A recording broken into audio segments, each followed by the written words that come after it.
4, 3, 2, 1.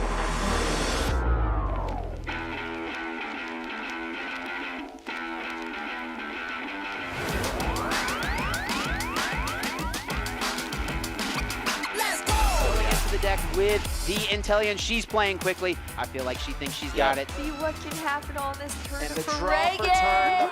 You've been patient. You've been waiting all this time, but you ready. You've been putting in that grind, so let's go. Champions are hard to find, but you know the goal when you're ready to shine. Have they heard of you? Then they know. You got your sights set on that road. If it's on the battle, then let's go. 'Cause you'll never stop. Show them what you got. Riding through another turn. And the Paladin is going to drain it. Very impressive showing and a really good understanding of how these teams work. Show 'em what you got. Yeah, they already know. You got your sights set on victory road. Show 'em what you got. Yeah, they already know. You got your sights set on victory road. Mindo wants to go for a sweep of his own. Scrafty has already knocked out 2 Pokemon. He said this match was too hot. I need to cool things off here with an ice beam. A Bastion, it rumbles onto the field and the smackdowns are adding up.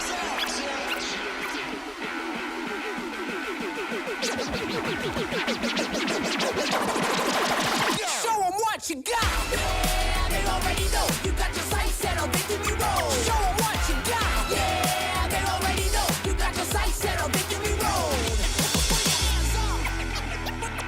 Put your hands up.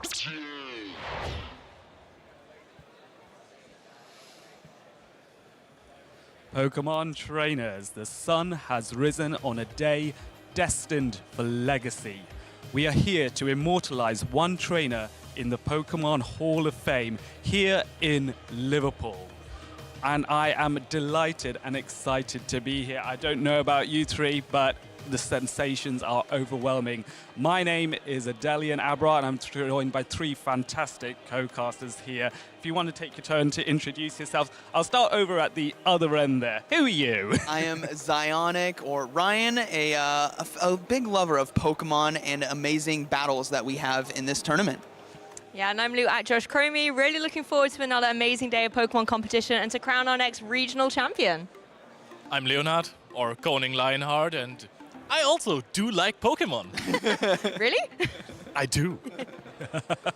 Thank you very much, co-casters. Well, of course, we are here in Liverpool to crown a champion. But of course, for many of you watching at home, you're probably going to look at this and go, you know what? I want to attend another regional championship somewhere in the world. So we do have a graphic available, which are going to walk you through where else you can go.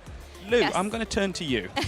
The 2024 season is well underway. As you can see, we are currently in Liverpool about to crush it out through day 2 competition. But there are more events along the way. You've also got regional championships in Dortmund, the special event in Utrecht, leading up to the European International Championships. Definitely a clash of titans to be beheld there in London. Following that, we will have another regional in Stockholm, the newly announced special event in Bologna, Italy as well. I know a lot of people are very excited for that addition to the calendar. Culminating in the last event before the World Championships at the North American Internationals in New Orleans, a new location. Again, a lot of people are very excited to be able to test their Pokemon skills there. And the pinnacle of Pokemon play, the World Championships in Honolulu, Hawaii. Everybody's looking forward to that. Thank you very much, Lou. And of course, with all of these regionals, the goal is to get, if not to win, is to get many of these championship points. And there is a breakdown of just how many points you will need to get your Worlds invite. Leo, if you could tell me a little bit more about that. Of course, if you are playing or participating from the US or Canada, you need 500 points of those championship points. In Europe, it's 400, Latin America, 300, Oceania is 300, and Middle East and South Africa is 200. You can, of course, also participate in local cups and challenges to accumulate those points.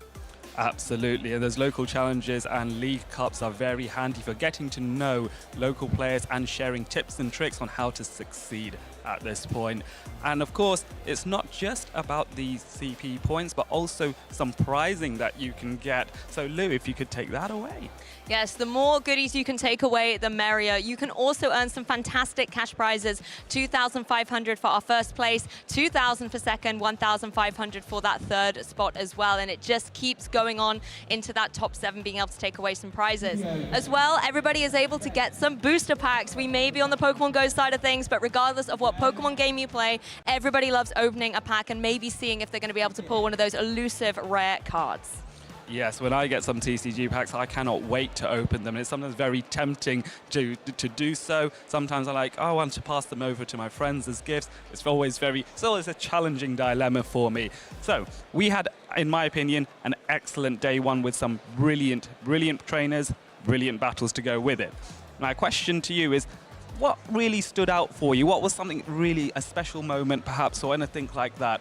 What stood out? I'll come to you, Ryan. So it was a fantastic day of battles. We saw so many close games come down to just a few health points, and that's sometimes rare to see, but consistently, match after match, it just goes to show how strong these players are in this tournament. And it was the biggest regional tournament we had in EU this season. We also saw very consistent Pokemon be used once again, Pokemon like Lickitung and Azumarill, but what I also loved is some of those spicy Pokemon that kind of pushed through into day two, like Venusaur and Shadow Charizard. I think I'm going to tap into a little bit of what you said there as well about how many trainers there were here at this regional. Just shy of 200 meant the stakes were even higher. You have to battle it out against really, truly the best of the best. And it's not just about winning the regional, it's about getting maybe your world's invite by getting the championship points that you need. And I think the pressure maybe was showcased very well yesterday. A lot of trainers like Arceus, Aurelius, even Tomahawk had to make those 50-50 decisions on when or not to shield.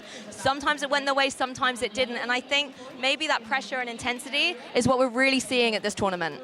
Yeah, you were talking about championship points as well there, and a trainer who has been to the World Championship twice, Lurgan Rocket, yesterday really stood out to me because of the sheer technical play. He always likes to joke around saying he's washed, so that he's not as good as he was anymore, but he has proven himself wrong again. In fact, yesterday, he's a fantastic trainer. He has proven that so many times. And yesterday as well, you could just see how calm he was. The decision-making was on point.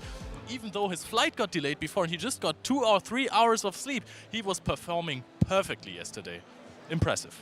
That is some serious dedication to get to operate so well with such limited sleep. So a big shout out there to Lurgan Rocket for doing that. And so with day one, we obviously got to see all the teams, and we got to find out as well what are the more popular ones. I know you highlighted a few already there, Ryan, but we do indeed have a graphic showing the full breakdown of day one and the Pokemon that really stood out. So obviously, Ryan, you have mentioned one or two. Anything else in that top 12 that surprises you or interests you there?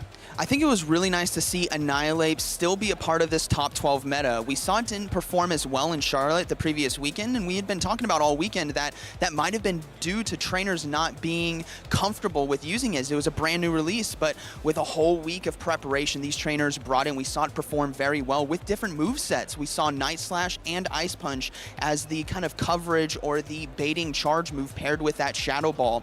We also see a high uptick in Vigoroth, and that's due to the Lyle's Chef winning last weekend with Vigoroth. It's a very strong fighter, so it's really cool to see a wide variety. We have double, maybe sometimes triple flyers with Altaria. We have double, sometimes triple fighters here. It's anyone's game.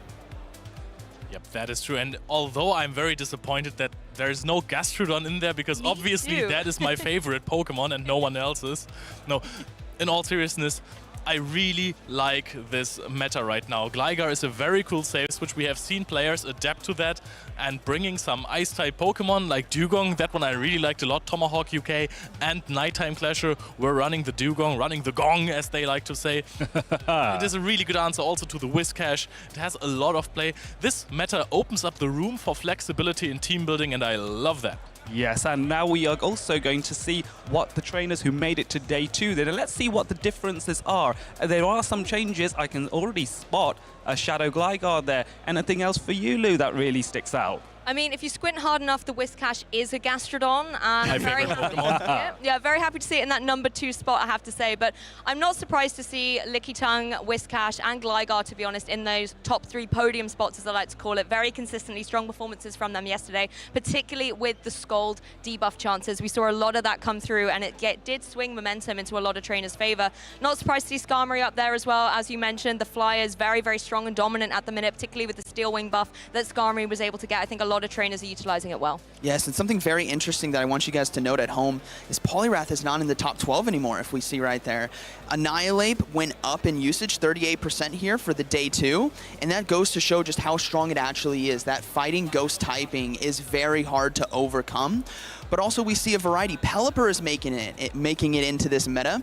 And talking with the trainers on the floor yesterday, some of those brackets, they didn't prepare for a Pelipper. They got absolutely swept by the Weather Ball spam. So it's really cool to see the unique Pokemon that can really shine, along with the consistency of stuff like Lickitung, Whiscash, and Shadow Gligar. Yes, and so with these caster predictions, I think Pelipper was mentioned by one of us yesterday. We do also we did have a discussion earlier about who we think was going to make it all the way, and so we have some caster predictions of the trainers we think are going to be your Liverpool Regional Champion. I'm going to start all the way on the right there because I can see, Lou, you've selected Tomahawk UK.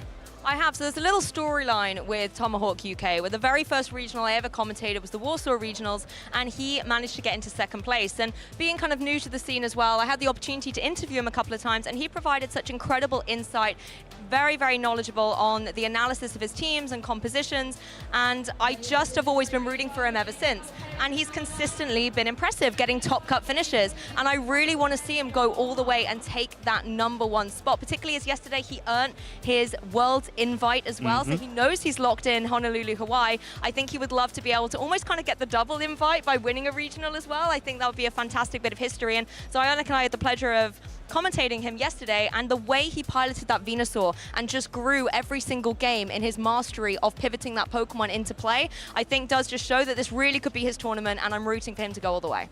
Thank you very much. You, Leo, you picked Nighttime Clasher. What's really stood out for you with him?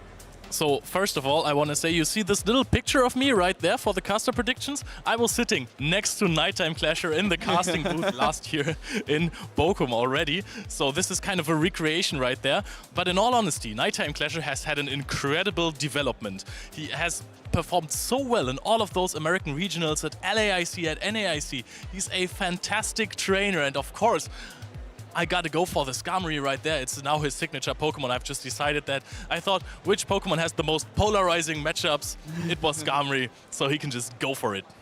And with Lurgan Rocket, I chose him as my trainer to be on the lookout for, because not only does it come down to the teams and the Pokemon that you choose, but it comes down to your composure and confidence. And Lurgan Rocket has all of that. This is his tournament. He has been winning previous Liverpool tournaments as well. And Cresselia is such a strong Pokemon in this meta. He's been using it this whole time throughout the Play Pokemon Tournament series. So I got Lurgan Rocket to win today.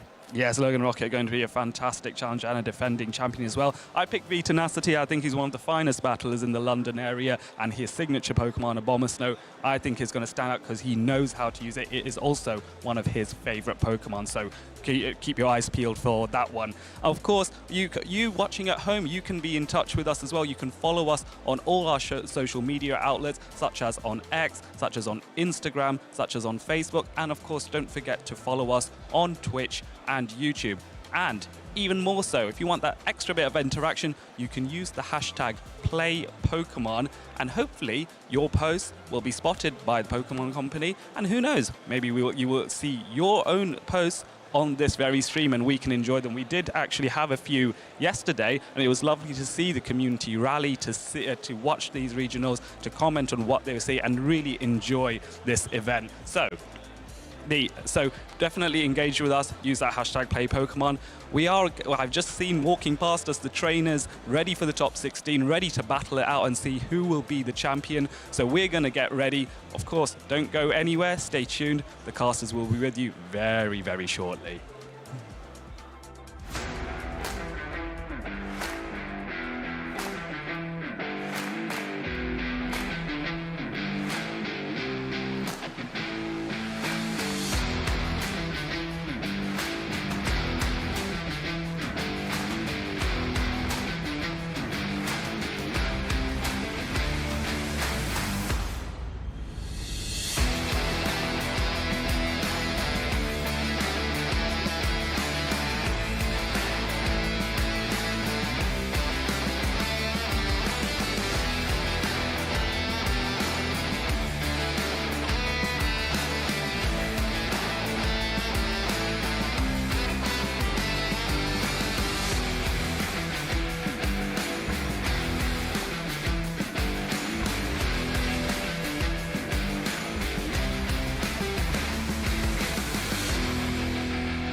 This 2024 Regional Championships event will be showcasing exciting Pokemon Go matches all weekend. Trainers from around the globe are here to compete for over $125,000 in cash prizes, travel awards, and championship points to qualify for Worlds 2024 in Honolulu, Hawaii. This tournament is a 2-day event, with our trainers competing in a double elimination bracket using the Great League format in Pokemon Go. Matches are best of 3, except for the winners finals, losers finals, and grand finals, which are each best of 5. All matches are played in a Bring 6, Pick 3 format. This means trainers will create a team of up to 6 Pokemon, but only 3 are brought into each game.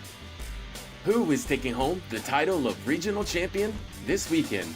Who will secure the points to qualify for Worlds 2024 in Honolulu? Stay tuned this weekend and watch all the action live. If you want to learn more about upcoming Play Pokemon events, visit pokemon.com/play. Cool.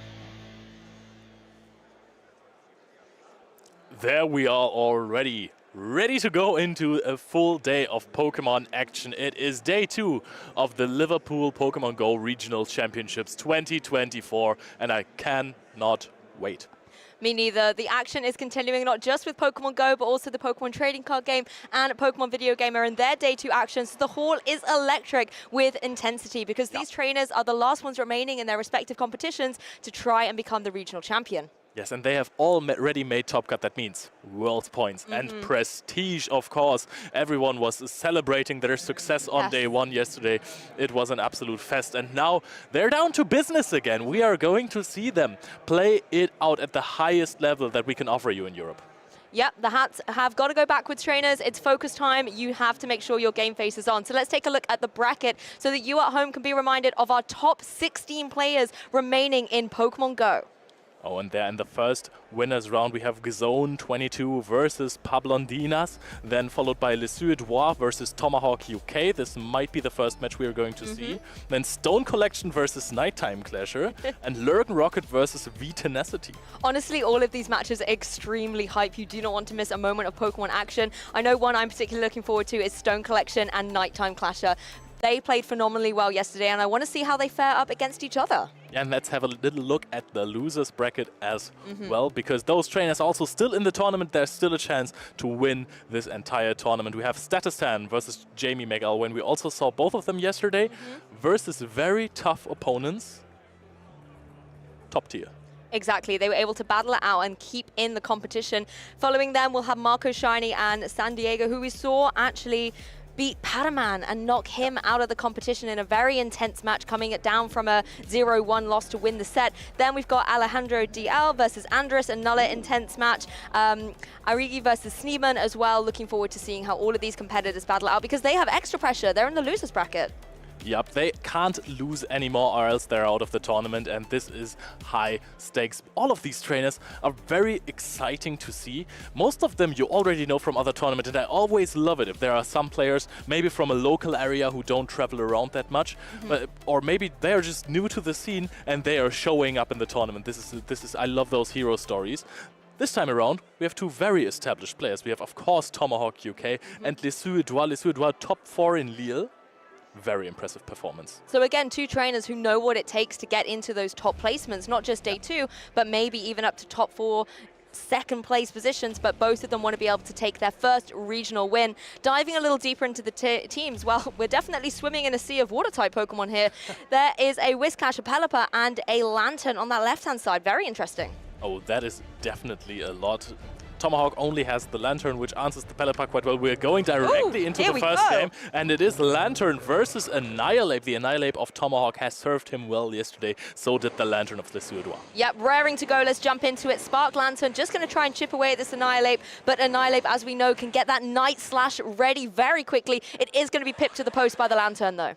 Yep, and if we are looking at the backlines of both of these trainers, it is looking like it could become kind of alignment dependent right here. So this first matchup is really important. We're going to see a little farm up from Tomahawk. You can't immediately goes into the Spark Lantern against the Skarmory. Skarmory tried to go for the catch. This is a huge advantage for Tomahawk because now also the Lantern is freed from the Guzzlord. Exactly, and those sparks are going to be stacking up a lot of damage into that flying type. Yes, it is going to be able to go for its charge attack with Brave Bird and connect down onto that Lantern. Big damage and will severely drop the defense. Oh yeah, and the defense, as it is dropped, the Sparks now deal a lot more damage. Very good calculations by Lesueur. Can still go for another attack right here and doesn't give the Spark Lantern too much farm, even though I think it is already at 100 energy. However, this is a lot of damage. There is not much health on that Lantern left. Yes, Lantern in a very precarious situation. May be able to get a couple more sparks down on something like the opposing Lantern, but instead it's going to be the Guzzlord going to be able to go for, is it Thunderbolt or Thunder on this one? It is a Thunder Tomahawk. Oh, the power, let's go. Yes, he told us about these calculations ages ago, I think in Barcelona, where he said, hey, if you go for 2 serves, then you still get to a Thunder, or something like that. And you get to do big damage. You know, Thunder, yes. You might as well pack an extra punch into those electric type attacks. A lot of onslaught onto that Guzzlord does a significant chunk of damage, but it's going to be up to Dugong to finish the job. Yep, and it will come down to this Lantern versus Annihilate in the endgame. However, Tomahawk has a huge chance to almost fully farm down this Guzzlord. Immediate swap into the Lantern. Now we're staying in this matchup. We're going to go for 3 ice shots. Goes for a drill one. Doesn't go for a debuff. Hopes that his opponent maybe calls a bait right there. No, the shield is getting put out, and I think we're going to see a swap soon.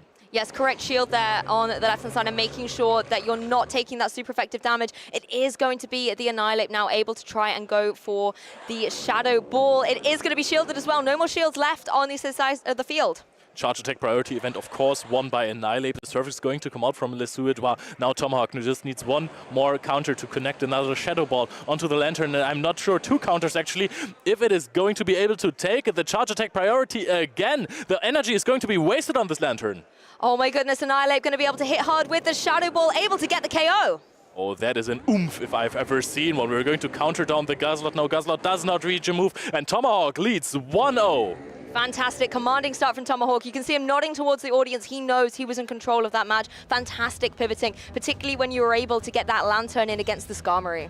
Yep, the Skarmory tried to go for a catch, so I can only assume that Lesueur was anticipating a different team that Tomahawk UK would bring, because if you know your opponent has Lantern in the back, you're not trying to catch anything on a Skarmory.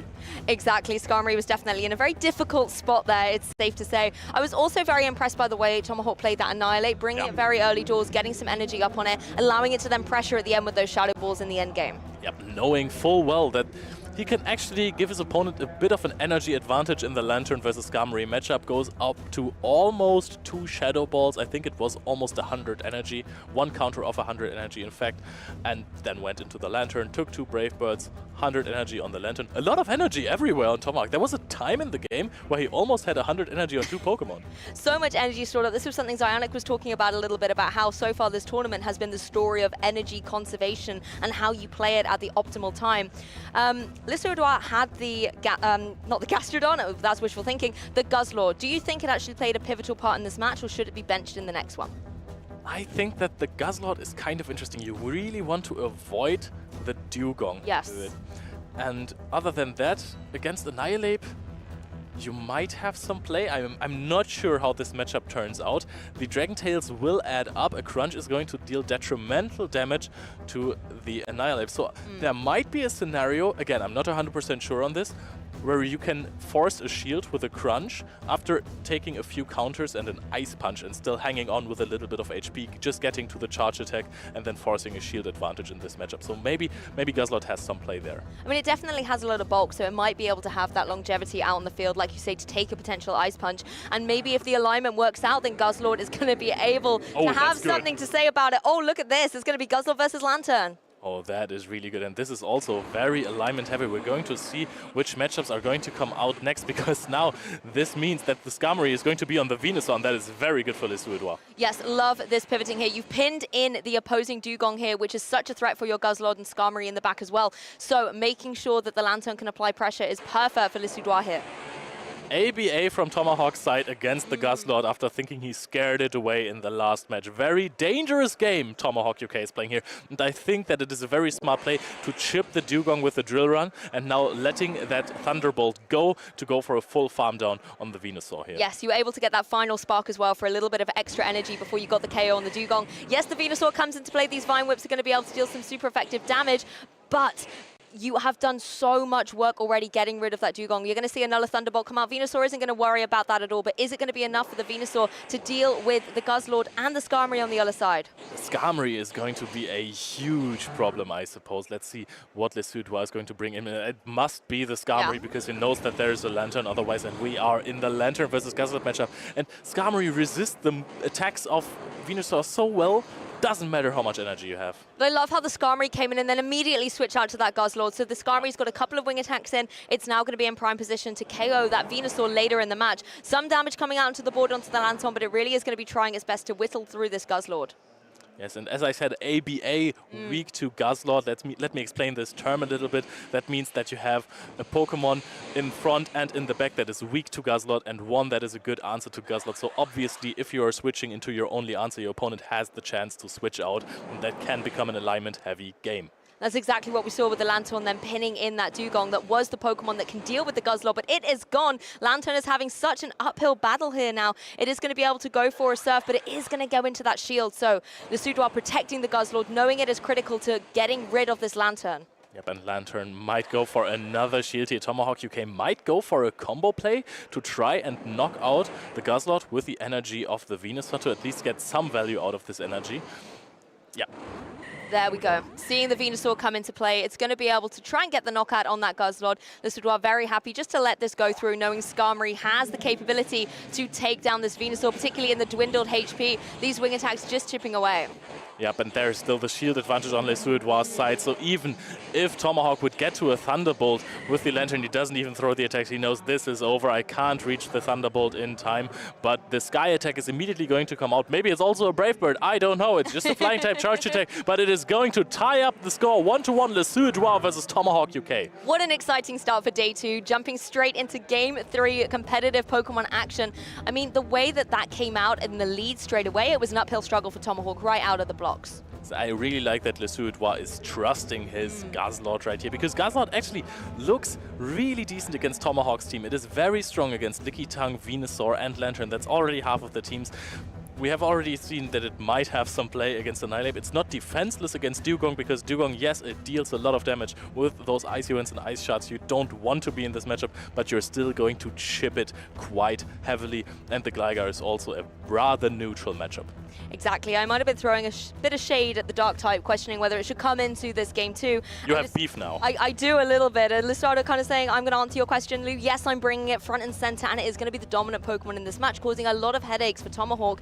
I really have to kind of outline how that Game 2 started playing out. Immediately, Tomahawk forced a switch in the Dugong, and Lesudois then had the capability to bring in his own Lantern and apply pressure straight away. So automatically, Tomahawk got himself pinned, and that made it very, very difficult to have that flexibility within his team. I think going into Game 3, he's got to play a little bit more cautiously with that Dugong and not let it go down for free.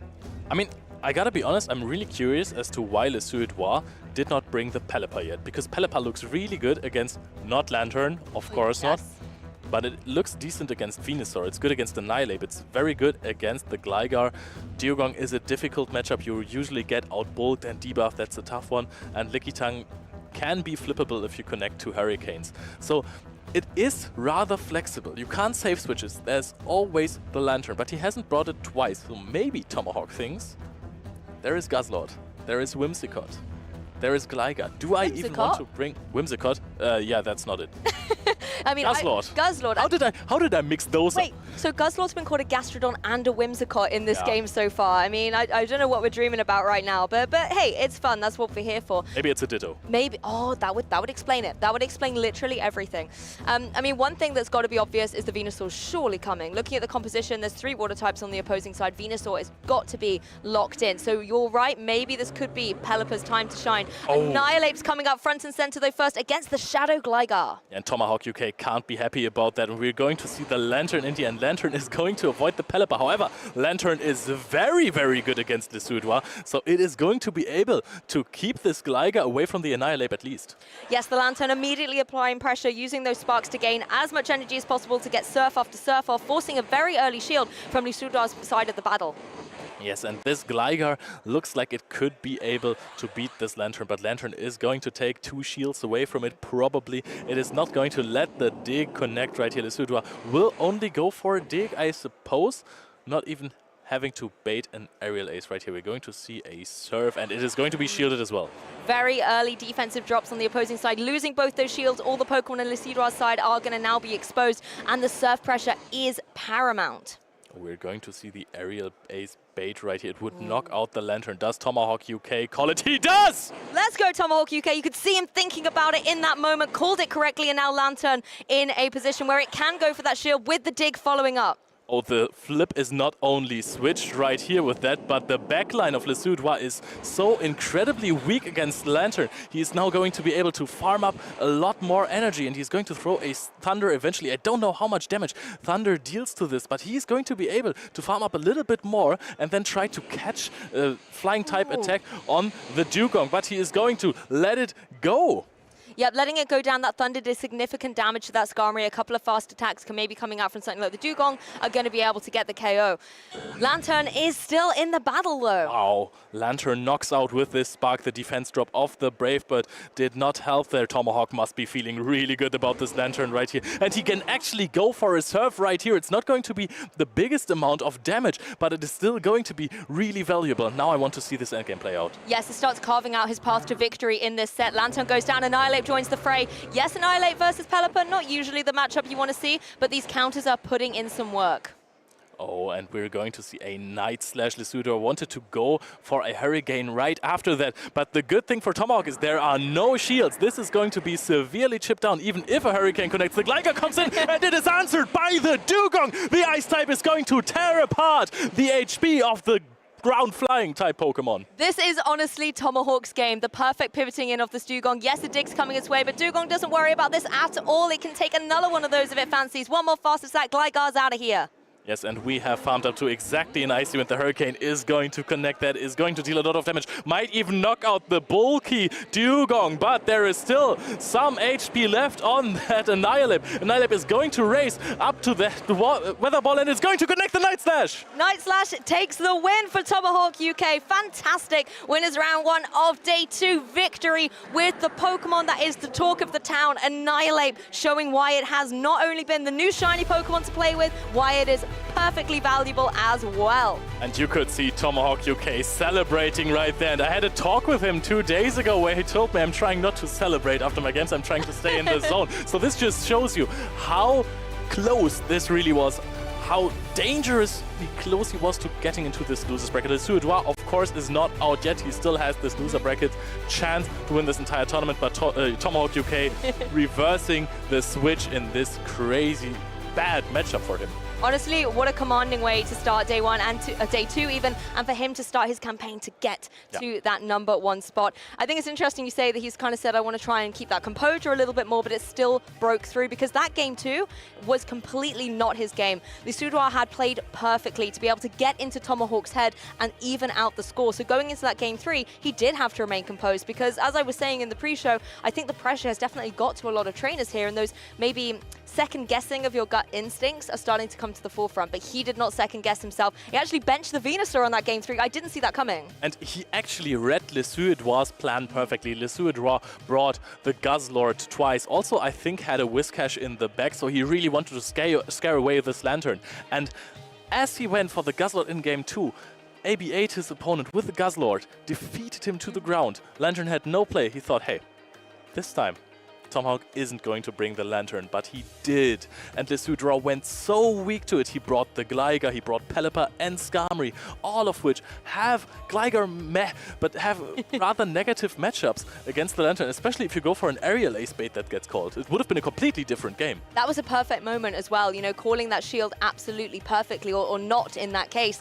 I think as well with the Lantern, the one thing I really, really liked was seeing just those very fast surfs coming through and the pressure that it applied, like you say, to the Pokemon that were very weak to it, but but also just the continuous damage. Burning those 2 shields very early on the Swedish side of the field, you know, having to protect that Gligar meant that all those little bits of damage, even if they're only neutral, they're still adding up to that victory, because you got to deal damage to get the KOs, to get the wins. Yes, and the Lantern just also clutched out in the matchup versus the Skarmory, going for the Thunder, showing why Thunder might be a better choice than Thunderbolt, because it just got to knock out the Skarmory. Yeah, able to deal that additional damage, and it was significant as well. You know, a couple of sparks as well, chipping away at that Skarmory, just allowed the charge attack to really come through and almost pick up the KO. It needed one more spark. That is true, and then he was able to go in with the Annihilate against the Pelipper. That was a bit of an iffy matchup, but he knew he could rely on the Dugong in the back. Didn't want it to get chipped too much, so he went in with the Annihilate, said, hey, I need your Night Slashes here. You got to help me there, buddy. And Night Slash Annihilate, that was something Zionic was talking a lot about yesterday, have been saying, I want to see it in play. And Tomahawk has indeed brought it. I mean, Leo, what is the benefit to Night Slash Annihilate? Well, you need one less counter to reach it. You have the chance of going for a clutch attack boost, of course. Yes, helpful. Yes, Ice Punch is most of the time, except for against flying type Pokemon, especially Mandibuzz is a difficult one. It is a bait attack. And having the cheaper one is I think, a decent advantage you have there. It is going to be better in some other matchups as well.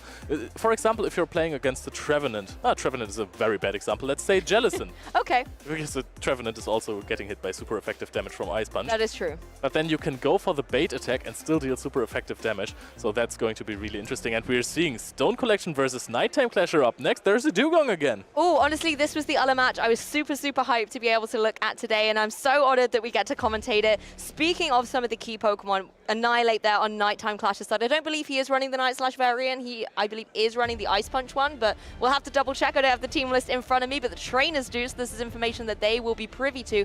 The Pokemon I really want to talk about is that Deoxys Defense. Stone Collection, I saw use it yesterday, and you know, it's not called Deoxys Defense for no reason. It is bulky. It can take so much damage, and it really was pivotal for him to switch it in and catch at the right time in order to take big damage, but not take the KO. I asked him about this in the interview yesterday, and he said he doesn't really know that much about the matchups of Deoxys Defense. However, it just fit into his team perfectly. It's an blind answer to, trust. Yeah, it's an answer to Azumarill. It has decent play against other Pokemon, which other fighting type Pokemon or counter users do not really have, and that's I think very beautiful. I remember the commentary of Stuttgart when Edequin said that Stone Collection was the only person to not get the memo about the attack update. Yes. And he didn't bring a charger bug or anything.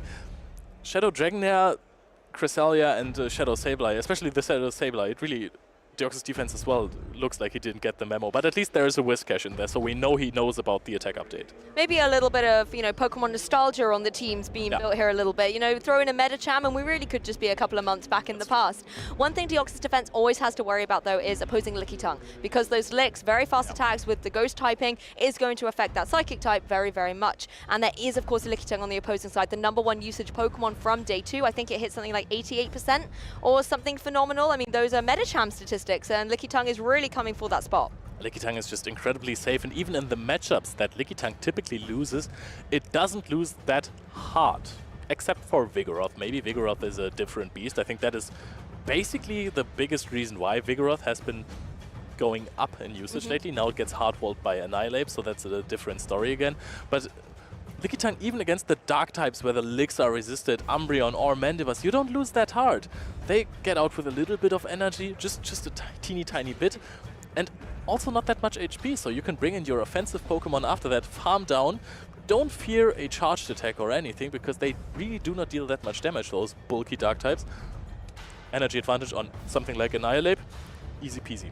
Exactly. I'm going to be interested to see if the Cresselia comes into the battle, though, as well. I like the potential of Grass Knot applying pressure to something like that Whiscash and just being able to have that reasonable bulk to chunk through and slow the pace of game down so that Stone Collection can take advantage. And it is indeed going to be the Cresselia right out the blocks versus the offensive Gligar. Yes, Cresselia versus Gligar, a rather neutral matchup. It is kind of difficult to play it out.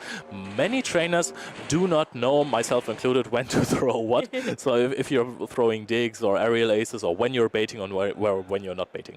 Well, let's just get some damage on the board for Nighttime Clasher. Going for that dig, will connect onto the Cresselia. Going to do a reasonable chunk of damage, but Cresselia is going to be able to retaliate with a Moonblast. Now, this has a chance to get a drop, right? Yep, this is a lower chance to get a drop, but it would be, in fact, really helpful. And I think after this, a few Psycho Cuts and a Grass Knot might KO against the Gligar. So very well played by Stone Collection.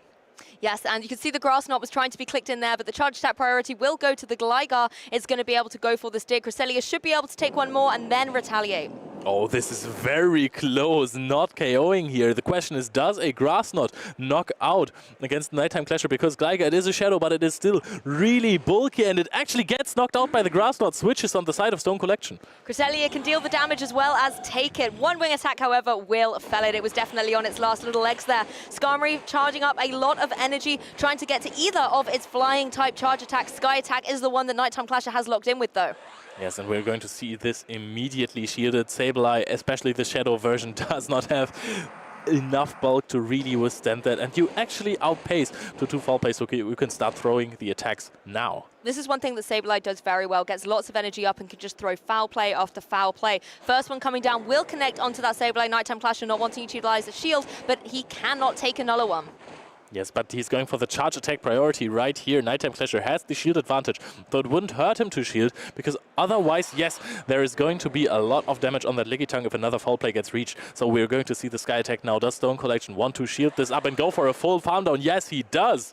There we go, the second shield gone on Stone Collection's side of things. The Sky Attack will not connect, and now the Sableye is free to just suck up lots and lots of energy. Lickitung, however, going to come in, throw some licks, try and get some energy up on its side of the thing, and it doesn't mind taking a foul play or two.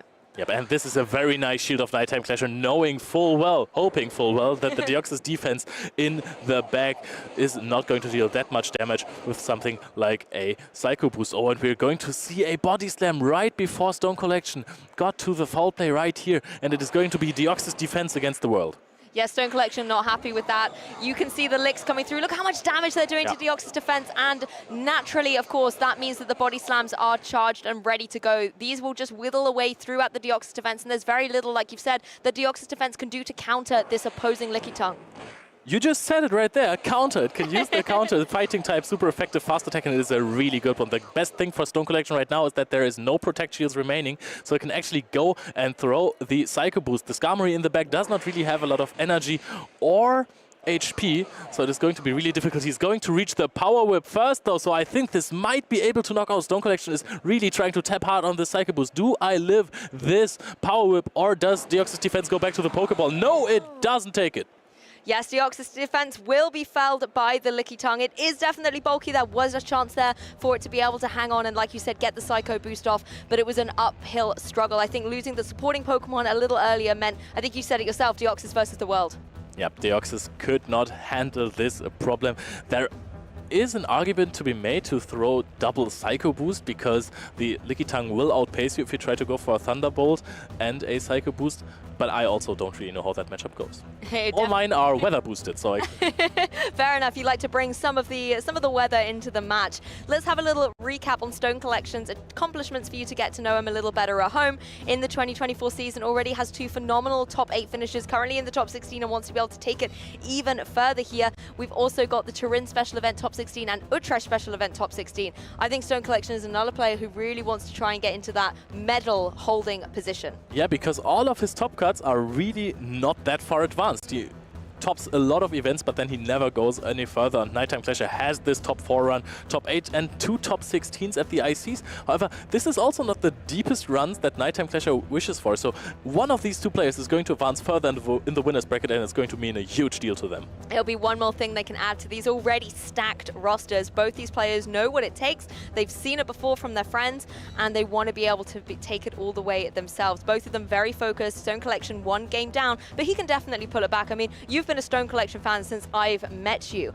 Having a look again at kind of the team composition, do you think he's going to have to shake it up, or will he stick with the same 3? I mean, he might want to lead his comfort Shadow Dragonair. It is his best friend. It is a very trusty Dragonair, and he likes to bring it to almost every tournament. And then we're going to see the Cresselia again against the Shadow Gligar. I know that from somewhere. Yeah, this story looks very familiar. It is going to be the Cresselia once again just firing down against the opposing Gligar. Gligar's got that Aerial Ace primed and ready to go, but it is instead going to lock in the dig. Oh, Dig is going to connect right here. No shields from Stone Collection. And honestly, this is the same lines. No, almost the same lines. We have the Licky Tongue instead of the Deoxys defense right here. I think Nighttime Clasher said what's not broken, I don't have to fix. I don't think the idiom goes that way. It does now. I've decided it. We're going to see the shield, though, come through on the opposing Gligar. No drop from the Moonblast here. And you can just see how much damage this Gligar is doing to the opposing Cresselia. It's really in a precarious spot. Is going to go for the Grass Knot. No shield coming out from Nighttime Clasher.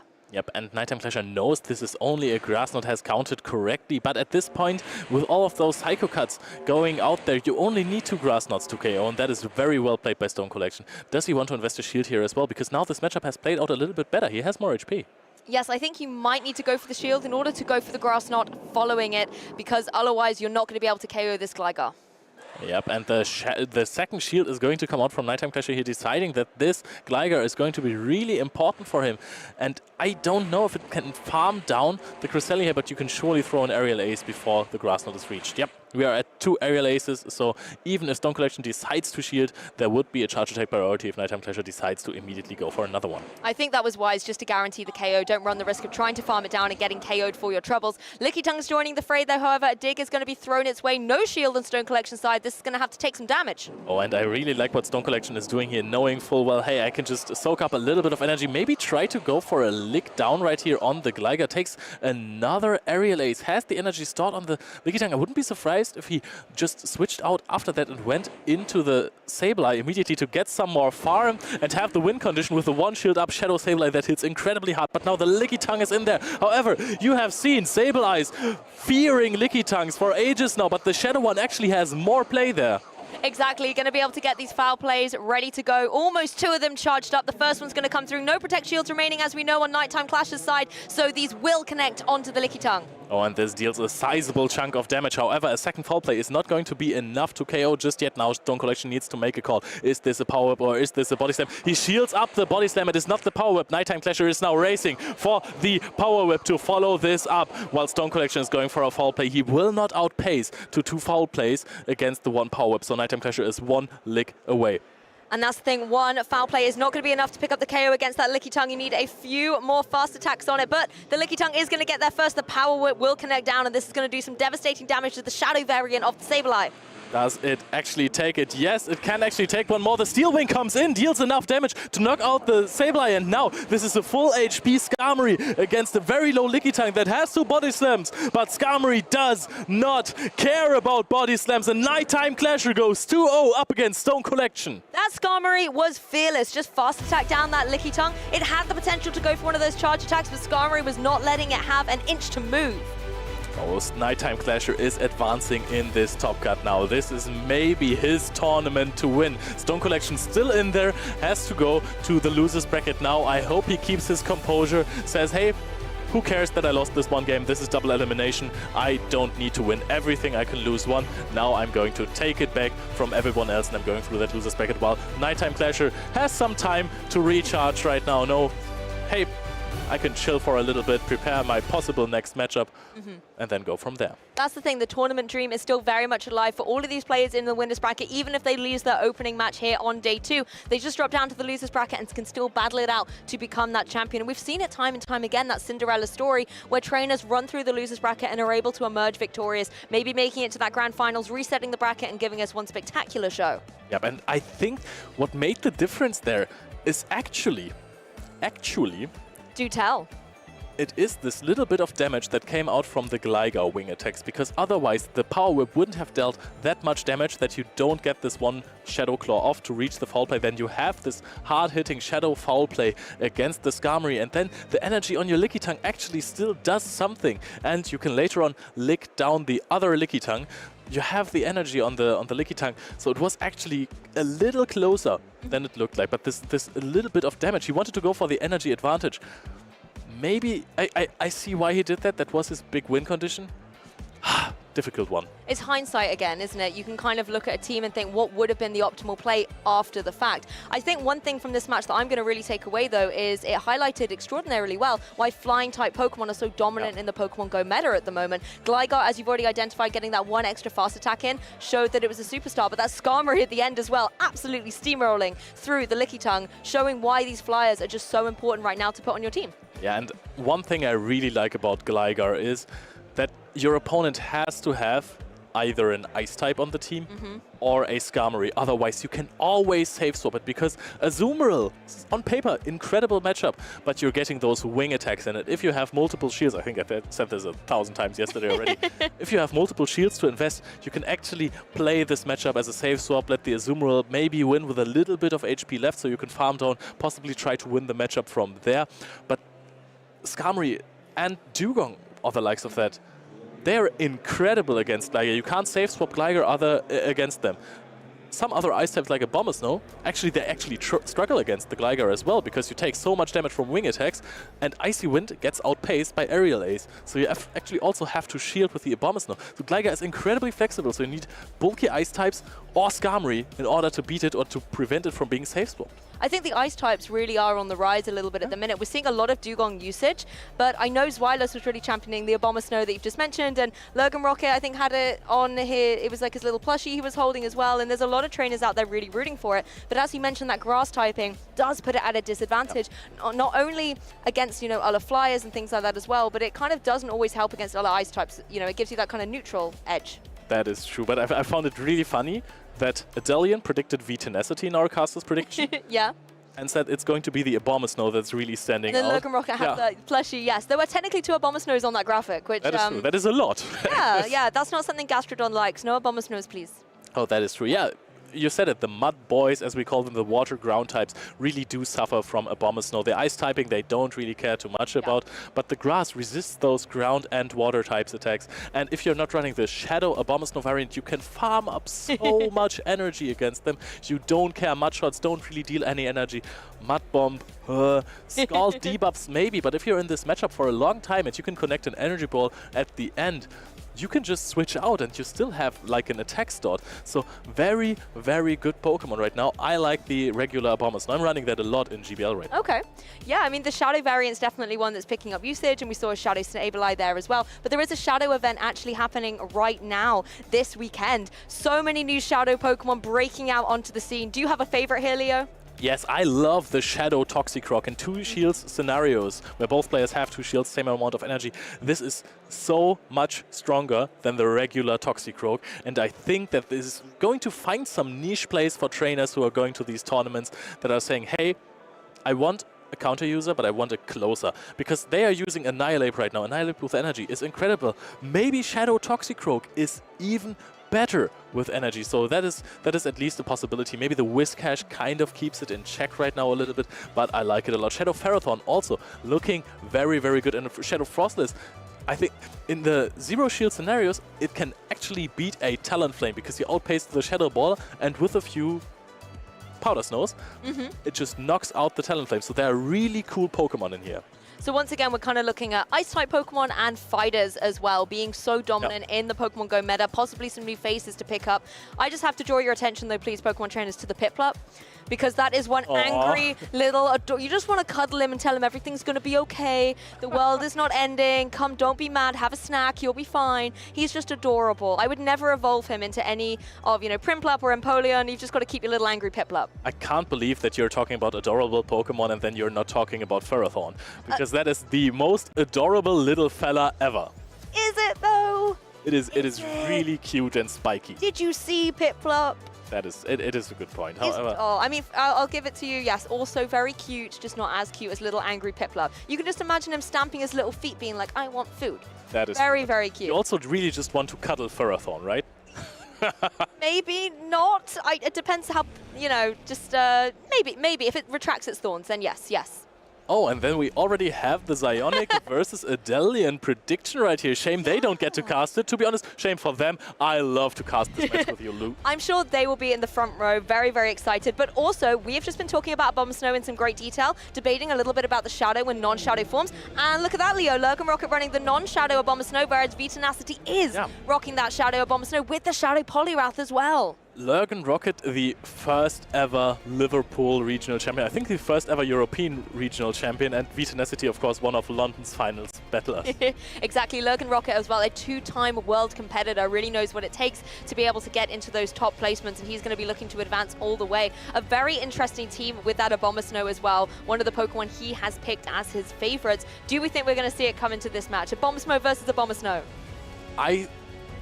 That might happen, actually. I would love it. I think that Lurgan Rocket's Abomasnow has a little advantage as it is running Icy Wind. I don't know about the attacks of Vitanacity's Abomasnow, because I usually see the Shadow variant with Weather Ball. You know, it's more spammy. You can hit those attacks with a little bit of more damage. Nice and fast as well, yes, right? exactly. So I think if you shield the first one as Lurgan Rocket with the regular Abomasnow and then connect an Icy Wind that might also be shielded, because you can't really take hits as Shadow Abomasnow, you have a bigger advantage. However, you might get outpaced to too many. I don't know. I mean, the Abomasnow and Skellydirge, which actually the core that Zwyler said is going to win the Liverpool Regionals. He was running it himself, wasn't quite able to take it all the way, but Vitanacity's still running that core. And little Abomasnow staring down the camera going, it's my show now, Pokemon trainers, it's all about me. Skellydirge, actually an insane Pokemon, and I want to say that number 2 on my caster prediction was Sanhudigo with the Skellydirge. This plays versus Patoman. First of all, beat Patoman in a tournament, okay? That's insane. Almost unheard of. And he used the Skellydirge to perfection, so Sanhudigo might be the best Skellydirge player we have in the tournament right now. And Skellydirge is so flexible, because yes, on paper, Whiscash and Azumarill, okay, Whiscash is really terrible matchup. But Azumarill, also a really bad matchup, but those Shadow Balls really do connect. You don't get hit super effective by the charge attacks. And now we're going to see Game 1, Talonflame versus Lickitung. Another one of these flyers out of the blocks for Lurgan Rocket, going to be able to try and get some damage with something like the Incinerate down onto the Lickitung, but Lickitung going to try and lick up some energy of its very own. Lick up some energy, I like that phrasing. Now Vitanacity is going for the Body Slam after 14 licks, perfect timing, just only granting Lurgan Rocket 1 extra turn with this charge attack. Lurgan Rocket is probably going to immediately press the Flame Charge, and that is being caught on the charge attack. You have to shield immediately, this would be super effective damage. That's got to be a shield every day of the week. Huge damage potential, but blocked and protected. Whiscash is going to join the fray, though. Again, a Pokemon that isn't going to mind taking these Volt Switches at all. I don't know if this is exactly what Vitanacity wanted. He might expect something weak in the back against Charjabug, but there is the Whiscash. Whiscash really enjoys this matchup, and now Lurgan Rocket is also a shield up. Exactly, has that advantage and momentum going through. We are going to see the Scald coming through now. We've seen time and time again the debuff be so critical. Is it going to happen on the Charjabug? Yes! That is even better for Lurgan Rocket right here, because now he really doesn't need to care about those X-Scissors right here. He can just go for another Scald and then maybe almost knock out that Charjabug. Charjabug is going to need 2 more Volt Switches for that, so you can throw 3 Mud Shots, go for that Scald, and is this enough to KO? That's the thing, you get a little bit more room to maneuver when you know that that attack drop has happened. The Scald is going to come through, it will get the knockout, forcing Vitanacity to make an adjustment. Lickitung is going to come in, try and farm down against this opposing Whiscash, but Whiscash has charge attacks ready to go. Here's another Scald, and with the momentum in Lurgan Rocket's favor, this could be another drop. The question is if Lurgan Rocket knows what's in the bag. Is he fearing that Skellydirge because he, wow, another attack drop is actually huge. He decides to let the Whiscash go, does not shield this, and now the Skellydirge is absolutely free. You might want to bring in the Talonflame here, however, Talonflame with this amount of HP is not really great against the Lickitung. We're bringing in the Cresselia. Cresselia is immediately being answered by Skellydirge. You're running Future Sight, so that's at least something going for you as Lurgan Rocket, but this matchup is not good. Yep, Skellydirge in prime position. Future Sight is going to be able to deal, some decent damage. Grass Knot would deal nothing, but Vitanacity is going to go for the last shield on him, not wanting to give any momentum back to Lurgan Rocket. Yes, and Vitanacity is surely going to throw after 2. This is giving, a catch on the Talonflame. Wow, Lurgan Rocket identifying his win condition. 2 Incinerates and a catch immediately. Wow. And with it being the disarming voice, not very effective at all. Talonflame is going to be able to get 1 or 2 Incinerates off here. It will be felled, though. But that didn't matter at all, because now, oh, wow, we are actually getting the future side off before V-Tenacity can even throw an attack. There's still no shields used by Lurgan Rocket. 2 to no shields. Future side is going to connect. This is going to deal a big amount of damage. However, it is not going to knock out. It is going to be another disarming voice. The shield goes up from Lurgan Rocket, though, breathing a sigh of relief. Though I think he's hoping that Skellydirge will go down to a couple more fast attacks. But, oh, look at that. The energy on V-Tenacity Skellydirge is just unfounded right now. V-Tenacity with very bad alignment in the start is going to try and clutch this game out. However, the Lickitung is coming in. It's very close to a body slam. Will it reach it? Future side charge attack priority event against the Lickitung. Lurgan Rocket is going to go very low on this Cresselia. The future side is maybe not going to knock out the Lickitung. The question is, can you Psycho Cut down the Skellydirge before it incinerates you for the win? That's the thing. It's going to take 1 or 2 more fast attacks to be able to KO the Skellydirge. But Skellydirge, like you said, has that incinerator. Also, will only take a couple of shots. Is it going to be enough? Oh, this is a lot of energy gain right here, but it looks like the Psycho Cut knocks out V-Tenacity's Skellydirge. It looked like it was absolutely Lurgan Rocket's game, but it got closer than you would have thought. Honestly, that Skellydirge gave Lurgan Rocket a run for his money at that point, coming in at a fantastic point, some big damage, all the energy restoration as well, applying so much pressure. But I love that catch as well with the Talonflame coming in, taking the disarming voice, and just, I suppose, neutralizing some of the pressure V-Tenacity had. Yes, I just also want to shout out Lurgan Rocket for bringing me this lovely Darmanitan that we have on our table right here. Thank you so much. You know, that's a good Abomasnow counter. We didn't even talk about it earlier. That is true. That is true. I'm kind of worried about it because on the desk there's also a Bastiodon that is staring at the Darmanitan and the Ho-Oh, so that's a bit dangerous, by the way. We just need to make sure they don't get too close during this tournament. That is true. I don't know how far the Smackdowns can fly, actually. Well, I mean, if they get any closer, we could be in for a bit of trouble. We might have to call a judge. That is true. However, quick mention, Shadow Ho-Oh raids available right now. Trainers, get those. It's really exciting. Yes, we've all been enjoying doing it in our breaks and the moments that we can, and a lot of people in the crowd as well are trying to get all of those amazing Shadow Ho-Ohs, so that's why we've got one on the desk cheering us on. Exactly. So, Lurgan Rocket, stay hydrated, trainers. Oh yes, very important. It's something we've been doing a lot as well back here, a lot of talking all day, but you've got to also stay focused because there is a lot of water-type Pokemon running around. You need to make sure you've got that advantage as well. Yes, and what do you think about the Talonflame right here in this matchup? Do you know what? I love the Talonflame coming straight out of the blocks, applying some good damage with the fast attacks, and it did give you that flexibility. If you were to see something like the Charger Bug or the Abomasnow come into the fray, it really is just that kind of golden ticket to victory if you can line up your Talonflame against either of those Pokemon. And we did see it in that game 1, Lurgan Rocket completely pinning down the opposing Charger Bug, forcing that early shield from V-Tenacity, and in the endgame that could have been critical, losing that shield early doors. V-Tenacity, honestly, he's really weak against Talonflame with that team. The Skellydirge might be an answer because it has higher attack, but it is very bait dependent in this matchup if both players are at 2 shields.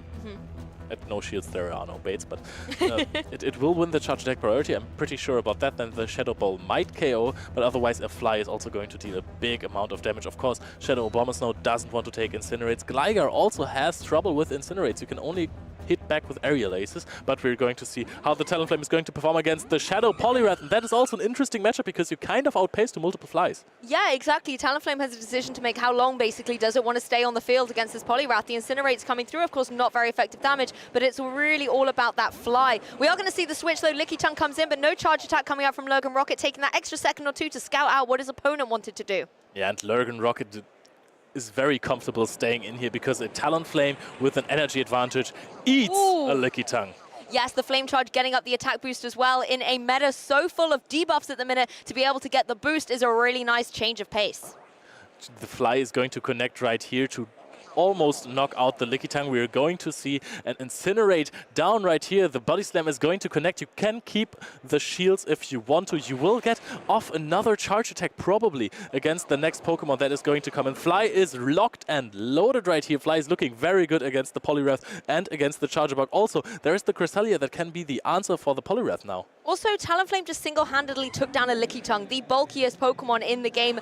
#1 on the usage stats. This Talonflame is absolutely unchecked, running rampant at the moment. Goes for another Fly. Very wise shield on V-Tenacity's side. And I think finally a sigh of relief to fell that Talonflame. That is looking really good for Lurgan Rocket, especially because he got this one shield out as well. Poliwrath, Shadow Poliwrath especially, has a lot of energy right here. Is going for that Scald. No baits right here. Scald is going to deal not even that huge amount of damage. No drop. no drop. That is also really important. Now we're going to see another one. And Lurgan has the shield advantage. He can just easily go for it. Do you even see the Psycho Cuts adding up? I mean, it's a very difficult situation. The Skull coming through this time does manage to get the drop, but there's going to be a switch, so that'll be reset immediately. Charger Bug just going for these Vault switches, not very effective damage into the Mud Boy himself. It is going to try and go for the X's and not shielded by Lurgan Rocket, so this will do a significant chunk, but Lurgan Rocket in the driving seat. Lurgan Rocket is already halfway celebrating right here. He's going to throw one Mudshot and then a Scald. Of course, hoping to get that debuff. Maybe actually not hoping to get that debuff. So there is little farm down for the Poliwrath after the Charger Bug gets knocked out. But there it is. I mean, I want to know what he's been whispering to that Whiscash to be able to get all of these Skull debuffs. It has been consistent throughout this set. Another X-Scissor will come through from the Charger Bug here, do a little bit of damage to Whiscash, but it honestly can just keep doing what it does best here. That is actually a lot of farm that he gets. He can throw right now. He's going to knock out with this Scald. V-Tenacity. He has to make the decision if he wants to shield that one up. And I'm interested as to why he decided to do that. Goes immediately for the X-Scissor, and now Lurgan Rocket can basically... Do you even want to let this go? This is an interesting decision. Yes, he decides to let it go. Has the shield advantage now right here. Poliwrath is going to come in. Poliwrath is completely energy dry. Lurgan Rocket at 100 energy is going to throw the Grass Knot. This is going to be a race against double X-Scissor that V-Tenacity needs to knock out that Cresselia. I think that was the thing. Dropping the Whiscash allowed a couple of extra fast attacks for energy for that Cresselia. It was in prime position to get rid of the Poliwrath, and now it's in a position, one shield here against the Charger Bug. So it's able to burn through one X-Scissor, and it's got plenty of energy to deal a charge attack back in retaliation. Yes, the future side is going to be able to knock out, and Lurgan Rocket advances to the winners round 2 here on day 2 right here. Future side is such a strong attack. We've seen so many trainers on Moonblast, but Lurgan Rocket very comfortably wins this 2-0, and he led Talonflame twice. Talonflame is so good in this matchup. It is very safe against V-Tenacity, and he just played it to perfection. And look at that confidence, the winning smile from Lurgan Rocket. Particularly, I think, as you said, halfway through that game 3, he knew he had it locked in. It was his game to lose at that point, but he already could see the path to victory. I know, Leo, we've talked a lot about Abomasnow, and I know Lurgan Rocket has championed it as well, but I want to talk about the ultimate Abomasnow counter in that Talonflame. What a force to be reckoned with, coming out as the lead in that game 3 and just destroying a Lickitung. Yep, Talonflame usually wins that matchup because of the guaranteed Flame Charge attack boost. So it is going to deal more damage with Incinerates. You know, the strength of Lickitung is not only in its bulk, but it's on this fast attack pressure with the Licks. Incinerate is so much more fast attack pressure. And that with a boost and then throwing that Fly, which is also a very, very energy efficient charge attack, is just a phenomenal matchup because, let's face it, Body Slam is a fantastic charge attack, but it's no Fly. But I think that was the coordination. I love the, you know, Flame Charge first of all, getting up the boost, and then going for the Fly, knowing you already had that extra power as well, I think was absolutely inspired. The critical thing, I think, as well, is Lickitung obviously gives Pokemon like Cresselia a bit of a difficult time with those licks, and Talonflame was just like, I've got your back, buddy. I'm going to open the game, and Cresselia, you are going to close it. Cresselias also can sometimes beat Lickitungs with 2 future sides, but you need a Cresselia that naturally has a little bit more attack, can hit a little harder. Yeah, otherwise get those knockouts. Exactly. Otherwise, it's going to be really dangerous because, again, those licks add up. Exactly, and we've seen that time and time again with Lickitung just being able to farm down against opponents, take a couple of charge attacks itself because it's got that bulk, doesn't necessarily need to shield, but when you are against the Talonflame, like you've said, the momentum is just so strong with the attack boost, and Fly being charged up so quickly and being able to deal such devastating damage just meant it was such a difficult spot for Lickitung, and I haven't seen it pinned like that in such a long time. Yeah, Talonflame is a really great Pokemon, and I also love the preparation that Lurgan Rocket must have done before the event, knowing, hey, if I'm versus a Lickitung, and I throw a Flame Charge and then a Fly, this is going to be even 2 Incinerate farm down after that for me. I'm going to get out of this with a Fly, and I can throw it immediately against the Poliwrath after, or whatever comes in after, in theory. Poliwrath in this situation gets a shield, and what more do you want from a Pokemon? Getting you alignment, getting a lot of fast attack damage as well, and just getting a shield as well. Exactly, and you might sometimes think, hey, a fire type versus the water type with that Poliwrath matchup, not going to be advantageous for the Talonflame, but that's where the secondary types really come into effect. Having that flying versus fighting, and particularly with the counters, the fast attack really not doing too much to that Talonflame at all. With the Fly already so charged up, just meant that Talonflame was in the driving seat. Yeah, and actually, Poliwrath is one of the few Pokemon that gets outpaced by Talonflame for the super effective hitting charge attack. You need 8 counters for a Scald. And that's a lot. You always want to throw at 7 versus a 5-turn fast attack. Also, you will only get to 7.5 basically. So your opponent is at the fly earlier. So the zero shield scenarios are horrible for the Shadow Poliwrath. And you need to get back into this game, you need to bait with Icy Winds. And that's always a very dangerous game. Exactly, and we've already seen 3 phenomenal matches so far this morning with trainers hoping to become the next regional champion. So let's take a trip down memory lane and look at our previous regional champion from Stuttgart. Hello, Pokemon trainers! My name is Amanda. You may also know me as Lundberger, and I'm here to give you a brief recap of what happened in Stuttgart, Germany at the last European Regional Championship of 2023. Just like a snow globe being shaken up by a child, the Pokemon Go Great League meta was completely flipped on its head with the Timeless Travels moveset update. Stuttgart was the first regional in this new meta, and with all eyes on Germany, competitors did not disappoint to rise up to the challenge. This was the first tournament in the 2024 Pokemon Go Championship Series that did not have Medicham as the #1 used Pokemon, with Lickitung slobbering up the fighter and slipping into that first place spot. In fact, though Medicham was #2 in overall competitor usage, Stone Collection was the only Day 2 competitor to have this Pokemon on his team. Despite the chilly weather, no Ice-type Pokemon could be found in the tournament besides the one brought by the 4th place finisher, JBG Winston HSV. JBG used his Alolan Sandslash to fight back against the many Flyers, Dragons, and Grass-type Pokemon that were making an appearance in Stuttgart. And without Ice-type Pokemon, Altaria once again took flight and had major impact in the tournament. Teammates and friends Tomahawk UK and Colin6 both utilized this Pokemon, and in fact, they utilized the same team and both had great performances, knocking out many well-known players and former Worlds competitors. And when the snow finally settled, only 2 competitors remained. Colin6, the 2023 Lille Regional Champion, came into Day 2 on the winner's side of the bracket, defeating many worthy opponents along his journey into Championship Sunday. Colin was also able to defeat Dinoski earlier in the tournament with a remarkable 2-0 sweep, marking the first loss in the tournament for the British trainer. But Dinoski proved that revenge is a dish best served as cold as the winter temperatures of Stuttgart, trekking his way through the rest of the losers bracket and once again facing off against Colin6, but this time in the grand finals. The battles were ferocious as both trainers fought to gain the upper hand. Dinoski was able to flip the bracket, beating Colin in a 3-2 victory in the grand finals, and these 2 trainers once again settled in to battle each other for the 3rd time in the tournament. And finally, in a very narrow 3-2 victory, despite leading a Poliwrath into a Charjabug, Colin6 was able to power-up punch his way to victory and become Europe's first ever 2-time regional champion.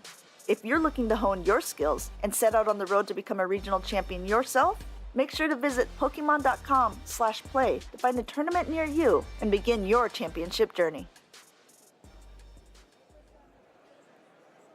Welcome back, trainers. We are here, and you can see there's been a little change here. I'm joined by the fabulous Ryan Hackley, aka Zionic. How are you doing, sir? Oh, so excited this morning. Those first set of battles that we saw today with Nighttime Clasher, pure class with the energy management, and then Tomahawk UK having the Lantern and Dugong into a triple flyer, and it still came down to one fast move there in Game 3. These battles are so exciting. We have many more to come.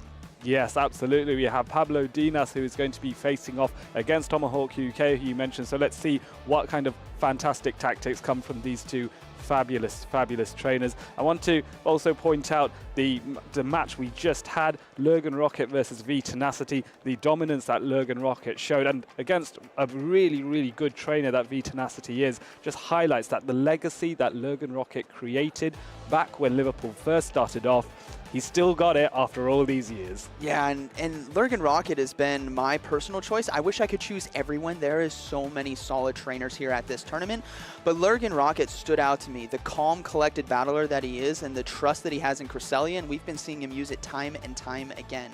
And speaking of top quality trainers, we do have an updated bracket that we can take a look at for the top winners right now. As we can see, Pablo Dinas now in the semifinals against Tomahawk UK, as well as Nighttime Clasher coming up next, or after that matchup against Lurgan Rocket. I mean, that matchup is going to be, both of these matchups are going to be brilliant. I'm very excited to see, in my view, Lurgan Rocket, one of the best trainers in Europe, go up against a trainer that has made a name for himself on the American circuit, Nighttime Clasher. I believe he is in one of the top on the CP leaderboard in North America, right up there at the top. So both of these trainers super experienced, are used to winning, and one of them wants to add another win there. So that matchup, definitely one to see, and I cannot wait. We are dropping into the losers bracket as well to see the trainers there. Statistan are getting a 2-0 win against Jamie Alwayne, and then Marco Shiny beating San Hudigo 2-1 there. I think both of those trainers are Spanish, if memory serves, so I might be wrong there on that one. So one advances for sure. Next off, we have Andres and against Alejandro, Alejandro, which Andres did win, and then Stuerman still in the game here as well. Of course, Roses round 2 to come as well. Yes, V Tenacity versus Status Stand, Stone Collection versus Marco Shiny, Luce de Roy versus Andres, and X-Zone versus Snowman. Those are going to be some incredible battles as a lot of these trainers well-known, very seasoned, and top performers. So it's anyone's guess who is going to be taking it all the way. Yes, all of these trainers, in my opinion, yeah, I wouldn't be surprised to see any of them win the winners bracket. We just obviously saw Fisanasi drop into the losers bracket here. These trainers are so good. You can see trainers that have top cutted recently. You can see trainers that have reached finals. Andres, Statistan, they've all done it before. One of them will do it again potentially. Yeah, and I think today is going to be a story of we all know these trainers are incredibly skilled. They all know their counts. They all know the energy management. I think it's going to come down to the rosters. We have honestly seen a very solid core with Lickitungs, Azumarill, Glygars, Whiscash, the list goes on. But when it comes to the unique Pokemon they bring, that's where things get interesting, as we do have Pablo Dinas with that Shadow Dragonite, a fan favorite, and also Tomahawk UK with the Venusaur. What's anyone's guess? Yes, absolutely. Venusaur has a very interesting matchup against Shadow Dragonite, because you would think that a Grass-type Pokemon is going to struggle against a Dragon and Flyer, but the access that Venusaur has to Sludge Bomb means, and the fact that Shadow Dragonite is so defensively frail, it is a bit of a struggle. But we might see that matchup in a bit. But Annihilate faces off against the Lickitung from Pablo Dinas' side. Ryan, take it away. And a nice smile there from Tomahawk UK, knowing that this is such a good matchup for him, running the Night Slash as well, and buckle up because this could get the boost. I have been hyping up Night Slash for so long. Come on. Everyone wants to see it. And is there going to be a boost? Not on this occasion, sadly. And Lickitung does survive to fight another day. And now going for the harder hitting Power Whip at this point, which Tomahawk immediately shields. So he knows he wants to keep his Annihilate nice and healthy. Yeah, this is a good opportunity for Tomahawk UK now to get quite a bit of energy from farming down, knowing that, you know what, if he does survive, it's only going to be a Body Slam, and Annihilate fully takes down, loaded on energy, but only one shield remaining. Yes, I still think this is an advantageous position for Annihilate here. Whatever comes in is going to have to deal with those charge attacks, and going straight for the Shadow Ball here. Pablo Dinas now needs to make an immediate decision. Is this a bait call, or is this a harder hitting Shadow Ball here? And so question times. The shield, it does not get used. That is so much damage. Nearly 70% of the health as a counter swap now into the Lantern. But Charjabug is cool and collected, ready to go for the X-Scissor here. Still going to do a little bit of chip damage. Not as powerful as the discharge, but it's going to be enough. Yes, I think it's sensible here. Getting that chip damage allows Gligar to come in and then threaten with those super effective digs, which at this range would definitely KO the Lantern, but not before a Surf is launched from Tomahawk's side. Now, if I'm Tomahawk UK, knowing that we see the whole roster, he sees the Shadow Gligar, he sees the Charjabug, the win condition here is honestly going to be Dugong with shields, coming in and hard farming down with that Ice Shard, and then unleashing the charge moves there against Charjabug. Yes, and this is working out very nicely, as now both shields have been used by Pablo Dinas' side as he protects that Gligar,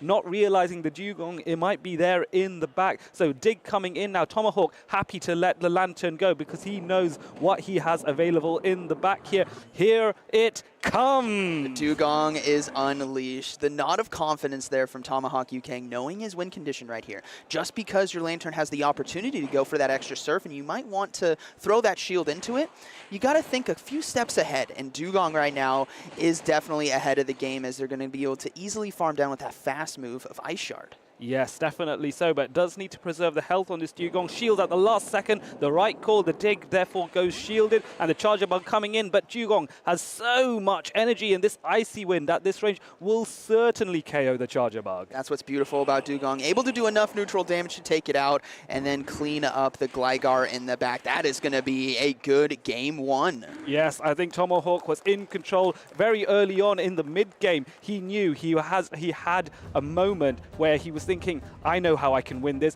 You rightly identified the win condition there, Ryan. And yes, this was the way he how do I put this? Made sure the ship sailed in the right direction to get that win. Yes, it helps out that I love using Dugong myself. It's very hard for me to not use Dugong when I'm battling at home in Go Battle League. As many people have mentioned to me before, I always bring it. So I tend to see its potential win conditions, especially in a tournament format right there. And Tomahawk UK, a seasoned battler, knows exactly where that win condition is. It's the safest bet.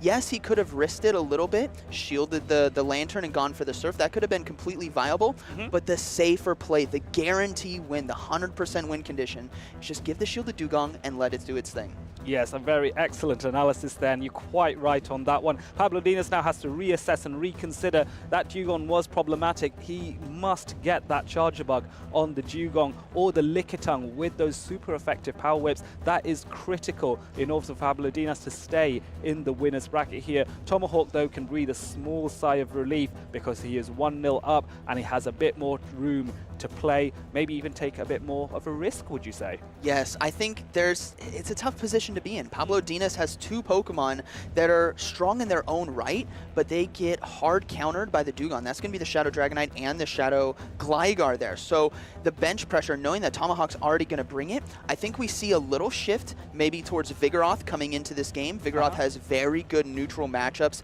in those positions, whether it's Lantern or Dugong. Having access to the Rock Slide is also nice, but he's got to be very careful to pilot it around the Annihilate, because Annihilate, it is Ghost and Fighting, which means it resists counter, it resists Body Slam, and it resists that Rock Slide. So Pablo Dinas' key to victory here, I think, is a Vigoroth, and Tomahawk UK, I think, just needs to be consistent and hopefully align the Annihilate to that Vigoroth. Let's see what happens in Game 2. Yes, we jump into Game 2 as Shadow Dragonite faces off against the Lantern. This is a relatively even matchup with the electric-type attacks from Lantern doing neutral damage to the Dragon-flying Dragonite here, but the oppressive damage of Dragon Breath is already making an impact against this Lantern. This is what's great about Shadow Dragonite, is in a matchup typically where you would think, Lantern is an anti-flyer, Shadow Dragonite shows you just how strong it can be with the Dragon Breath. This is going to be shielding the Surf here, and we're likely going to see a Dragon Claw come out very, very soon.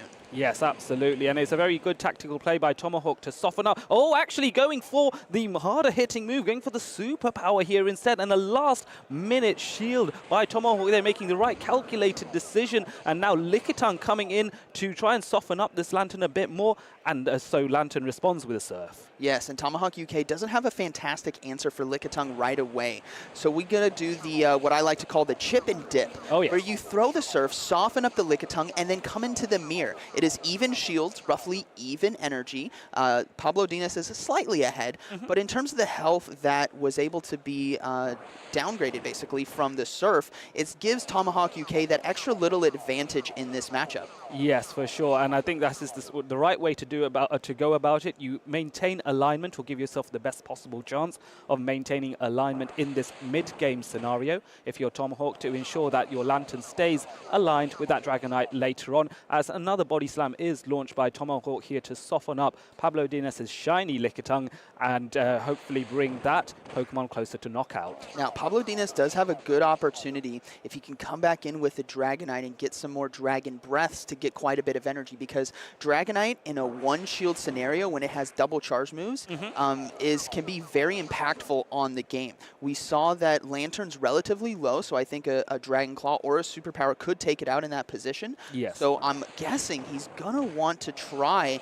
and actually, nope, another Body Slam coming through, so Pablo Dinas totally fine with this. This is Shadow Dragonite's opportunity to get ahead. Yes, absolutely. I think Tomahawk would have liked to have gone up to 2 body slams here before having forced to throw one, but that was not possible because the Pablo Dinas' Lickitung was very close to throwing its own body slam, and Tomahawk was aware of this. So being able to potentially get the full farm down here just about manages it, and Pablo Dinas in a commanding position with the Shadow Dragonite here. Lantern coming back in to try and soften this up a bit more. Pablo Dinas' timing is impeccable. Beautiful time there on the Dragon Claw. This should do enough damage to KO the Lantern. And then we have the Shadow Gligar coming in, but unfortunately Pablo Dinas has an Azumarill in the back, and Tomahawk UK knows that it might just be over. Shadow Gligar can still do quite a bit of damage, but having that weakness to water and ice is going to be an uphill battle. Yes, it's going to be really challenging, and Pablo Dinas does have access to Ice Beam, which is the faster charge attack to reach. So going for the dig here, Azumarill's bulk is so impressive in these scenarios, able to get that Ice Punch off, which has to go shielded, but the next Ice Punch is soon to come, surely. Yeah, the Ice Beam's going to be stopped right there, looking to overload on energy, and no, he's not going to make it in time, unfortunately. He does get the dig off, but the Azumarill still has 1 shield remaining. And this is why Azumarill has been a staple of this meta, and a staple of the meta for Pokemon Go for years. It is solid, it is consistent, and it can get you wins, especially as an anchor on your team, as the Ice Beam now is going to be KOing the Shadow Gligar. And there, Pablo Dinas makes it 1 apiece, making sure that this battle is not going to be one-sided. It is very close between these 2 trainers, as while all that separates them from advancing to the next round is that one spectacular win. Yes, and now I predicted an increase or the usage here in Vigoroth in Game 2, but boy was I wrong. Shadow Dragonite, I didn't think Pablo Dinas was going to bring that considering how good Dugong is against it, but it goes to show that this trainer understands his team, understands his Pokemon, and knows that there are potential win conditions here, like we saw with the Dragon Breath and the energy usage there on the Shadow Dragonite. Yes, I absolutely agree, and I think, and this is where this is why I always talk about mind games, Ionic. I think about Pablo Dinas making a calculated decision that I'm going to risk Shadow Dragonite because I reckon Tomahawk is going to expect that because I brought in Dugong Game 1, I might not bring it in Game 2, and I'm hoping the bench pressure that the Dugong provides will put off the Shadow Dragonite. Pablo Dinas is going, I'm going to second guess that, I'm going to put it in anyway. Yes, now, if I was Tomahawk UK, the momentum obviously is on Pablo Dinas' side. Tomahawk UK, even in the series here, I would rely back on Dugong. Yeah. The only very hard answer that you have is potentially the Vigoroth and the Charjabug, depending on the energy situation there. But even then, Dugong still does well in those matchups by applying the Icy Wind debuff, which is a setup for your team. I think Tomahawk UK really needs to lean into that Dugong because it has such good matchups against either the Gligar or the Dragonite, which might be seen again, maybe even both. I don't think that would be bold on Pablo Dinas' side to bring both. Yep. But I think we might see Dugong here in Game 3. Yes, I can agree with that. I think for me, if I was Tomahawk, I'm leaning towards Dugong, Annihilate, and then something to cover the Azumarill, which is a relative core breaker to the Dugong and Annihilate core. So then that leans the argument to whether I go for the Lantern, Venusaur, or Lickitung. Lantern, of course, having a much better matchup against the Dragonite, perhaps, compared to the Venusaur, but the Lickitung is a little bit more safe and conservative. But would you risk being safe and conservative in Game 3? I think Lantern has a lot of good matchups here. There's a lot of good utility that it can bring with the Surf and the Thunderbolt, so I wouldn't be surprised if we see a double water line here from Tomahawk. Here we go, Lickitung on the lead versus Charjabug. Okay, so Volt Switches are coming in, but we can see what the back lines are. The Dugong is indeed in play, and it is, as you say, Zionic, a double water strategy on Tomahawk's side. So Body Slam is going to come soon, but not before the Charjabug launches the X-Scissor first in order to get some useful chip damage on this Lickitung. And this is what it comes down to sometimes. Yes, we're analyzing the picks they could potentially bring, but the reason why is comfort. You know, understanding that I know these team, I know this Pokemon, I see how it does against my opponent. I'm going to go with my comfort. I'm going to go with I know. I'm not going to get too spicy for a Game 3, and I think that's what Tomahawk UK is bringing. Lickitung, Lantern, and Dugong. It doesn't get more consistent and safe than that, as Charjabug now going for another X-Scissor. And he must be very pleased to see that Charjabug is in the lead, because that would be the biggest threat to his 2 water types. So I think it's very good to use the Body Slam here to really soften up this Charjabug, and hopefully, forcing a shield actually So Pablodinas keen to take switch and throw back with the X-Scissor here, which I think Tomahawk probably has to let go, right? He probably does have to let go because the damage that's going to be coming out, whether it's on the Lantern or the Dugong, is going to be that hard-hitting charge move. So he's completely safe here to shield and then look to maybe commit to the farm down. Doesn't necessarily have to throw a Surf, but good energy count there by Tomahawk UK, knowing that it's just an X-Scissor, can easily let that go, as we do see a counter swap here into Lickitung. Yes, and I think now Lantern has to go for at least one charge attack to soften this Lickitung up before the Power Whip is launched. Going for the Thunder here, and this is an immediate no shield. Pablodinas trusting in the Lickitung's bulk to withstand that, and it does it quite well, actually. Yes, and if I was Tomahawk UK right now, it's a tough call. I think he's potentially reading maybe an Azumarill in the back. That's why we see the shield there on Lantern. But we know it's a Shadow Dragonite. So if he obviously has the Dugong alignment there, this could be a very fast end game. Yes, for sure. And I think, therefore, that might be Tomahawk's way of winning this game if he is able to get that alignment. No shield on the Lantern here, so it has been heavily softened up. So it's just so Pablodinas banking everything on the Shadow Dragonite in the back here, but not before a body slam is launched to try and soften up this Lantern a bit more. Tomahawk UK reading the potential Azumarill, going to go ahead and shield the Lantern as it gets the farm down, and now we get to see the Shadow Dragonite come in. He's going to go ahead and swap out immediately into the Dugong. Ice Shard versus Dragon Breath. The superpower is going to be coming through, and it's going to do an incredible amount of damage. Yes, and Dugong is quite bulky, but this is a Shadow boosted superpower, and it's going to do a huge amount of damage. Does it KO? Takes out the Dugong! Boom! Down it goes, but Lantern in a great position as well. The counter swap here into Charjabug, throwing the Surf, has back-to-back charge moves, but Dragon Breath might actually take this, clearing the debuff from Superpower. Charjabug trying its best to get to the next charge move. Lantern is forced to throw once again. Yes, to eliminate this Charjabug, and then it will be a race for Lantern to get enough sparks off before Dragon Breath takes it out. But Dragon Breath's damage is so impressive, and there's just so much more HP on Dragonite. Pablodinas makes it 2-1 and advances in this winner's round. What an incredible Game 3. That came down to a team read. Tomahawk UK was registering that, you know what, there might be that Azumarill once again. Very fearful of it in the back like we saw in Game 2, but ultimately it was the Dugong. And in hindsight, obviously, give shields to Dugong and it wins. Oh, what a close game right there, and well done to Pablodinas, overcoming a double anti-flyer backline with a Shadow Dragonite. This Shadow Dragonite is just so oppressive here. It's such an impressive Pokemon just because of the firepower that it can provide. And you are quite right with that analysis there, Zionic. In the back, making that last-minute prediction that you reckon it's an Azumarill. If Tomahawk had known it was a Shadow Dragonite, the Dugong would have been the way to go. It is just one of those things when you're playing at this high level. Not only do your attack counts have to be perfect, you're catching, you're undercharging, all these amazing tactics, your mind reading and predicting the back line is a very important skill. It's incredibly tough to do. You can dance yourself around with the strategy that you have.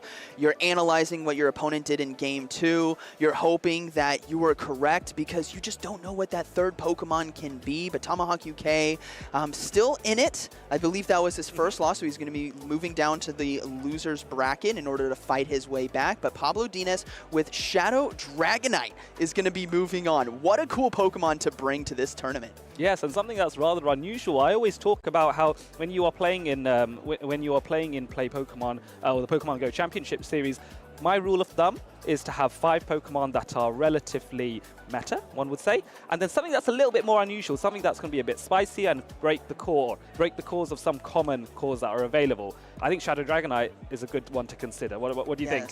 And Venusaur, yeah, I completely agree. Yep. You got to start with a solid core, whether that's 4 to 5. I would argue towards 4, getting yourself a solid list, and then 5 and 6 slot being something unique to shake things up. We've seen things like Pelipper, Venusaur, Shadow Dragonite, Shadow Charizard.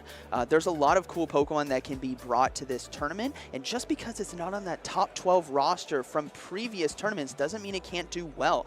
Pelipper is yesterday, from those I was talking with on the ground floor, they didn't have a great answer for it, and Pelipper swept through that meta and made it into day 2. Yes, I had a lot of eyes on Pelipper. I thought Pelipper would potentially do well in an Annihilate heavy meta or in a fighter heavy meta. I was expecting to see more Poliwrath. I'm surprised we haven't seen so many, but Pelipper would have been very good against that as well.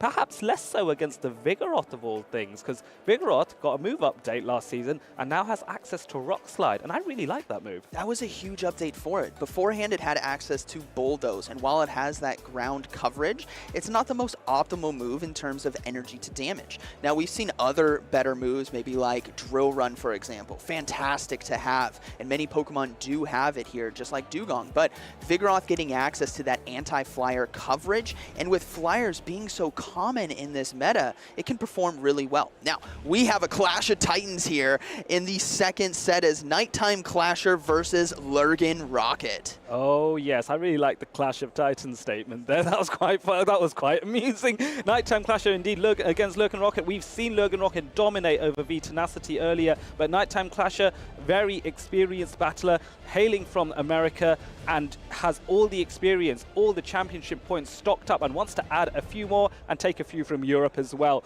What do we think of this matchup? I'm liking the look of Talonflame from Lurgan Rocket's side. Yes, Talonflame is going to be cooking today, as it has very solid matchups against a lot of Nighttime Clasher's team. Now, Nighttime Clasher can also rely on the Scald from Whiscash. He has the Icy Wind from Dugong, and the potential neutral matchups with Body Slam, Shadow Ball, and Aerial Ace. Yes, I do like this idea. I love the fact that Dugong is still going to be available here. I think it's such a useful Pokemon to have. I know it was touted about by many trainers here. So I'm thinking, for my thought process, how do I deal with that if I'm Lurgan Rocket? How do I deal with the Dugong, which is so safe? The Registeel might be an option if it has an energy lead. What else potentially could work? Maybe the Azumarill. Yeah, I think there's actually quite a few good options because Dugong has an interesting typing here. It's got the ice and water. So you have the fire damage there from Talonflame. You have Azumarill for resisting ice shards, and you have the Play Rough. I believe would probably have Play Rough as the moveset. Sure. Cresselia with the Grass Knot, Registeel for the bulk there, and the Zap Cannon Focus Blast. I think he has a lot of good answers. He doesn't have any hard answers, right? He doesn't have a fighter in there on his team. Right. But I think teamwork is going to be the play to answer Night Clasher's Dugong. Yes, and another thing that is interesting is the lack of Lickitung on Lurgan Rocket's side, whereas Nighttime Clasher does have that, which means Nighttime Clasher, especially with the lack of a counter user on Lurgan Rocket's side, Nighttime Clasher, I think, will feel very safe bringing Lickitung in. The key aspect will be whether Lickitung, as a safe swap, can do enough to gain an advantage, either because it's able to flip a matchup or soft lose and allow for a farm down with a slightly more potent Pokemon. Yes, and what I love about team building as well is you can have counters in an offensive way or a defensive way. So with Registeel, it's been very strong ever since it got access to the fast move of a lock-on.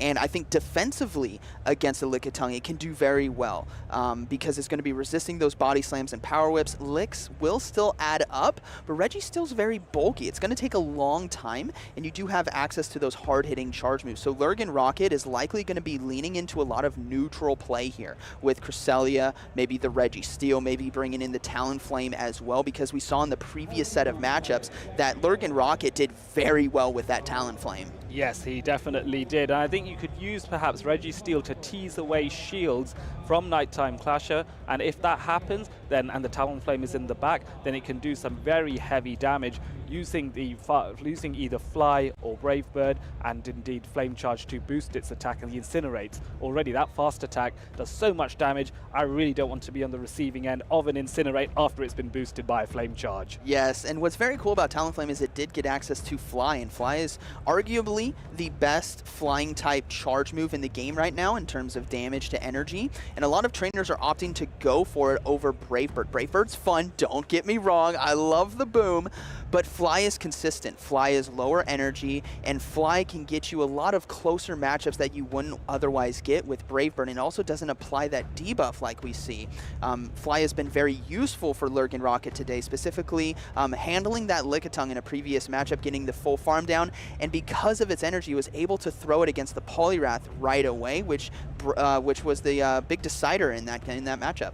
Yes, for sure. So now Nighttime Clash and Logan Rocket really calculating what their opponents are going to do. I'm not sure if both of these trainers have ever faced each other before. I may be wrong. Maybe they have dabbled in the grassroots circuit, but mind reading when you don't have that, when you're not quite as aware of what's going on, sorry, not aware of what's going on with your opponent in their mind, that's a bit trickier.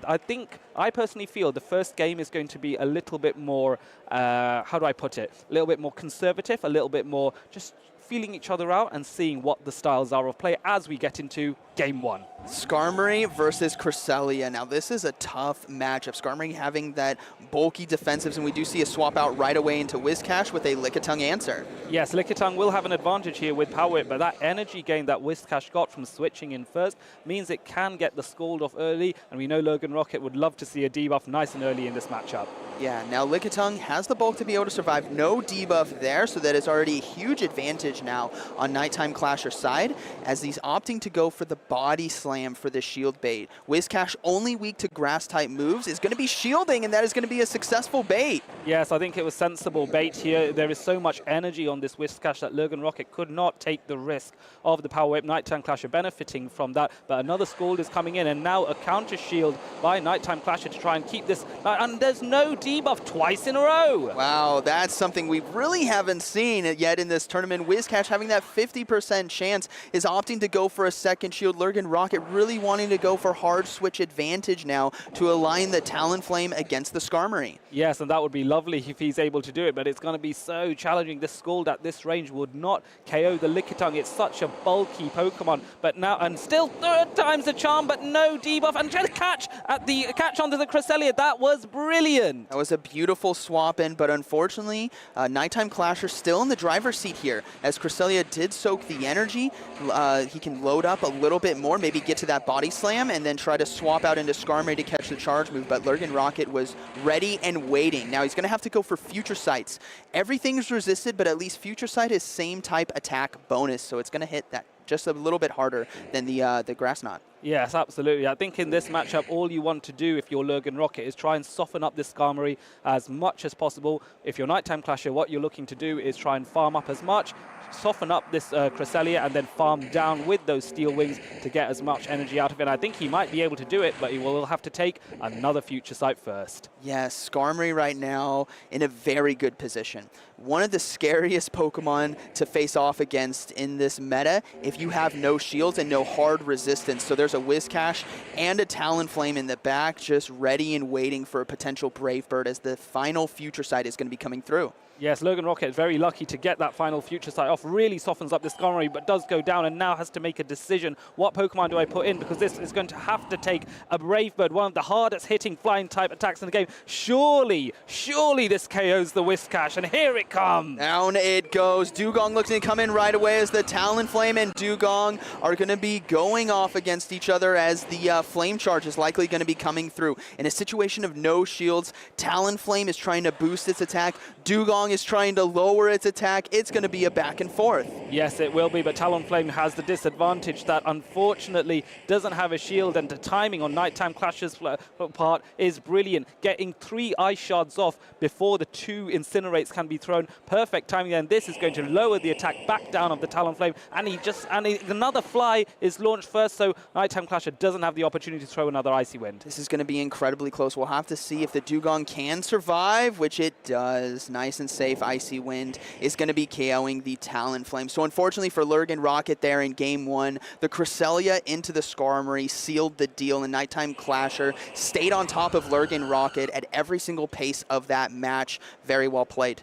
Yes, it must be very fortunate. I'm sure Nighttime Clasher very happy to know that he made the right call, was able to get into the mind of Logan Rocket and predict what the line would be, the line of 3 Pokemon that Logan Rocket would select. That foresight, that educated guess, I would say almost, was the right one to make, and that is what has made him so successful in both this tournament and many tournaments in the United States. Now, what's very interesting there is Nighttime Clasher brought Skarmory, Lickitung, and Dugong, all of which Reggie Steele sitting on the bench is like, come on, bring me in. So this is going to be a question here in game 2. Will Logan Rocket pivot to the Reggie Steele? Will Nighttime Clasher predict that and pivot into Whiscash and Annihilate?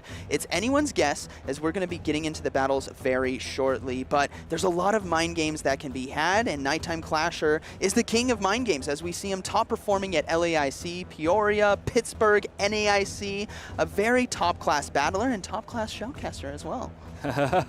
Yes, absolutely. And then, of course, on the other side, we have Logan Rocket, who was the first regional champion in the history of the Pokemon Go Championship Series back in Liverpool in the 2022. He reached top 4 in 2022 in Worlds, losing only to Crescent Angels, and that matchup was one of the best things I've ever seen in my life, honestly, I will have to say that. And he was a regional finalist in Morecambe in 2023, which was, I believe, casted by Nighttime Clasher, funnily enough, and was able to therefore secure his Worlds invite to Honolulu, to Yokohama in Japan in August 2023. This is what I love about Liverpool specifically. This is where we got our start as a community on the Play Pokemon Tournament series. And for those of you who were watching at home from community members or participating here at the tournament, it was a special one to see. Back in the meta of Shadow Walrein and Cresselia, Diggersby and Nidoqueen, those were the days, and Lurgan Rocket was the king of it,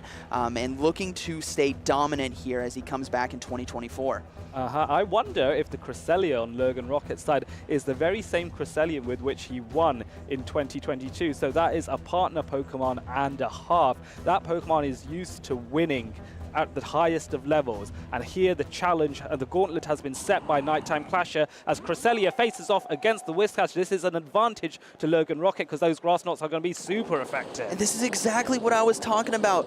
Lurgan Rocket needed to bring Registeel. Nighttime Clasher was hoping to see the Registeel, but instead it's Cresselia once again. Lurgan Rocket sticking to his gut and bringing the Cresselia in a very positive matchup now against the Whiscash. He is able to get a buff, a debuff, and then a swap into the Lickitung here. Lurgan Rocket realizing that I want to soften this Lickitung up, going for the harder hitting, same type attack bonus future side to try and soften this Lickitung up, and then swaps immediately afterwards. Yeah, the Talonflame now going to be coming in with that hard-hitting Incinerate, looking to go for Flame Charges as well to boost the damage on the back end. And hopefully what a Talonflame can do in this kind of scenario is get the boost with the Flame Charge, which is guaranteed, get a nice farm down with Incinerate, and have a charge move ready to go for that Whiscash so it can apply that hard pressure. Yes, I absolutely agree, but not before Nighttime Clasher does get another body slam off, and Lurgan Rocket wants to preserve some health and ensure he's not farmed down. Goes for the Flame Charge here to soften up Nighttime Clasher's Lickitung.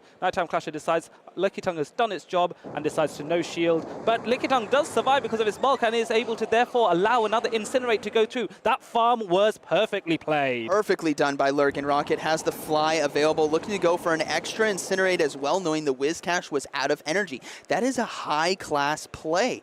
Keeping track of your opponent's energy can be a bit daunting, especially in a tournament series, but Lurgan Rocket making it look easy as another charge move is going to be coming through here from the Whiscash. And now Lurgan Rocket realizing that his Talonflame has done its part and softened this Whiscash up, happy to let it go, and then can maintain alignment by putting that Cresselia back into the match. And what's problematic is Nighttime Clasher doesn't have a real good answer to this because the Dugong is also weak to grass moves, does delay throwing the charge attack in order to ensure there's no catch. Nighttime Clasher shielding at this point. Now you got to, if I'm Lurgan Rocket here, you got to be reading, why did Nighttime Clasher shield?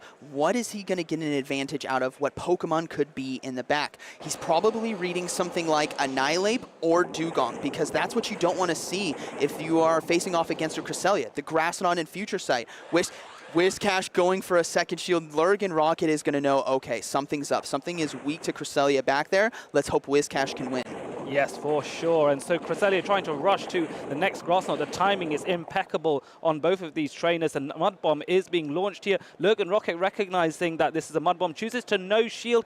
Will this cost him? Because that Cresselia would be so useful against the Dugong. This is going to be a very, very tough end game. Even though Whiscash has one shield remaining, he's going to be facing off against the Icy Wind debuffs. And as a Pokemon in Go Battle League, you can clear that debuff, and you get the attack drop from the Scald there. Mud Bomb now going to be taking it out, but looping back to the debuff. you can clear it if you swap out. But Whiscash is the last Pokemon remaining here for Lurgan Rocket, and the Dugong is going to be sealing the deal as Ice Shards and Icy Winds are going to be too cold for this Whiscash. Yes, unfortunately, Lurgan Rocket is put himself into a difficult position there, letting the Cresselia go.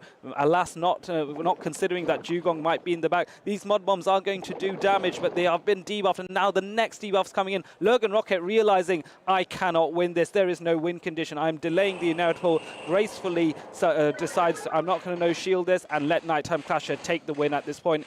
Good games, Nighttime Clasher, commiserations to Lurgan Rocket. What a good set of battles right there. And that ultimately came down to those team reads. Like we saw in the previous matchup with Tomahawk UK, predicting the Azumarill, and it wasn't there, it was Shadow Dragonite. In this case, I think he was hoping for Annihilate. Yes. But it ended up being Dugong. And had we seen the Registeel come into the front of the lineup, it could have been aligned to that Whiscash, but that's what happens sometimes. When you pick the wrong Pokemon or just have the slightly missed team read, your opponent can take advantage of that. And on the flip side, Nighttime Clasher showing great strength there in bringing Dugong consistently. And Dugong has been a top performing Pokemon in this meta here in Liverpool. Yes, definitely has. We've seen it do brilliant things, and I think Nighttime Clasher has a long, long career left in this tournament. I think he's very strong. I think he really is a contender to win it all, which would be something, being able to say, I've won a regional outside my home region. That's crazy. Yes, coming into foreign territory, as some might say, hopping over the pond. Nighttime Clasher is steamrolling ahead as he will progress on through the winners finals, but Lurgan Rocket is not out yet. I personally chose Lurgan Rocket as my trainer to be looking out for, the trainer to watch today, so I still have hope and faith in him. He's a strong competitor. He just needs to get his composure back, kind of maybe analyze what he might have made a mistake there. Maybe he should have brought that Registeel and kind of trust in that a little bit more going forward. But we have more battles coming up very shortly. Yes, we do indeed. And so these trainers, all of them are competing, bear in mind, to be your Liverpool regional champion.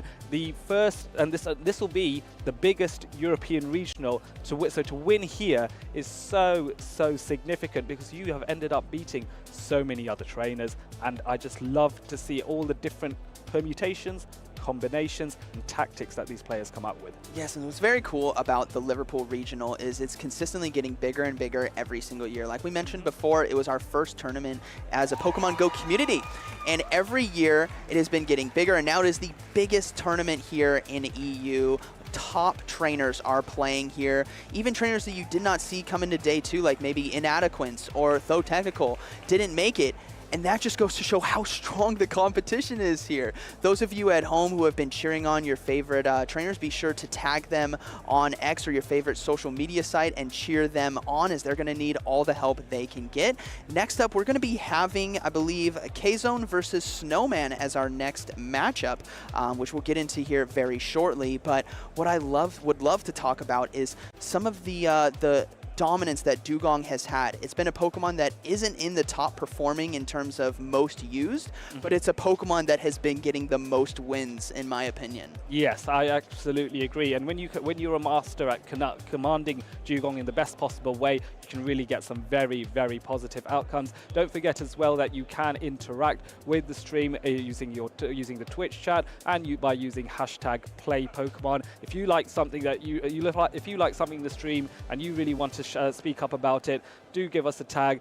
Hopefully, we may even see that some of your comments on stream later on. Who knows? So, #PlayPokemon, that's the way to go. And say who you are supporting. Who would you like to see win? If you're coming over from if you're watching from the US, for example, maybe you're really feeling Nighttime Clasher, and he's doing very well indeed.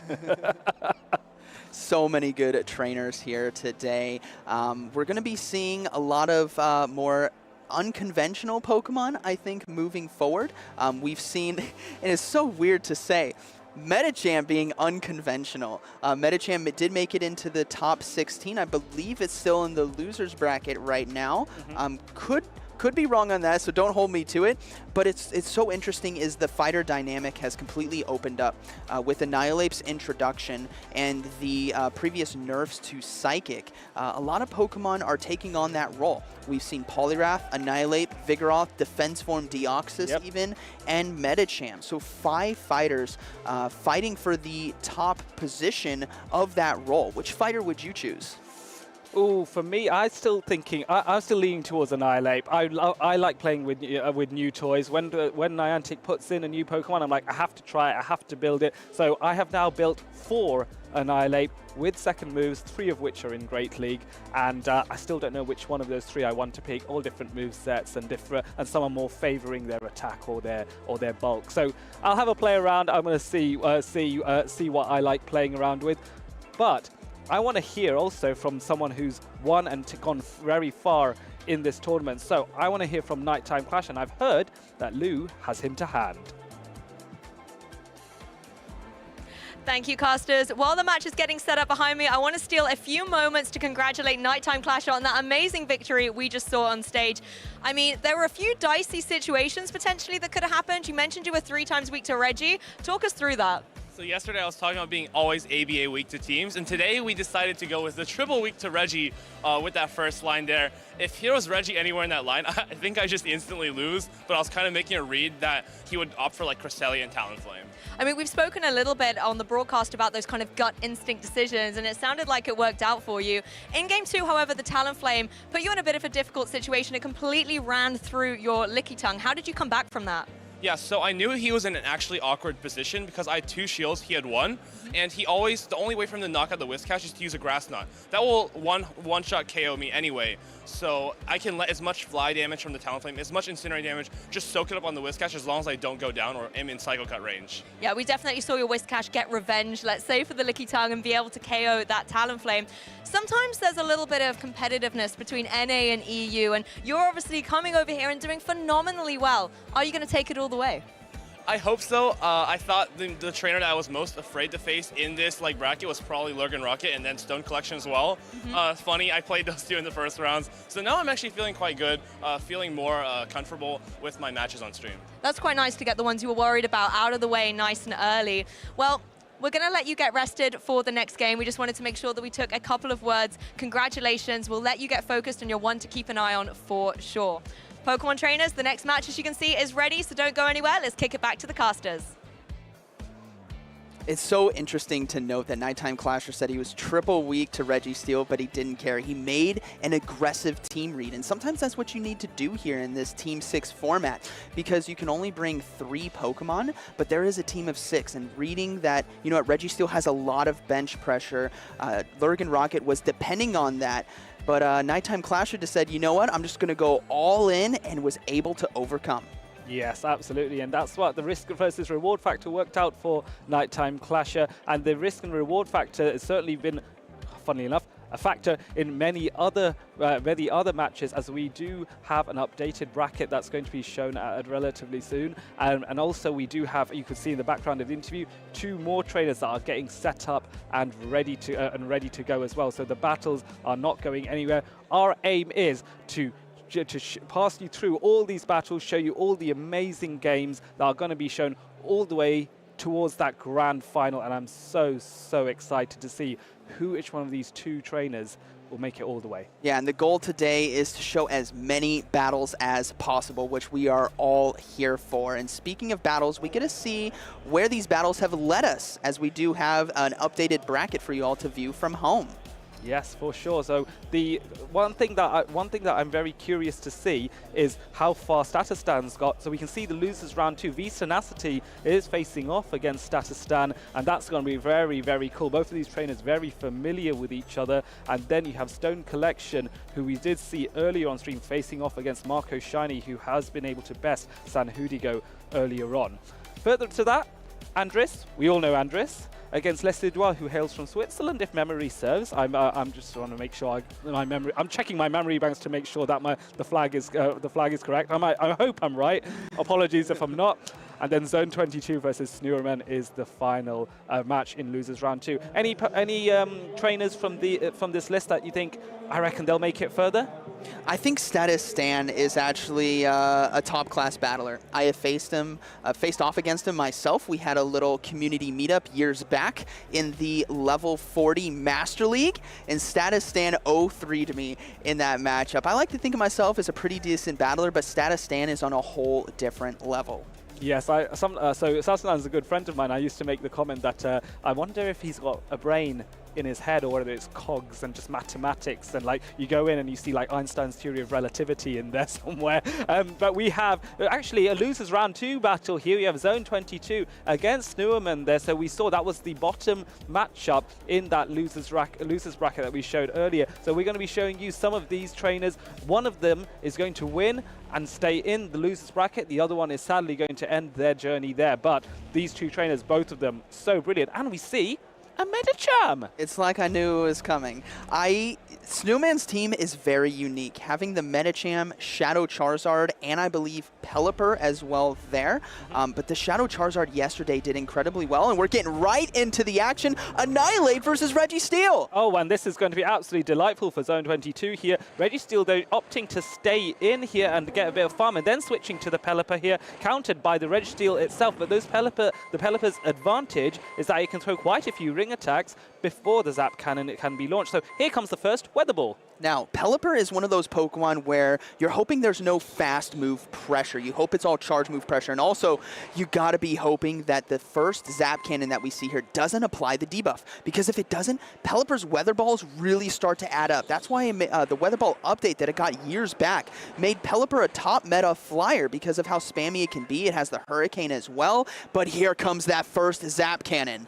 And there goes no shielded, so Snurman opting to let Pelipper go entirely down, and now he's going to bring in either his Registeel or Lickitung. Neither of these Pokemon are very good at farming down, so what does he pick? Goes for his own Registeel and has an energy advantage. This is going to be such a close race, able to get to the Focus Blast in time, but unfortunately for Snowman, K-Zone's Annihilate is sitting in the back with a Lickitung and a Registeel to be able to counter down. Yes, and here comes the Annihilate back in, and Registeel staying in this matchup. Those counters are really adding up, and then grinding. Oh, what a catch! Catching the Shadow Ball there for resisted damage. A huge play from Snowman, but is it going to pay off? Absolutely, that was such a great play, and here comes the Lickitung mirror here. An advantage still to Zone because of that Shadow Ball damage on the Lickitung, that there isn't a lot of it, and now both these trainers are going to be exchanging body slams. What an incredible catch that was to really change the dynamic of this game as these Lickitungs go body slamming each other. You know what I'd love to see is what these trainers are calculating their potential win condition, because the more you play this game and the more you understand, you watching at home can kind of see it yourself. And you know that like the only play here, knowing that he has a Registeel and a Lickitung, is to catch a Shadow Ball. And my gosh, did he execute that. Yes, if this works out in the long run, I am going to be so impressed with Snowman here as another body slam is launched. And both of these Pokemon are on relatively similar amounts of energy here. So it is going to be quite the race to see who can get that one extra lick to get that body slam that half a second quicker than the other.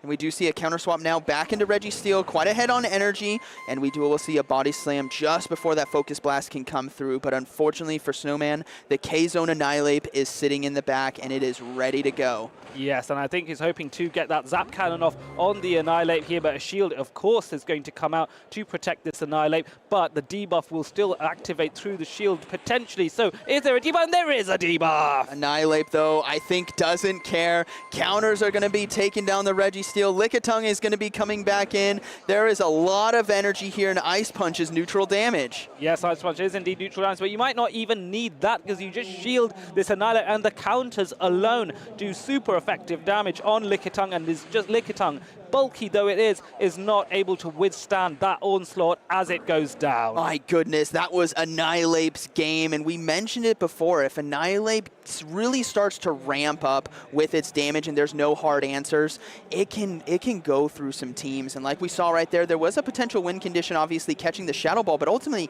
it just didn't matter. Annihilate's counter damage can't be stopped. Absolutely not. And I wonder if the Snowman may have, considering he didn't use any of his shields in that game and and still lost. I wonder if it would have been a decision to maybe shield the Pelipper once and try and win switch advantage in that Registeel matchup, but there was a risk factor there because that Zap Cannon, if it had debuffed, would have made things very problematic for Pelipper, and that shield might not be ready.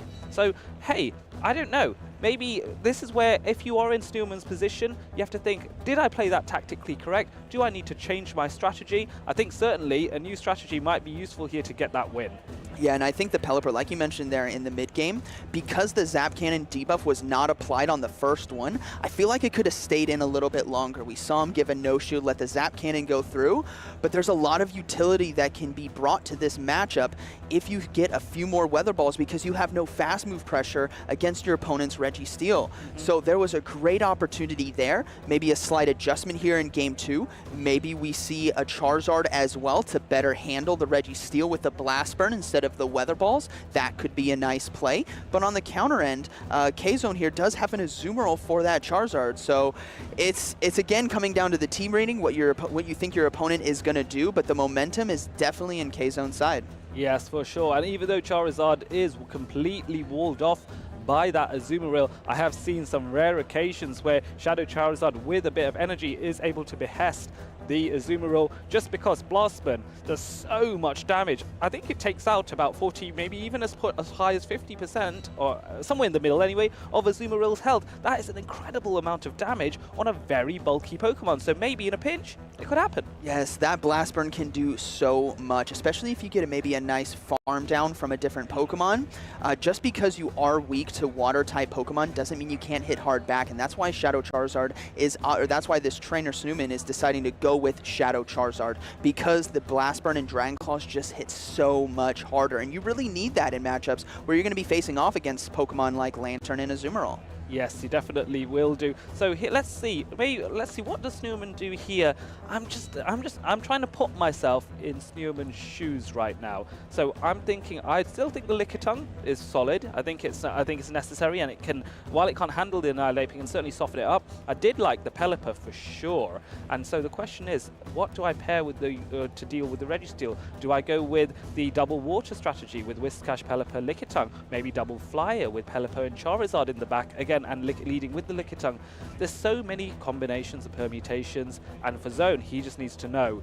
He would like to know what's going to be run, but wants to know what is going to be the tactic that Snowman comes out with. Yeah, I think we're definitely going to see two answers to Annihilate here, as Registeel versus Whiscash. Very positive lead now for Snowman here in Game 2. Yes, and you can see the Charizard and the Pelipper. The double Flyer strategy is available, and so Whiscash going in first, going for that Mud Bomb. No, overfarming a little bit more. Timing is impeccable here. Now the Mud Bomb comes, getting that extra bit of energy before throwing the charge attack. Now this game, I think, is ultimately going to come down to how many shields does Lickitung have near the end, because Registeel, obviously right here, wants to try to get shield pressure early because he knows he's going to need Lickitung or Gligar with that extra shield in the back as a Focus Blast does land.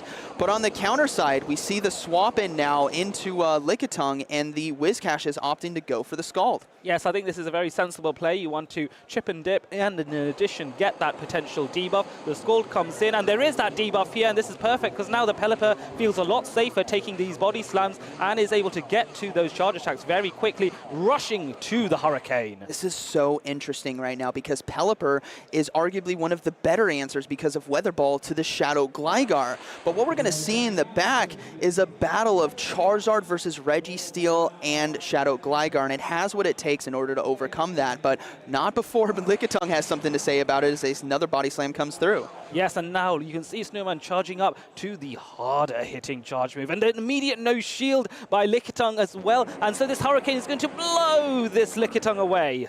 Now, the question is, you come in, he is opting to come in with the Registeel, maybe hoping to get a very nice farm down with Lock on, but Pelipper, this is what we saw in Game 1. The Weather Balls really start to add up, and this Pelipper now has an opportunity, if Registeel decides not to throw, to put shield pressure down. Yes, it does, and so you're trying to get a catch here, not successful, but this is okay, because Pelipper just goes, you know what, I'm happy to throw a weather ball, and that final shield does go on Zone's side, and now Pelipper has really put in work here, and the path is opened for Shadow Charizard. This is what we wanted to see. Shadow Charizard coming to the forefront with 2 shields, and this is, you can see him smiling right there. He knows he's got the Charizard hat on, he's got 2 shields. There's really not a lot of fast move pressure. Wing attack does do a good amount of damage, but Shadow Charizard is in such a good position as Blast Burn is going to be coming through. And now this is a decision time for Zone. Does he know it's a Dragon Claw? Does he know it's a Blast One? He doesn't shield, and it is the Blast One, and down goes Gligar. Oh my goodness, Registeel now does have a good amount of energy, but Charizard is in a very good position. There's still Whiscash in the back,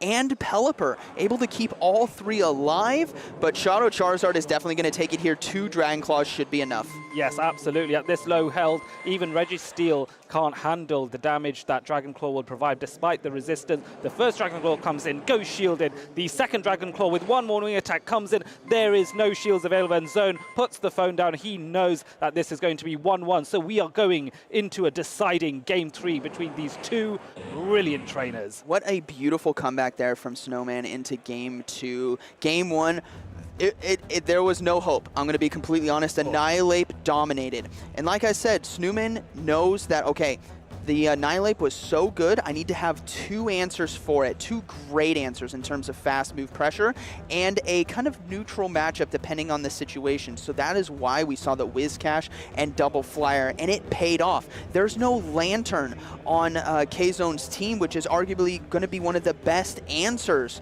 to Snowman's Double Flyer backline. You could go neutral in terms of the Azumarill, but the Hurricane and Blast Burn are still going to do a lot of damage. Yes, they definitely will. So I'm interested to see now how does Zone adjust his playstyle, adjust his tactics. Does that Annihilate come back in? But then Snowman did bring Double Flyer strategies, so that might be a bit iffy, and it was being led by the Whiscash as well. So I don't know, will Annihilate be able to handle that line, or is that not a safe bet? What do you reckon, Ryan? I think we might see an Azumarill come into play here. Azumarill actually has pretty good matchups across the board. Obviously needs to watch out for the Zap Cannon from Registeel.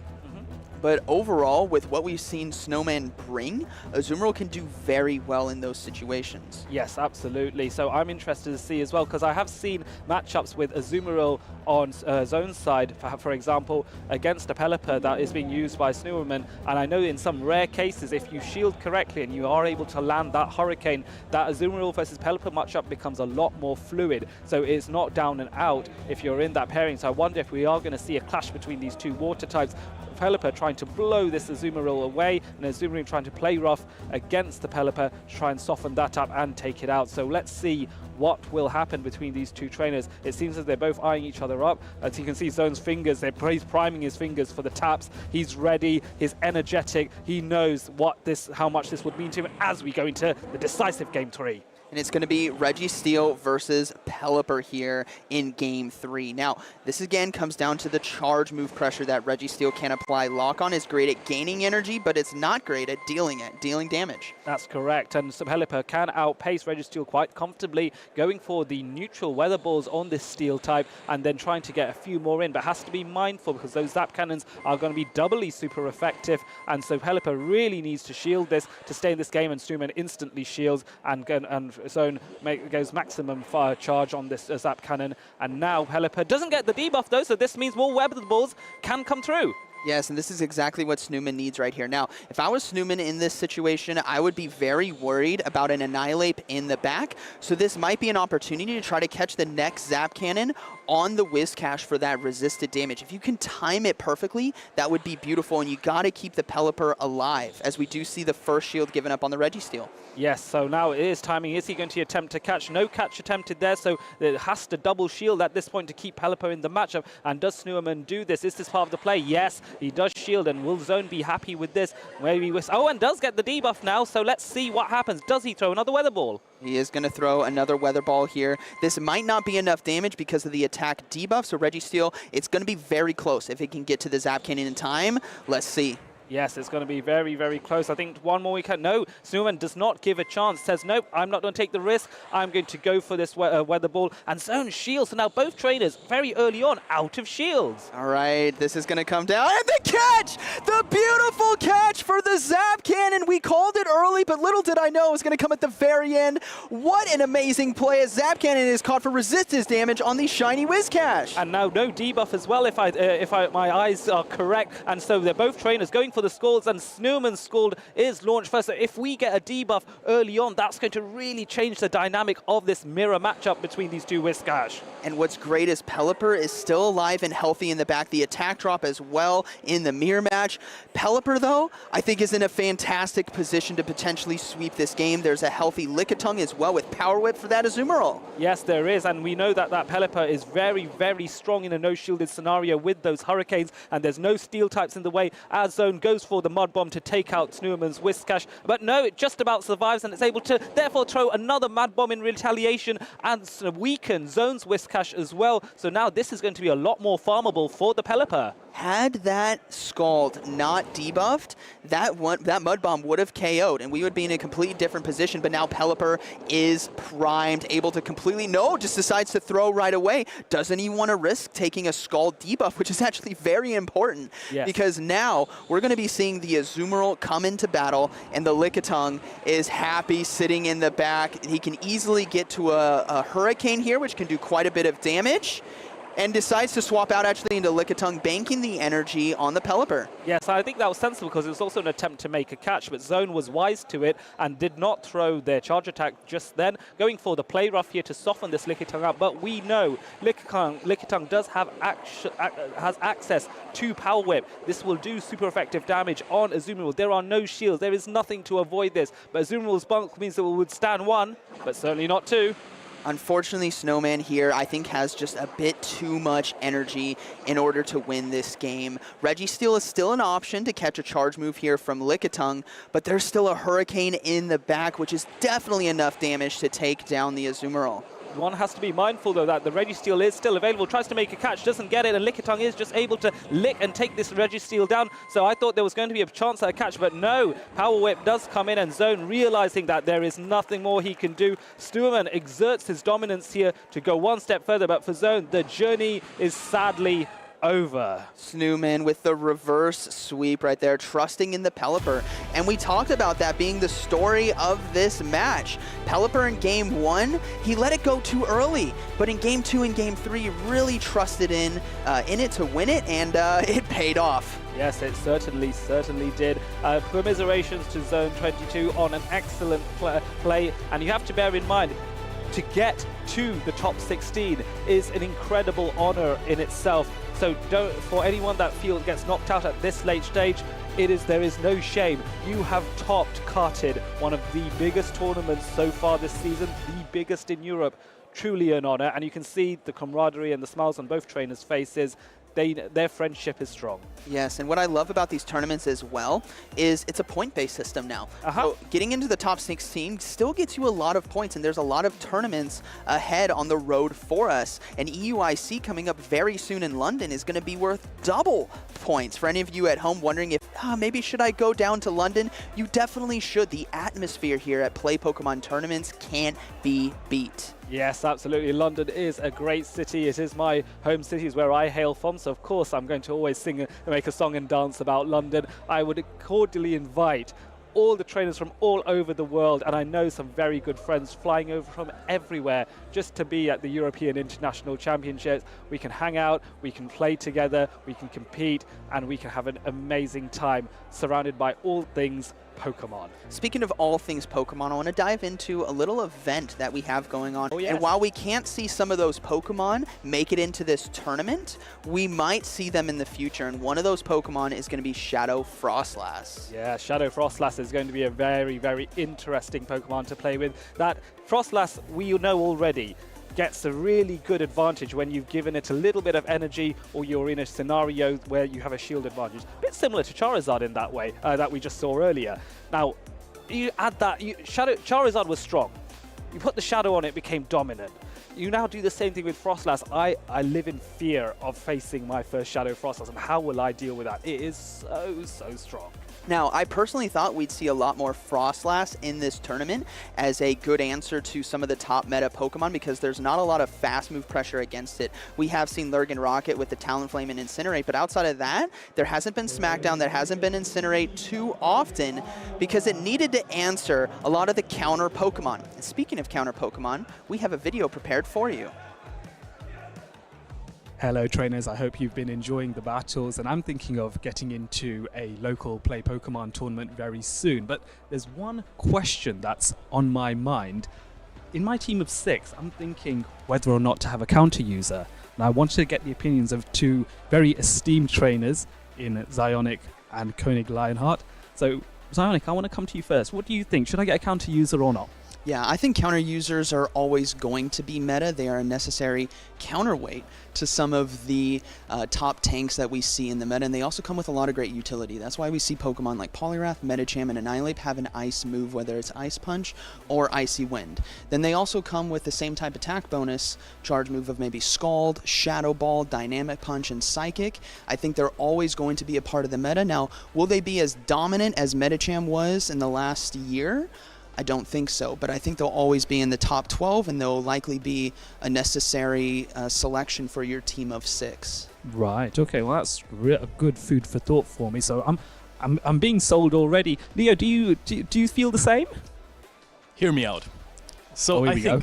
a few seasons ago, there was very few answers to especially the Steel types and Dark types. So you had to have the Medicham to answer the Registeels, the Galarian Stunfisk, the Umbreons, and you had maybe a Swampert to answer Registeel as well, so Swampert and Medicham. But now we have so much more utility in Gligar. We have Whiscaches to answer those Registeels, and we also don't see that many Dark types anymore around. Right here, we have Azumarill right now. It is a top-tier Pokemon in the metagame right now that is basically a really hard wall to most of the Dark types that we are seeing at the moment. So I think the only thing you are really targeting with only fighters right now is the Lickitung, and to be honest, there are better answers. You can bring a Mandibuzz to the tournament. You can bring an Umbreon yourself. And I think that probably going with a fighter is not really necessary. Gligar, Mandibuzz, most of these Pokemon are going to do the job for you. Right. Okay. So that's made me now think maybe I want to get a ground type to do the role that a counter user would do, and then just to help myself against Lickitung, thinking maybe a dark type of some sort to complement that. That would be your sort of combination of Pokemon that you'd suggest. Is that right? Yeah, we have seen it in Charlotte already. That is a team that I really liked. We had Mandibuzz and Swampert at the 3rd place of Teddy, and that was a phenomenal call for a team. Right, okay. Well, that's a lot of food for thought there. Any final comments that you want to say in response to that? I think the utility of Icy Wind on Poliwrath can't be overlooked. So. Okay. Well, maybe for those of you watching, maybe this will inspire you in some way. I'm going to have a long, hard think about what I want to do in my team of 6, but we're going to get straight back to the action.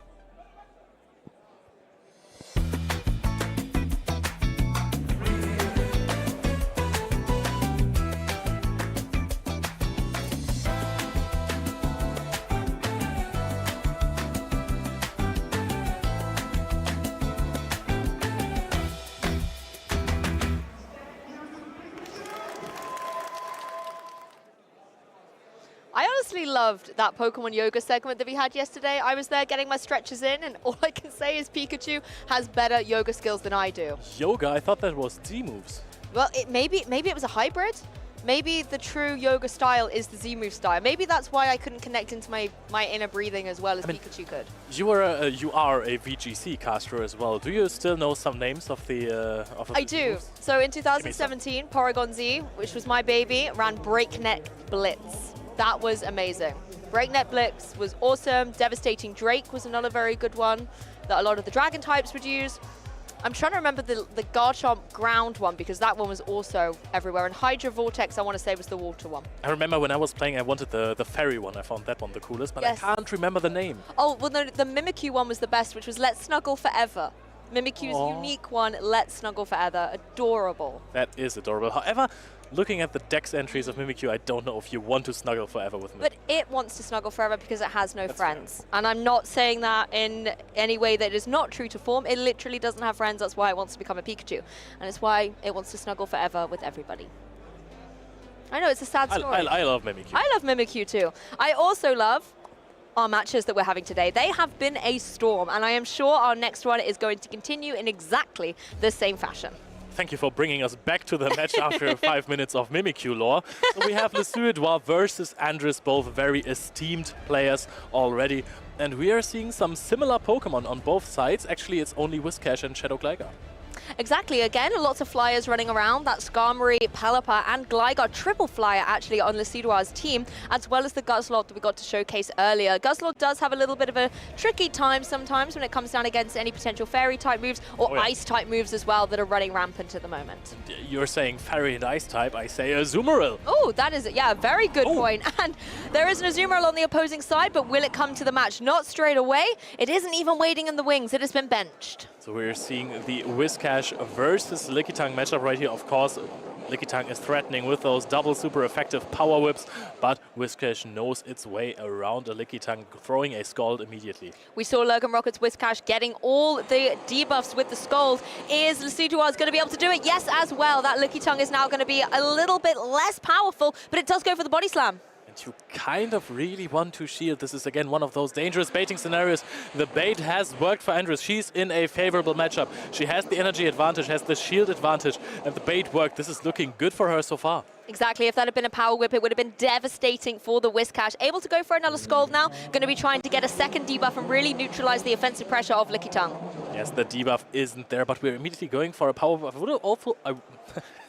I would have also liked a swap out from Lesueur immediately there just to keep the Whiscash around. The debuff was enough. It takes it, goes for a Mud Bomb against the Vigoroth. Yeah, Vigoroth coming in and will not be coming in unscathed. It is going to have to take this Mud Bomb for its troubles. A little bit of damage on it, but of course it gets the final counter and KOs one of Lesueur's Pokemon.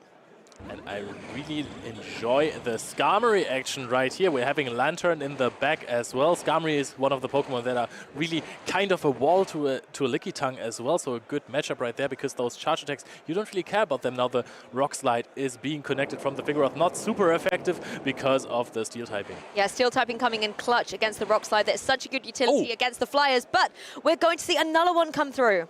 Oh, and that is maybe a little miscount on Lesueur part because Andres is connecting the Rock Slide on the charge attack priority and now on the Sky Attack is connecting. There is no real reason for Andres to... Okay, I'm completely mistaken. There is a reason to shield and mainly that is sticking the Vigoroth around. However, there's also immediately a switch into the Lantern right here. Lantern is going to try and spark down the Vigoroth. Not happening. Oh, I like that, though. An extra couple of counters on the Vigoroth before it switched in. Now you have the Whiscash that isn't going to mind taking any of these sparks and can retaliate with a Mud Bomb. Whiscash is a phenomenal Pokemon into Lantern. This is basically the best matchup you can get. This is the matchup you want to have. You're taking barely anything from those serves, so you can afford to take many of them, farm up a lot of energy, and that's the thing, Surf, it really is in Scald's shadow at the end of the day. Can't have any of those debuff chances, and a Pokemon like Whiscash isn't going to mind taking them either. Yes, you're able to get them very fast back to back, but Whiscash easily able to maintain this. Yeah, and look at the energy already. Lantern is going to need a few more sparks until this serves. We're going to have another Mud Bomb ready immediately. And it wins the charge attack priority against Lantern, so you can just throw the Mud Bomb right now. If you get it immediately, you win charge attack priority. Very nice for Andres. Exactly, and that's the second shield down on Lesueur's side as well. So Andres has the shield advantage. One more in the back pocket for later. Lantern goes down. All eyes are now on the Skarmory with such low HP. A couple of mud shots going to whittle away at it, but there's the Lickitung. The style points for Andres as well, also catching that Sky Attack or a Brave Bird Sky Attack on the Lickitung right here is going to be able to go for a Mud Bomb, which is not super effective, but with this amount of HP on the Skarmory, I don't think it matters. Yes, it's more than enough to be able to get the knockout and punch Andres one game ahead in this particular set, saluting her Pokemon, knowing they've got her one step closer to staying in the competition. Yes, Andres has done it before. She has gone, one of the players who has gone to the grand finals already, back in Turin against Paul Asher there, her Spanish foe in that case. And she didn't make it, she didn't win. We have many of those players in the top cut who had deep runs already, but never quite got that win, because obviously only so few players can achieve the title of a regional champion. You're correct. It's a very elite and exclusive group of people who are able to say, hey, I'm a regional champion. And then some players in an even more elusive group like Colin Six, who is able to say, I've done it twice. And a lot of trainers trying their best to be able to get those accolades onto their trophy and medal cabinet. Andres one game closer. I have to say, I really like the way she played, particularly with the Whiscash and the Vigoroth in that particular match, pinning down the Skarmory a little bit. Do you think there could be any adaptations that Lucidua could make in order to gain an advantage? I mean, the Lantern, of course, did nothing in that last matchup. It was paired up against the Whiscash. He might fear the Azumarill a little bit. Azumarill looks very tempting against the Suidois team. There is the Skarmory, which is an okay matchup. Gligar is, of course, a rather positive matchup. You outbulk the Pelipper. Whiscash is a good matchup, can be a good matchup, depending on the Pokemon. And it's, of course, a phenomenal matchup against Guzzlord. So I think Le Suédois expected the Azumarill right there and brought the Lantern. However, that was just answered by Vigoroth, by Whiscash, and I think also the Lickitung. So very hard on that Lantern. And the thing is, are you scared now of bringing the Lantern, or do you still want to bring it in the hopes of playing against an Azumarill? That's the thing, you don't want to be caught short without the Lantern in a situation where you need it. I think not bringing the Guzzlord was a good call. You know, you have to anticipate that the Azumarill is in such a strong position to apply a lot of pressure there. And Andres also identifying, hey, Guzzlord's not coming, I can bench my Azumarill for this one. We are straight away going to see some adaptations though. The little shiny Charger Bug is here to play against the Shadow Gligar. That is looking really good for Le Suédois right here. The Lantern in the back for Le Suédois still not really in a place where it really wants to be. Neutral matchup against the Vigoroth rather, but still we're now in a Skarmory versus Lickitung, and that is heavily favored for Skarmory. Yes, Skarmory in a prime position. Here comes a Body Slam. Not going to worry about that at all. It's typing, really helping it out defensively here to preserve those shields a little bit more in the match for Le Suédois. Yes, and there is also some energy on the Gligar, which is going to be really advantageous for Le Suédois, because in the back there is a Vigoroth, which is a more neutral matchup. However, there is also the Charger Bug, and Charger Bug can't really answer a Gligar at all. Very true, and you have to look at the HP bar of this Skarmory. It's in prime position for a couple of fast attacks, whether it comes from a countering Vigoroth, for example, to try and pick up the KO against it while farming up some energy. So that's something that Le Suédois has to be worried about, doesn't want to give Andres that advantage. But now Le Suédois is deciding that the switch is absolutely for him. Knocks out the Lickitung with another Sky Tech, so no defense is dropped. And we're going to go for a big farm down on the side of Andres. So let's see if this affects the Gligar versus Charger Bug matchup in the end, because if I remember correctly, the Gligar has some energy as well. Yes, it certainly does. About both the charge attacks, halfway there. The X's is coming out from this Charger Bug. A good position for Andres to have farmed up that little bit of extra energy on the opposing Skarmory, but of course it's not going to be dealing very much damage. Nice switch here into the Vigoroth.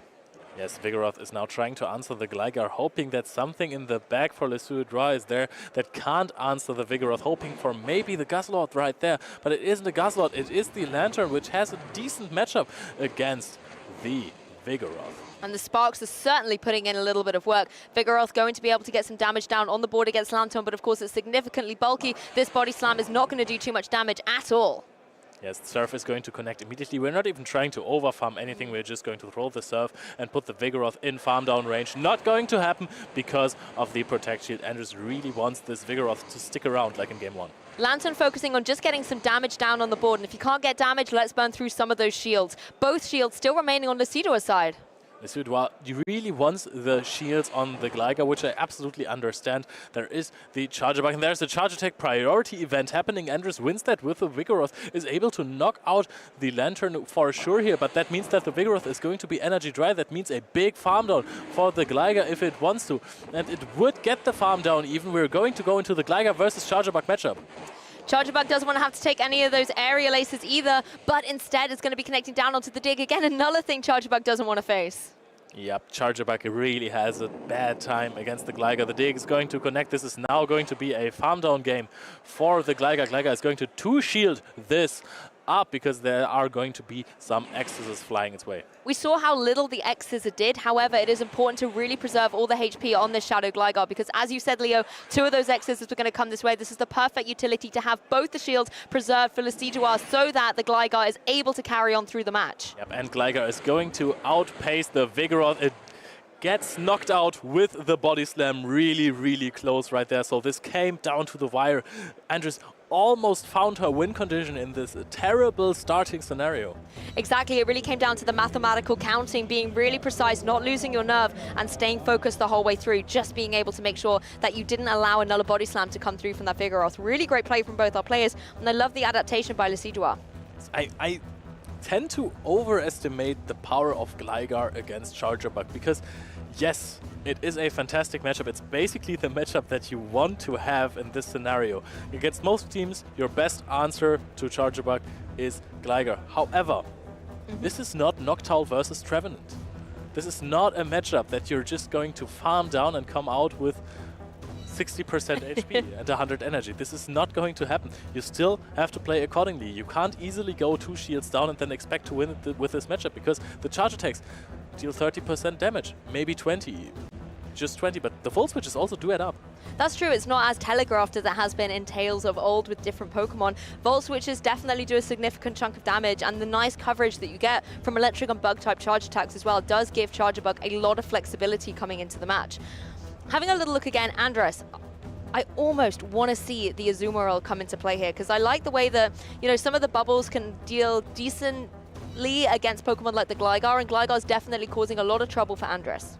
Yep, that's true. Gligar on the Charjabug especially. I wonder what she is targeting with that Charjabug. I mean, Skarmory and Pelipper and Guzzlord all have trouble. Guzzlord can really fight back well in some scenarios. In the one-shield scenarios, there is, I think, an opening for Guzzlord to win if Andres would decide to not shield the Guzzlord the Charjabug anymore. It is difficult to bring the Charjabug here for sure. And you're also decent against the Lantern. I kind of like it actually. If there's no Azumarill, Leo, does Guzzlord have a play against the other 5? I mean, Vigoroth is really a problem for Guzzlord as well. All the counters certainly hurt. Charjabug has that X-Scissor, so you will have to find this one niche interaction in which you can win that matchup, because the X-Scissor deals a lot of damage right there. But we're going to see what the trainers are going to bring. Will there be another Lantern that doesn't find any place in the matchup? We're going to see a Pelipper join the fray, however, bringing the rain to the battlefield, but will it bring the pain? It's able to connect some damage onto the opposing Lickitung, but of course these Licks, as we know all too well, are able to stack up, and here comes the Body Slam. Decidueye almost goes up to a Hurricane, almost has 2 Weather Balls as well, but those Body Slams, they're going to deal a lot of damage. The Body Spam really is coming clutch in here. Exactly. Of course, Pelipper as well has both charge attacks ready to go. So this is going to be the question. Which one is coming through? Is going to be able to go for the Hurricane. Extra damage impact into the opposing Lickitung. Look at that. Hurricane connects and you can easily take that energy. Perfect counting on Andres' side. Half a turn before Decidueye gets to the Weather Ball. And this is going to be crucial in the matchup. Nerves of Steel reigning supreme as they're able to keep their counts in check. Once again, Pelipper going for the charge attack. This time going for the Weather Ball. This should be enough to pick up the KO. It was a really good shield from Decidueye right there, because he's almost at another Weather Ball. He is a shield down, but those counters, they don't deal too much damage. You're going to have to throw your at a Hurricane already. Andres should know that he's not going to get to double Weather Ball, and shields of the Hurricane were very well played. Very wise shields here. A couple more counters will finish off that opposing Pelipper before it's able to get anywhere near any other charge attack. So now Decidueye has the free switch. However, this could be a little detrimental to Vigoroth's plans. Yeah, Vigoroth is actually insanely free against the Decidueye. There is no Pokemon that really punishes it, so it makes sense that Andres is bringing it as a safe zone. The offensive pressure as well on her side. She can just connect Body Slams on everything. Exactly, just going through with the Vigoroth. There's a reason why it has won back-to-back regional championships. It's going here for the Body Slam into the shield, however, for Decidueye, a late shield, but identifying that maybe Gligar needs all this extra energy to be able to deal out some powerful damage. The counters are also adding up on the Gligar. It is really, really fascinating to see the offensive pressure, even though the counters are resisted. Now Andres is going to shield up that dig, rightfully so. It would deal a big amount of damage. We are almost at an aerial ace, throwing the body slam before. This is perfect counting from Andres. The question is, does the body slam knock out the Gligar? Is it going to be enough? Yes, it is. That's a KO on the Gligar. And now this is looking really good for Andres because she has energy advantage on the Vigoroth. She has a Whiscash mirror match waiting in the back, but she has so much damage already because the Whiscash will have to throw a charge attack immediately. You have to preserve some health. It has to. It's got to get some damage on the board. Going for the Skull Tier. Of course, no Protect Shields remaining on Andres' side, so this is going to connect, likely get the KO, but then you are a little bit energy dry against the opposing Whiscash.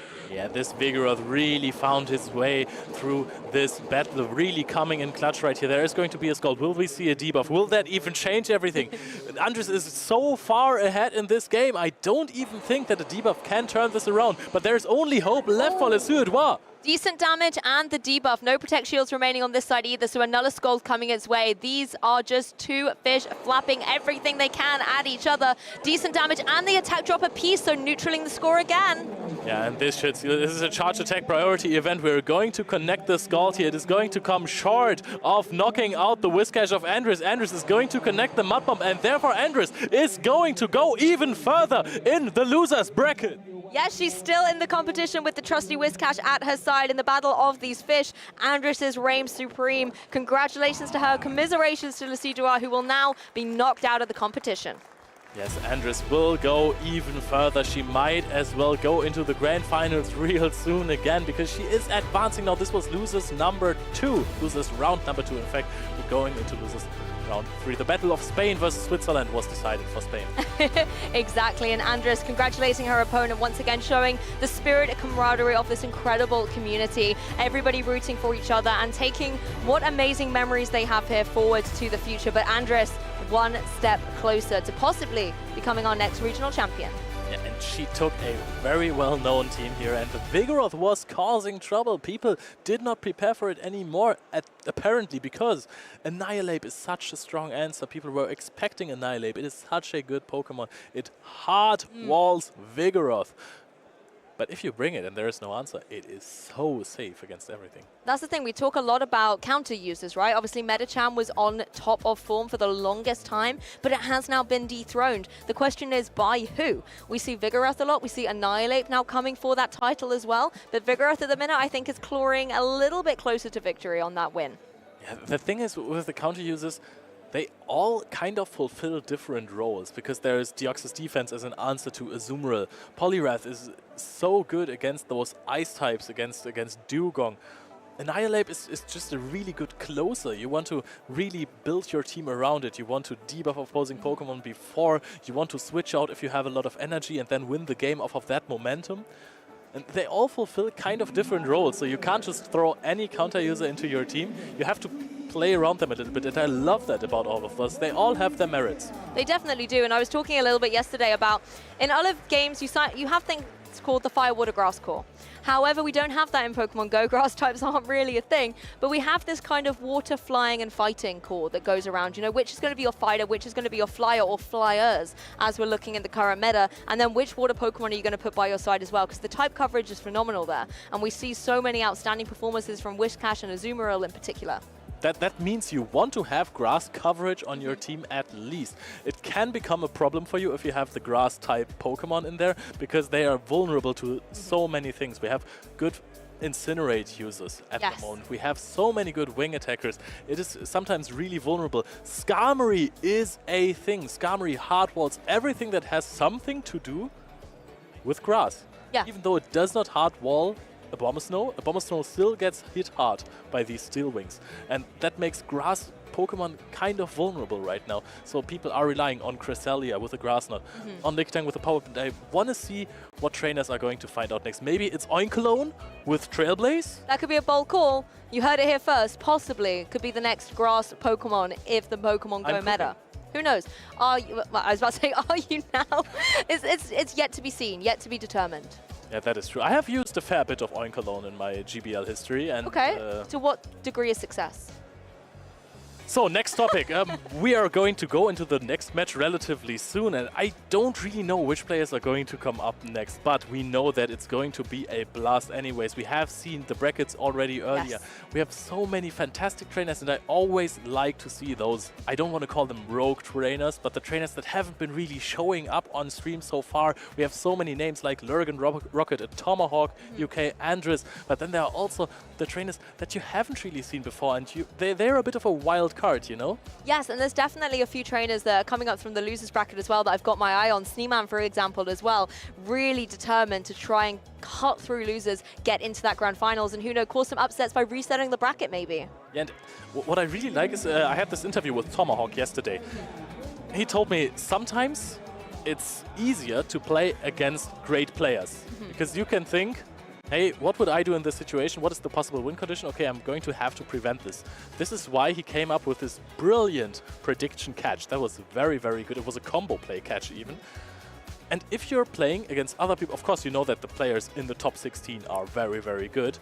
But if you're playing against players you have never seen play on stream, you haven't been able to observe their habits, you don't know how they will play against you. Are they going to throw exactly when they get the attack? Are they going to wait a few turns? Are they going to farm up a little more? What is their playstyle like? It's a very valid point. It's not just about playing the Pokemon, it's playing the player, and that's sometimes how you are able to win the games. Are they someone who takes risks? Are they someone who plays defensively with their cores? And the more knowledge you have on the player, the more you can predict what they're going to do. When you're against someone who's maybe newer to the game, or I want to say maybe not as consistent sometimes, they're much harder to read. And if they are doing well and they have that gut instinct that is working for them, it can be very, very difficult and throw you off your own game because you just don't know what to do. You as a also VGC player and caster, you know that the best, right? Yeah, it happens all the time, particularly when you've got two Pokemon you've got to contend with on the video game side of things. What are they going to do? What's their trainer going to do? But speaking of trainers, they're seated and ready to go. Stone Collection versus Marco Shiny. Now, Stone Collection, that Shadow Dragonair, I have really loved seeing it come through. The Dragon Breath after Dragon Breath, tearing through opponents, as well as that Deoxys defense being able to tank so many attacks. And let me tell you something, Marco's Shiny is really weak to that Shadow Dragonair. Do tell us more. Why is it such a vulnerable team to Shadow Dragonair? There is no Pokemon that really answers. There's no Ice types, no Fairy types, so you don't have fast attack pressure. I think the best Pokemon you can bring in is Annihilate, but Annihilate has to use 2 shields against only 1 on the Dragonair side and counter it down. The next, or is it the other way around? Something on the likes of that if you have Night Slash. Gligar kind of outpaces the Dragonair with Aerial Aces, so you got that going for you. Yes. But this is also a regular Gligar and not a Shadow Gligar, so I'm not too sure about how that matchup plays out. That's going to be interesting in the damage calculations because being the Shadow variant, obviously you take a defense drop and you will take more damage. But if you're going to be that little bit bulkier, maybe on a couple of catches, that could actually be very critical if Marco Shiny is able to throw Stone Collection strategy askew a little bit there. I'm still thinking about this Shadow Dragonair versus Annihilate matchup. It depends on Ice Punch and Night Slash, because with Night Slash you outpace easily. Yes, but Ice Punch takes, is it 5 or 6 counters it takes to get all the way to an Ice Punch? 6, so that's a pretty extended amount of time, and you need your Annihilate to kind of get going early in order to get that damage off, and in the time it's going to take for it to get the Ice Punch up, Dragon Breath is going to absolutely steamroll. However, the same goes for counter. It is also really That is true. And some Dragonairs are not too hot on the defensive side, so they might actually take more damage from counter than others. But we will see. I think that Stone Collection is going to have a great time bringing that Shadow Dragonair because it is so flexible. Marco Shiny will almost always have to predict that it is in the lead, because otherwise it's going to bring some huge problems to his team. But we haven't even talked about the other Pokemon, because the Rattler Pokemon, okay. The Shadow Sableye looks incredible here. If you have 3 Shadow Close advantage, you can actually beat Lickitung in the zero shield scenario, so you can gain some advantage over there. And the other Pokemon, they are not too good against Shadow Sableye. You don't want to only bring fragile Pokemon though on Stone Collection side, so you might have to pair it up with a Lickitung or a Cresselia. I mean, if you want a little bit of bulk to balance out those heavy hitters, like you said, Cresselia, Lickitung, or even the Deoxys defense, they are going to be able to take those attacks really well. The Shadow Claws on the Sableye as well, that's a threat the opposing Cresselia has to contend with. And you want to make sure that if you're that Cresselia, that you're not in a position where you're pinned down against either a Lickitung or the Shadow Claw Sableye, because it's just going to be so debilitating to your HP. Yep, this is for sure.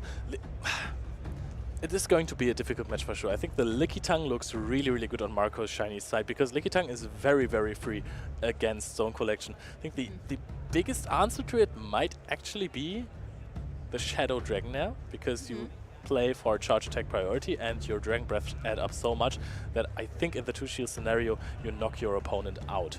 Yes, particularly if you're able to force the shields to come through from your opponent as well and leave them a little bit more vulnerable to even something like the Whiscash that could be coming through in the back to just start going for some scolds and start cleaning up whatever is remaining on the opposing side of the battlefield. So this is going to be a really, really interesting matchup because most of these Pokemon are not really hard countered by anything on the opposing side. So this is all going to come down to the pure skill of the trainers. Who gets to read their opponent better? Who gets maybe a bait off? Who gets the debuff on a Scald of Whiscash?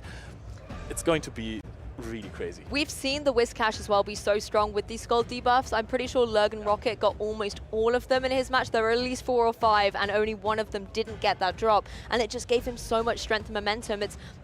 You can see why trainers are running it, and it's a really good argument as to why Gastrodon should be given Scald. that is true. And another Mud Slap buff. That would also be helpful and beneficial, yes. More energy and more damage, come on. Just give it all to Gastrodon, please. Whiscash is too strong, it needs to be replaced.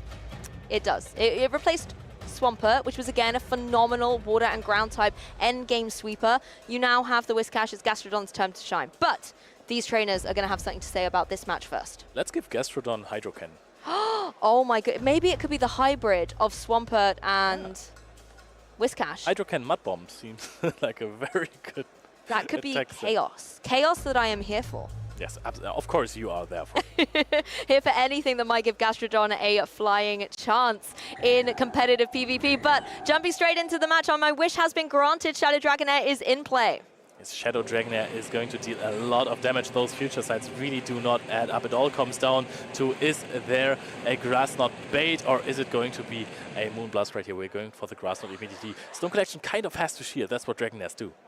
You said already it's a pretty fragile Pokemon, doesn't want to have to take any unnecessary damage, blocking that Grass Knot and going back to what it does best. Shadow Breath, just whipping away at this opposing Cresselia and now able to try and get some more pressure on the board with this charged attack. The shiny Cresselia as well, looking really, really cool. The advantage of Cresselia there is it does not really have to shield. It will get to another attack right here. Oh, we are going to see a shield here, trying to get another shield off. Wants to play the 1-0 shield game over here because he will lose switch after this if Stone Collection decides to shield this up. But the Dragonair is really healthy.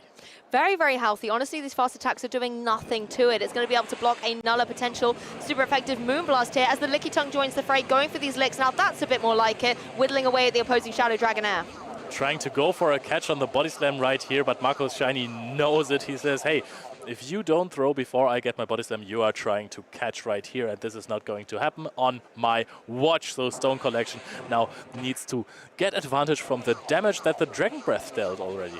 We are slowing the pace of the game down as well with the Licky Tongues just throwing all they've got at each other. But this is the critical difference as well, is the shields that we've got in play. The Licky Tongue on Marcus' side does potentially have that longevity and protection as these Body Slams are just going to be whittling away, getting lots of energy up.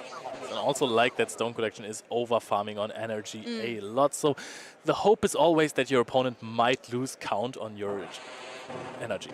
Exactly, throw them off their game a little bit, maybe make them question their mathematics at this point in the tournament. Another Body Slam coming through from Stone Collections. Again, Marco Shiny knows it's going to be able to take another one of these, doesn't want to waste that precious shield and keep it maybe for something like the Charger Bug in the back.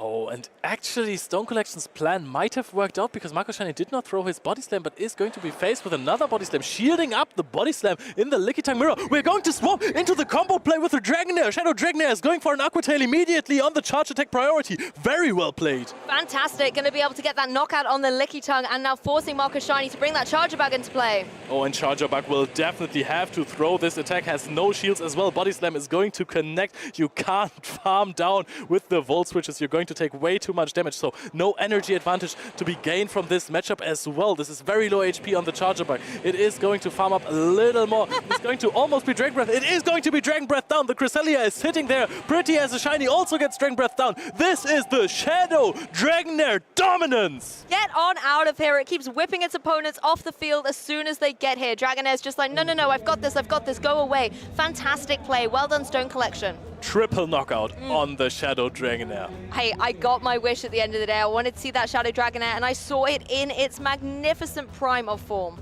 Yeah, this is why Stone Collection is one of the best Shadow Dragonair players we have here in Europe. He knows it in and out. He brings it to almost every tournament we have seen in the last 3 tournaments with the Shadow Dragonair. He's bringing it to cups and challenges, everything. I don't even think he's playing it in GBL the entire time as well. I don't think he plays any other Pokemon. So if we see him without it, there's a problem. We might need to check on Stone Collection if ever we see him without that Shadow Dragonair and ask why they've fallen out. I mean, you made a perfect identification of how Marcus Shiny was very Shadow Dragonair weak. And Stone Collection, obviously being the veteran player that he is, also identified on that and capitalized on it, preserving it at the right time as well, bringing in that Licky Tongue to kind of slow down the pace of play and start thinking about the end game, and bringing that Shadow Dragonair in at the right moment to sweep through the very weakened Pokemon on Marcus's side. The thing with the Cresselia and Dragonair matchup is, yes, you can get a shield advantage out of the situation if you're Marcus Shiny. However, Psycho Cuts, no damage at all. If you're leaving the Shadow Dragonair with a little bit of energy and 70% of its HP, you're going to have to give it the shield right back, and we're going to see the Shadow Dragonair in the lead again. Now we're going to finally see how this matchup is going to play out. This is how fast attacks do damage. Let's bring in some counter and look at the difference that is already making. 1, 2, 3, 4, 5, 6 counters. There is the Ice Punch ready to go. Yes, we're going to see the first charge attack. Both players are actually at kind of the same point in HP right now. Yes, it's very much a stalemate at this point in time, but the critical things of the shields are going to get burned. The Aqua Tail coming through, also forcing a shield from Marcos. It all comes down who wins charge attack priority, and I think that will be the Annihilate. So are the players going to throw on this exact attack? Oh, the Shadow Dragonair goes in there first. I think we're going to see the 2 shield and then counter down. Exactly, no need to go for a charge attack into that Shadow Dragonair. 1, 2, I think only 1 counter will do it. So a switch is going to come through, but this is also a Pokemon that doesn't want to have to take any counters. Oh, this is very nice for Stone Collection. This time flipping the shield advantage scenario and going to soak up the energy from Annihilate, which is so valuable with the Licky Tongue, taking 2 more counters, but also farming up more energy for the Body Slam. And now we're going to see a reverse mirror match in the back. Exactly, Lickitung can now go for all these licks, was able to gain a little bit of energy from the remaining HP on that Annihilate, and now it can go for these body slams very freely as Marcos has gone through both of the shields. The question is where Stone Collection is going to want to use his shield right here, because I don't think it gets any heavier than a Moonblast from Cresselia in this matchup. Perfectly identified by Stone Collection. Brilliant. Maybe a late shield, but a shield nonetheless, able to preserve this Lickitung as it just keeps going for these licks, taking the Cresselia almost into the yellow here, but the Body Slam will be able to take it just over the edge. Yes, Body Slam is going to connect here. We're almost at a second one. We are also almost at a Moonblast on the side of Cresselia. It is going to connect, but it is not a future side. It is not going to knock out the Lickitung. Lickitung is going to sit in there for a little while more. It is going to lick up more energy. If Stone Collection counts perfectly, you can get the maximum of energy out there. Goes for a Power Whip, which is maybe going to knock out the Cresselia at this point even. Power Whip pretty strong, calls Cresselia very bulky, but it is going to be enough to be able to get the knockout. Yes, and we're going to go into the Lickitung mirror match right here with the Cresselia in the back. However, Lickitung is kind of nice against Cresselia though, so Marcos Shiny might have a little bit of an advantage. There is a Body Slam stored on the Lickitung of Stone Collection. This scene feels familiar. Earlier in this particular game, we saw the Lickitung and Cresselia, but reversed on these trainers, and the Lickitung was able to prevail over Cresselia. So I wonder if this is going to work out the same way for Stone Collection, or if he's going to be able to change the story. It might come down to a potential debuff right here, but there is also the Body Slam right there on the Lickitung of Stone Collection. Maybe he is 1 lick off actually. We're going to see some more licks against Psycho Cards. We are almost at the second Body Slam for the Lickitung of Marcos Shiny. Slow and steady pace here, but Lickitung knowing what it needs to do. Go for Body Slam off the Body Slam, getting all that energy regeneration up and chipping away at this opposing Cresselia. It, however, also has the Moonblast primed. Is it going to be able to get the debuff? I think Stone Collection really needs it. Is it going to be enough to put the Licky Tongue in body slam range is another question. We are going to go up to 2 body slam on the side of Marco Shiny, and that could decide the game. If Stone Collection is not at the body slam just yet, he's going to have to win the charge attack priority in order to win this battle. If he is not at the body slam, he's going to take the body slam from Marco Shiny, and he's going to lose this game. Wow. Honestly, the endgame frontal play here of Marcos, knowing this Licky Tongue had the energy and was able to get the knockouts, was phenomenal. Stone Collection just a little bit lackluster on the energy front there. In the end, it really came down to this one lick that he didn't do, and then we would have seen a charge attack priority. If I remember correctly from the first game, he actually wins that. And what it also came down to was the few counters that Annihilate got into the Licky Tongue. Exactly, just able to get that little bit of extra damage, that little bit of extra energy regeneration as well, does give you the advantage, particularly when we're playing battles that are so close and incredibly intense. You could see as well Stone Collection trying to go for the Grass Knot right at the end there on the Cresselia, but the Licky Tongue on Marcus' side was just too fast and able to get a body slam in. Maybe he should have gone for a doppel Grass Knot, hoping for that Moonblast debuff, maybe. I can see double Grass Knot winning him the game in the end game. Do you think it would have done that little bit of extra damage to get the knockout? Yes, and also he would have been there earlier, so he wouldn't get to the charge attack priority. It should deal more damage than one Moonblast. And then afterwards, if Marco Shiny wants to throw before the second Grass Knot, he can't get the energy he needs to go to double body slam to, after that body slam, the Licky Tongue as well. That makes sense. Maybe doubling up onto the Grass Knots would have, in the long run, given that extra damage and saved a little bit of time that Stone Collection needed to shave off in order to get the victory. But hey, Leo, we have a Game 3, and these are always phenomenal situations, let alone when they're in the loser's bracket, because these trainers literally have their tournament lifelines on the line. That is true. And now the question is, does Stone Collection want to go for the Shadow Dragonair lead again? He knows Marco Shiny doesn't really have an answer. I think that Marco Shiny kind of also, I mean, oh, this is so difficult for him, but we're going to see what the leads are going to be. It is Licky Tongue on the side of Marco Shiny versus Cresselia, and we see a rare Shadow Dragonair in the back for Stone Collection. I mean, in the last game, Marcus played his best hand with that Annihilate, but it is not to be seen. It's been benched. Shadow Dragonair waiting in the wings as the Cresselia and Licky Tongue face off against each other one more time, basically picking up from where they left off, and it's going to be another Moonblast coming through from Cresselia. Stone Collection anticipating the Annihilate lead on Marco Shiny's side, because it is just the best answer to Shadow Dragonair, and there's basically nothing stopping Stone Collection from running that Shadow Dragonair. So we're going to see a body slam here on the Cresselia. Stone Collection actually playing this matchup out, maybe this time with a double Grass Knot, or are we going for Moonblast Grass Knot?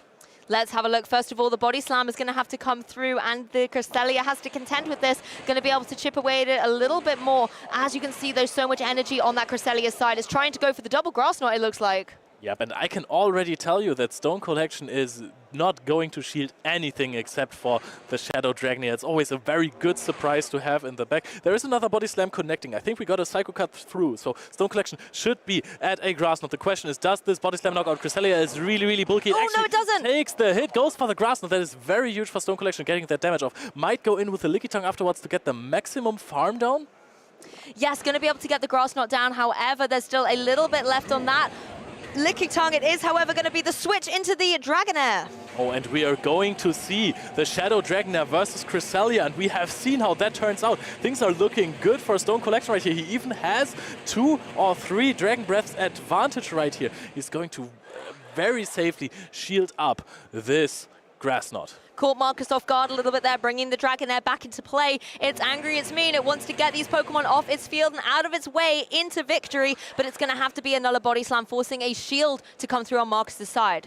Very well played from Stone Collection, going for the body slam before the Grass Knot is going to be able to connect right here. Grass Knot is going to come out now. We are baiting again, but Stone Collection doesn't even care about it being a bait. I think he actually knows, but he doesn't want to take the damage on the Shadow Dragonair because he will outpace. Oh, we're going to be at 2 Grass Knots right here. Marco Shiny thinks, do I need a Moonblast right here? Or can I do it with the Grass Knot? No, he lets the Cresselia go, and this is Charjabug versus the world. Charjabug has definitely climbed many hills before, but these Dragon Breaths are formidable. Another body slam's coming its way, and there we see the shield locked onto the Charjabug, allowing it to still have flexibility to go for these Volt Switches. Are we going to see a catch right after this, or are we going to see the Exeter just take out the Dragonair of Stone Collection? He doesn't even need to catch this one because he knows I have Lickitung in the back. Lickitung is playing this matchup comfortably. If my opponent just throws immediately, I have the big advantage of outbulking this Charger Bug, dealing a lot of damage with the body slams and the licks. So Makashani is going up to almost 2 X-scissors. He needs at least 3 X-scissors and a few volt switches here. Honestly, a full HP Lickitung is not what you want to see when you already have an uphill struggle. Charger Bug, that HP bar is getting dangerously low, and the X's is really not doing enough to this opposing Lickitung. Stone Collection's licks are hammering through right here. He is going to almost knock out the Lickitung with the body slam. Volt Switch is going to connect, but he knows that his opponent is not at another X-scissor, so he can comfortably stay in and throw more licks. This is not a lot of HP on this Charger Bug, and Lickitung ends this game. Stone Collection advances. Incredible play. Congratulations, Stone Collection, coming back from what was a very difficult defeat earlier in this set. But his tournament dreams are still alive. Huge congratulations. That Lickitung, phenomenal, coming in at the end of the match and holding true. Surprise! Shadow Dragonair in the back. You don't know how to handle it. There was the Lickitung in the lead. Cresselia versus Lickitung, especially if you're playing Moonblast Cresselia, it's not the lead you want to have. He lost that lead going for this double Grass Knot this time, and then brought in the Shadow Dragonair to get those Dragon Breath off. Marcus Shiny was not quick enough to swap out the Lickitung to preserve it later for a maybe sack swap, as we like to call it. It was very difficult for him. The Shadow Dragonair was so good against Cresselia and against Charger Bug as well. And I like the learning, as you were kind of saying in the game too. Maybe if he'd gone for the double Grass Knot, it could have given him that advantage in the end game. And that's exactly what we saw kind of coming into play in this particular game 3. Plus, let's be honest, the Shadow surprise of the Dragonair at the end, that was incredible. Caught his opponent off guard and gave us a little bit of joy as well. Reminds me a little bit of when Shadow Swampert used to be in the back of teams. And then it would come out at the end and it's like, oh, what am I supposed to do against this? It's doing so much damage. Okay, I'm KO'd. Especially if these Shadow closer Pokemon are able to farm a little bit of energy, to get a little farm down on something. You don't want to give up switch maybe, so you're letting them farm down. Shield advantage or just a little bit of farm. It is so detrimental. These Pokemon can just tear apart your entire team if they want to. And I think as well for players maybe newer to Pokemon Go trying to get into the scene, sometimes it's very tempting to look at your charge attacks and think, they're the big damage. As soon as I've got one ready to go, I need to click it and try and get damage on the ball. But actually the fast attacks are kind of like, I want to say like the little grains of rice that can tip the scale in your favor. Because yes, they do a little less damage, but as we saw, one lick could make or break the way a game played out. So you need to make sure that you're not only utilizing your fast attacks well, but counting them and being really cautious of what they mean not only for you, but for your opponent. That is true, especially in the cases of Dragon Breath or Charm even, or Smackdown. Sometimes the damage you deal until you get to your charge attack is more damage than the charge attack itself, because you are trying to play those cheap kind of charge attacks. And there is a lot of fast attack pressure right there. If you have a little bit of energy out of a matchup, sometimes you just can't reach your charge attack because your opponent is Dragon Breathing you down. And we saw as well in the game 1 how the Psycho Cuts were just doing nothing. Absolutely nothing to that opposing Shadow Dragonair. But then when the Annihilate came in, it really did start leveling the playing field, and both of them got to the same point. Very sort of 50-50 on their HP bars when they were throwing their charge attacks. So the fast attacks really can play a pivotal role. Yes, and we actually have something from you guys at home. So we're not only seeing great players perform, but we're also seeing your social posts as well. And that is from Martijn. The best thing about regional championships is seeing your friends #play Pokemon. And yes, I do absolutely agree. What a fantastic memory for these trainers to be able to take away. I know some of them were a little disappointed to not make it all the way into day 2, but they can still have a phenomenal weekend here, being a part of the community, playing the game that they love, and just enjoying the space here. So thank you so much, Martijn, for sending this in. I really hope you're enjoying your day 2 as much as you have enjoyed day 1. Yeah, and we see Toe Tactical over there. Oh yes, we do, in the middle of the heart. Yeah. A beautiful picture. He's actually one of the players who was surprised by the water flying types. He did not prepare his team for Pelipper or Mantine, and then faced in every matchup one of those. Yes, exactly, and such great camaraderie as well between all of our team players that we're able to see. And everyone always says, you know, the real win is the friends that we make along the way. And it's not just there for memes, it's there for reality. It really is the truth at the end of the day, because if you have the big wins, who do you want to celebrate with? Your friends and your family who are here. We hear the crowd roaring time after time when people get that amazing catch or get that victory. And at the end of the day, you want people cheering in your corner, whether it's at home with these social media posts. So please keep sending them in using that #PlayPokemon, or if you're here in the audience as well, you can get involved with that amazing atmosphere. Yep, it's all about the bonds you make with other people, and of course your Pokemon as well. That is true. I love the Pokemon that I use in my battles that I really bond with. I almost cried when I got my Darmanitan plushie because I've been loving this Pokemon since I was 14, so that's 13 years now. Now I finally have one myself, you know, so that made me really emotional, and it's just beautiful, the emotions that are connected with Pokemon, with tournaments, and with your friends, of course, that are here for the tournaments, for the great time. 100%. I mean, we all know Gastrodon's one of my favorite Pokemon. Is it? Did you know? I didn't. Well, you know now. Gastrodon is one of my MVPs. I love it. I'm still waiting for it to break out, obviously, in Pokemon Go a little bit. It's got its time coming, but I was the same. As soon as I could see any merchandise with Gastrodon, it always warms my heart. And I love seeing these trainers that are able to do this as well, particularly when they play and you see like the best buddy ribbon on the Pokemon as well. You just know that they've really invested the time getting to know that Pokemon and training and working with it, that it's not just thrown onto the team, it's actually had some history between it and its partner trainer. Agreed. Did you, by the way, know that Amanda, just for you, brought a Gastrodon to a cup? I do know this. It's not one of the many reasons why I love Amanda, so thank you for bringing Gastrodon. Of course, we only bring the blue one. The West Sea one doesn't exist, as far as I'm aware. But I'm very happy to see a couple of Gastrodon users. I actually did bring Gastrodon myself to a Professor Cup in Pokemon Go. It was good. It sat on the bench and cheered everyone along. Oh, but you won that cup, right? I didn't win the cup, but I did take a trophy away, so we take those. That is all that counts to me. And of course the friends you made along the way. You remember our entire speech that we did. Yes, exactly. It's not about the winning, it's about the friends and the Gastrodons. Exactly, and Darmanitans. We want to be fair. Obviously, yeah. I mean, I think I remember, I cannot for the life of me remember the trainer's name, so I do apologize, but I remember at one regional there was a trainer with a Charizard. And the Charizard was his first partner Adrian Pokemon. Wildcat. That was it, Adrian Wildcat, and he brought a Charizard in. He did very, very well in the tournament. The Charizard statistically was not necessarily battle ready in terms of its natural stats, but it was the very first Pokemon he caught in Pokemon Go, and so he wanted to bring it. And we saw it in the tournament. It did incredibly well, and you just cannot touch that bond and that storyline. I thought that was a beautiful moment from Adrian. He even made it to Top Cut, as far as I'm aware of, and it was brilliant. Crazy. But I have to ask you a question. Now, we know that your favorite Pokemon is Gastrodon. I think you have mentioned this maybe once or twice. Maybe. Which one is your favorite legendary Pokemon? Because I can't decide between Zapdos and Ho-Oh.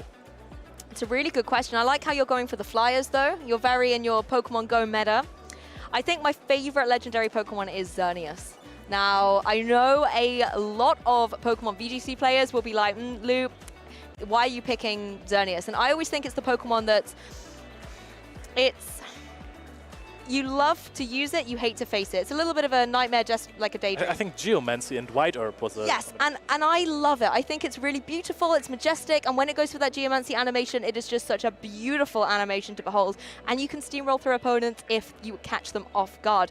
And I love the storyline. Pokemon X and Pokemon Y were my favorite games. I know that's not always the popular choice. Again, controversy, but I loved playing through it, and I thought Xerneas was a wonderful legendary Pokemon. That is true. Xerneas is really cool. The first legendary Pokemon with the fairy typing as well. It was very cool to see that happen, and it did so well in competitive play. Obviously, the fairy typing has been incredibly strong across multiple different games as well. We see it a couple of times in Pokemon Go with Carbink, Alolan, Ninetales as well. You know, it's also won a regional championship with Padaman. The Carbink is also a really good point, because where is it this tournament? Where is Carbink? I think Whiscash is just gatekeeping Carbink away from the competitive scene right now. We have many Pokemon in the meta that are really, really strong against Carbink. We have Registeel, which is seen quite a lot. Yeah. Skarmory is a difficult kind of thing, because yes, Steel Wings are dealing a lot of damage, but Sky Attack and Brave Bird don't really do anything. I think it's more that Skarmory doesn't run scared from the Carbink, so Carbink doesn't have that much offensive pressure on it. You know, it's an adorable little rock. It looks so helpless in a way, but it's actually quite a formidable threat, particularly if you're in a position where you've got Pokemon that cannot do anything to it. Carbink can just sit on the field and chunk away at you. Yes, and the damage it deals from those smackdowns is just absolutely... Or is it Rock Throw? I think Rock Throw. I haven't used the Pokemon that much, I gotta be honest, but we have seen it already in Lille, in second place of Elephant Flusher, the man who came all the way into the grand finals undefeated. Yes, that's true, he did indeed. Unfortunately wasn't able to go all the way, but was able to get into the grand finals in commanding fashion. That is true, but he used the Carbink to great success. He always went for big farm downs and then had the Moonblast ready for the next Pokemon, and also some more rock throws just behind this Moonblast. Some of the high pressuring fast attacks that we have been talking about earlier that can just make such a great difference in those matchups, especially if you're in neutral matchups afterwards. If you're in Lickitung mirror matches, that can be the big decider if you have used 3 to 4, 5, 6, 7, you know, numbers, guys. Dragon Breaths before dealt some damage with that, and then you change the outcome of that match naturally. Even if you didn't throw a charged attack, you might have dealt a lot of damage with those Dragon Breaths that make up for the body slam that you are behind in energy if you go into the mirror match. Exactly, and we saw Dragon Breath piloted to perfection in that previous game. So let's throw it to the interview to catch up with our winner, the Dragon Breath Master. Good afternoon, trainers, and I am here with Stone Collection. Another emphatic win under your belt. How do you feel? Do you think that the final is in sights now? I feel pretty good. The final is, I think, still a long way to go. But I've managed to hit my goal, which is top 8. Okay. For the 100 championship points, prize money, and the top 8 playmat. Okay. And so how close are you now to getting those 400 points? I'm 10 points away. Oh, wow. So it's really likely that I will qualify. Yes, oh, I'm sure. Someone of your caliber, of course. So if you get one more win in this tournament, you would qualify for Worlds as well, just like Tomahawk did. Is that right? No, I don't think so. I think I need the next cutoff, so I'm top 8 now. Okay. And I think the 5th to 8th player get 100 CP, and I think you need to reach 4th to get 130. Okay. So it's going to be a hard battle until then, and if not, I can make it work in some local cups or the next regional. Yeah, of course. What is the next regional that you are thinking of going to? It's going to be Dortmund. Okay, so the next one. Like 2 cities next to me, so oh, right. It's pretty close. So there will be, would you say there will be a bit of a home turf advantage for you in Dortmund? Usually not. Last year in Bochum, which was only 1 city away from me. Oh, right. Okay. Yeah, I got completely annihilated, so... Annihilated. There was no annihilate in the meta. No, not yet. But still annihilated, nonetheless. But it's amazing to see your journey. This is one of the regionals where you've come very, very close to making it all the way. How does this compare with some of the other regionals that you've done where you have come close? I think it's about the same, because usually I perform pretty good in the first matches, and then I usually go 0-2 in day 2. Or he's brutally honest, right? Yeah. I think in Gdansk, it was unusual that I hit. I think I won on day 2. I think I won a second game. I don't know yet, or I don't know anymore. But I mean, let's see what the next matches hold up for me. Yes, for sure. Do you know who your opponent will be for the next matchup? I think one of the guys on stage. Okay, right, and they are preparing. So we do have V-Tenacity and Statistana who are currently thinking, planning, and predicting what they're going to do. And Stone Collection, we're waiting for one of them. Stone Collection, it's been an honor to see you on stream. We hope to see more of you and see more of your success. But casters, we will head back to the battles. It's always very impressive to see Stone Collection with his Shadow Dragonair. I couldn't pilot it like this in my wildest dreams. No, me neither. Absolutely fantastic Pokemon play by Stone Collection. And I'm sure he'll be now sitting in the front row and checking out what the next match is going to go down like, because as he said, I think he's playing against the winner of whoever wins next. Yes, and that's going to be V-Tenacity versus Statistan. Also 2 very renowned names. Statistan did not quite make it into the casters predictions that we had earlier. Adelian is, I don't want to say rooting, but he said V-Tenacity is going to take this whole thing down. Already took a loss today, so he might have to mentally recover from that. Statistan is coming from the losers bracket, so he had time to prepare mentally to be on the brink of being eliminated of this tournament. Yeah, sometimes you have to go into these matches, shake it off a little bit, get rid of those nerves, and just focus on the match ahead. And both these trainers will be doing their utmost to do so. Again, we've got this awesome core of the Abomasnow and the Skellydirge that Zweilis was talking about heading into this match. I'm definitely sold on it, and V-Tenacity is going to be trying to take it all the way. The Abomasnow Skeledirge core is just so strong in this tournament. It is high offensive pressure, and you can't basically answer both of these Pokemon at the same time, so you'll always have to think about something you would have to bring that helps you out there. There's a Pokemon I really want to talk about because I never thought that Alolan Sandslash would go out of style, but it has definitely dropped off the meta. It's here on Statistan's team. Isn't it a bit risky considering how many counter uses are around? I mean, risky, yes, but I don't think it's necessarily out of the woods because there are also teams that don't really bring counter users. There is some incinerators around, but we've also seen people to high success without a counter, and of course, you can also avoid those. Yes, that's very true. Again, I guess counter isn't exactly a new thing considering Metacham was running around everywhere. Speaking of counter users, Annihilate is on the field versus down against the Charger Bug. Yes, and that is very good for the Charger Bug, resisting those counters. And ooh, we're in Shadow Poliwrath versus the Lickitung. This is looking good for V-Tenacity. V-Tenacity is immediately throwing the Icy Wind, which is an interesting choice because Statistan will be debuffed after this. Of course, knows it's not a Scald. Will throw the Power Whip as soon as possible. And now let's see how much damage this does if it goes unshielded, theoretically. This Lickitung is in a very dangerous spot here. It is going to be able to go for the Power Whip, though. It has gone unshielded. Big, super effective damage into that Poliwrath.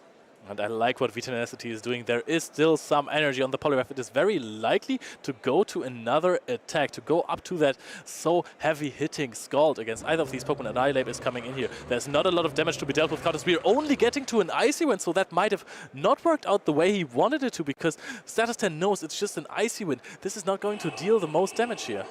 Yes, there might be a little bit of bad blood between these two counter users, but Poliwrath is able to be felled by the Annihilate that's going to be farming up a lot of energy as we see the switch. What a clean swap. Huge catch on Statistan, huge energy keep on Statistan's Annihilate, which is going to be able to come in clutch later on. Lickitung is in there against the Whiscash, though. This is not looking good for Statistan, even though he's playing out of his mind right now. Yes, the Scald coming through now onto this opposing Lickitung. Are we going to see the debuff come through? It is going to go unshielded into this opposing Lickitung, a significant chunk of damage, but no drop. That's very good for V-Tenacity.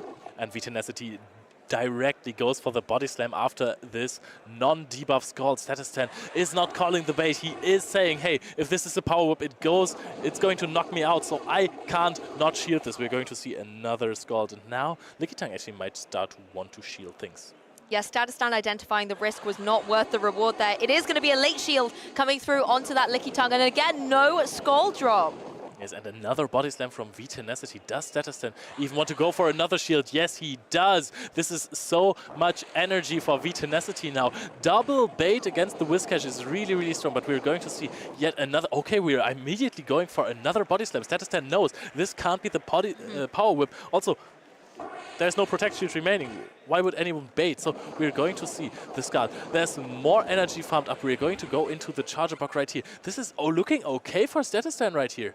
Yep, Statistan able to get some clean damage off across the board here with this Scald. Significant chunk without a drop, however. What kind of wonderland are we living in at the minute? Scald getting no debuffs. And a full Volt Switch going through. Let's see if this is actually going to knock out the Whiscash, or are we going to see an immediate switch right there? We're going to see the discharge on the 1 HP Whiscash. He thought it was going to knock out, but the debuff came in clutch. Now the Annihilate is really free. No energy on the Charger Bug. This is a lot of energy on the Annihilate. The Night Slash is going to come through. I'm pretty sure it is going to knock out, and then there is only the Lickitung left. Annihilate in prime position to clean up this game. Big damage into that opposing Charger Bug. One more counter seals the deal.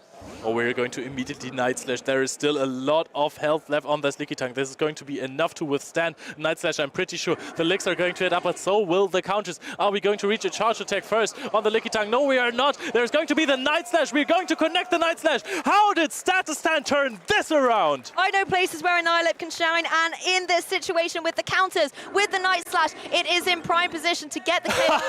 Oh, and even for style points gets the attack boost. Oh, I love to see that, Leo.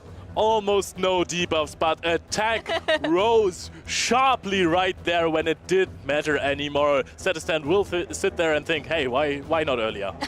Exactly. Why could that not have come through just a little bit earlier for me, Annihilate? But hey, better late than never. Indeed. Statistan now thinking, hey, if I can swap the worst matchups around, if he had Lickitung he had his Poliwrath on my Lickitung. I can win everything. Yes, exactly. Certainly put him into an interesting position here. Statistan being able to really turn the pivot of this match. Taking a look at V-Tenacity, do you think there's any adaptations you would see in this particular match? Maybe something a little spicier like the Abomasnow coming into play? I really want to see this Skeledirge. This Whiscash was really good for Statistan. I'm pretty sure he's going to bring it again. So the Abomasnow... See, this is what I was talking about. The offensive core of these two is almost unstoppable, but Skeledirge is so good against everything else that is not the Whiscash. Against Lickitung, of course, you are also still soft losing. Yeah. Whiscash, you are hard losing. You eat Shadow Alolan Sandslash for breakfast. Exactly, it just goes. Charger Bugs you also eat with Incinerates. Mantine is not the worst matchup for you. Yes, it resists the Incinerates, but it doesn't resist Shadow Ball. It is not going to run a Surf or something like this, nor a Bubble Beam. Aerial Aces don't really deal that much damage from this not attack-weighted Pokemon. And then there is Annihilate, and Annihilate hits you with counters. You don't care about that. The only thing that is really good for Statistan's Annihilate versus Skeledirge, and I think this is a prime argument why you would run Night Slash. Yeah, it's Night Slash. Well, yeah, the Night Slash just does so much damage into that Ghost typing on the Skeledirge. But I'm kind of with you. I wish you would see the Skeledirge come into play because of how much offensive pressure it can do to Pokemon like the Charger Bug, and of course, just keep that bench pressure onto the opposing Alolan Sandslash. Honestly, if you're running Annihilate with Night Slash, this is an answer to Abomasnow Skeledirge, and I find that beautiful. That is true, actually. That could be some very harmonic synergy we get to see on the field. Oh my goodness, the Alolan Sandslash is back. The Shadow Alolan Sandslash is sitting pretty, and it is very important that this is Powder Snow because that makes the matchup versus Lickitung so much better. You basically get out of it with another charge attack loaded if you play it correctly. And it is really important for Statistan to win the switch in this matchup because there is Mantine on his team and Charger Bug on V-Tenacity's team. And the Skeledirge is in the back as well for that V-Tenacity. That's something that the Alolan Sandslash is going to worry about. The discharge coming through, however, from the Charger Bug applies some pressure to the opposing Annihilate, going unshielded by Statistan. Yes, and I think that Statistan primary plan right now is to just keep the Annihilate off of the Skeledirge. Wait, no. Actually, this is the worst matchup for Annihilate. Yeah, you want to keep the Annihilate maybe for the Skeledirge, but you don't know it's there as of yet. Charger Bug just maybe kind of bringing the Annihilate into a false sense of security going for this X-Scissor. Now the Annihilate is going to go down, still has to keep the Mantine off of the Charger Bug. That is the primary goal. So we're going back into the Sandslash, and I think it would have been very good for Statistan to just keep the Shadow Alolan Sandslash in there. I agree, particularly when we know what's coming towards the end game here. We are going to see the Alolan Sandslash just going for its charge attack here. The Drill Run connecting down, some good damage, but not enough for the knockout. Gets one more Powder Snow in at least. Yeah, one more, but it's going to have to take this discharge as well. Now we're going immediately into the Mantine. It is Mantine against the world. In fact, it is Mantine against Skeledirge and a half HP Lickitung, and that is just a lot. Oh, we are actually running Bubble Beam. Oh, it is a Bubble Beam variant. Very, very interesting indeed. That's something the Skeledirge has to watch out for. And that is absolutely huge because Mantine, in case you did not know, is very good with Bubble Beam in the matchup against Lickitung as well, because as soon as you connect one Bubble Beam, your opponent is just going to deal one damage with the Licks, and we're immediately going to apply that in a Charge Attack priority event, which is won by Statistan, which is also really good for him. This is wild. The Mantine coming through with the Bubble Beam, getting these attack drops as well. Oh, and we are going to see a big wing attack down in the future. The question is, can this Shadow Alolan Sandslash be used for a potential sack swap later? Is Statistan going to be able to pull it off, or is V-Tenacity going to not allow a catch later on? Is it, even if he catches, is that going to be enough for Statistan? Because he has to shield those attacks from the Skeledirge. He can't allow himself to shield the attacks of Lickitung. And it is important to know he still has 2 shields remaining. So you're right, Leo. He needs to make sure they're utilized in the correct way for the end game. A late shield and the last shield coming through for V-Tenacity on that Lickitung. Oh, and we're going to see if the Aerial Ace knocks out the Mantine. And there is no shield anymore on V-Tenacity side. It's going to be really interesting to see how much damage there is already. The disarming voice, you of course have to shield this immediately. I don't think that V-Tenacity has much more energy than that. I doubt that there is going to be a farm down of the Incinerates. Oh, there is even another disarming voice immediately. You can get to the aerial ace. I think this should knock out here. V-Tenacity has no protect shields remaining anymore. Mantine is going to connect the very weak aerial ace attack. However, it is not enough to take out the Skeledirge. What can you do now? You have still another shield. The wing attack goes through. This should be enough to knock out the Skeledirge after the protect shield. All eyes on this Mantine. Is it going to be able to get that wing attack through? No, it is not, but this is 1 HP on the Skeledirge, and there is the Shadow Alolan Sandslash. Stand to Stand is smiling over here because he knows the Powder Snow's damage is going to register first. Powder Snow against the Skeledirge. It is a hard counter, confirmed! I did not see that coming. Skeledirge normally would run rivers through the opposing Alolan Sandslash, but oh my goodness, there is a reason it is back in action. Status Stan is standing there with his wow. Yokohama shirt. I love it so much. The Shadow Alolan Sandslash did not do very much in this matchup. It took a very unnecessary discharge from the Charger Bug. It was very interesting that Status Stan came back from this. Do you know what? It didn't do a lot, the Alolan Sandslash, but it was there at the end to get that final KO. But you're right, all the gratitude, all the thanks has to go to that Mantine. It got 2 KOs indeed. And also, by the way, the Charger Bug took the Drill Run with 1 HP, so he knocked out 2 1 HP Pokemon with Powder Snows. Okay, so maybe all you had to do was stay loyal and true to Alolan Sandslash at the end of the day. It's still got a place in the meta, it can still get those KOs. Also against Skeledirge, so hard counter confirmed, as we just said.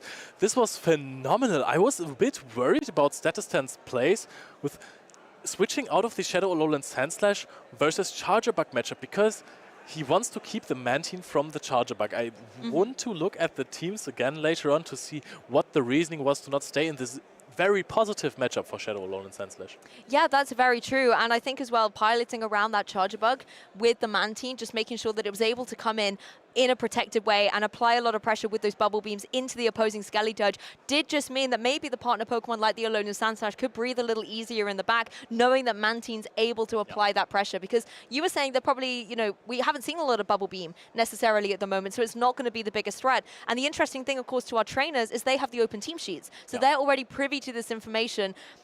They don't want to see that matchup aligning. And I know that Tomahawk made a top cut with the Bubble Beam Mantine before. It might have been Barcelona. I'm not sure about this, however. I can't remember. I asked him why he was running it, and he said, if you land a Bubble Beam on the Lickitung, the Licks deal 1 damage against Mantine, and this changed the game immediately. I want to say huge congratulations to the reactions of Status Stan in that matchup, because there was a combo play where the Lickitung was swapped in for the Body Slam, but we had the charge attack priority, Bubble Beam even also reducing the damage of that Body Slam, and that was key in this endgame. It definitely was, and I really like the way Bubble Beam, yes, it doesn't deal as much damage as something like Scald, for example, on the water-type move front side of things, but you can get them charged up incredibly fast, and getting that attack drop as well does just enable you to pivot a couple of different scenarios into play. Like you mentioned about the Licks, just doing that 1 damage. That is such negligible damage from a Lickitung that can be so formidable with those Licks. So if you've got to find a way to neutralize it, you've got to capitalize on it as well. Yeah, imagine Mantine had Scald. That would be absolutely that would be insane. Broken, absolutely broken. Yeah, I'm happy that this is not the case right now. Also, the Whiscash matchup would be even more detrimental. That would be insane. It's good that we don't. Yeah, I think Whiscash can keep it for now. Eventually, it will hand it over to Gastrodon. But Mantine, I think, at the end of the day, I don't think it needs it. That bubble has such a nice utility, and the way that it works around the rest of its move pool, I think, does give it a lot of flexibility. Yep, and you most of the time see Aerial Ace Ice Beam Mantines, and if you're preparing for a tournament, yes, you know that your opponent is going to play the Bubble Beam because you have those open team sheets. However, if you're preparing for the tournament, you think to yourself, hey, how good is my team against Mantine? Then you're thinking, hey, Aerial Ace Ice Beam. So you're planning ahead on playing this matchup versus Aerial Ace Ice Beam. If you are then faced with a very uncomfortable for you Bubble Beam Mantine, and you only have the Charger Bug to answer it, you can't get it aligned, then you have a problem. And there's a lot that's running around at the minute that can apply a lot of pressure to Chargebug. As we've already mentioned, even the Skelly Dirge, that's certainly something that we see running around the Incinerate from the Talonflame, as well as just generally all the flyers that are running around. Of course, the Volt Switch does kind of neutralize that out a little bit, but with the energy conservation that we're seeing done so expertly here in Liverpool, it does make things a little bit more difficult for that Chargebug. And we've seen, I think, a couple of times Chargebug being put in as the last remaining Pokemon with such an uphill to climb. It's just too impossible for the little bug. Yep, Chargebug is a really good Pokemon, but it can't win games alone. Most of the time it can't, at least. If your opponent is running Cresselia, now you know what I mean, Pelipper, Manting, Cresselia, then it might be able to win games alone. But also that's a tall order, and it doesn't have legs really to climb the hill, the metaphorical hill. Exactly. Does it not have like maybe the tiny ones? I might have to inspect it. Does it have wheels because it's the Charger bus? Do you know what? That would make a lot of sense. It just kind of rolls along, cruising along and having a good time. Rolling and not hating for sure. Chargebug, a fantastic Pokemon. Couldn't win this game, however. It was a bit, I don't want to say misplaced in the team, but in this matchup for sure. Facing the Shadow Alolan Sandslash, then Shadow Alolan Sandslash dipping out of that matchup, going to the Annihilate. I mean, it was really good against Annihilate and Mantine. It just couldn't win it. I want to talk more about that Shadow Alolan Sandslash, so let's go hear from our winner, who will spill the beans on why it was such a great Pokemon in this match. Welcome back, trainers, and we're here with Dr. Statistan himself, the master of all things statistics and clearly Pokemon Go PvP. How are you feeling after that win? I'm feeling great, honestly. Like, I did not expect to win against Ryan. He's a great battler, and his line was kind of hard for me, in my opinion. Yeah, those battles were very, very close, and we know, Ryan, fantastic trainer, and he is made it this far. Well, all these trainers top 16 are so strong. When at that first game one, when there was that discharge on your 1 HP Pokemon, what was going through your mind when that happened? I was like, he needs to. I don't know what happened there. I was like, that was quite good. I was really happy he did that. It also makes a lot of sense to just spam that button, right? Because I also thought the Volt Switch would KO. And then, you just need to press it straight away. Otherwise, you just lose the move, right? So. Yes, absolutely. And I think that was indeed what happened there. So talk me through this. At this kind of level, do you have to predict to that level of advance, like several steps ahead, that your opponents, that you know your Volt Switch is going to KO and then throw that charge attack? Is that a common thing at this level? If you're not quick enough, you will just lose your move there, because if you just smash that button and I come in straight away or something, right? Like it's pretty bad for you. So I think, you always think ahead, like, what is going to happen in the end game, and what happens if I shield here? Do I lose the end game then, perhaps? And yeah. I think I made the right calls a couple of times, especially in the second game at least. Yeah, absolutely, you did. Both those games, absolutely brilliant plays here. Now, let me take a step back. Right. How far are you from Worlds? I think you've racked it all up, or close to it, or what? I started at Liverpool at 250 points. Okay. I made top 8 now, so it's 100 points. Okay. Right, so I'm at 350 right now. Okay. I need to get second. Right. I need to get 160 points, right? Well, 150 is not an option. Yeah, sure. So I think I need to get second to qualify for Worlds. Okay. In this tournament, but I'm sure I can get enough points in the next ones. Yeah, hopefully. Hopefully so. And let me ask you this then. Getting to Worlds, you've done this before, okay? You've been to Yokohama. You're at London. To make it 3 of 3, what would that say to you and your legacy in Pokemon Go? I don't think there's a lot of people that made it 3 times to Worlds, right? Especially in the first season and second season, when you needed to get, a second placement or first placement. Yeah. Or get lucky with some drop-down into fights. Yeah. I don't think there's a lot of people that can say it, and I'm quite happy that I'm not qualified yet. I'm not qualified yet, but I would be very happy if I can be part of the club of the 100% qualification rate for Worlds. Yeah, that would be an incredible achievement to put on the Pokemon Go CV. I know that there's going to be a couple more battles we are going to see you in. I know trainers both here in the crowds and watching at home are clamoring to see the master with the Poltergeist work his magic. So we will head back to the casters and we will see more of Statustan in a bit. Very happy to hear from Statustan some wise words all the time. Exactly, and it's been really interesting seeing some of the more unique Pokemon choices coming through, particularly in the Shadow variants that have that lavender haze set all around them. Exactly, those 20% damage you take and the 20% damage you give allow for a lot of flexibility and change quite some matchups. This weekend there are some new Shadow Pokemon releasing, so you can play them in the next tournaments that you want to play. So we have prepared a little discussion for you guys. You better watch it so you are informed.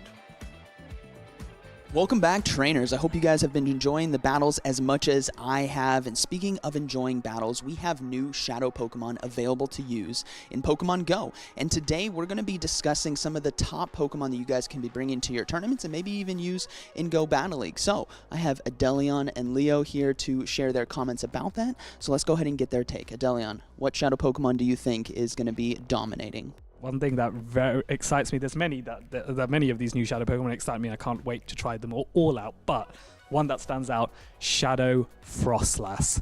That Pokemon I cannot wait to get used to. There's a couple of matchups that I think it will do really well with, even compared to the regular Frostlass. So for example, regular Frostlass doesn't really handle Registeel all that well, particularly in a Zero Shield scenario, for example, but the Shadow can just about win. That is one highlight matchup that I don't need to sell it any more than that. That is why I think we should why we should have a Shadow Frostlass. Yeah, Frostlass is incredible and potent, and I also think it's good to note that if we look at the recent top 12 Pokemon being used, there's not a lot of Smackdown users and Incinerate users. I know Caleb back home is going no Bastiodon is meta, but it's good to note that if there is not that on anyone's roster, utilize Frostlass as a safe swap, and the only answer is charge moves. Frostlass ahead of Energy could be very deadly. What do you think, Leo? I mean, Frostlass has always been very dangerous ahead of Energy, that is true, or ahead of Shields, so that is a potential meta threat indeed. However, Shadow Toxicroak wins incredible matchups.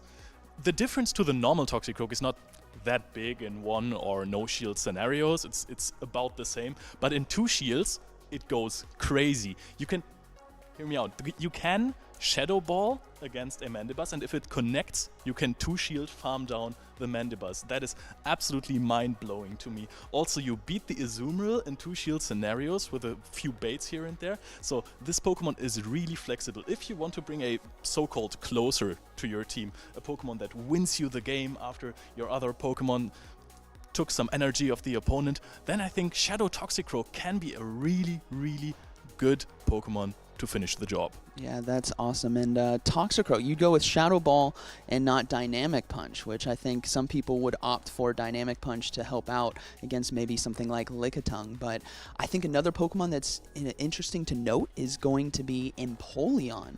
I think it could have some play in the future metas depending on how things shake out, but it also could be fantastic for Go Battle League in some specialty cups. So there's always some useful case there.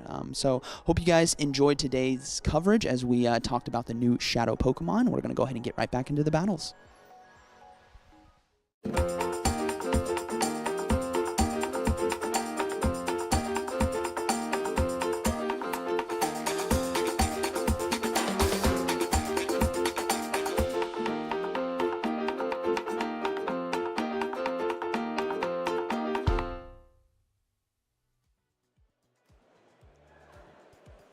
Welcome back, trainers. We just saw a little bit of the fun area here at the Pokemon Regional Championships in Liverpool. So the fun area, really cool place. You can go and play on a lot of retro games from the Pokemon franchise, and also get involved in some of the drawings and some of the more child-friendly activities as well. Amazing place to check out if in between your battles and in between anything else you might be doing here. My name is Adelion, and I'm here with the amazing Ryan Hackley, aka Zionic. Yeah, thank you. And what I love about these events, like you mentioned, there's so much more to do than just compete. It's a real experience. And this is why I encourage everyone, whether you're going to be a participant in the tournament itself or you're going to be just coming to see what happens, there is something here for you. This is the place to be if you love Pokemon. And speaking of loving Pokemon, those last battles, my goodness, they were close. Status Stand squeaking by right there with one Powder Snow against the Incinerate. That is what we are here to watch, and that is what we are here to see. Oh yes, I had my heart's on V Tenacity to take it all, but in the end Staten was just a bit too strong, and now we have two additional trainers one of them looking to get further. Andres faces off against Snooman. We have seen Snooman before a few matches ago. Andres, we know how dominant she is in these top cut matchups. Now what I like about these teams that both trainers have brought is that Andres has gone for more of a traditional meta team. We see all the top picks there, and then the Vigoroth as kind of the spicy option as a pseudo fighter, while as Snooman has opted to bring back the meta champ, bring a double flyer with Pelipper and Shadow Charizard, and he has been dominating today with that. So it could go either way. This is going to be a battle of team reading and energy management, but this should definitely be exciting. Yes, absolutely. And I have yet to see Andres make any glaring mistakes when it comes to energy management and whatnot. Snowman has made some very, very bold calls with very strong shielding situations and decisions. That no shield on the Pelipper and that then double shielding the next time, really varying up his tactics. That unpredictability is something that I really like about Snowman, and it's something Andres will have to be on her toes to handle. Now I think Andres bringing the Vigoroth adds a cool dynamic for her team, where typically Snooman has the double flyers to handle the fighters. But this is a pseudo fighter, meaning it's not weak to the wing attack fast move. It does have the counter fast move itself, but it also has access to rock slides. So Pokemon like the Pelipper and Shadow Charizard aren't necessarily safe in that matchup. So Charizard, especially with everything else, it'd be interesting to see if we actually see any flyers. Even though Charizard has done so well for Snooman today and yesterday, I don't know if it has much play in today's matchup.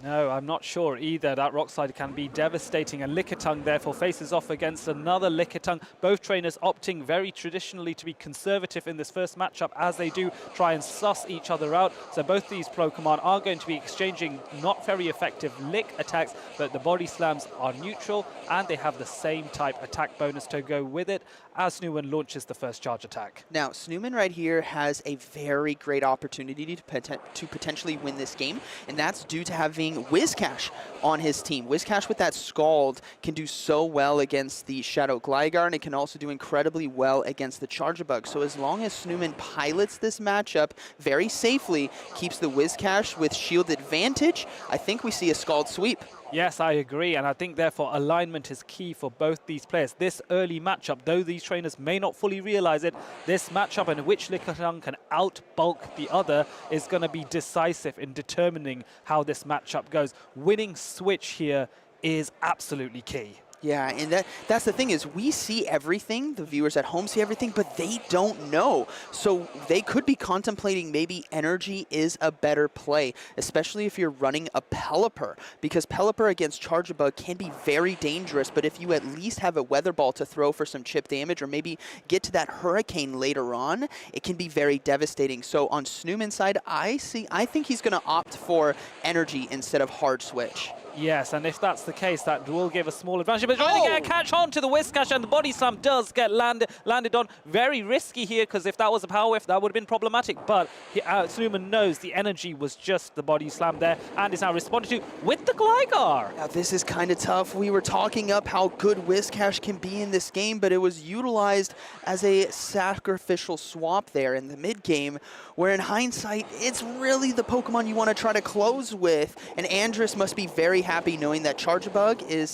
safe and cozy in the back. Yes, I think she is, and you can see the smile on her face as she sees the Whiscash come out here, and this is quite good because in a shielded scenario, Gligar can still be quite threatening to Whiscash as it now goes into the red, and another aerial ace is launched. Oh, this is a very tough position. Snooman is going to have to shield, protecting his shiny Whiscash, and needs to try to land one Scald, because even though Shadow Gligar has quite a bit of health remaining, Just watch how powerful this Scald can be. Here it comes. Oh, yes. This is going to be on a Shadow Gligar. Just about survives, but straight into the red. And a debuff to go there, and Pelipper comes into play. All right, now this Pelipper is ahead on energy, opting to no-shield the Aerial Ace. Charjabug, though, is ready in the back, and Snooman is about to see what we have been seeing this whole time is the Charjabug, and you can see it in his expression right there. He's like, ooh, I maybe should have kept that Whiz Cash, but this is good information to have in Game 1. Remember, this is not a one-and-done battle. This is a best of 3, as Charjabug, though, is going to make quick work of Pelipper. Yes, but not before Pelipper can get another Weather Ball off, which is just in the nick of time,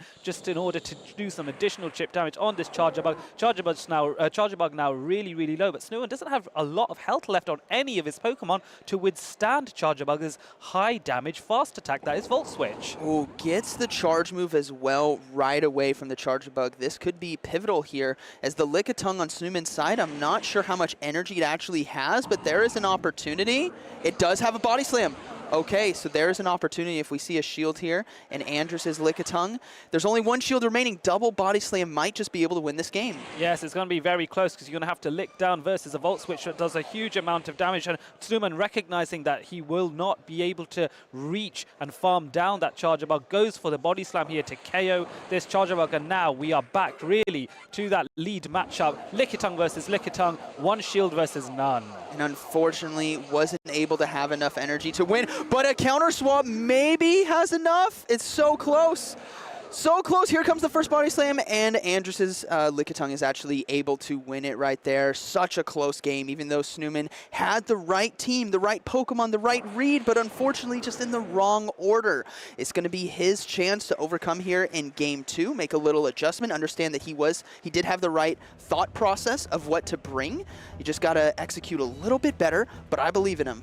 Yes, oh, for sure. And then for the Whiscash, protecting that Whiscash in the back might be a tactic to go for in Game 2 if the same sort of tactic is utilized by Andrus, and there is that consistency there. We have seen in a previous stream in Day 1, as one of the players, my memory now eludes, where they used the same 3 Pokemon in all 3 games, and your opponent was just confused by that. That consistency was, you expect things to change sometimes, and they don't. Yeah, it's a saying I love. If it ain't broke, don't fix it. You know, go with what works, go with what's consistent and strong, and go with what you know. Now, Andrus right here has a tough situation ahead of her, because she needs to think about, do I bring the Charjabug once again? There was the Pelipper. It did have a good use case against the Lickitung, but she saw that Snooman actually brought the Whiz Cash, and that could be dicey if it's aligned improperly, like we thought might have happened. So as you can see, you're contemplating, should I bring it or should I not? Snooman, however, I think has a good strategy. I think he just needs to execute a little bit better here. Charizard, I don't think has a lot of play, like we mentioned, because of Azumarill, because of Scald, because of Volt Switch, Rock Slide. There's a lot of targets there, and it actually doesn't have a target because Vigoroth is being utilized as that pseudo fighter, which has been a theme of this whole tournament. Before, it'd be like 80–90% Medicham usage, and now it's just across the board. Poliwrath, Annihilate, Vigoroth, Defense Form Deoxys, Medicham. There are 5 fighters competing for the top spot. Yes, and this is the beauty of it. There's so much variation now that it does mean that there's a lot more matchups you have to be aware of with your counter user if you indeed choose to bring one. Medicham, though, very much a relic from previous tournaments, from previous, like, last 2-3 years, I would say, in Great League. But Snooman has managed to ring it this far, which highlights that Medicham can still be used if you are talented enough to do so. Now, I think Snooman might be able to bring that Lickitung again on the lead. It did very well at getting him the opportunity to set up for the hard farm down like we saw before.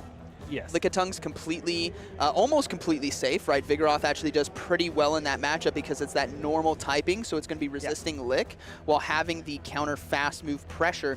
But that is a 1 out of 6 odds. right? Yes. And that's what you got to try to hope for and try to play against. Now, Andress could lean into that. I thought Vigoroth might have been a good pick for her based on the team composition that we do see. It's really the Medicham that you have to watch out for. But even then, if you have energy, if you have a body slam spam, like we've seen Vigoroth do time and time again, it can actually put a lot of pressure on that Medicham. Yes, it definitely can. So let's see what these two trainers are going to come up with as we head into game 2. And we have Whiscash now being greeted by the Lickitung. So a slight advantage to Andress here, who can threaten with the Power Whip. But let's be mindful of this ever more debuffing Scalds. All right, so there's the Vigoroth we were talking about. Andress bringing a very safe Pokemon into this the second battle here.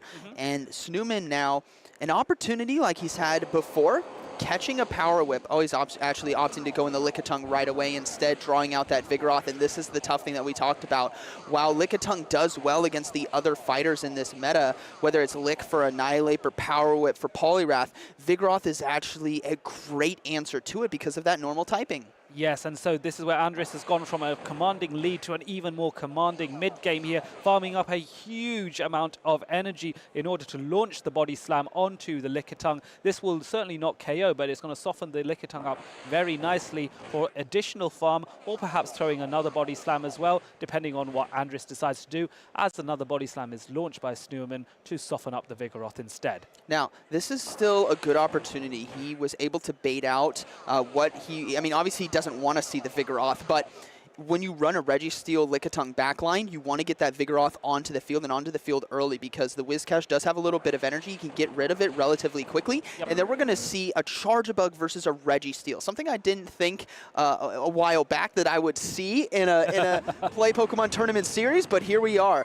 Actually opting to come in with Registeel instead against the Vigoroth. This might be to absorb some of the energy here because it is going to be resisted, but lock-ons aren't going to do that much. No, they aren't. It's trying to, yes, you take advantage of the fact that Andress might have a lot of energy on the Vigoroth built up for those charge attacks. Those are not going to be all that meaningful against Registeel, so Registeel will take those, and then Snooman decides to swap out, protect that Whiscash, and now here comes the Lickitung again, but there's a bit more energy, and going for the Body Slam, which is going to be a bait attempt. Snooman taking no risk, shields straight away. I actually kind of like that strategy a little bit. You might have been asking at home, why would you come in with Registeel? Well, the Vigoroth's power is its ability to put charge move pressure down after farming down something like a Lickitung. So by bringing in the Registeel, you resist the Body Slams or the Rock Slides. You might take a bit of counter damage like we saw, but then you can swap into the Whiscash once the energy is gone, and that's a great calculation on there, and we'll have to see if it pays off. Yes, for sure, and we saw a debuff on the Lickitung there on Andress' side, and responding with a Power Whip, which does get shielded, so now this is quite good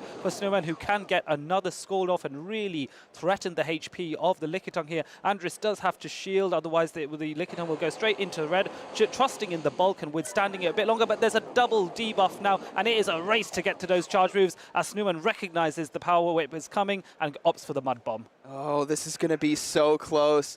No shield there on the Lickitung. Charjabug and Vigoroth are the final Pokemon left. Whiscash hoping to swap in and catches a Body Slam on the Registeel. That is absolutely amazing. The Snowman with his memory games and knowing how much energy that Vigoroth had, beautifully tactically played, swapping into the Charjabug now is Andress, farming up with the Volt Switch here, but not before Zap Cannons is launched to try and get a debuff on the Charjabug. This is resisted, but the debuff will definitely help. Now, this is so dangerous. That Vigoroth might have no health in the back, but counter, there's no fast move pressure against it. You got Lock On and Mud Shot, which means based on its health remaining, you're likely going to get, I would say, 2 to 3 counters out of it, depending on who you face off against. And that honestly could make or break this game, as Whiscash is now going to be coming in. Yes, and for sure. And now Charjabug has so much energy, is able to soften up this Whiscash with the X-Scissor, will drop it right into the red. And as you say, Zionic, those counters really could be significant here. Whiscash trying to get as much energy out as possible,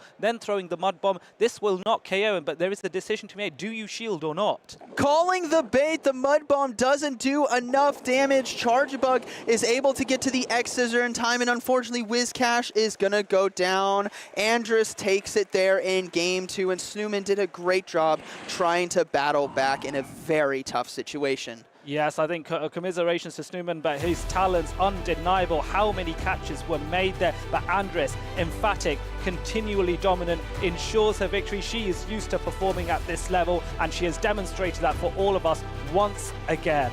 This is what I love about our community as well, is the camaraderie we have with each other. Being able to give a hug or a high five after the game. It was a tough battle, but ultimately at the end of the day, we're all friends. We're one happy community. We're here to celebrate our passion for Pokemon, and Andres is going to be moving on with a consistent and solid team, opting in with the Vigoroth, which performed very well for her in this best-of-3 series. Yes, your analysis to suggest the Vigoroth for Andres' side was very well timed there, Zionic. It was the key to victory here, and we will be seeing more of Andres, and perhaps she can go one step further than Turin in June 2023, where she was the finalist. Maybe this is her day. Maybe this is her time to be that regional champion, and she is now one step closer. And for those of you at home, what I love is that these are skills, right? These trainers have skills that you can learn. T-breeding is a skill that you can learn. And when you have 6 Pokemon and you begin to understand their matchups and know how they perform against each other, how much damage they take, how much damage they can do,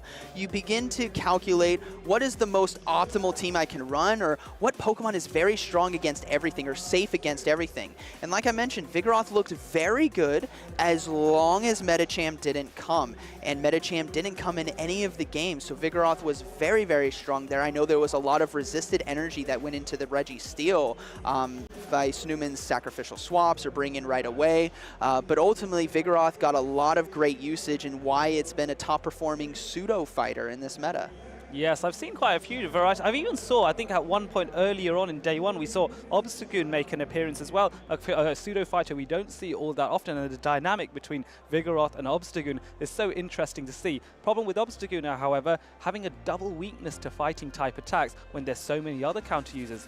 Vigoroth, Poliwrath, Medicham, Annihilate, all of these are quite problematic, and you know what? You don't really want to risk that. The one thing I will say, however, Annihilate, if it is more common, means Obstagoon might have a bit more play, because those Night Slashes, backed up by the same type attack bonus, might be quite good by against Annihilate in a pinch. But really, from a standing start, I'm leaning Annihilate. Yeah, I would say Annihilate there. I mean, Obstagoon is such a great Pokemon to have, don't get me wrong. But in a meta where there's so many fighters, there's so many variety of fighters, counter is not a move you're going to avoid.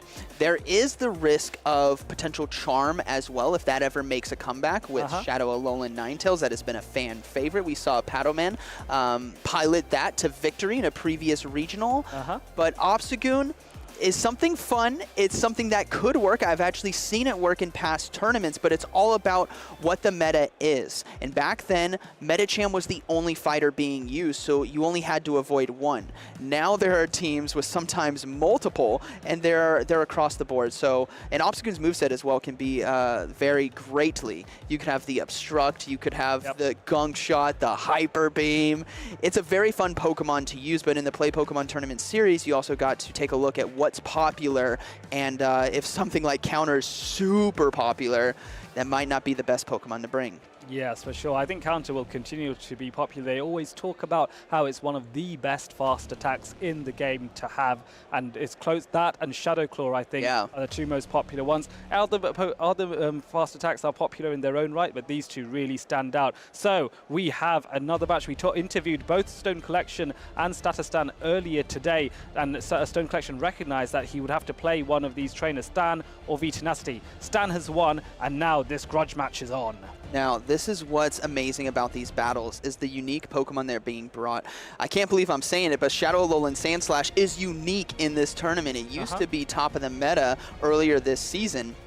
And Stone Collection is bringing stuff that I was really hopeful to see with the Shadow Dragonair and the Shadow Sableye. Yes, well, however, with the Shadow Sableye and the Shadow Dragonair, they're not going to really appreciate that Shadow Alolan Sandslash too much, for the simple reason that Shadow Dragonair deals resisted damage to the Steel-type defenses of Alolan Sandslash, and the Shadow Sableye, relatively even, but does get outpaced, because if this Shadow Alolan Sandslash is running, I believe it's running Powder Snow, if I recall from Yes, perfect. Thank you for that. It will do same type attack bonus damage to Sableye, and of course those Ice Punches come that teeny bit quicker than Sableye's Foul Play. So from a standing start, there is more likely a chance that Sandslash will be able to overcome that Sableye. So what do you do if you're Stone Collection? If I'm Stone Collection here, I'm looking at what can get me a lot of great neutral play that I can get a lot of utility from. Right out the gate, I think Defense Form Deoxys looks potentially strong. You got counter for the Whiscash, Alolan Sandslash, and Lickitung. You have, I'm not sure on the moveset, I believe he is running Thunderbolt Psycho Boost, but if he is in fact running Rock Slide, or for those of you at home, you can potentially run Rock Slide. That gives Charge Bug coverage. You have the Psycho Boost for Annihilate. You have Thunderbolt for the Mantine right there. I think Defense Form Deoxys is looking very strong. The only fast move you have to really worry about is Lick. And in that matchup, you're two bulky Pokemon doing super effective damage to each other. And you also have to watch out for Shadow Ball. So, and X-Scissor, sorry, on Charge Bug as well. But I think there's a lot of utility there with Defense Form Deoxys. Yeah, I definitely think the Defense Form Deoxys is the one to spotlight. I would protect the Defense Form Deoxys by using Whiscash. Whiscash can handle the Charger Bug. It can go have a reasonable matchup against Annihilate. Does have to be mindful of Status Stance Lickitung and the Power Whip in particular, but we have seen a lot of Whiscash Lickitung matchups where that Scald debuff and getting a few of those makes things very easy, particularly if you can get the farm down with Deoxys defense later on. Yeah, and what's also interesting is the Shadow Dragonair. It is a Pokemon that is 1x weak to Ice-type moves, so the Powder Snow from Alolan Sandslash actually doesn't do as much as you might think as compared to a Shadow Dragonite, which we saw earlier today. And with the Aqua Tail, that can actually hit incredibly hard. So if we see a core of Shadow Dragonair and Defense Form Deoxys, that could prove very strong here for Stone Collection. On Status Stand side, I think he's recognizing that Defense Form Deoxys does have good matchups, and he needs to utilize his Charge Bug very well for it. Yes, for sure. So I'm thinking on Stan's side, Charger Bug for sure. What else do you want to put in? The Whiscash looks kind of okay, just has to be mindful of the Cresselia and the Lickitung, so maybe those two would work out quite nicely. And then, of course, if you want to try and get an energy advantage with that Annihilate, it can do some serious damage. I do not want to be Deoxys defense without a shield when that Shadow Ball comes crawling in. Yeah, and for Status Stand, Lickitung looks solid. I think it's just a great generalist across the board. Even in the matchup, like we mentioned earlier with Defense Form Deoxys, you're still doing super effective damage there, which is what you want if you're facing off what would be your hardest counter. And with a Shadow Sableye as well as a Cresselia, Power Whip for Whiscash, I think we see Status Stand bringing a core of Charge Bug and Lickitung versus the Shadow Dragonair and Defense Form Deoxys. It's going to be an interesting battle. The third Pokemon could go either way for both trainers, or honestly, I could be completely wrong. They know best. It is their team. Yes, and for those of you who are watching on the stream, feel free to comment and give us your thoughts on whether you think Status Stand and Stone Collection, which one of them is more likely to win, what times of 3 they'll go. Let's not waste any time as we see Shadow Alolan Sandslash face off against that Shadow Sableye, and Ryan, please take it away. All right, so we do see the Powder Snow versus Shadow Claw. This is a high fast move damage, relatively low energy charge move battle here against two very strong Shadow Pokemon, and Sableye opting to put up the first shield. Yes, it does make sense here. That Ice Punch would do quite a bit of neutral damage here, and there's a lot of energy on the Sableye here. Trying to go up to 2 foul plays before launching the first. This would definitely KO the Shadow Alolan Sandslash, so a shield is exchanged on both sides now as they race to their next charge attacks. Now, here comes the Powder, I believe it's, yes, the Ice Punch here from the Shadow Alolan Sandslash, and there's another shield given up there on the Shadow Sableye, so all shields are down for Stone Collection. Yes, and Sableye can still throw a foul play, and force the final shield on Status Stand's side as well. So early on, both of these trainers opting to really fight for switch advantage and get those 2 shields out of the way. Status Stand wins that bout, and now the Ice Punch will KO the Sableye. This is beautiful for Status Stand because of Charge Bug. I mentioned earlier, the Lickitung Charge Bug core looks so strong against Stone Collection as Stone Collection, well, farms down the Shadow Alolan Sandslash. So now we're probably going to see the mirror. I mean, unless he's reading maybe a whiz cash in the back, it could be a bit. He's going to come in charge, but he's worried about the whiz cash. Yes. And Lickitung is still a decent answer to Cresselia as well. Yes, I can agree with that. And so X's are being launched by Charjabug here to soften up this Lickitung. Neither trainer knows what each other's backline is, but they're going to find out soon enough as this matchup gets further underway. Rushing to another X-Sizzle, but not before Stone Collection launches a Body Slam to exchange a bit of damage and soften up the Charjabug. Now, thankfully, Charjabug is pretty bulky. It's very tiny in its size as a Pokemon, but that doesn't mean it can't take a hit here from the Body Slam spam, as an X-Scissor now is going to be coming through, getting the Lickitung relatively low. We see a swap out into the mirror, and a Body Slam now going to be thrown, and this is where Status Stan is going to figure out real quick that it is, in fact, a Cresselia in the back. Yeah, so Status Stan looking to get some additional farm on his own Lickitung here, but Stone Collection, recognizing that this Lickitung is a threat, deciding to throw all his energy out in double Body Slam onto Status Stan's Lickitung, and then it's a swap out into the Cresselia, and now it's a race to get to that Moon Blast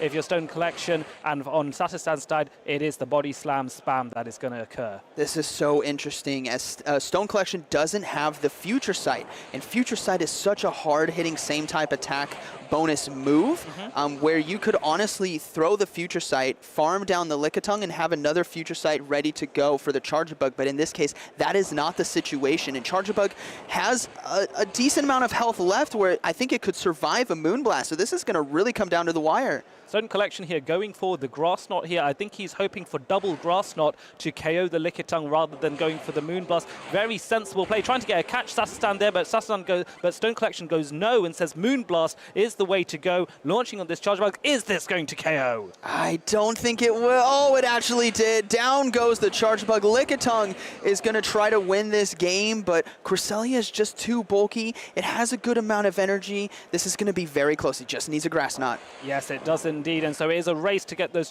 charge attacks there, but Grass Knot is successful, and Lickitung cannot withstand one more charge attack here. Stone Collection takes his first win against Status Stan, a very, very tough opponent to get a win against. And man, that is so tough. Status Stan had the right core on the back line to win this game, but you could see it. You can see their thoughts. He was reading a Whiscash instead of a Cresselia. That's why he brought the Charjabug in. And it can be so tough sometimes where you make that 50-50 call, and the Lickitung, even if it was Cresselia, that's why he was like, you know what, Lickitung still has a decent matchup, but unfortunately he didn't keep enough health on his Charjabug to survive the Moonblast. I thought it could with like a little 1 HP and a Drain, but it was relatively close. Obviously, Future Sight is the harder hitting move, but Stone Collection opting in this tournament to go for Moonblast. It has some niche coverage against Pokemon that would completely otherwise hard wall a Cresselia, like Mandibuzz, for example, which would resist the Grass Knot and Future Sight. And we have seen Mandibuzz in this tournament, but Status Stan there, I think he's got to come back, recognize Charjabug and Lickitung are still good. I just need to pilot it a little bit better, maybe try to make a better read, or just keep my Charjabug a little bit more healthy. Yeah, I think so as well. If you were battling at one of these tournaments, Ionic, and you had Cresselia in your team, and I don't know whether you would or not, but would you lean towards Future Sight or Moonblast in addition to Grass Knot? I think that comes with taking a wider look at what other trainers are using and what other trainers are talking about on social media, which is a great way to connect with the community. So if you guys are watching from home, be sure to use the hashtag #PlayPokemon to share your thoughts, share your experience, and share what you love about Pokemon. But with Cresselia's moveset, yes, I would look at the current meta. In this current meta, I would go with Future Sight. I think Moonblast is too niche. There's not enough Mandibuzz.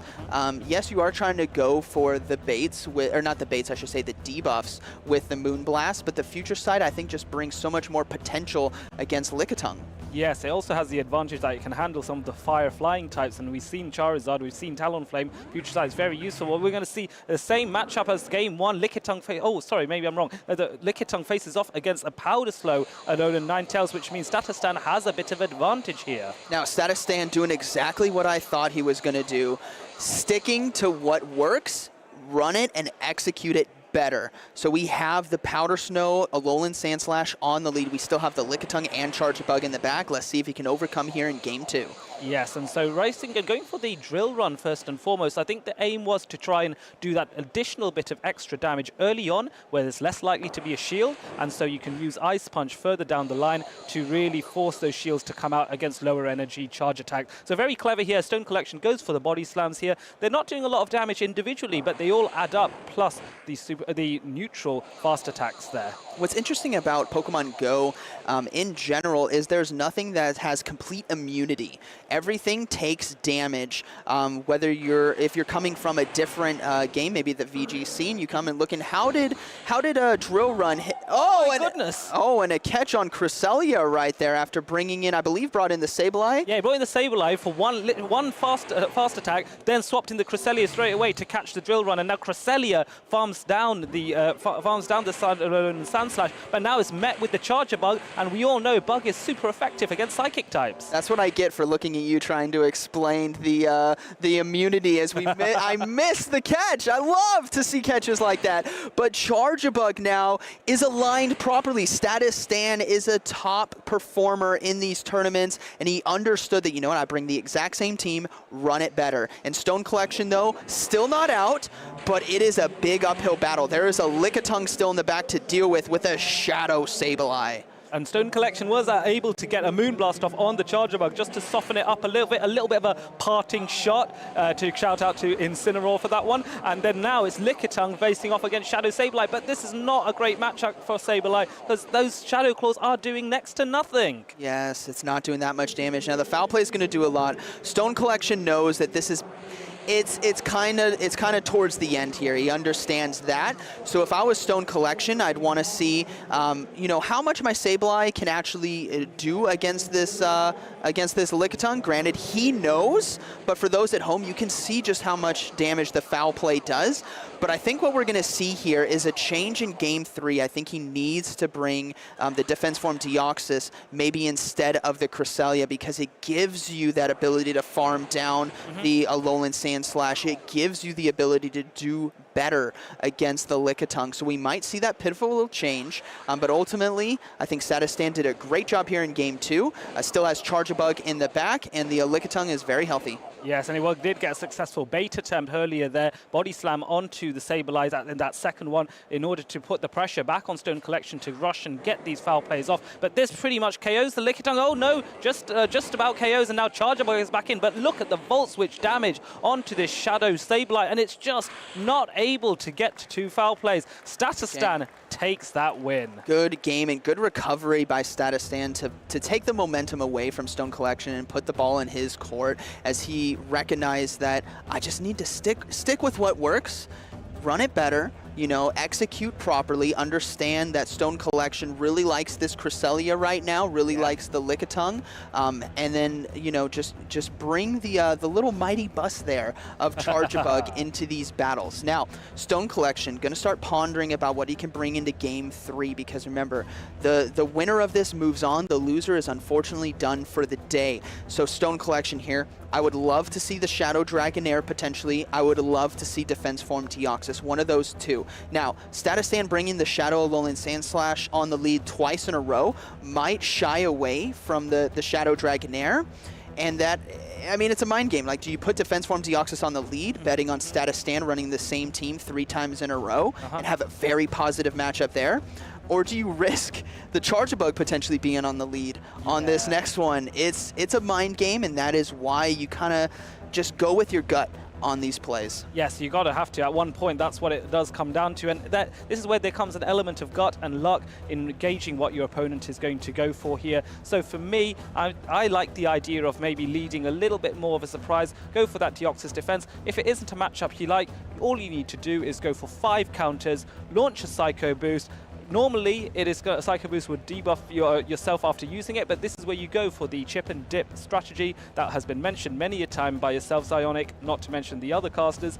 Chip and dip, get in, do some damage with Psycho Boost, duck out, and live to fight another Teo. Shadow Dragonair takes to the field. Here we go. We see the Shadow Dragonair. No Defense Form Deoxys, but I'm glad he brought the Shadow Dragonair, and the change up on Status Stan. Same team, different order. So trying to catch out something that he was hoping was going to be there, maybe the defense form Deoxys. But Lickitung in a good position here with Body Slam, but Shadow Dragonair can really put down the pressure with its own Body Slam spam. Yes, it can do so. Now, both of these Pokemon do get to their charge attacks at relatively similar times here, so both exchanging Body Slams. However, the Body Slam from Lickitung is going to have that same type of DAC bonus, so it will do a fair bit more damage. And just, no, doesn't get the charge move. That was pivotal for this game 3. Had he been able to get that, he gets a resource from Status Stand. He gets a shield, or he gets switch advantage, both of which he could have desperately needed. He brings in the Lickitung now for these Body Slams. Yes, and so this is going to be the Body Slam spam. What is very nice for Stone Collection, though, is that he can farm up an incredible amount of energy here, just because there's so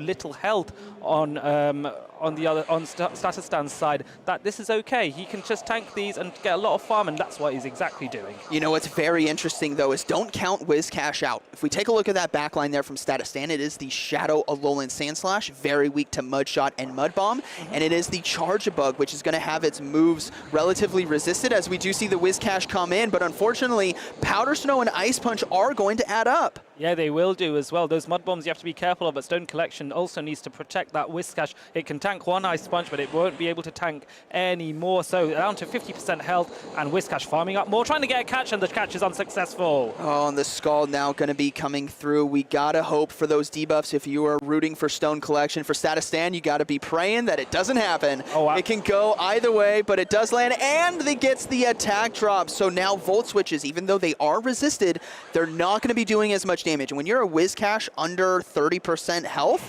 you're very thankful for that debuff. Yes, for sure. And so another shield here. But look at the amount of energy on Whiscash here, able to get to another Scald. And now Status Stand has to make that decision. Do I shield and protect this Charjabug or not? Opting to no shield, and then down goes that Charjabug. And we are left with that Shadow Alolan Sandslash. But look at the health difference between the two. Yes, and this is where Status Stand really needs to decide if he's going to commit to the full farm down and have energy for the Lickitung, or look to throw the Ice Punch right away. And I imagine we see the Ice Punch on charge attack priority. Yes, and no surprises there that Shadow Alolan Sandslash wins charge attack priority over Whiscash. Whiscash a much more defensive Pokemon, but this Mud Bomb is going to come in now. Mud Bomb at this range, I believe, would likely KO, so surely Status Stand does have to shield, and indeed he does. Now, Stone Collection cannot stay in. He's got to swap into the Lickitung right away, and this Power Whip is actually going to do quite a bit of damage. No, he's opting to go for the double Body Slam, and this is going to be incredibly close. No shields left on Status Stand. Shadow Alolan Sandslash is alone on the field, able to survive one, but can it get enough damage out with the Drill Run? Yes, and the Drill Run is going to be shadow boosted, but Drill Run is the stronger attack, but less energy efficient. Gets it just so close, 1 HP, and it's just one more Powder Snow, and down it goes. And all that's left is that Whiscash on very, very low health, and Shadow Alolan Sandslash takes the Ice Punch. You can hear the crowd as Whiscash is knocked out, and Status Stand advances one step further to glory. If it ain't broke, don't fix it. Status Stand shows just how strong he can be in the deciding game 3 there, bringing the 3 same Pokemon every single set, playing it better and better. And this is why Status Stand is a top competitor here in Liverpool. Yes, he has a legacy there. He was the runner-up in Liverpool 2022, losing only to Lurgan Rocket, and now he is going one step closer. Lurgan Rocket also still in this tournament as well, and he's coming up soon. Both of these former finalists we might have a rematch of 2022 Liverpool. Yeah, we might. My goodness, these battles have been fun. And what I love there is the composure that Status Stand had. He didn't try to change things around completely. He kept the same Pokemon, but I think he changed the order. And I think he changed the order for the reason of he was anticipating that Defense Form Deoxys on the lead. And if you're going to have a formation where 2 Pokemon are weak to counter, you run what's called an ABA formation. So you have the worst matchup in the back, hidden back there, the Shadow Alolan Sandslash. You put that Lickitung on the lead with the fast move pressure that you do have against that Psychic typing. You soft lose that, and you allow your Alolan Sandslash to do what it does, and that's sweep teams. Yes, and it did exactly that. How close were those battles, though? Both of these trainers pushing their Pokemon to the very limit, and just by skin of its teeth, Shadow Alolan Sandslash was able to Powder Snow its way to victory. I almost said Shadow Claw there. My apologies. I'm too used to that. No, it is a good move that you can run on your Shadow Alolan Sandslash. I know there is a lot of controversy out there which one to run, but the reason behind it is Powder Snow helps you out against the Lickitung matchup. And in a tournament where Lickitung is on most teams, that is why these trainers are opting for that. It also gives you fantastic fast move pressure against Gligar and Shadow Gligar, which has been the premier flyer in this meta. Shadow Claw does well against the Ghosts, maybe the Psychics, but ultimately you resist some of those Psychic moves, so I think Powder Snow was the right call, and Status Stan did very well with it. Yes, I think this Powder Snow is perhaps the way to go in the meta currently as things stand for exactly the reasons that you mentioned, Zionic. And yes, we do have more matches to come, so definitely don't go anywhere. Logan Rocket is waiting, looking somewhere, looking for his next target as to win a victory over and bring himself one step closer to being a two-time Liverpool champion. Let's not rule out all of the other trainers still in it as well. The competition is fierce at this level. Now, for those of you watching at home, I would love for you in the chat to give a GG's to Stone Collection. He did so well in this tournament, bringing some unique Pokemon as well, the Shadow Dragonair, the Shadow Sableye, and I saw some of his previous matches yesterday and today, and he's an incredible trainer, so you got to applaud him for doing as well as he did, and it really comes down to those close matches. The Lickitung was so close to that body slam there at the end. If he gets the body slam, he gets the win, but ultimately, Status Stan overcome.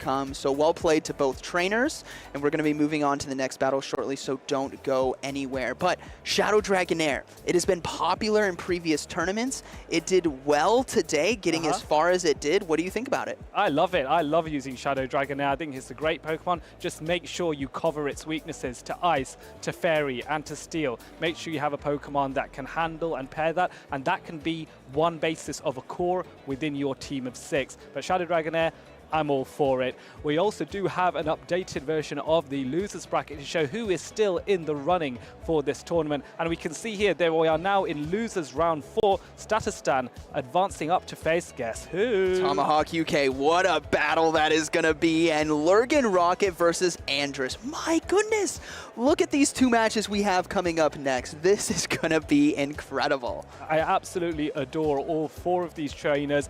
All of them are lovely, beautiful people. They are lovely to hang out with. They are so kind. They give them their time to teach you things. Status Stan I've known for many, many years. Tomahawk was I only spoke to a day or 2 ago, and he said, "Oh, Adelian, why don't you try this team for GBL? I've been using it. I quite like it. Why don't you give it a try? See what you think." About, I don't know, a few hours later, I was 200 points up in GBL thanks to this man. So brilliant player in so many ways. Lurgan Rocket, the defending Liverpool champion from 2022, and Andrus, who the things I could say about Andrus and how amazing she is as a person, I would take over the stream. It would be bad. now after the stream, I need to get that team from you, because in all honesty, I'm a bit behind this season, so I'd love to climb. But what we have in front of us is trainers with unique Pokemon that they've added to their roster around a core team. Tomahawk UK with the Venusaur, Status Stan with the Shadow Alolan Sandslash. That is going to be an interesting matchup, because Tomahawk UK has the Annihilape as well, but it also has the Lantern and Dugong. And this is all for those of you at home who may not have seen their teams just yet. Lurgan Rocket, rocking the Cresselia, absolutely loves this Pokemon. Recently won our first tournament years back in 2022 in Liverpool with a Cresselia, and I imagine, like you mentioned earlier, I think it's the same Cresselia from then. And then we have Andrus with her Vigoroth team, along with a lot of meta picks.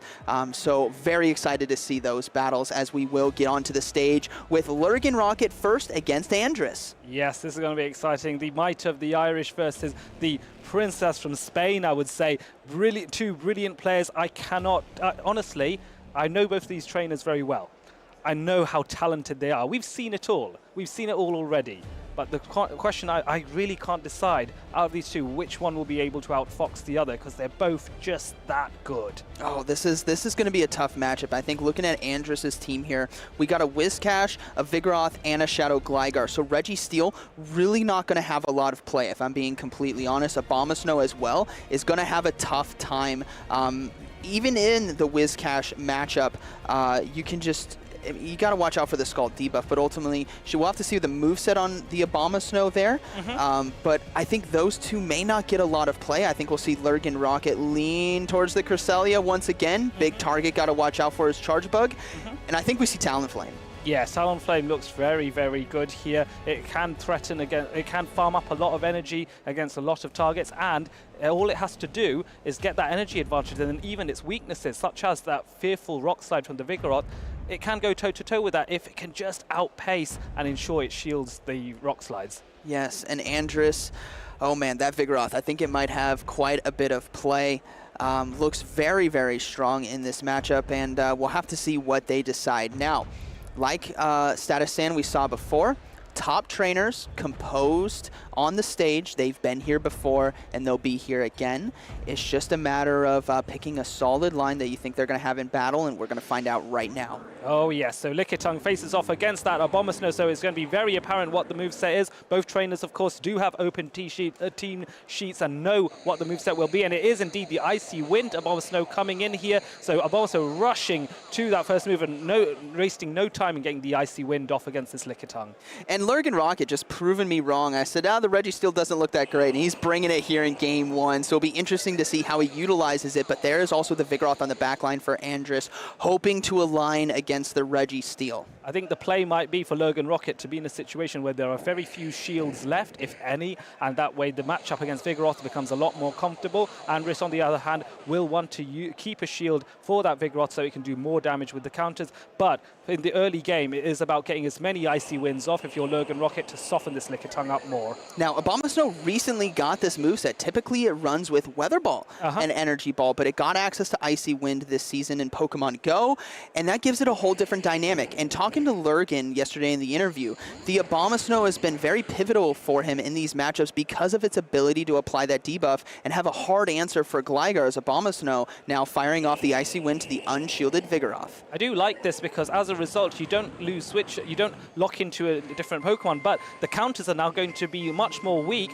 because it's been debuffed here. So this is interesting. Registeel coming in against what is typically a counter with Vigoroth's counter. Yes, but again, it's the Icy Wind debuff. It's such a great charge move to have on your roster, whether it's Dugong or it's Abomasnow. It is so strong, and with the defensives here on the Steel typing, resisting those body slams is very crucial. Now, don't count out the Shadow Gligar in the back. It can do very, very well when ahead on energy, but we will see the first shield go up here against the Zap Cannon. And very, very interesting here because Zap Cannon, very clever idea. Go for the Zap Cannon, get another debuff.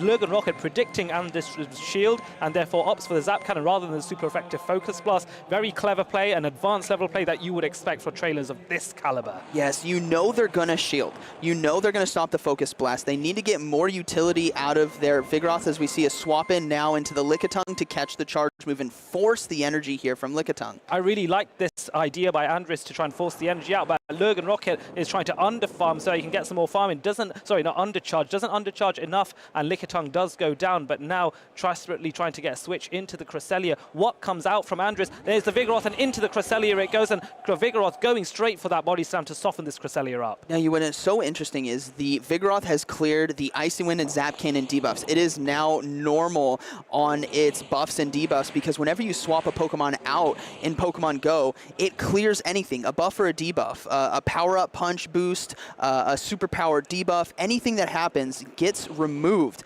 and they're going to decide to let the Cresselia KO with the Grasson, and Shadow Gligar is now going to come in.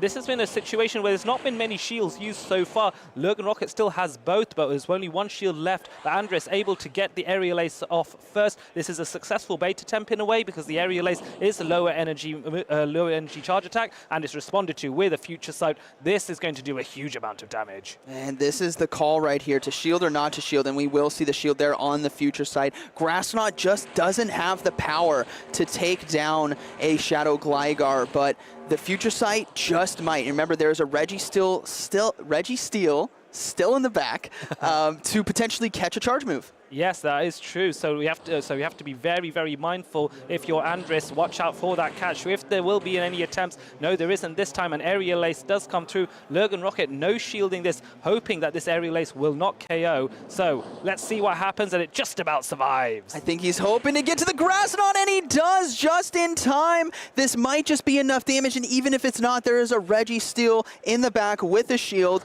Should be able to survive, and Gligar hangs on, but that Reggie Steele has the shield ready to go, and this is going to be a good match. Oh yes, and this is rare that you see a lock-on farm down to secure victory here. It's 1 HP that, no, just about trying to get another move off, and no, Gligar is unable to withstand that one final lock-on. Wow, what close margins that was. That was such an interesting dynamic of managing the debuffs that you have or give. We saw the Abomasnow apply the Icy Wind to the Vigoroth there in the mid-game, which helped out the Reggie Steele in that matchup because you just don't take as much damage from counter body slam. Now, on the flip side, Lurgan Rocket also got the Zap Cannon debuff instead of opting to go for the more efficient move in terms of energy and damage with the Focus Blast. And the reason is knowing that Andres is going to shield. There is no way she no-shields a charge move. So going for Zap Cannon, fishing out that boost, but then Andres did a fantastic job swapping out the Vigoroth, and when I can get more use out of this Pokemon, and it honestly came down to the wire. Yes, it did. Both of these trainers so brilliant here. They're both trying to calculate and out-calculate each other. Lurgan Rocket surviving with literally 1 HP in a dream in order to get that farm down with the lock-on. Andres' Gligar just couldn't hold on, but it was so close, that could have been anyone's game. Now, Lurgan Rocket has to be contemplating where he wants to bring his Abomasnow. It had a lot of use case there.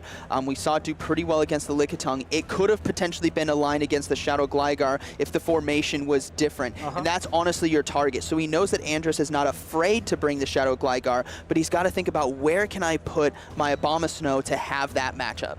Yeah, it's going to be an interesting one to see what is done. I personally really like the Abomasnow lead. It was very, very useful here because not only in game 1 did it soften up the Lickitung and was able to force the early switch, the relatively early switch out from Andres, the fact that later on you could just about Icy Wind a Vigoroth to then swap in that Reggie Steele, big play, I think, from Lurgan Rocket, and that really, really helped. So, do you change anything if you're Andres? Because tactically, I think that was quite good. I think there could be a lot of use for Charge Bug. With how popular Cresselia is for Lurgan Rocket, even in the most dire situations, he'll still put it into the game. Charge Bug could be big.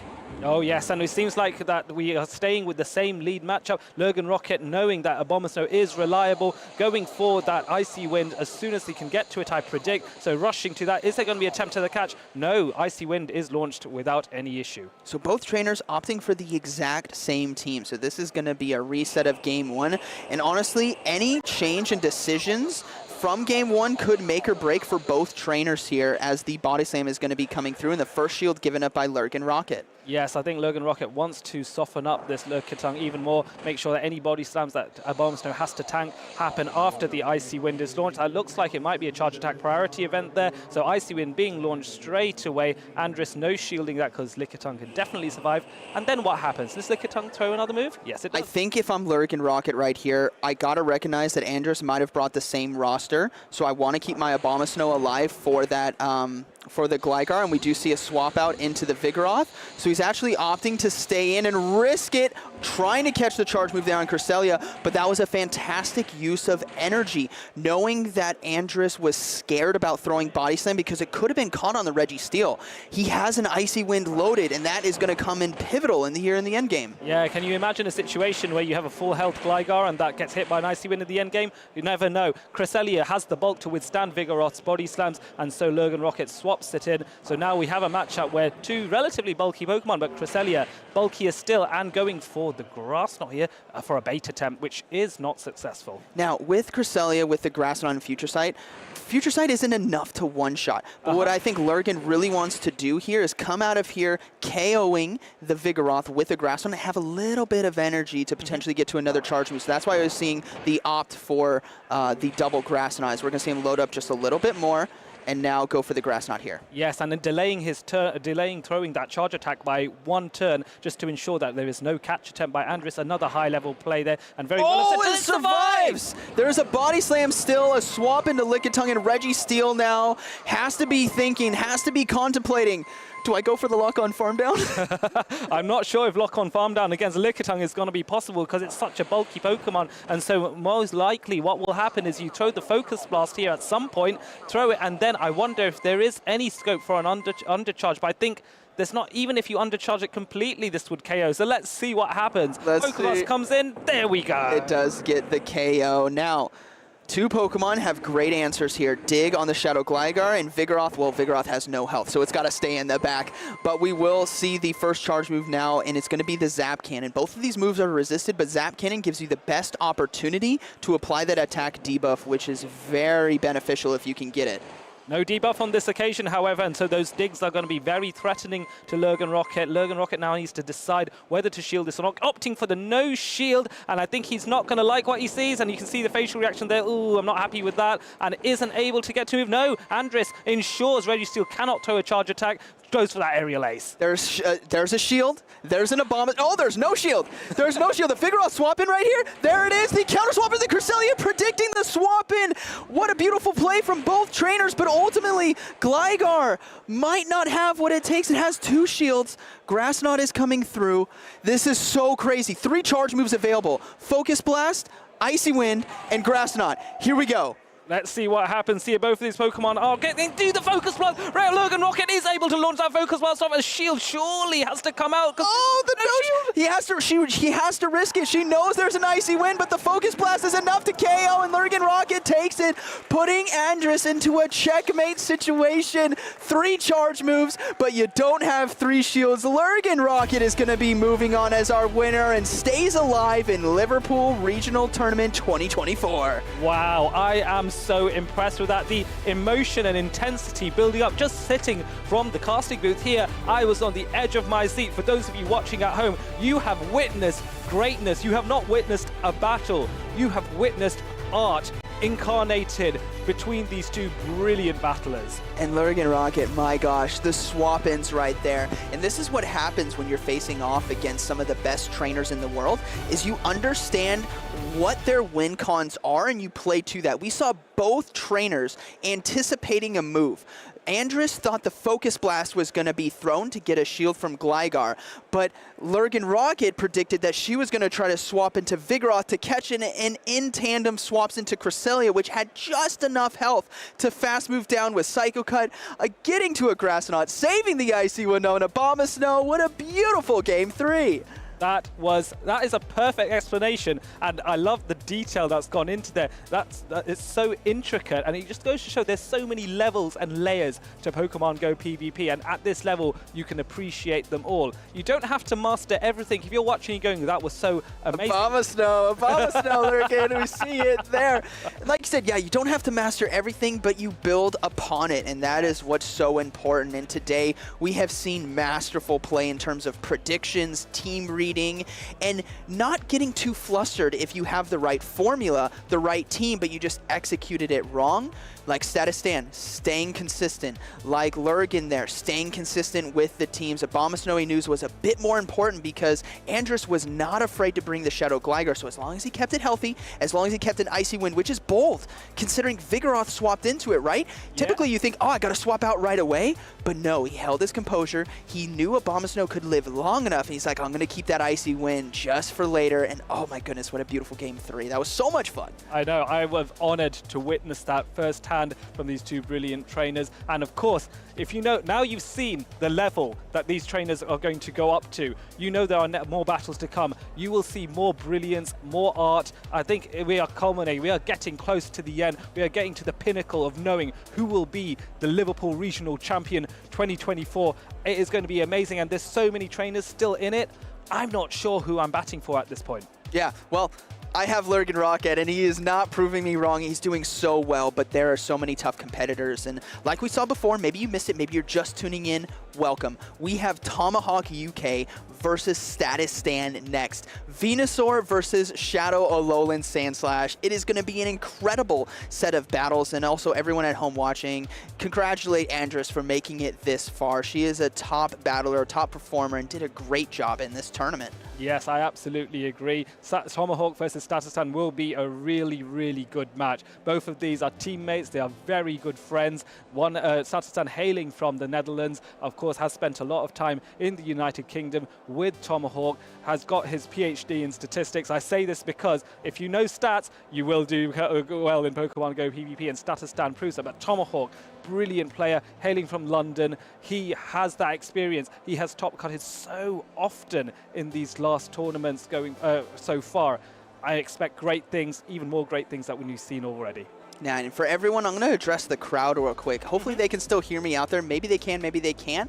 But this is what I love about our community is we're all here together. So be sure to take pictures with each other because these moments don't come too often. People travel all around the world in order to compete in these tournaments. So you want to capture the moment. As I know when I was out there just before casting these battles, the crowd was going wild on some of those plays. All the seats are filled for the Pokemon Go section and the other VGC and TCG sections as well.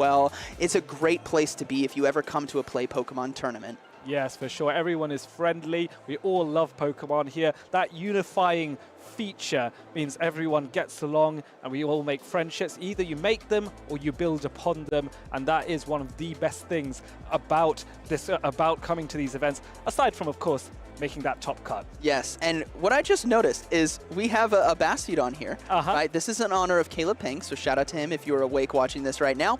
What I saw is I said it here, like this, but it was turned looking at Ho-Oh and Darmanitan. I think it's getting a bit antsy to have a little combat battle there. But Ho-Oh, we got to talk about it. Shadow, available in the Team Go Rocket raids this weekend. I myself caught one this morning. Right before the event, there was one spawned right here. Perfect and the lobby could not have been filled faster. Oh, yes. 20 trainers came in right away. So this is a Pokemon that you guys definitely want to get. And why don't you tell us about the one you caught? I actually did a Shadow Ho-Oh raid only yesterday evening while I was having dinner with the Pokemon Go community. I was with one of our co-casters, Koenig Lionheart, and also some of the people working in the production team. They're amazing people, give them a shout out. But I was with them and I witnessed the best thing. I got a Shadow Ho-Oh, pretty cool. It was almost close to perfect, almost. If you check it out on social media, you'll find out. And it was a shiny Shadow Ho-Oh. How excited was I? Overwhelmed. That was beautiful. He showed it off to me this morning. I'm like, wow, you won right there. That is beautiful. And speaking of beautiful, moves that buff and debuff, we have a video prepared for you. Hi there, trainers. Welcome to this video, where we will be talking about status changing charged attacks. My name is Martijn. You may also know me as Inadequance. You may have seen them before in the Go Battle League or in the Show 6 Bring 3 format in the Pokemon Go Championship series. Charged attacks that alter the attack or defense stage of a Pokemon. What makes these attacks so good and how can you use them to your advantage? To start off, how do you know if a charged attack can change the attack or defense? You can find this by selecting a Pokemon in your Pokemon storage and scrolling down to the fast and charge attacks that this Pokemon has. If you select trainer battles here, you can see not only the damage per attack, but also if there is a chance of changing the attack or defense of the opponent. In some cases, this is even guaranteed. Generally, these attacks are not strong in terms of damage, but they can be key to flipping a battle in your favor. Let's take a look at Dugong, for example. Dugong is a Pokemon that wins a lot of neutral battles, and that's mostly because it relies on the charge attack Icy Wind. When used, Icy Wind drops the attack stage of the opponent by 1 stage. This makes Dugong excellent in a battle that takes longer. You could even come out of the battle with another Icy Wind loaded to weaken the next Pokemon that is brought onto the battlefield. Having a Pokemon that can lower the attack or defense of the opponent is a strong and safe option to lead in your battles. There are also attacks that lower your own status upon using. The best example here is Deoxys defense form. It can learn the efficient low energy cost charge attack Psycho Boost, but this will drop the user's attack by 2 stages. Now you're wondering, is my Pokemon stuck with this attack debuff for the remainder of the battle? The answer is no. Status changes are cleared upon switching out of the battle. What you will see many players do is launch the Psycho Boost quickly into the opponent and swap into the next Pokemon to clear the attack debuff for when Deoxys defense comes back into battle later. There are also charge attacks that can boost your own attack or defense. Poliwrath, for example, can win the mirror matchup with Power Up Punch. This is not a strong charge attack, but it's low in energy cost and it raises the attack stats of the user by 1 stage. One last thing. Not all status changing attacks are guaranteed, some only have a chance to trigger the effect. Examples are Crunch, Scald and Zap Cannon. It's worth getting familiar with these attacks as they can aid you in building a strategy for your battles. Go to Pokemon.com/play to check out the latest news on nearby events and hey, give it a try!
We're going to keep the Pokemon action rolling here in beautiful Liverpool. I hope you enjoyed those shots of this gorgeous city that is showcasing some amazing Pokemon Go action this weekend. Yep, we had so many fierce battles so far, and the next one that's coming right up is even more crazy. It is basically a rematch from Stuttgart. Statistan versus Tomahawk UK. Both of these battlers are incredibly accomplished and they are great friends. Might even be ultra friends. Like, honestly, this is the thing. They are well versed with each other as friends, as comrades, as teammates as well. But having the rematch, the chance for redemption for Tomahawk UK, so looking forward to seeing that. And we are having the Poltegeist on the table right there. The Poltegeist, their favorite mascot. Well, it's got to be split between them, right? Like, it doesn't know who it's supposed to root for. Well, the thing is that every time one of them beats the other, they hand it over. Yes. Yes, I love that. And again, it goes to show the camaraderie in this beautiful community. But I am so excited for this particular match. Like we said, the redemption coming through, but also there's some really unique Pokemon to talk about. The Venusaur on Tomahawk UK side was one of the Pokemon that Zionic actually picked to be one of the kind of standout Pokemon to success, and Tomahawk has piloted it expertly. Particularly the way that he's able to read an opponent and look at their playstyle and adapt accordingly goes to show why he is doing so well in this competition. I really like the Venusaur, especially right here, because both of these trainers, you can assume that they built that together, are running the Annihilate with Night Slash. And the Venusaur resists those counters and is not hit super effective by Ice Punches. So this is actually an even better matchup. What I also really like about Tomahawk UK's team is the choice of Ice type, because there's Shadow Alolan Sandslash on the side of Statistan. It wrecked through Stone Collection earlier. But it is a Powder Snow Shadow Alolan Sandslash, so against Dewgong you have no fast attack pressure, Drill Runs deal less than half of its HP, and you get hit back by super effective Drill Runs. That is a really bad matchup. That's the thing, in the battle of the Ice types, it will be Dewgong that will come out on top if that is indeed the alignment that falls out on the field. But the Shadow Alolan Sandslash, it has been tried and tested and true through many formats past. Wonder whether it is still going to be the trusty sidekick for Statistan here. Oh, it has served so many great trainers incredibly well. We have seen Paul Asher winning the Turin Regionals with it. To exception, we have seen Denki-chan and a Mindjoke 3rd and 4th place in the regional. Before that, might even have been a special event. I think it might have been Malmo. I mean, I always think of a Mindjoke when I think of Alolan Sandslash as well. That trainer always does come to mind because he was so synonymous with that particular Pokemon. Yes, he loves it. That is his personal mascot, I want to say. And he hasn't really performed in the last 2 tournaments, and he said it's because he didn't bring the Shadow Lull and Sand Slash. He in fact got punished for it. Now the players are in there. We are leading Lickitung on the side of Tomahawk UK versus the Powder Snow, Shadow Lull and Sand Slash, which is great for Statistan. Yes, really great to see this out of the blocks. Going to be able to apply some pressure, get some energy up on the board. But of course, Lickitung incredibly bulky, allowing Tomahawk UK to maybe scout out what his opponent wants to do here and start turning the tide of the game. Yep, the good thing for Tomahawk UK is knowing that the Powder Snow, Shadow, Alolan Sandslash is not going to be on the Shadow Gligar, so that's a proper win condition right there. However, the Dugong will be aligned against the Charger Bug, probably if you are not being able to win the switch here. Body Slam is going to come through into the Alolan Sandslash. Of course, it's not going to take too much damage from that, but it puts it in a very precarious, fragile position, particularly when there is another one coming its way. Very fast charge up from this Lickitung. And Tomahawk UK must wish for an Annihilate right here to counter down that Shadow Alolan Sandslash. Because in the earlier game against Stone Collection, he actually threw a Drill Run, which is caught by the Dugong. Tomahawk is maybe hoping for an Ice Punch that would also knock out, but the Drill Run is so good right here. That is a lot of damage from this low health Shadow Alolan Sandslash. And that is actually so much damage. This is 60% from the Dugong for nothing. Maybe this Alolan Sandslash has something to say about taking down the Ice type. We're going to see a shield force through from Tomahawk UK as well to preserve this Dugong a little bit more in the match. Of course, the Ice type damage going down into the opposing Charger Bug, but those Volt Switches dealing super effective damage, making this Dugong not safe at all. Throwing an Icy Wind here on the side of Tomahawk UK perfectly after 5 Ice Shards, and now Statistan is probably going to throw 2 Volt Switches, so he takes 8 turns and then throws a Charge Attack. Yes, just going to be the X's are coming through. Now, Tomahawk UK opting not to shield this, going to be able to connect down into this opposing Dugong and put him in a position where he has forced to make a switch, but a safe one. Gligar is able to come in and take command. And that is a win condition right there for Tomahawk UK. This is a debuffed Charger Bug. Charger Bug gets semi-walled by the Shadow Gligar, but Shadow Gligar is not going to take too much damage from this. This is debuffed X-Scissor. This is nothing. The switch timer is still up for Statistan, so Tomahawk will be able to get a huge farm down right here. Yes, a fantastic opportunity for him to get lots of energy on the board, not worrying at all about this Charge Bug. And you can see the energy on that Aerial Ace as well is primed and ready to go. We're going to see the adaptation though, Lickitung coming in much bulkier, going to be able to take this well and possibly allow Statistan to preserve these shields.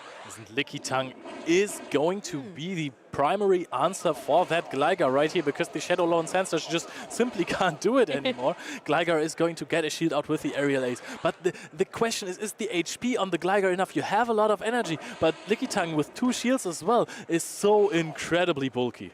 Yes, love to see this, the bulk coming through of the Lickitung. However, the Gligar switching right onto the offensive is forcing the second shield to come out from Statistan. Oh, this is going to be really interesting, because you're going to actually reach that dig right here. We're going to keep that energy and go into the Lickitung. We're reaching the Body Slam just 1 lick before Statistan is.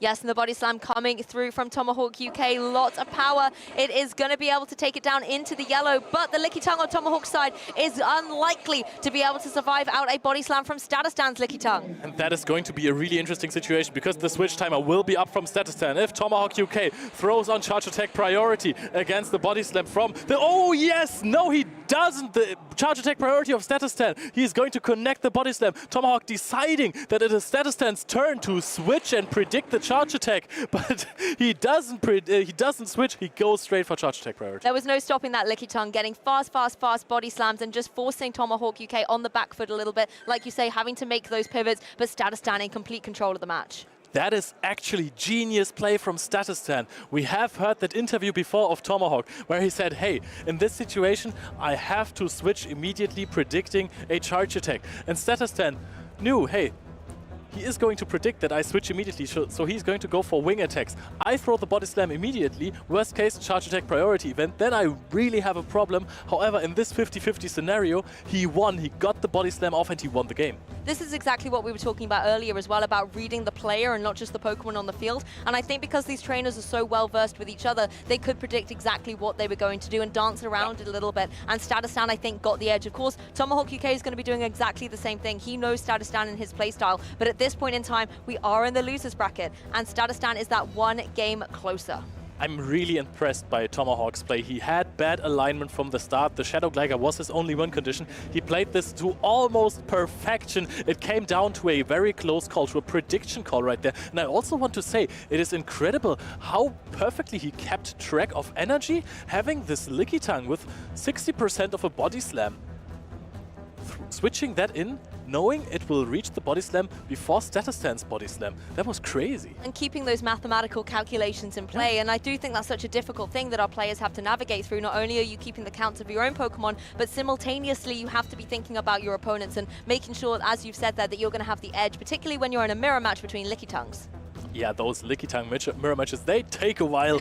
They sure do. They give you a strategic advantage. I mean, nobody has an advantage if both are in the Licky Tongue, but you have the time to rethink your strategy there, because there is just licks, they don't really deal that much damage. And I love how players take advantage of being able to overfarm so hard, almost going up to 3 body slams before throwing even 1, just because there might be a catch from the opponent, there might be a switch to get more advantage, then you have the body slams loaded. We're going into the next game. Oh, this is what I wanted to see. An Annihilate coming out into the fray. It's going to be coming out for Statistan, however, still benched for, oh, not benched, it's in the back for Tomahawk UK. The sparks coming through from this Lantern just going to be chipping away as the counters are also stacking up. But of course, Fast and Furious is this little fish and is going to be able to go for one of these surfs.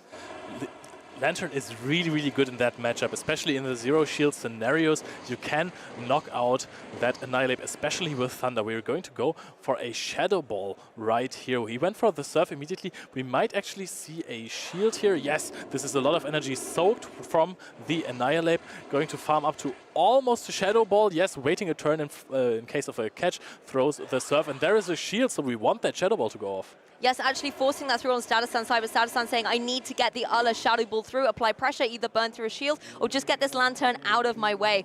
Tomahawk, I like the fact that he's got that Annihilate in the back, does actually decide to preserve the shield, so I'm sorry, to go for the shield here and preserve the Lantern that's able to farm down with these sparks and get the knockout on the Annihilate. But I like the Annihilate in the back for Tomahawk. We know that there is the Alolan Sandslash and the Licky Tongue on the side for Statistan, so leaving it in the back for later is going to be pivotal. Yeah, and that is going to be very important for Tomahawk UK right here. There's going to be a Power Whip, no reason to bait, there is no shield, but the Annihilate is sitting there waiting with its Rage Fist for the Shadow Alolan Sandslash. This is going to be a great matchup, and this Licky Tongue is your only problem, so you need to soften it up with a few Icy Winds, with Ice Shards, and you better debuff it if you want to bring in the Annihilate later.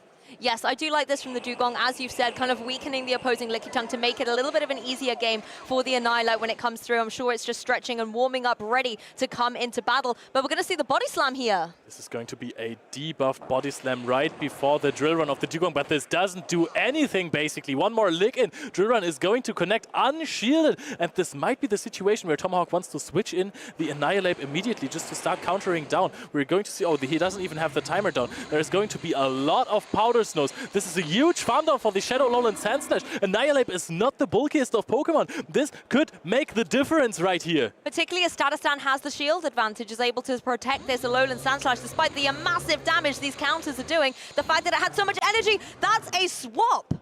Yep, that is a Thunder, and this Thunder is of course going to get shielded. Now Statistan will have to decide, hey, how much can I farm up? How much damage can I take from the sparks so the counters do not knock me out? He needs 2 Ice Punches at least in the matchup versus Annihilate to at least get it very low so the Licky Tongue can lick it down. This is going to be an undercharge. It does not knock out the Lantern. Perfect undercharge. Gets in 1 more Powder Snow. And now we're in the endgame. He is going to throw a Drill Run. This will not knock out. The next counter goes through. Will knock out the Shadow Alolan Sandslash, and Licky Tongue is in the back helpless. The counters are just not fast enough. The Drill Run comes through, so much damage into the Annihilate. The last remaining Pokemon and hope for Tomahawk UK. It is going to be the Night Slash coming through, however, but that Alolan Sandslash is still in the back for Statistan. It is not actually, because it was knocked out during the animation. It's gone down, of course it has. Oh, there we go. The Annihilate absolutely throwing chaos. Whew, oh my goodness. Yep, I'm literally speechless, Leo, completely shook. That was a chaotic endgame. This was a menace. Both players have to go for a big breather right here. Me too. Get some hydration in there as well. Statistan, this game did not go how he wanted it to be. However, he knew in the end there was like this Annihilate that was waiting for the Shadow Alolan Sandslash, and he even prepared for that. He hasn't seen the Annihilate before. and he prepared for it by saying, hey, I need a farm down in case this is Annihilate, so I might be able to win this game. And then Tomahawk responded, going into the Lantern, trying to push Statistan to having to throw this attack, then the undercharge of Statistan. Do that, go for an Ice Punch undercharge. It was crazy. Absolutely perfect, just knowing that he had one more fast attack to be able to get the KO. One thing as well, if we really slow it down towards the end of that game, the Annihilate coming in, getting a couple of counters down, looked to be in a good position, but that switch into the Lantern just taking up all that extra energy to allow Annihilate to come in at the end. I was a little worried. I was looking and maybe seeing that the body slam would come through a little bit faster on the opposing side, but actually the Annihilate had enough energy in the back. I wasn't sure it was, and at one point you saw Tomahawk UK shaking his head as well. Maybe he wasn't confident either. Oh, he got the energy for a Night Slash and it worked out perfectly fine. Didn't even knock out the Licky Tongue, that's how bulky it is, but the counter after that was more than enough. And I think these matches really showcased the strength of the Dugong in the format right now, especially in this matchup. This Dugong softened up so many Pokemon, gave him alternate win conditions in the last game, debuffing the Charger bug and therefore making Gligar the ultimate closer, which didn't work out. It came to a close 50-50 call. But again, in this game, the debuffs were important. It had good coverage against the Shadow Alolan Sandslash. It was able to soak up so much energy. Dugong is just a menace. It's honestly such a formidable ice type. I know we've been kind of harping on about a Bomber Snow all weekend long, but Dugong proving why it is definitely one of these Pokemon that's on the rise. I think having its flexibility as well with its water typing that sometimes gives it a little bit more of defensive coverage can give Tomahawk a lot of flexibility. One thing I really like to see was the adaptation from Tomahawk of that Annihilate. It immediately applied so much pressure to both the Licky Tongue and the Alolan Sandslash, and that really is what cultivated that victory towards the end of the game, even though it looked a little dicey at one point. My question, however, is if you're Statistan, do you bench that Alolan Sandslash now? I don't think you do. Yes, Annihilate is a threat, but you need to find just two other answers for it, because look at the team of Tomahawk. It is looking so good. You're tearing apart that Venusaur. You're actually, I think, even though it is Powder Snow, in an advantageous position against the Lantern. And you have Gligar in there. It is so good. Okay. Well, Pokemon trainers, let's get into it. It's an Annihilate mirror straight out of the blocks. These are the tournament lifelines of these trainers in the hands of Annihilate. And that is one of the most polarizing matchups there are in Pokemon Go right now, even though this is a mirror match. This is bait dependent and charge attack priority dependent. Tomahawk UK going for one more counter, immediately shielding up the Night Slash because he says, hey, I countered more than you, so I can't take a Shadow Ball right now, then I will lose the game on the spot. So he took the bait. Now he kind of has to bait back to gain this energy equality right here. But does Statistan fall for it? Let's have a look. No shield coming through. The Night Slash is going to connect, and it's interesting. We've actually got a complete mirror, two Night Slashes, no Ice Punches to be seen, but it's going to be the Licky Tongue coming in. What a fantastic swap. Licky Tongue catching the Shadow Ball of Annihilate is the play of the weekend right here, right now. We're going to lick down this Annihilate. Annihilate is charging up so much energy, going into the Licky Tongue to neutralize the matchup right here. But this Annihilate has a lot of energy in the back. This was massive. Taking so much momentum away from Statistan here. Licky Tongue now slowing down the pace of play, being able to go for these body slams one after the other. But what a swing of momentum in Tomahawk's favor. Both players are at a body slam right now. And again, this might be the difference maker. The counters that Statistan got in with the Annihilate into this Licky Tongue. And of course, the massive Shadow Ball damage right here. We're going into the body slam, but Statistan will keep the alignment in this game. Yes, we're going to see lots of energy regeneration here. The body slam going to come through on Tomahawk's Licky Tongue again. Statistan, of course, keeping those shields nice and protected for the more precious Pokemon in the back. The reads in this game from Statistan are just out of control, but the catch of Tomahawk, Licky Tongue catching a Shadow Ball is even better. We're now in this mirror match, and I said it earlier, this is time to recharge, to draft a new plan to win this game possibly. Yes, and the Annihilate as well is a lot weaker than the Annihilate on Tomahawk's side. It has the HP advantage if we're thinking towards the late game mirror. We are going to see the knockout, however. Tomahawk now has the safe switch in of either the Lantern or the Annihilate. Would you want to go for the Annihilate, maybe get in a few cheeky counters? I mean, that is a really good one, but you don't want to take a Power Whip on either of those Pokemon. The Power Whip is going to connect. You can't really shield this because there's an Annihilate in Statistan's back that has a lot of energy. I think what the play maybe is to soak up this energy and then go into the Annihilate directly. Yes, we are in the Annihilate versus Charger Bug matchup now, and this is going to again come down to baits. However, there is Statistan with one shield advantage. This is looking good. You called it perfectly, like a script. We're going to see the Night Slash come through now into the shielding charger bug. So a lot of defensive plays coming through on Statistan side, but both of these shields are equalized. One apiece remaining for these trainers. The discharge is going to come down. You will have to probably shield this. Taking the shield easily. We're going to counter again and again against the charger bug. We're almost at 100 energy. The Night Slash is going to come out. Does Statistan shield this? We are almost at, have to make a decision here. Does not call the bait. Let's see if there is a boost. There is no boost. Shadow Ball on the charge attack priority. Is this going to be enough? We haven't seen it this weekend. This is going to be massive damage. No Protect shields remaining. It is going to connect down. Goes into the charger bug, nearly gets the KO, but a few more damages allowed to come through from this charger bug. Undercharging. Statistan discharging as a retaliation. Undercharging here doesn't matter. This is not enough. Swapping into the Annihilate. Immediate surf right here, predicting the combo play for the Annihilate. Now we are in Licky Tongue versus Lantern. The Licky Tongue should be absolutely energy dry. How much HP does it have? There's also the charger bug. This is not a lot of HP. This is looking really good for Tomahawk. This combo surf was crazy. Honestly, 1, 2, 3 sparks could spell out the rest of this match. Gonna take a few more into the Slicky Tongue, though it is bulky, but it's not gonna be able to reach the charge attack before Lantern can knock it out. And we are going already at a surf. The dry charger bug doesn't cut it. Tomahawk UK is playing out of his mind to win against Statistan. Oh my goodness. Congratulations, Tomahawk UK. What an absolute titan of the competition to come back from such devastating positions to claim victory. Commiserations, Statistan. He also played out of his mind. This was one of the best matches I've ever seen in my entire life. This came down to the wire. High-level tactical play on both sides. The judges are gonna get the handshake as well. They are probably very happy to have witnessed that, as is the crowd. The people went crazy. This is Pokémon Go. This is Pokémon Go greatness. That is how you play the game. And I said it in the pre-show, Tomahawk UK is my #1 choice to go all the way this weekend. And after that performance, who else is going to doubt him? Yeah, this has to be his tournament now. It's got to be. It's got to be. My voice is almost cracked up from this whole yelling thing, but this was just way too crazy. We have the decisions you had to make there.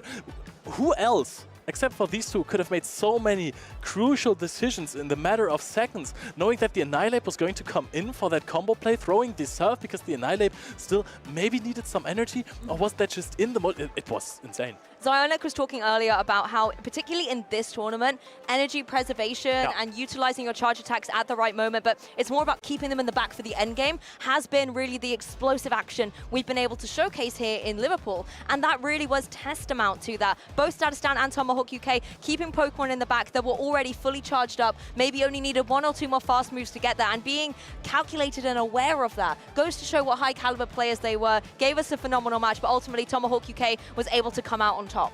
The surf on this Lantern just went so hard in this matchup. Taking a Shadow Ball from the Annihilate, going for a surf. It got all the knockouts. It got all the knockouts. Yeah, it's a formidable force. And, you know, Lantern is one of these Pokemon that has been very, very highly rated in previous formats. You know, previously when Medicham was still on top, we would see Lantern side by side with it, you know, up there with Licky Tongue.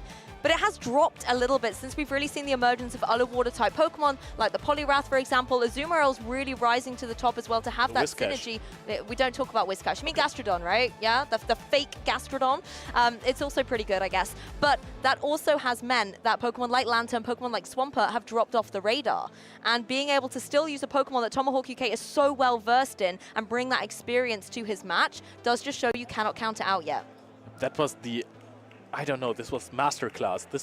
We have said this a lot over the course of this weekend. We have had great battles, we have had great trainers with their trusty Pokemon, but this was honestly something else. This was, I said it before, one of the best matches that I've ever seen in my entire life.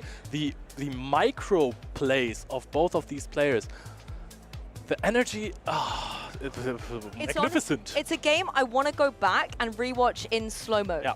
Basically, it's so much was happening, particularly in those end games with those critical switches and catches and charging at the right moment. I mean, there was one game I got completely confused what was going on anymore because there was just so much action happening. And I think if you're really wanting to analyze some Pokemon Go play, make sure that, of course, you are following our channels and watching all these VODs to make sure that you can pick up all these amazing techniques. And one thing I really liked about these players and the playstyles in those games is the switching out of Pokemon that are barely at 1 HP, because you are not only having the option to sack swap, sorry, you also pressure your opponent to making questionable decisions because they will have to calculate with your sack swap in game 1.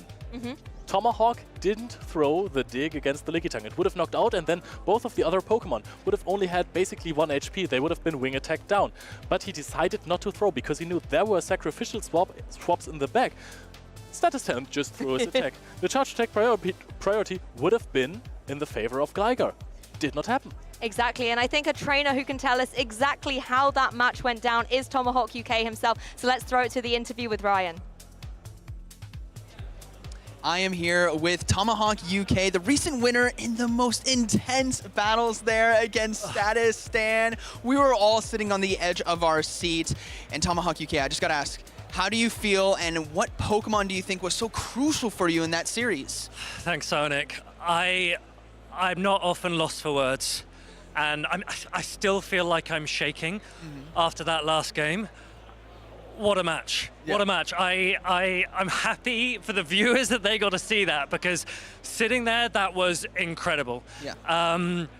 I've been so happy with my team this tournament. I think that every single Pokemon that I've brought has done a really, really good job. We saw what Venusaur did. And even now, we didn't see any of Stan's Whiscash. People have been afraid to use the Whiscash because they know what Venusaur can do. Gligar safe swap, responded to by Dugong. Stan had a Mantine. We didn't really see it because Lantern is there. And everyone's putting in work. I'd actually not been using Annihilate too much in the tournament. I think a lot of people had built really strong to Annihilate, and there wasn't a lot of play for it, but it was good bench pressure for Vigoroth, and so I've not faced too many Vigoroth. And then when I saw this Alolan Sandslash, I was like, Stan, I'm not letting you use this for free. No. And Stan's a superb player, right? And he knows how I play, and I play a little bit risky. And I actually went ABA weak to Alolan Sandslash in game 1 because I thought to myself, look, if I can crash Lickitung into Alolan Sandslash, maybe Gligar's free in the back, it should be fine. Yep. He went ABA weak. He led Alolan Sandslash with a Lickitung in the back. And I was just like, you madman. and I was like, right, okay, if that's the confidence he's playing with, I need to bring it down a little bit. And then when we saw that game 3 Annihilate Mirror, oh man, the crowd knew they were in for something special, and he called the Night Slash bait, and I said, that is absolutely fine, because I've got a Lickitung, and I'm ready for this, and I'm ready, and it worked. And there were catches and baits and everything. What a game. I say I'm lost for words. I'm not lost for words. That was a game. That was a good one. And a huge congrats as well to Statustan because you guys are both incredible battlers. And I know a lot of you at home maybe want to come to these tournaments. Do you have any advice for those newer trainers or trainers who are seasoned veterans in PvP but haven't really taken that leap of faith? What advice would you give them? I think there is a lot of opportunity, and I say this regularly, there's a lot of opportunity to get involved in your local scene. And I think that if you can build confidence through Go Battle League and through your locals, come to these events. You're going to meet some fantastic people, some fantastic players. It's an amazing atmosphere. And what's the worst that could happen? It doesn't matter if you don't win the games. I know Emmy Weedle, for example, he went to the Cup today and he said, okay, well, I'm knocked out of the tournament. I'll try my hand in the Cup. He's gone and won the Cup. Yeah. There are so many opportunities to play. And so I really would encourage everyone to get involved. Yes, thank you for all that advice. Huge congratulations on moving forward. You are one of the trainers that the community needs to look out for because, my gosh, your team is a threat. And speaking of threats, we have some amazing battles coming up next, so I'm going to send it right back to the casters. Thanks, Ryan. So well spoken, Tomahawk. Oh, always so eloquent. He has been since the day I met him at the Warsaw Regional Championships, where he came runner-up, this time trying to stake his claim for the #1 spot. Yeah, and after that battle, he kind of has to go for it, right? This was peak performance. We have also seen other trainers go for incredible plays, and we have 2 trainers that are still undefeated. That is very true. Of course, the winners' finals will showcase these 2 players, as you said, are yet to drop a game at the end of the winners' finals. Of course, one of them will be knocked down to the losers' bracket. However, it will be a best of 5, which is a very different kind of mind game situation to apply yourself to. Yeah, you can actually lose 2 games, shocker, in a best of 5. Yeah. And then you can reverse sweep your opponent. You have more options to make mistakes. You have more options to come back from making mistakes, more room to try out things. So if you like to observe your opponent's play and then lose the first game on purpose, as many players say they would, that's a good thing. Yeah, they say it's a strategy, right? Yeah, but in a way it can be. For example, you can take the loss and use it to your advantage. There's information that you can glean about maybe how much damage something does do or how much maybe your opponent wants to play conservatively. And that information you can utilize throughout the rest of the set to, like you say, reverse sweep it around. Yeah, exactly. You can basically test the waters. Is my opponent going to bring the risky Pokemon? Also, there is, again, mind games. The chance that you're going to bring your risky Pokemon in one of those games and in the others you won't bring it. Maybe a Shadow or Lowland Sandslash, and then you might not meet a counter attacker. It is going to be difficult. It is going to be insanely close again, I hope at least. Might be a 3-0 sweep from either of those players. And we have Pablondinas versus Nighttime Clasher. I'm really looking forward to this. Pablondinas I saw yesterday wasn't...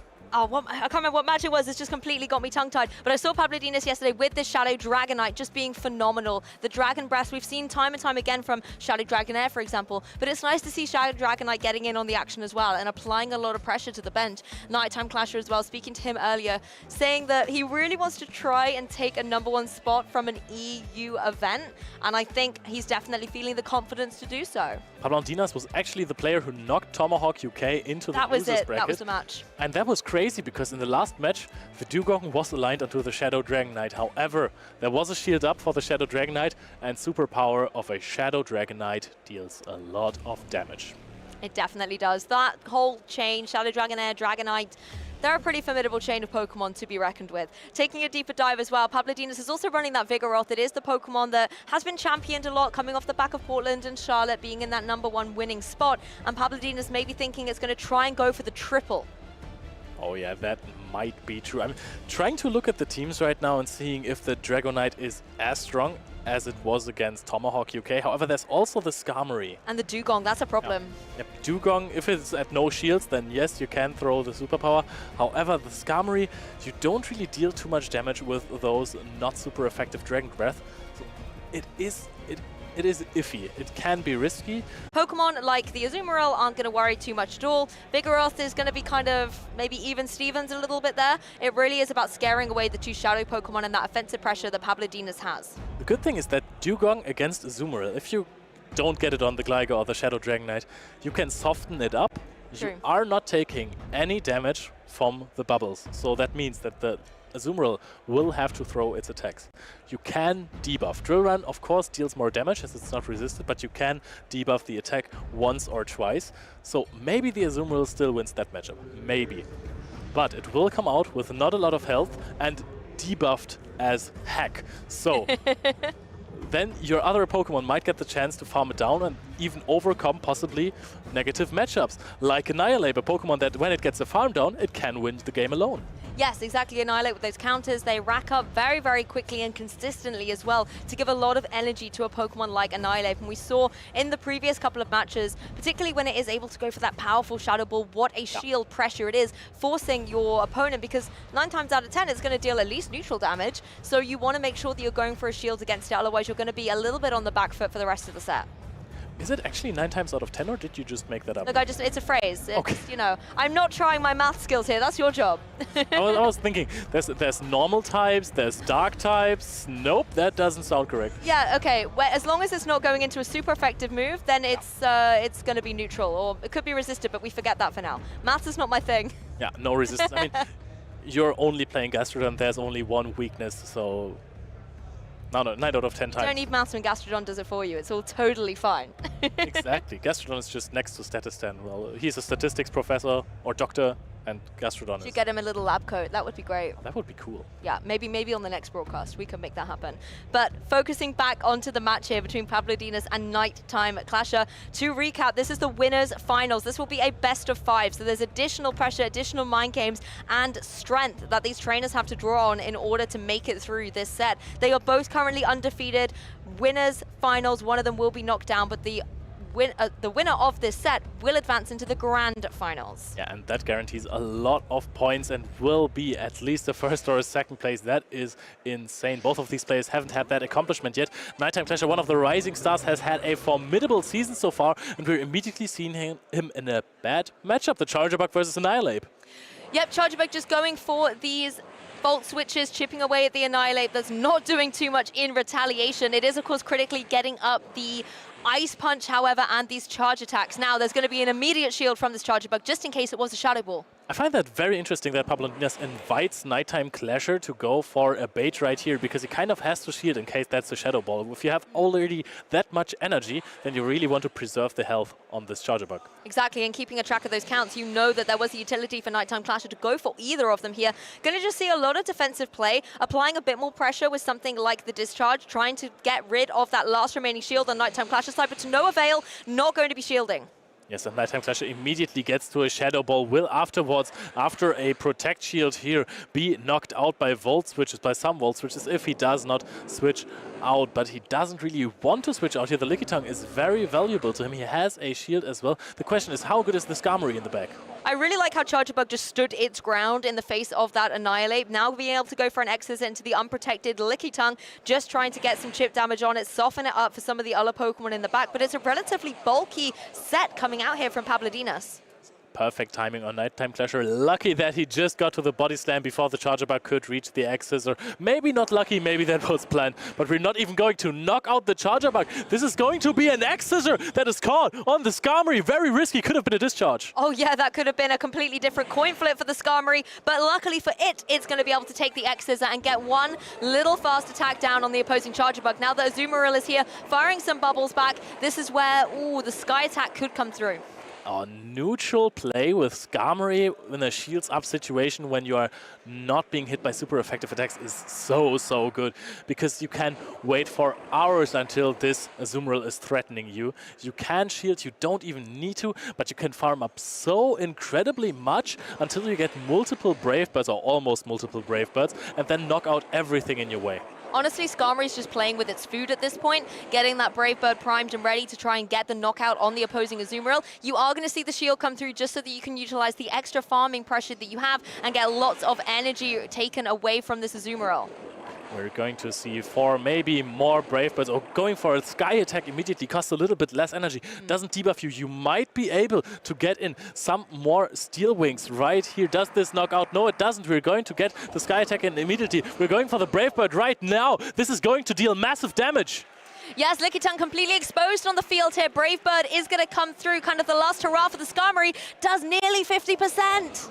Oh, and the Licky Tongue of Nighttime Clasher has a slight HP advantage. However, there is a big energy disadvantage on his side.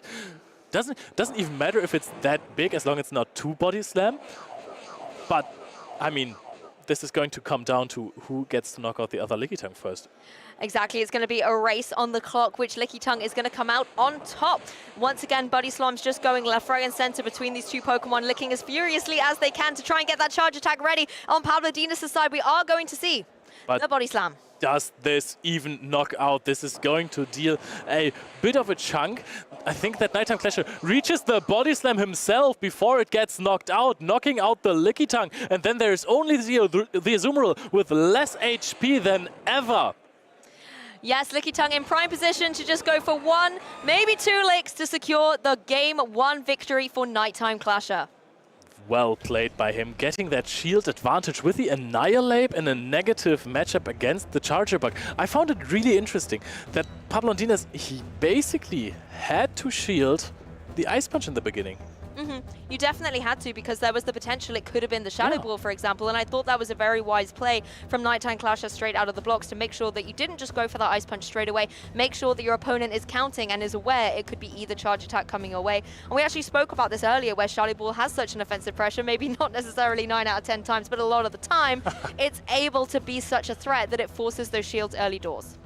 Yes, and then you have this closer Skarmory in the back. Skarmory, one of the few very bulky closers actually, with this Brave Bird, an attack that debuffs your defense twice.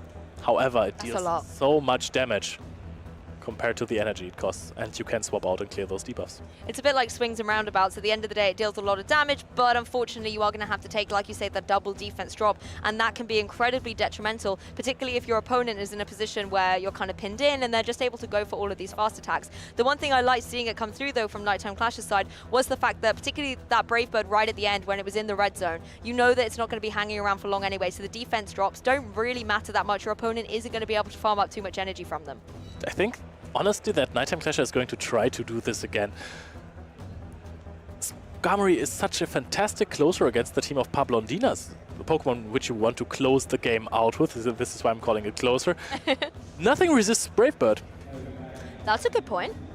You can Brave Bird your way through your opponent. You need that shield advantage, and then Pablondinas, even if he has the Charger Bug onto the Skarmory, if the Charger Bug isn't at full health, a Brave Bird is going to deal massive damage, way over half. Will give Skarmory a little bit of a headache if it keeps going for Brave Bird after Brave Bird, but it could be exactly what it needs in order to get the victory for its trainer. I think as well, when you take a look at Pablondinas and kind of the composition, it was very, very bulky we saw coming through. Azumarill, Lickitung, and the Charger Bug. And yes, Charger Bug was able to hold its own against the opposing Annihilate, but actually the trade-off, losing that shield advantage, was not what Pablondinas needed. We are going to see the Whiscash and the Vigoroth coming out, though. A very big change of pace for game 2. That is an interesting matchup. You slightly outpaced the Vigoroth to multiple Mud Bombs. However, you still get a lot of damage from those counters in. Body Slam is also a fantastic attack in terms of damage and energy for it being so cheap at dealing so much damage. Scald is going to connect next, and now we're going to play the age-old game, debuff or not to debuff. Honestly, the move of the tournament here, the Scald, and it is not going to get the debuff this time. Vigoroth holding strong, able to go for a couple more counters and threaten with another Body Slam. It is going to throw that Body Slam. Body Slam will barely not knock out. There is a Mud Bomb loaded. However, one more Mud Shot and you get to throw a Scald. Yes, but it's still going to be the Mud Bomb of choice. Maybe just not wanting to go for the Scald. Maybe he just needs a little bit of time to warm up before it gets those debuffs, but the Mud Bomb's certainly going to be able to get the job done. Yes. Oh no, this is actually a simultaneous knockout. 1 HP and a Dream on the Vigoroth right there. This would have been really good for Nighttime Clasher. One more Mud Shot, so he could have gone to the next Mud Bomb. I think that basically every Pokemon would have knocked it out at that point. But now we are in the Lickitung mirror match. Here we go again, Lickitung versus Lickitung. And guess what they're doing? They're licking each other. And now it is going to once again come down to which Lickitung is going to be victorious over the other. Who can get the Body Slams off and calculate when the best time to switch is. Usually this matchup comes down to the charge attack priority event. Sometimes players just find out at the end when they both reach the last Body Slam. However, Nighttime Clasher would have probably liked the other matchup a little bit more if he brought in that Skarmory against Lickitung instead of Skarmory versus Azumarill, which is still a fine matchup. We've seen that earlier, but Skarmory versus Lickitung is so good because those charge attacks you do not care about. And one difference from game 1 is that the shields are both preserved on either trainer's side. So Pokemon like that Skarmory that you've identified, Leo, want to come in towards the end, will potentially have 2 shields of protection.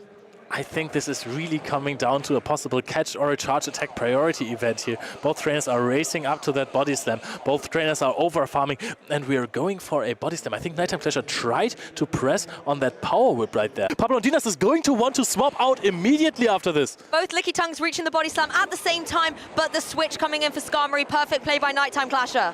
The question is now, how much does the damage of those Body Slams matter? Because this matchup is really close. Bubbles do add up. Ice Beams happen to also add up. Nighttime Clasher does not look too happy about it. However, he has the Body Slam stored on the Lickitung. And he does have these shields being supportive in enabling this Skarmory to be able to go for these charge attacks, and there's no shield on the Azumarill.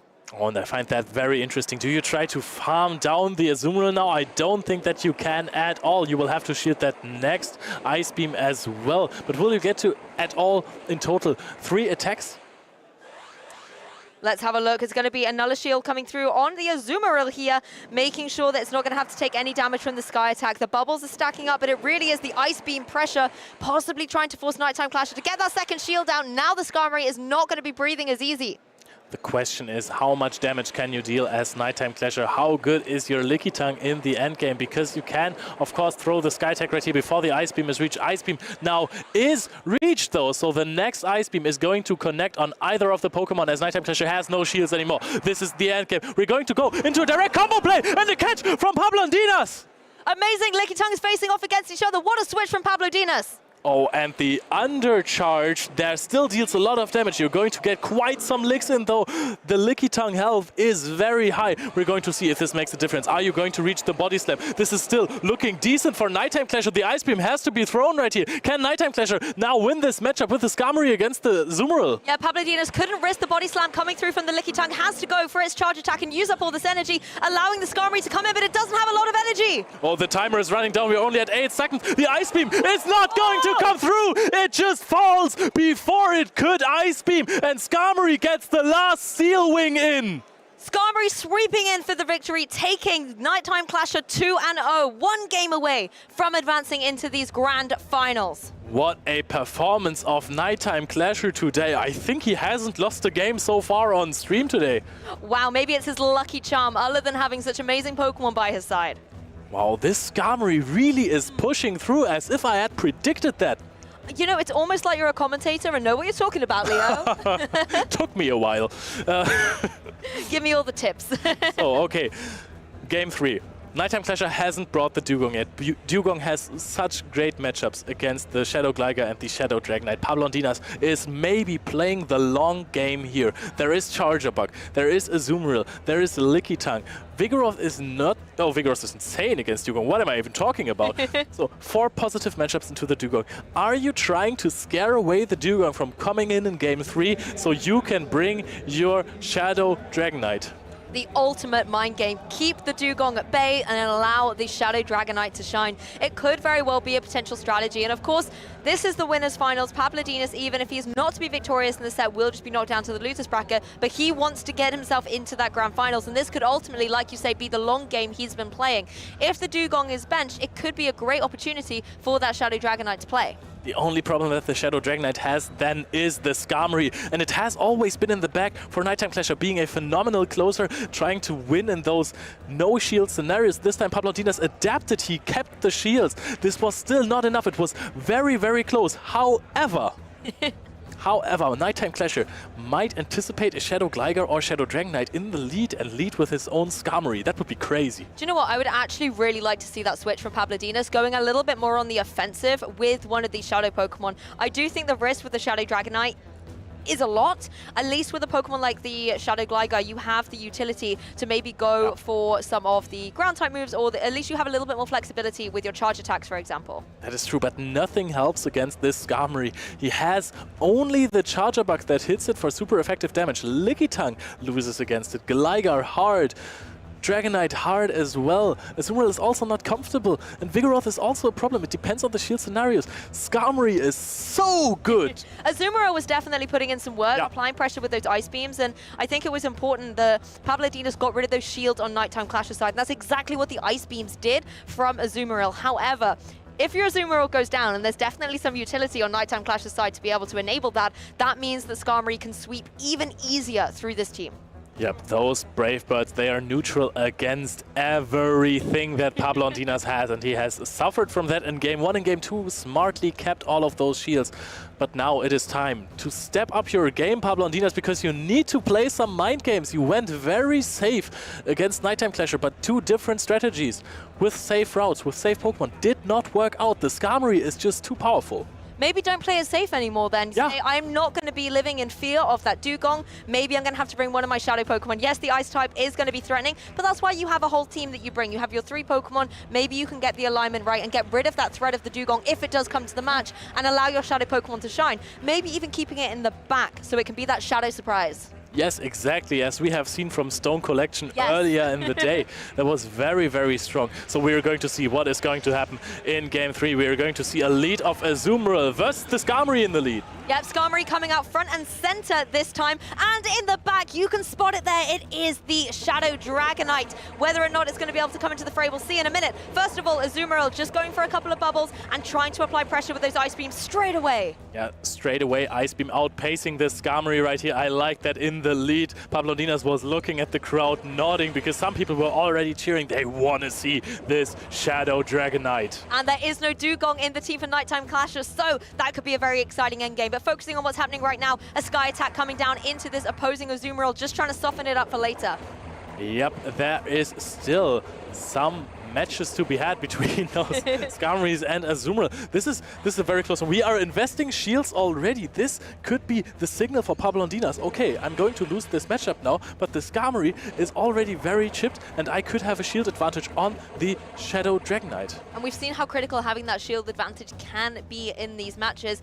Once again, going to be able to see the Sky attack come down onto the Azumarill. It's not enough to get the KO. One more Steel Wing able to come through. Oh, very well played by Nighttime Clasher as well, because the Skarmory still sits on a lot of energy, just almost at another charge attack right here. So Pablondinas knows, I have to kind of bring in the Lickitung to soak up some damage, or we are going to try and farm this down immediately before it gets to 2 attacks. We're going to throw a Sky attack. This will surely be shielded.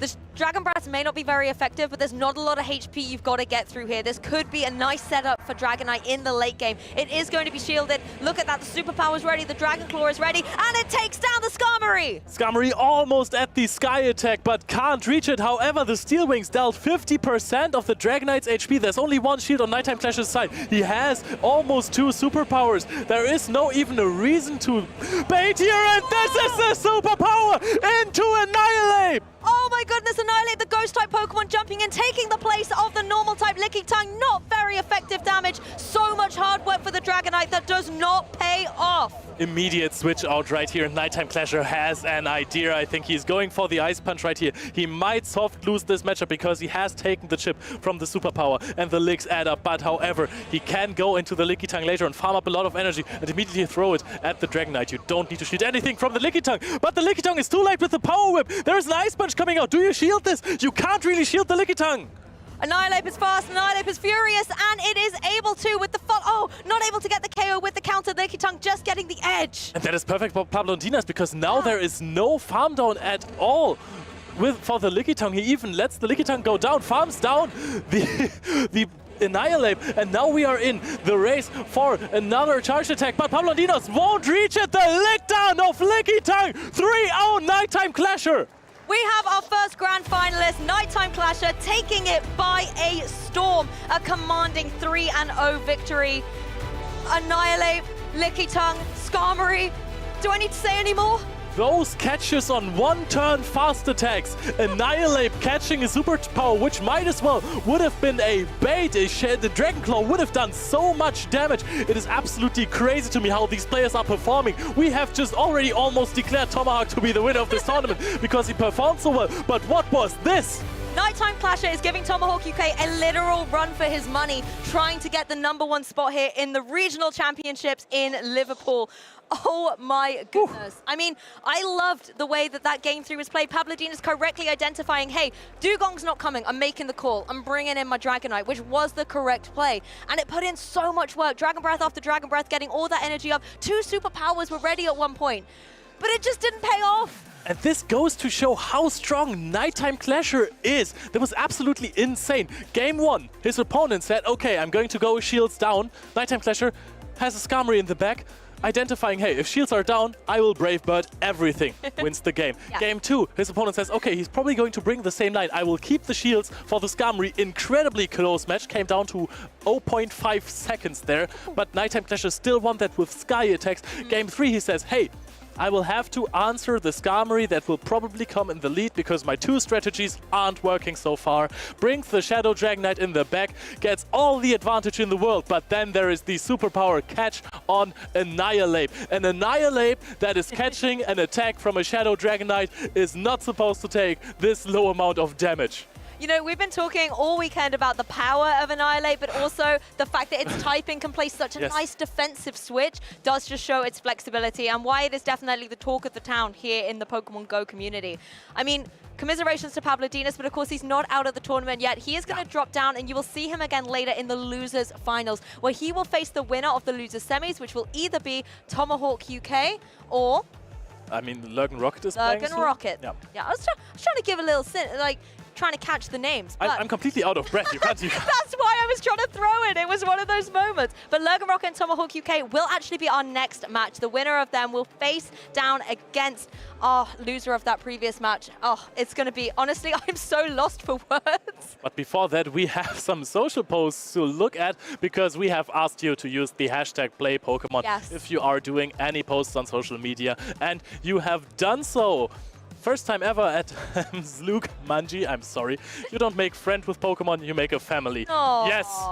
That is so true. Friends and family forever when it comes to Pokemon competitive play. Thank you so much for sharing this image. I believe this is from a Pokemon Go social where the community all get together and hang out and celebrate being a part of these events. Yes, I was there as well, and I played mini golf versus players like Stone Collection, and I completely crushed them.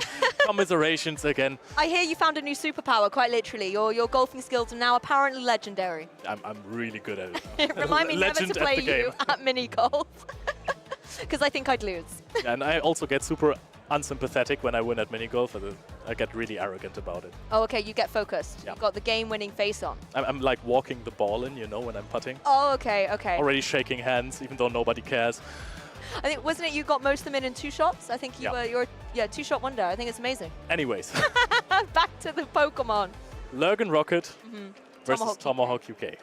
I mean, I have to credit both these trainers. Obviously, we've talked a lot about Tomahawk UK while we've just been doing our segment here, doing tremendously well and really trying to take it all the way. But Lurgan Rocket as well, with his Talonflame, has really stood out to me this weekend. Really one of these players who always, I think, seems to be in control of the match. He tries to drive his opponent to play his narrative rather than the other way around. And I remember the interview with Tomahawk UK. I have to reference it every 5 minutes, I know. He said, if I play against a non-meta team, then it will be chaos. And there is a Abomasnow, and there is Talonflame. I don't want to count out Registeel, but you don't see that one in every team as well. That is true. Registeel could potentially prove a couple of problems. All right, bye. Yeah, okay, bye Lurgan Rocket. Maybe he's coming back to tell us what the game plan could be. Give us some insights. But I'm sure he'll be back in a moment to try and defend throughout in this match. One of the key things I want to know is the Talonflame likely to come? You have the Venusaur on Tomahawk UK side. It has been a standout Pokemon for him, particularly yesterday during his matches to get through into day 2. But could the Talonflame have some play? The thing is, the Talonflame is actually one of the best attackers when it comes to typing, because flying and fire is resisted by so few Pokemon. Most of the water types that we are seeing right now don't really handle the flies so well, especially if there was like a flame charge before. Lantern is a different story. That is very true. Lantern can apply a lot of pressure, particularly as Tomahawk UK is running the Thunder variant. That's going to hit even harder into those flyers, like, for example, the Talonflame. And particularly as it is such an offensive threat, it's something Tomahawk UK is going to want to try and get rid of if it comes to the match. Again, it can apply pressure to Pokemon like the Annihilate, hit it on that fighting side of the damage. The one thing you have to really contend with, though, as well, is going to be that potential Abomasnow. Yep, that is true. Abomasnow. How does it look against Tomahawk UK? The Dugong is looking... Actually, it's not a good matchup. It's a difficult one. So how you basically want to play it is that you want to connect an energy, not resisted ice shots Debuffs from are definitely going to hurt it. I'm thinking if there's something like the Gligar in the alignment, then the Powder Snows are going to be causing a lot of trouble. Even if it's something like the Venusaur, that could apply some pressure. Gligar is not half bad though against the Abomasnow because he outpaced to Aerial Aces. That is true. It's the speed that can give it that little bit of an advantage. Depending maybe on energy management, I'm just still rooting for the Abomasnow. I think Lurgan Rocket has championed it. He's got the plushie there. I've got a little faith that it could come and surprise us. I think it is actually looking really good because you kind of force the shield advantage out against the Dugong and then chip it low if it decides to later on not shield energy balls. Against Gligar, you are still in control. You will have to shield some Aerial Aces, but you are in control. Lickitung, you actually beat. Yes. Because you have those nice Icy Winds that debuff the Lickitung, and Lickitung is very bulky. If you debuff it even further, it is not going to deal any damage whatsoever. Venusaur, we take those. Venusaur is also a great win. You are resisting the Vine Whips. You don't want to get hit by a Sludge Bomb, but you're outpacing with the Icy Wind, so just shield. Just shield anyways. And the Lantern, of course, you're resisting everything. That is very, very true. And don't forget, trainers, this is the loser semi, so it will be reverting back to a best-of-3 situation. Going forward from this match, it will be those best-of-5s with our losers finals and then our very exciting grand finals, but best-of-3 for this particular match. So the stakes are still incredibly high for these trainers. They want to find their way into those losers finals to be able to try and battle it out to get all the way to try and get the #1 spot. And Tomahawk has really made an audition in the last matchup he had versus Statistan. But he will have to overcome a pretty big team disadvantage, if I want to say it like this, because this Abomasnow is just incredible. And there is, of course, Talonflame, Azumarill, and Cresselia that are threatening the Annihilate, which is the only really good answer he has. So both trainers are getting ready to go into the game. How will Tomahawk overcome this threatening Abomasnow right there? Will he have to make a brave call? Do you know what? I'm taking a leaf out of Yoga Pikachu's book, taking a big breath. And let's jump into it, Pokemon trainers. Abomasnow versus Lickitung. Abomasnow versus Lickitung is really fine for both trainers because, yes, Lurgan Rocket is going to probably win that matchup if it is just played out in a 2-shield, 1-shield or no-shield scenario. However, it's not the worst for Tomahawk. The Abomasnow will still be relatively low. You will come in with a new Pokemon, get some energy on this Annihilate. However, the Pokemon in the back for Lurgan Rocket, they don't seem weak against Annihilate at all. Yes, that's very true. The Lickitung as well, having to take the attack drop, as you said earlier, can leave it a little null and void on the field. Possibly Tomahawk still has that switch ability, might make a critical swap to maybe bring in something like the Annihilate to get some cheeky counters down on the opposing Abomasnow.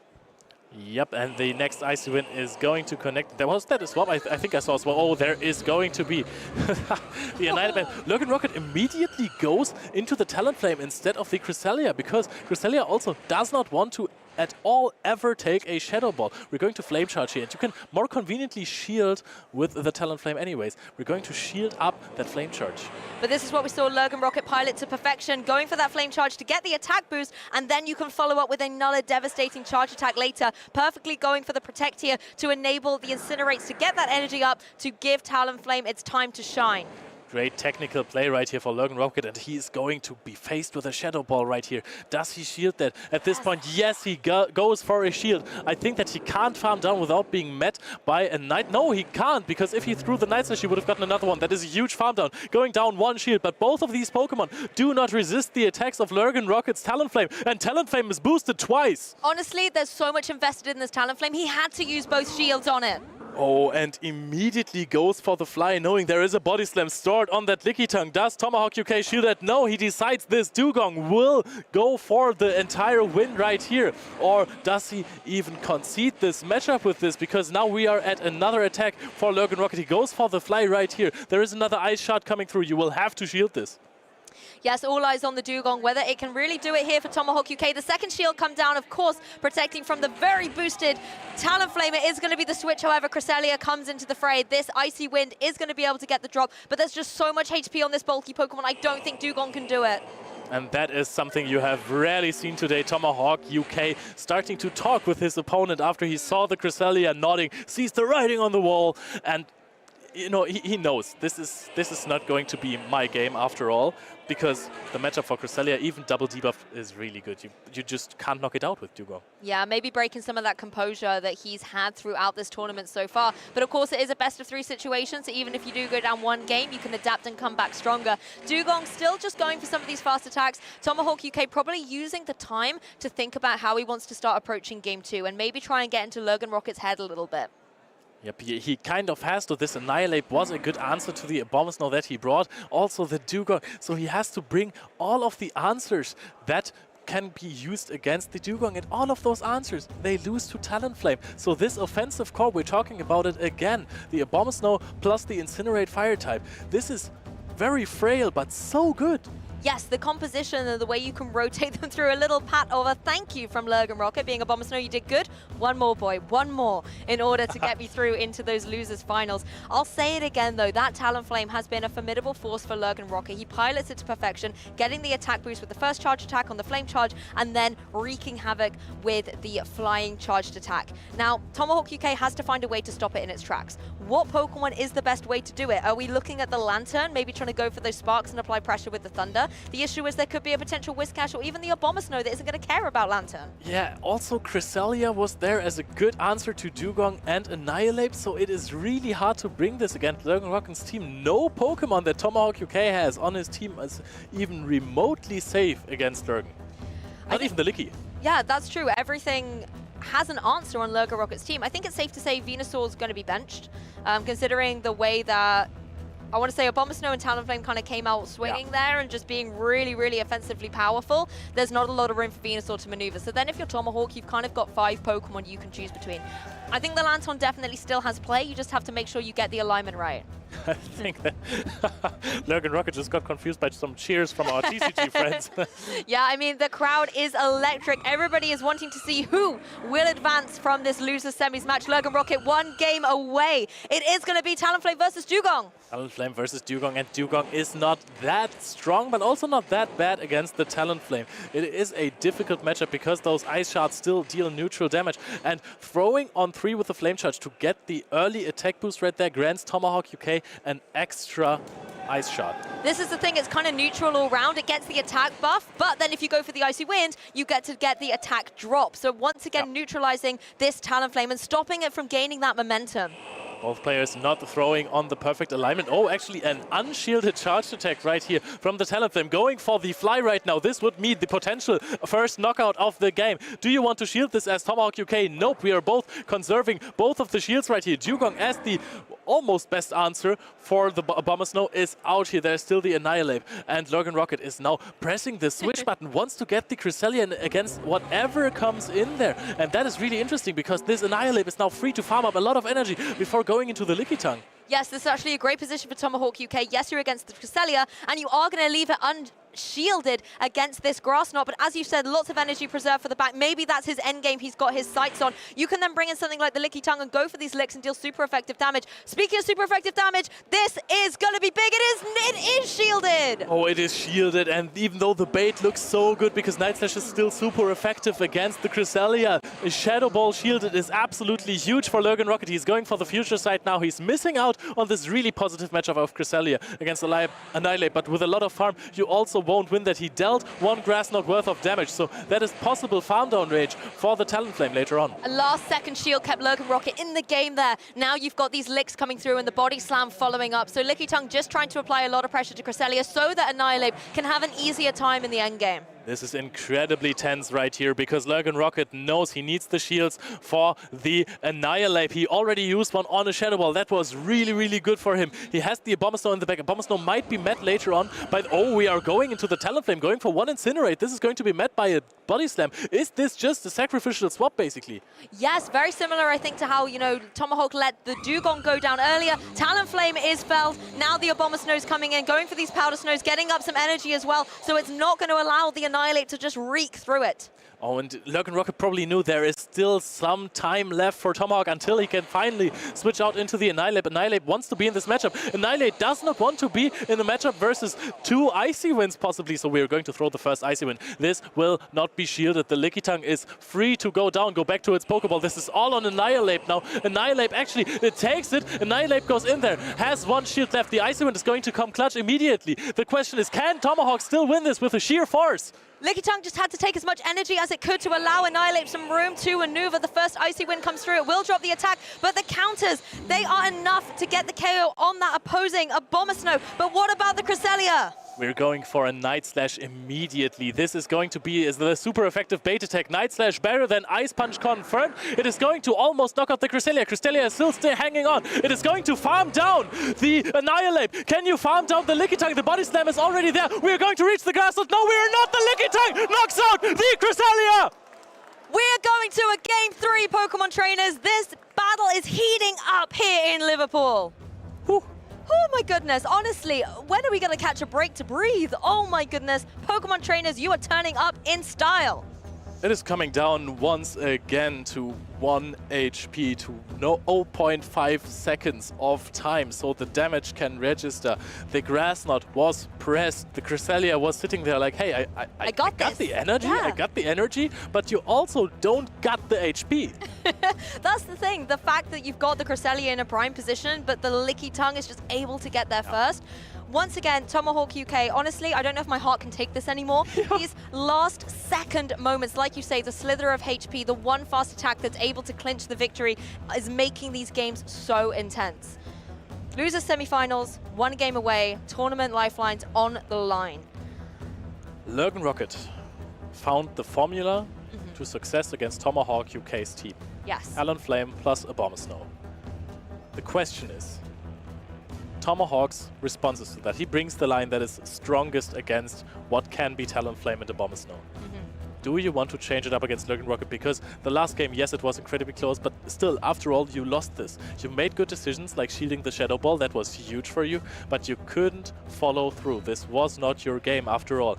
Do you want to change it up? Is Abomasnow and Talonflame not the way to go? It looks so good. You know what? I think it is still the way to go. It applies way too much pressure, and Lurgan Rocket does pilot them perfectly.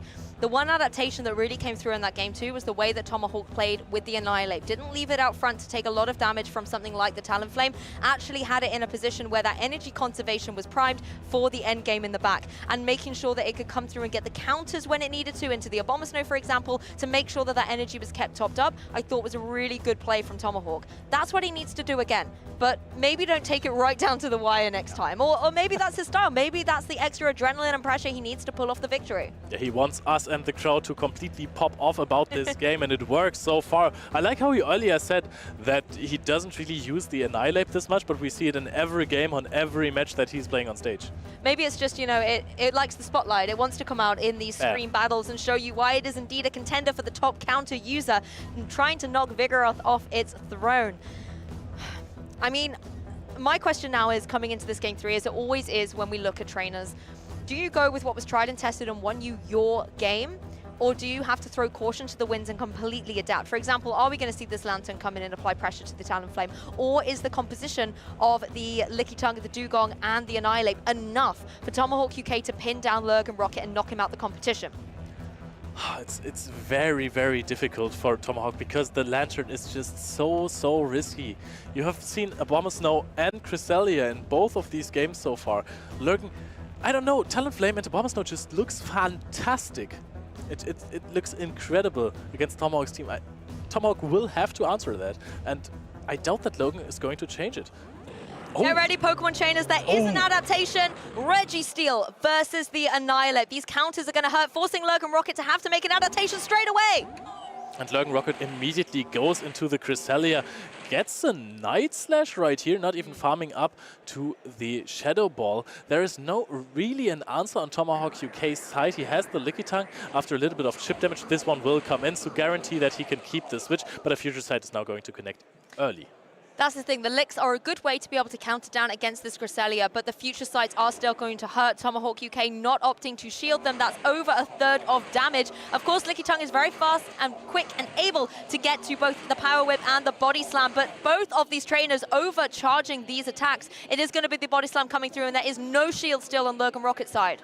Lurgan Rocket now has the option to maybe go for a double Grass Knot, goes for the Future Sight immediately, is going to put the Lickitung in farm range. I think he wants to keep the switch, of course, but he is going to have the option to either farm the Lickitung down with the Registeel later on or with the Talonflame, but I doubt that the Talonflame will get so much energy off of it.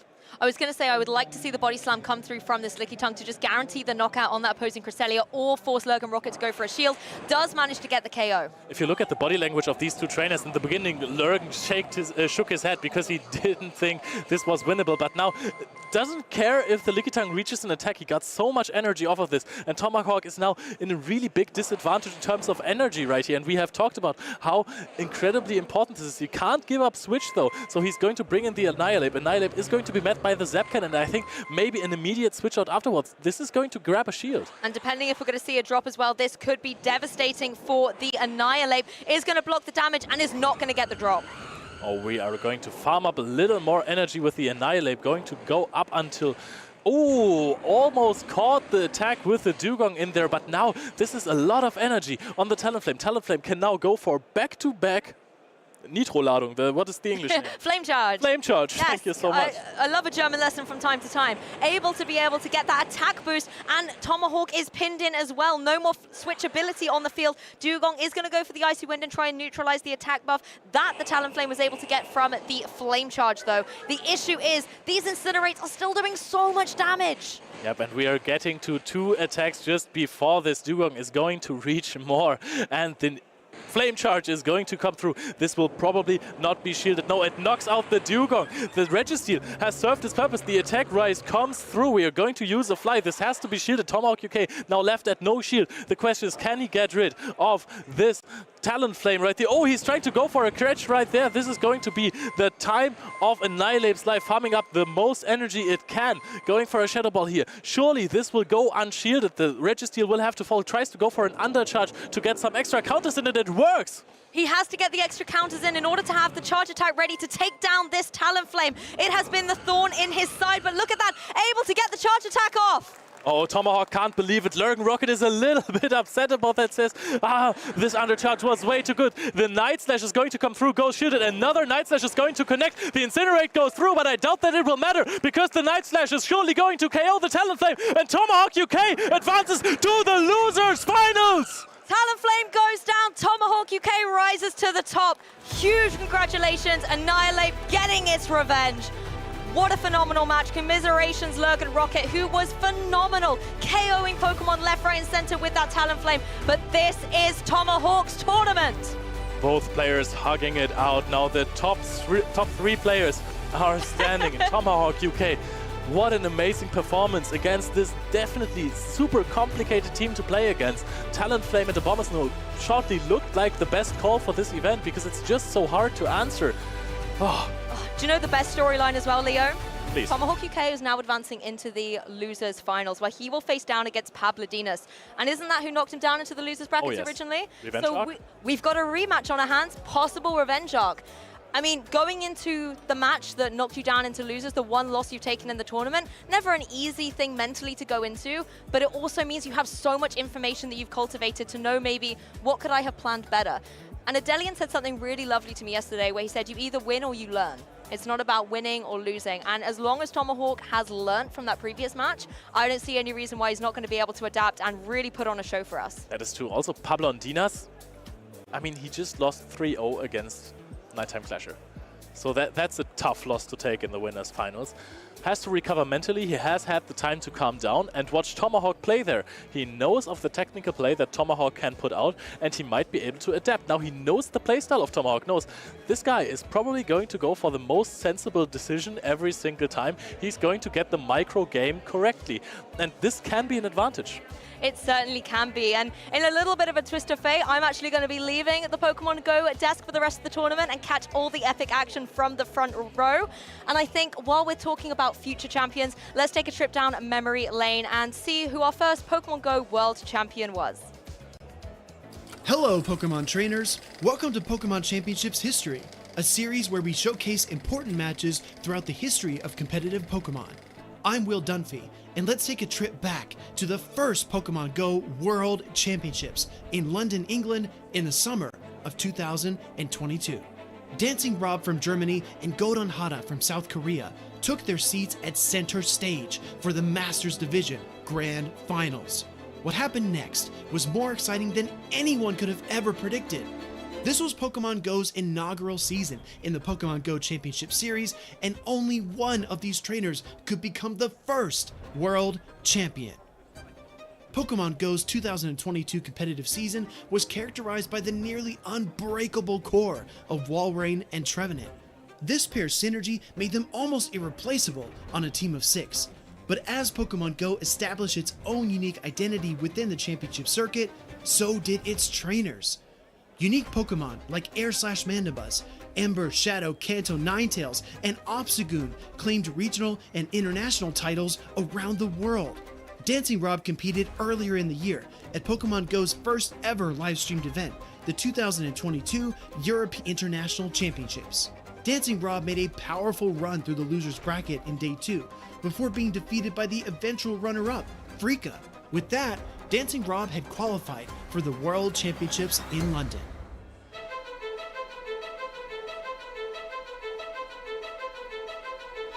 That August, the World Championships began. After a promising 2-0 start, Dancing Rob was defeated by Lurgan Rocket, Pokemon Go's first ever regional champion, in just the 3rd round. This loss set Dancing Rob down into the losers bracket. What happened next is something that may never happen again in competitive Pokemon Go. Dancing Rob would go on to win the next 7 rounds, including a rematch against the Liverpool Regional Champion as he completely swept the losers bracket. With a combined record of 9-1 and everything on the line, Dancing Rob took the stage, head-to-head against Godon Hada for the Grand Finals. As a result of Pokemon Go's double elimination format, Dancing Rob needed to win not one, but 2 best of 5s against his opponent to claim the championship. The Grand Finals began, and Dancing Rob's Alola Ninetales, Medicham, and Shadow Swampert secured him an early 2-0 lead. Then, Godon Hada and his Shadow Kanto Ninetales fought back. You have the opportunity to close this tournament out right here and right now. You might as well just go for it. Godon Hada claimed victory in games 3 and 4 and tied the series 2-2. In Game 5, the world held its breath as the matchup between the final Pokemon on the field was decided by just a half-second Dragon Breath. Galarian Stunfisk gets to the rock side first, and we have a bracket reset. Dancing Rob's Galarian Stunfisk reached the rock slide, and Dancing Rob had successfully forced the Grand Finals reset. In Game 1 of the Grand Finals reset, Godon Hada's Shadow Kanto Ninetales met Dancing Rob's Alola Ninetales in the lead.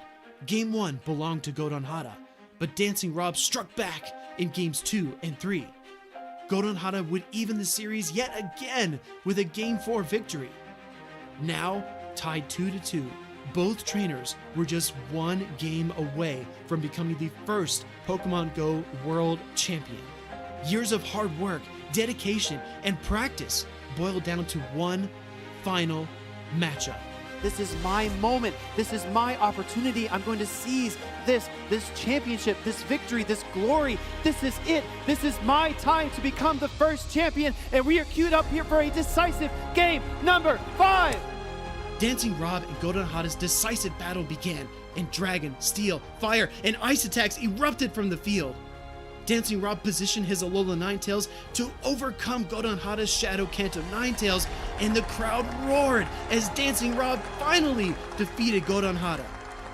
History was made. Dancing Rob had just become the first ever Pokemon Go World Champion. Dancing Rob is proof that you need hard work, determination, and belief in yourself to become the best. Thank you so much for watching, and let us know some of your favorite moments in Pokemon Go history by using the hashtag #PlayPokemon.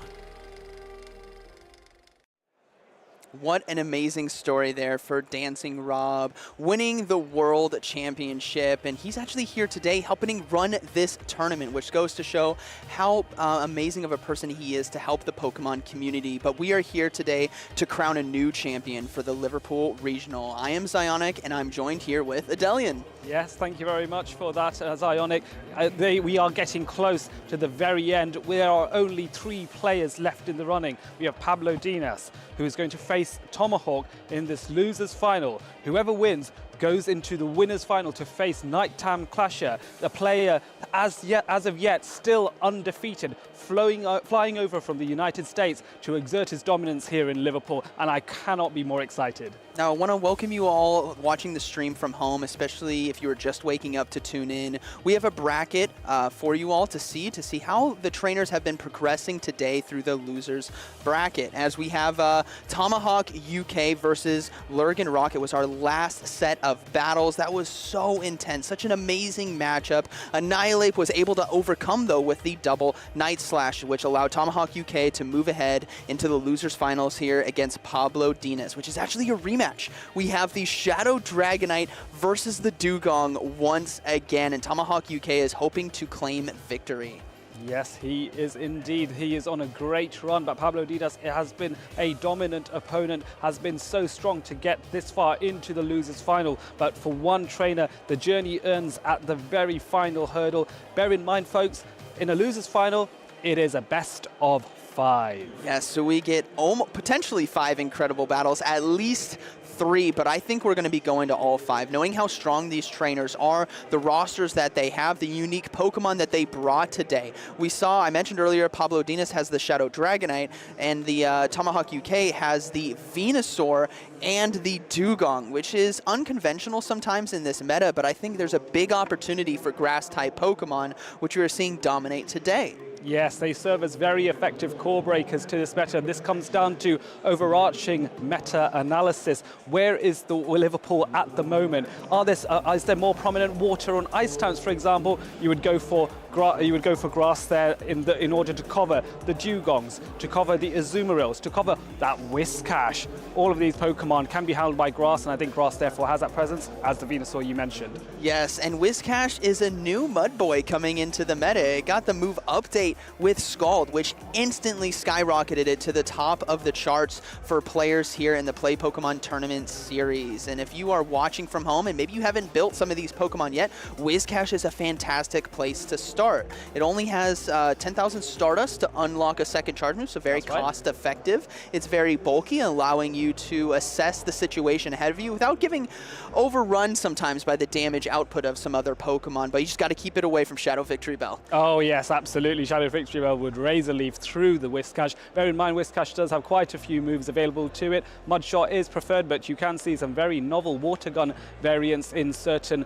unusual GBL leagues, for example, but Mud Shot for sure preferred. Mud Bomb as a very reliable ground type charge attack that you can use, and then Scald. So in the past we did used to have Blizzard instead of Scald, but Scald being so much better now means it is preferred in my view. You know, Altarias out there in this tournament have a sigh of relief knowing that every single Whiscash is likely running Scald, so no longer has to fear the Blizzard, because I've had it in my time, and I'm sure you have, where you're like, is it Mud Bomb or is it Blizzard? We have no clue what's coming, but what we do know is that we're going to have Pablo Dinas versus Tomahawk UK. This is going to be an intense matchup, and before, Pablo Dinas was able to land that superpower against a Dugong earlier in this tournament, which was pivotal for that matchup. Yes, it was indeed, and then he tried to do the same thing, but did get caught out by Nighttime Clasher, who was able to catch a superpower on the Fighting and Ghost type Annihilate that he had, and that was an incredible catch. Another high-level play with precision timing from Nighttime Clasher, who is very keen to come here from the United States and say, I'm not just good in the North American circuit, I am exceptionally good in the European circuit as well, and I'm exceptionally good in LAIC, because he did very well there as well. Yeah, so he seems to be traveling around the world dominating. What a solid player. And what I really love about Pablo Dinas as well, if we talk about him for a little bit, is bringing a Shadow Dragonite. Yeah. Like, come on. That is so unique. It is so cool. It has access to that superpower, has access to potentially Hurricane. Not that you necessarily need it. I don't think you're going to survive long enough. But you have the Dragon Breath and Dragon Claw damage, which we know so well on Dragon Pokemon. But it is it's dangerous to use, especially if there's ice types. But I think that's what Pablo Dinas was hoping not to see, is a lot of ice type Pokemon as we dive right into the stage here. And you guys can see the full rosters for those of you who are just tuning in. Pablo Dinas, Lickitung, Charjabug, Vigoroth, which has been a very strong Pokemon to use as a pseudo fighter, Shadow Gligar, Shadow Dragonite, and Azumarill.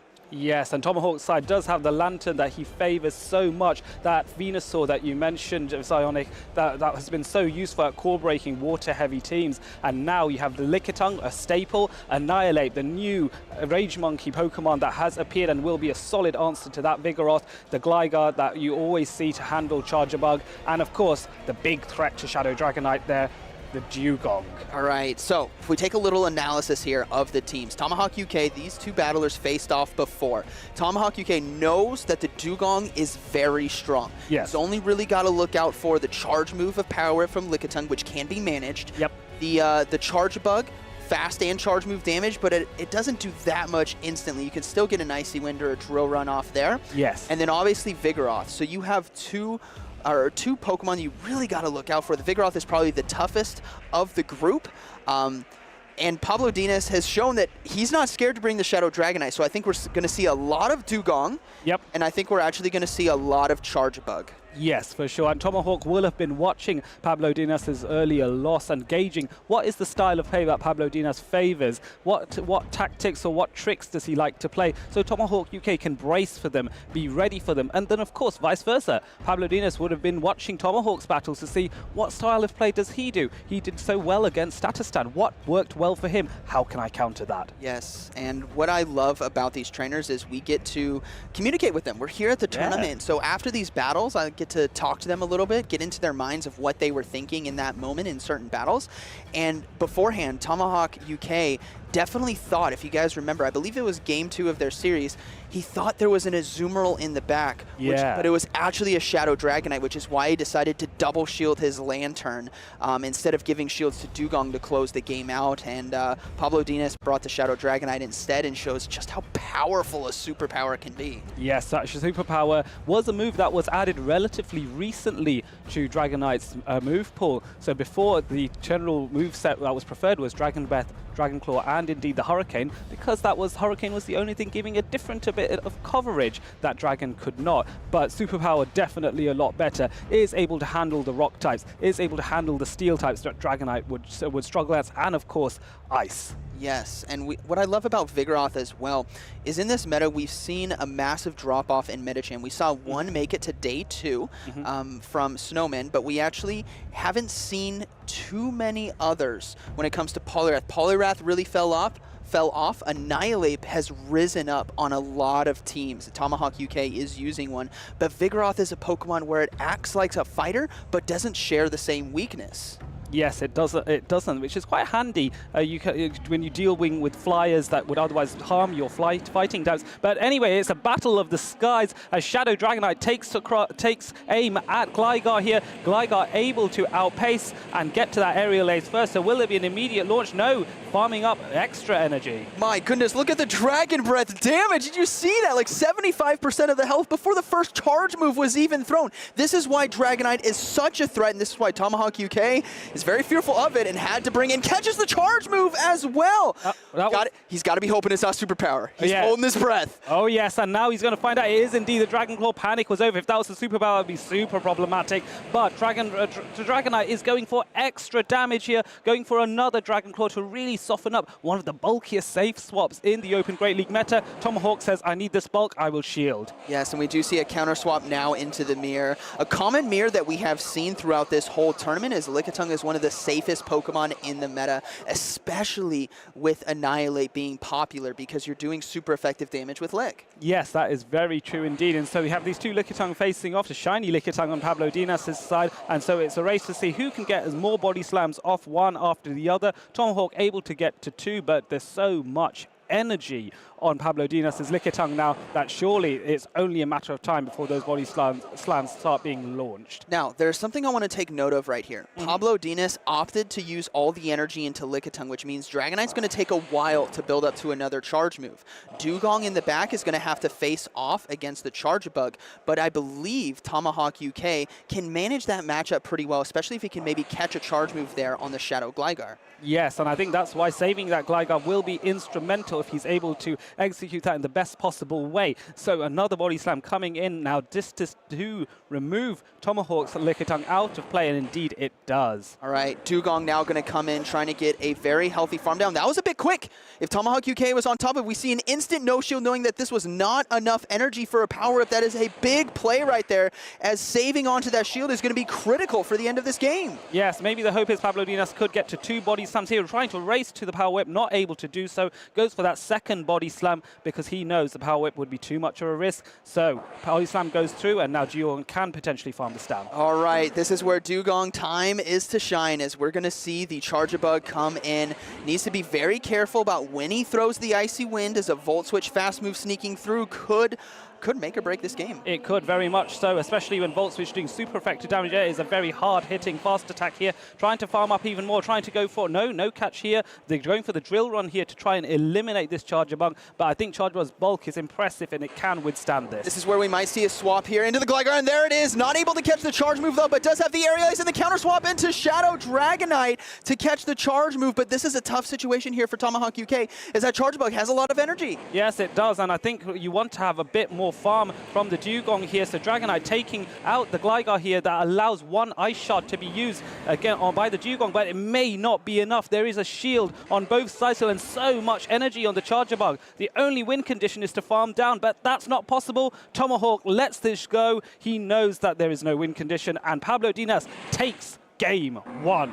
What a close battle right there that ultimately came to a read, trying to catch the Charger Bug off guard, but Pablo Dinas was ready for it, knowing that the Dragonite had no stored energy. There's no more utility in there for that Pokemon other than soaking damage, and that was obviously the key to victory. We mentioned at the beginning that Charger Bug and Dugong are going to be the pivotal Pokemon for these two trainers, and we saw them in this match. Yes, very much so. You did a very good assessment. There's Ionic and Charger Bug and Dugong. It's a very interesting matchup. Generally favors Charger Bug here, but because this Charger Bug is able to pressure Dugong offensively, it is not able to handle Dugong's attacks defensively, taking neutral damage from the Icy Winds and indeed the Drill Runs. Icy Winds, of course, are backed up by the same type attack bonus that Dugong has due to its ice typing, and of course that guaranteed debuff can significantly change the direction of a battle if it's implemented in the right way. Not the case here.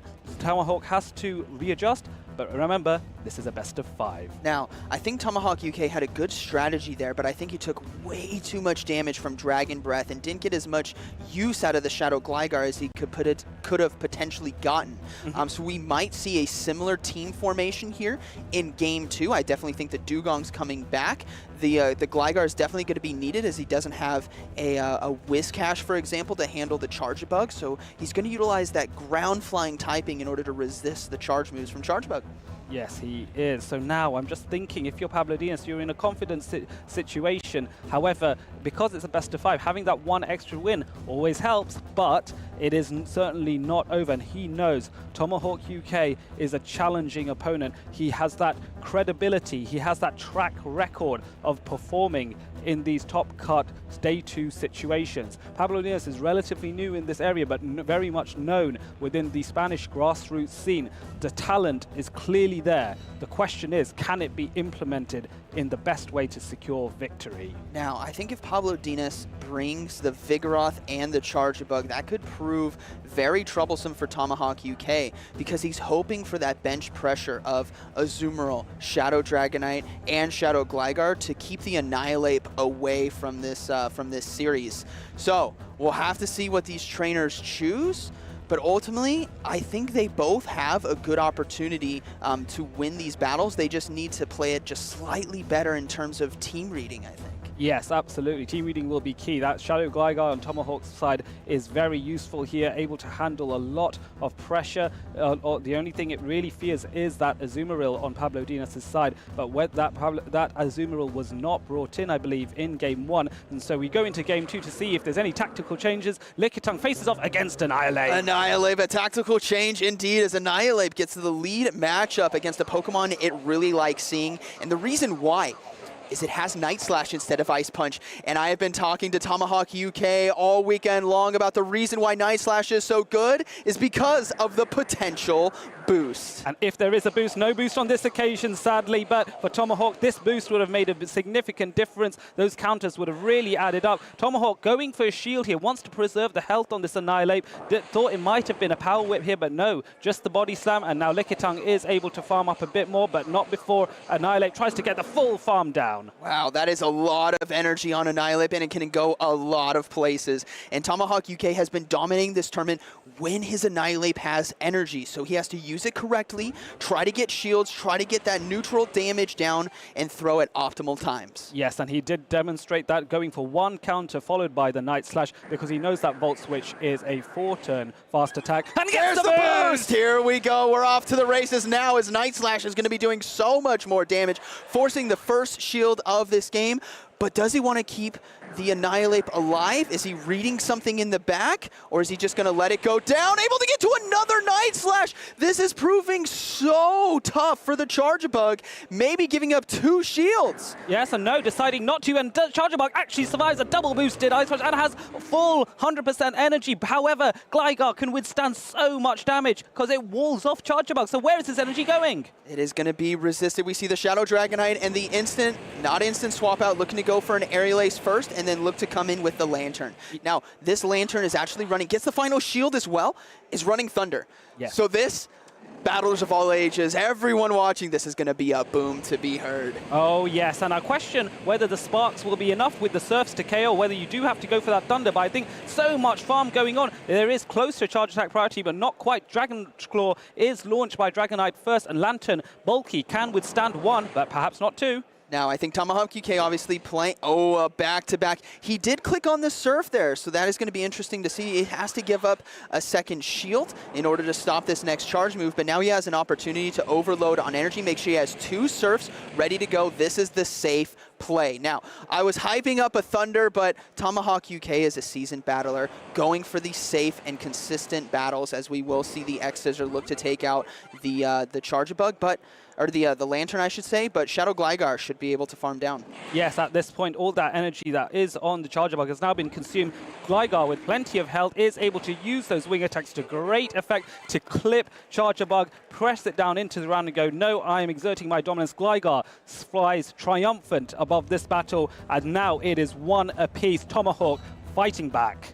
Really liked that battle right there. We did finally get to see the boost on Annihilate, and you can see what happens. I know a lot of trainers are opting for Ice Punch as its charge move, specifically for the coverage to Shadow Gligar. That has been what has been talked about here at this tournament, as I was asking questions. Do you like Ice Punch, or do you like Night Slash? But ultimately, we see its big utility there with the boost and then the double Night Slash against Charjabug, chunking 70% of the health and getting a shield. Yes, that was so significant there. Boosts, when these happen, there is a random factor to it, but you've got to rely on a little bit of pandemonium sometimes just to really shake things up, give yourself an advantage that your opponent does not have, and it worked out so nicely for Tomahawk there as he makes this 1 apiece. Now Pablo Dinas might have to consider whether tactically he was correct, but the boost overcame those tactics.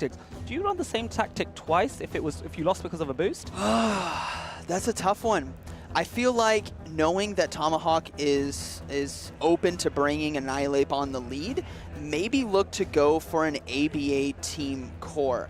So have maybe the Shadow Gligar and the Shadow Dragonite, hoping maybe for a Lantern. Actually, you could go the Dragonite on the lead, Gligar in the back, hoping to have a better matchup against Lantern. But ultimately, I think Tomahawk made a good adjustment, dropping Dugong, bringing Lantern, a lot more safe, neutral matchups, and doesn't have to worry about the potential Vigoroth that we've been hoping to see.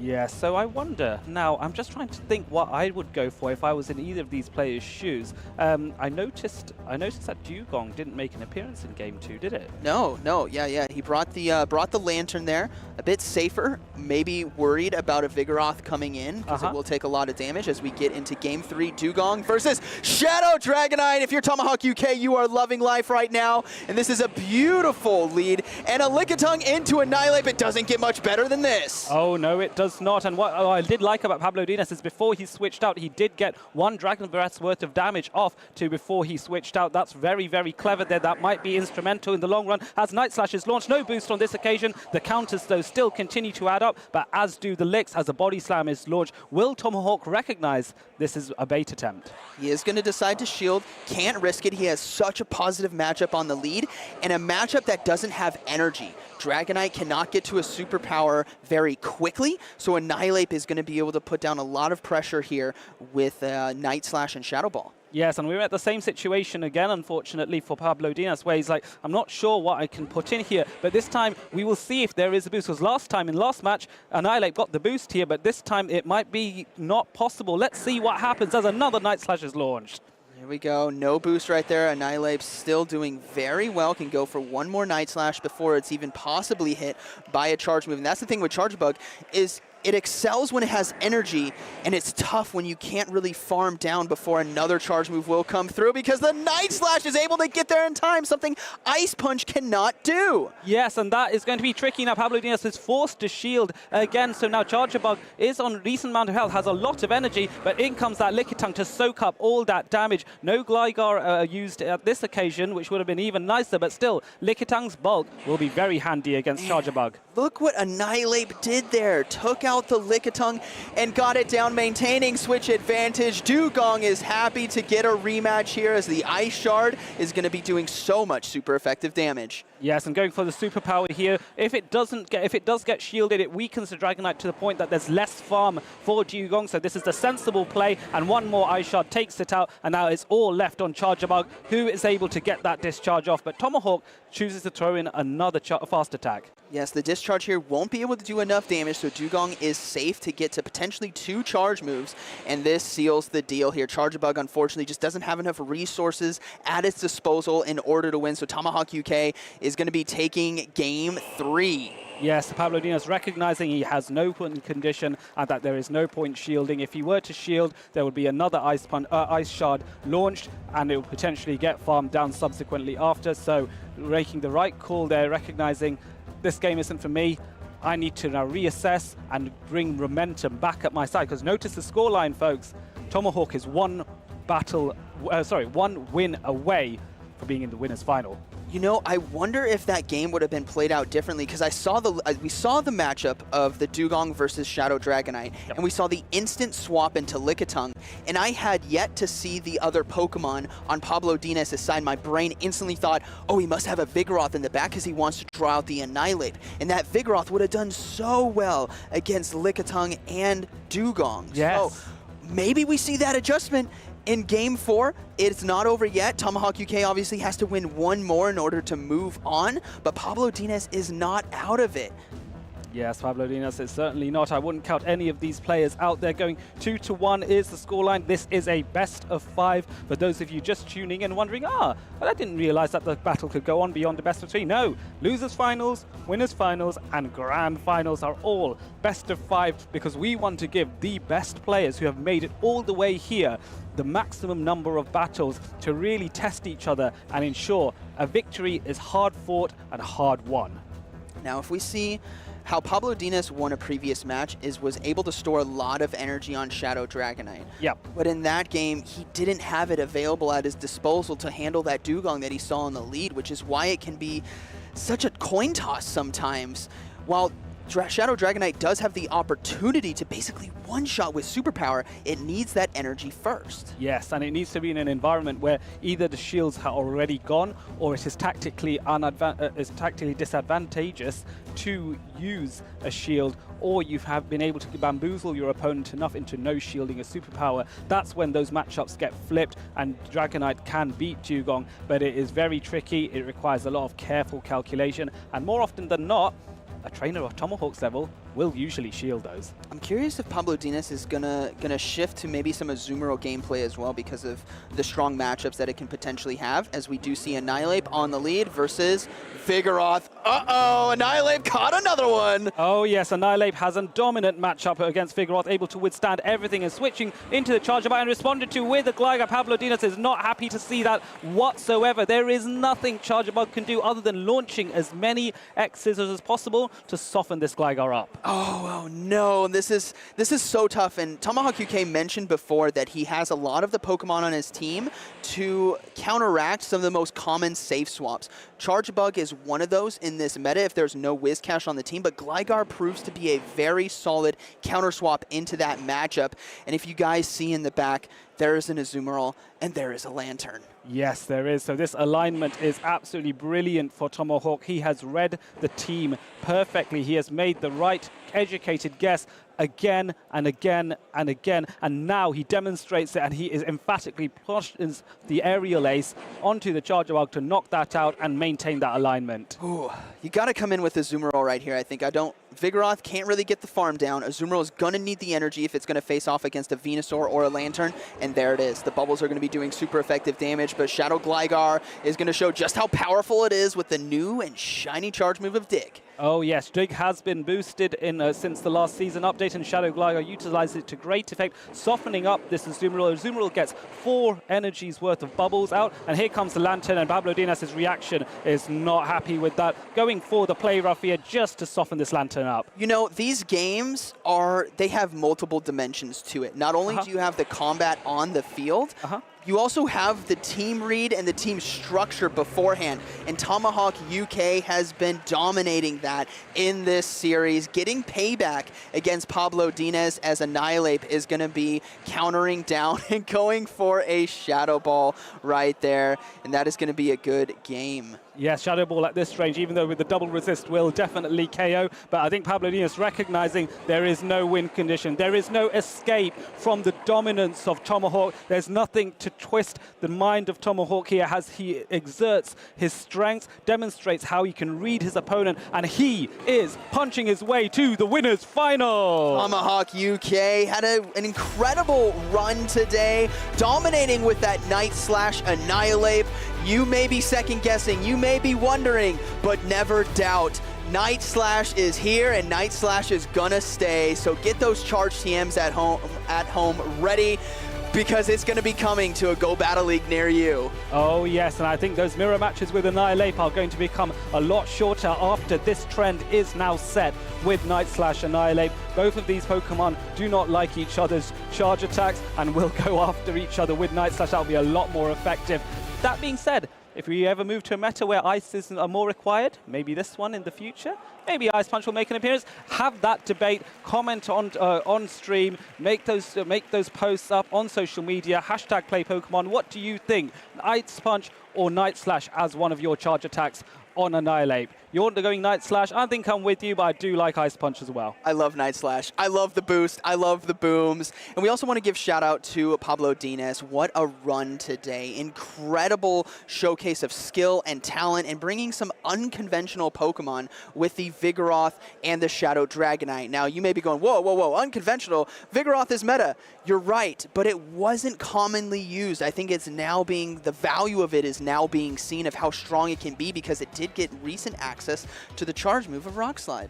Yes, it did. It did get Rock Slide in. Rock Slide was such a versatile and additional move because it covers the flying types that up until now Vigoroth would struggle with. So one thing I noticed is when there were some other Go Battle League metas where Vigoroth was quite common, and people would bring in Drifblim because the Ghost and Flying type would be able to withstand Counter, Body Slam, and Bulldoze. But now Drifblim is no longer a counter because it really does fear the Rock Slide. So definitely, if you're going to run Vigoroth, there is only one moveset of consideration: Counter, Body Slam, Rock Slide. Now, don't take this out of context. Obviously, maybe 6 months from now, a year from now, there's a move update to Bulldoze, and you might be looking back at this and go, what are they saying? No. Rock Slide now is meta. Bulldoze, not that great. But what's amazing is Vigoroth is very powerful in this meta, but Annihilate, with its recent introduction last weekend in Charlotte, it didn't do too well, and I think that's honestly due to the trainers not having enough time to practice with it. Yeah. But Annihilate is in the grand finals on both players' teams. Yes, and that must mean one thing for Knoxville, which is happening only a week later. Maybe this will set a trend that, you know what, maybe we didn't get enough Annihilate in the previous regional, but Liverpool has set a trend, and with a huge number of entrants, 192 competitors here, and Annihilate was there for both on the winner's side as well as the finalist side. So I must bring Annihilate, and I need to get good at knowing how to beat another Annihilate with it. Yes, and what's also cool is if you have friends that you battle with at home, you can complete those tasks of defeating the 30 Psychic or Ghost-type Pokemon by doing battles with them. There's also other ways by defeating the Team Leader trainers or maybe defeating Team Rocket Grunts.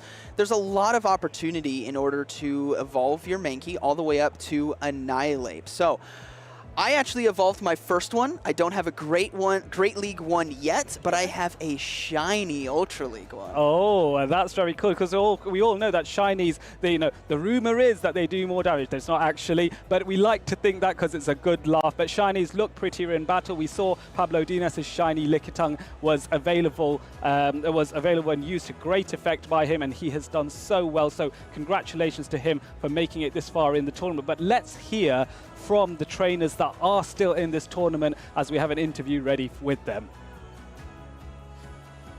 It's happening! The Grand Finals is about to start, and we have two fantastic trainers who are joining me in this interview area right before their big match, Tomahawk UK and Nighttime Clasher. Tomahawk, first of all, what was that? The read that your opponent wasn't going to bring the Dragonite in Game 3? Yeah, I just, I think it was the game 4, I think. Game 4. He had to do something different, right? I think I've lost quite a lot of my first games on stream, and I've had to kind of come back each time. And going into Game 4, I thought, he knows I'm bringing Dugong, and he might just drop the Dragonite this time. And I'd misplayed earlier in the tournament to lose the Dragonite versus the Dugong matchup. And I was like, he won't want to risk that. He's going to drop the Dragonite. And I just went, okay then, if he's going to drop the Dragonite, let's start with Annihilate. It's been absolutely insane. And when I saw the Vigoroth, I smiled. I know there's a Charger Bug when there's a Vigoroth. Charger Bug comes in, and I thought to myself, go on, be an Azumarill in the back. Be an Azumarill in the back. And then, yeah, in the end game, I know my team, they would say, it was all right, but you didn't Shadow Ball the Vigoroth, so I had to do it. Had to do it for them. Had to do it for them. It was absolutely phenomenal, especially because you came back, you got knocked into the loser's bracket by Pablondinas. You said you lost quite a few of your game ones. Nighttime Clasher, did you lose a game today? So far, so good. I really got to make it to this flight at like 6:40, which is in basically 2 hours, but I also got to get to Manchester from Liverpool, which is an hour. So I 2-0'd my first opponent, 2-0'd the next opponent, and I 3-0'd in the winners finals. Trying to make the dream happen. So you're tight for time? I'm tight for time. I'm just going to untie and tie my laces up. If we could just... Take your time, because we want everyone to be safe. Yeah. Shoelaces that are open can be dangerous, okay? So if we go to bracket reset, you have to leave? Theoretically, but I'm not going to let that happen. All right. This is a very odd situation, but I see that you do want to play this Grand Finals, even in a bracket reset. I can understand that you might want to miss your flight instead. How much would a win of this tournament mean to you guys? Because you are both qualified for the World Championships already. I've made it clear I want to win a tournament. It's been, I think, the third top cut this season for me. Back-to-back top cuts. But I don't have the regional shirt yet in-game, and I really do want it. And I think on behalf of everyone in Europe, no one wants Nighttime Clasher to win. Any response to that? I honestly can't argue with that, but to add on to his point, I've been using the default avatar since I started playing this game not too long ago. Actually, if I win, I will still keep the default avatar, so... That's fair, that's fair. I've used that one for a long time as well, until we got the Darumaka hat, because I have to wear that one. So, have you looked at each other's teams yet? Well, he's just told me that he stayed up late doing his homework on Everon, which is why he's obviously doing so well. I went into today having only looked at my first round. I thought, what's the point? Just keep your focus on the first round and go from there. So, hopefully I don't play like a default avatar, but let's see. Yeah, well, good luck to you. Good luck to you, mate. Fun. Okay, both players are ready. The tension is very high, as you guys can see. We're going to kick it back to the casters, and then we're going to start the grand final of the Pokémon Go Regional Championships in Liverpool. Thank you very much, Leo. Thank you, Nighttime Clasher, and thank you, Tomahawk UK. Your two grand finalists are on their way to make history happen. That legacy continues. The first ever regional at the Pokémon Go Championship Series is now going to have its third Liverpool champion very soon, so do not go anywhere. Now, if I was Tomahawk UK hearing the airplane situation with the flight that needs to be caught, Icy Winds are coming out everywhere. We're going to be seeing Icy Wind debuffs, double shields on Dugong, time stall this out so he can just leave and we'll take it. But no, honestly, this is going to be an incredible set of battles. Both trainers, titans in their own right. The NA versus EU, this is a big matchup, and both of them have Annihilate. Right, I'm going to ask you something really, really naughty now. Okay. You might be able to tell from Zionic that he lives here. He's with us.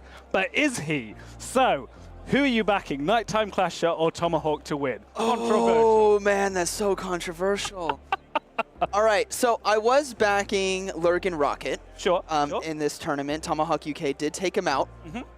So I'm going to go ahead and take Nighttime Clasher, as you will probably take Tomahawk UK for this. Oh, wow. I think, personally, I have no favorites right now. I just want fantastic battles. But if you're going to force my hand, let's go NA. All righty. In that case, then, of course, I will back Tomahawk. Not only is the man basically a more beautiful version of me, but the talent, the overwhelming talent this man has is absolutely phenomenal. Not to take anything away from Nighttime Clasher, though, because let's not forget, Nighttime Clasher is coming from the winner's side of the bracket, which means Tomahawk will have to win twice against him. Do you mind elaborating for me a little bit, and for the viewers, a little bit more about what the concept of a bracket reset is in this scenario? Right, so both trainers have to play in a best of 5. If Tomahawk UK is able to secure 3 of those games, the bracket will then be reset, as both trainers have now lost once in this tournament, as it is double elimination. Then from there,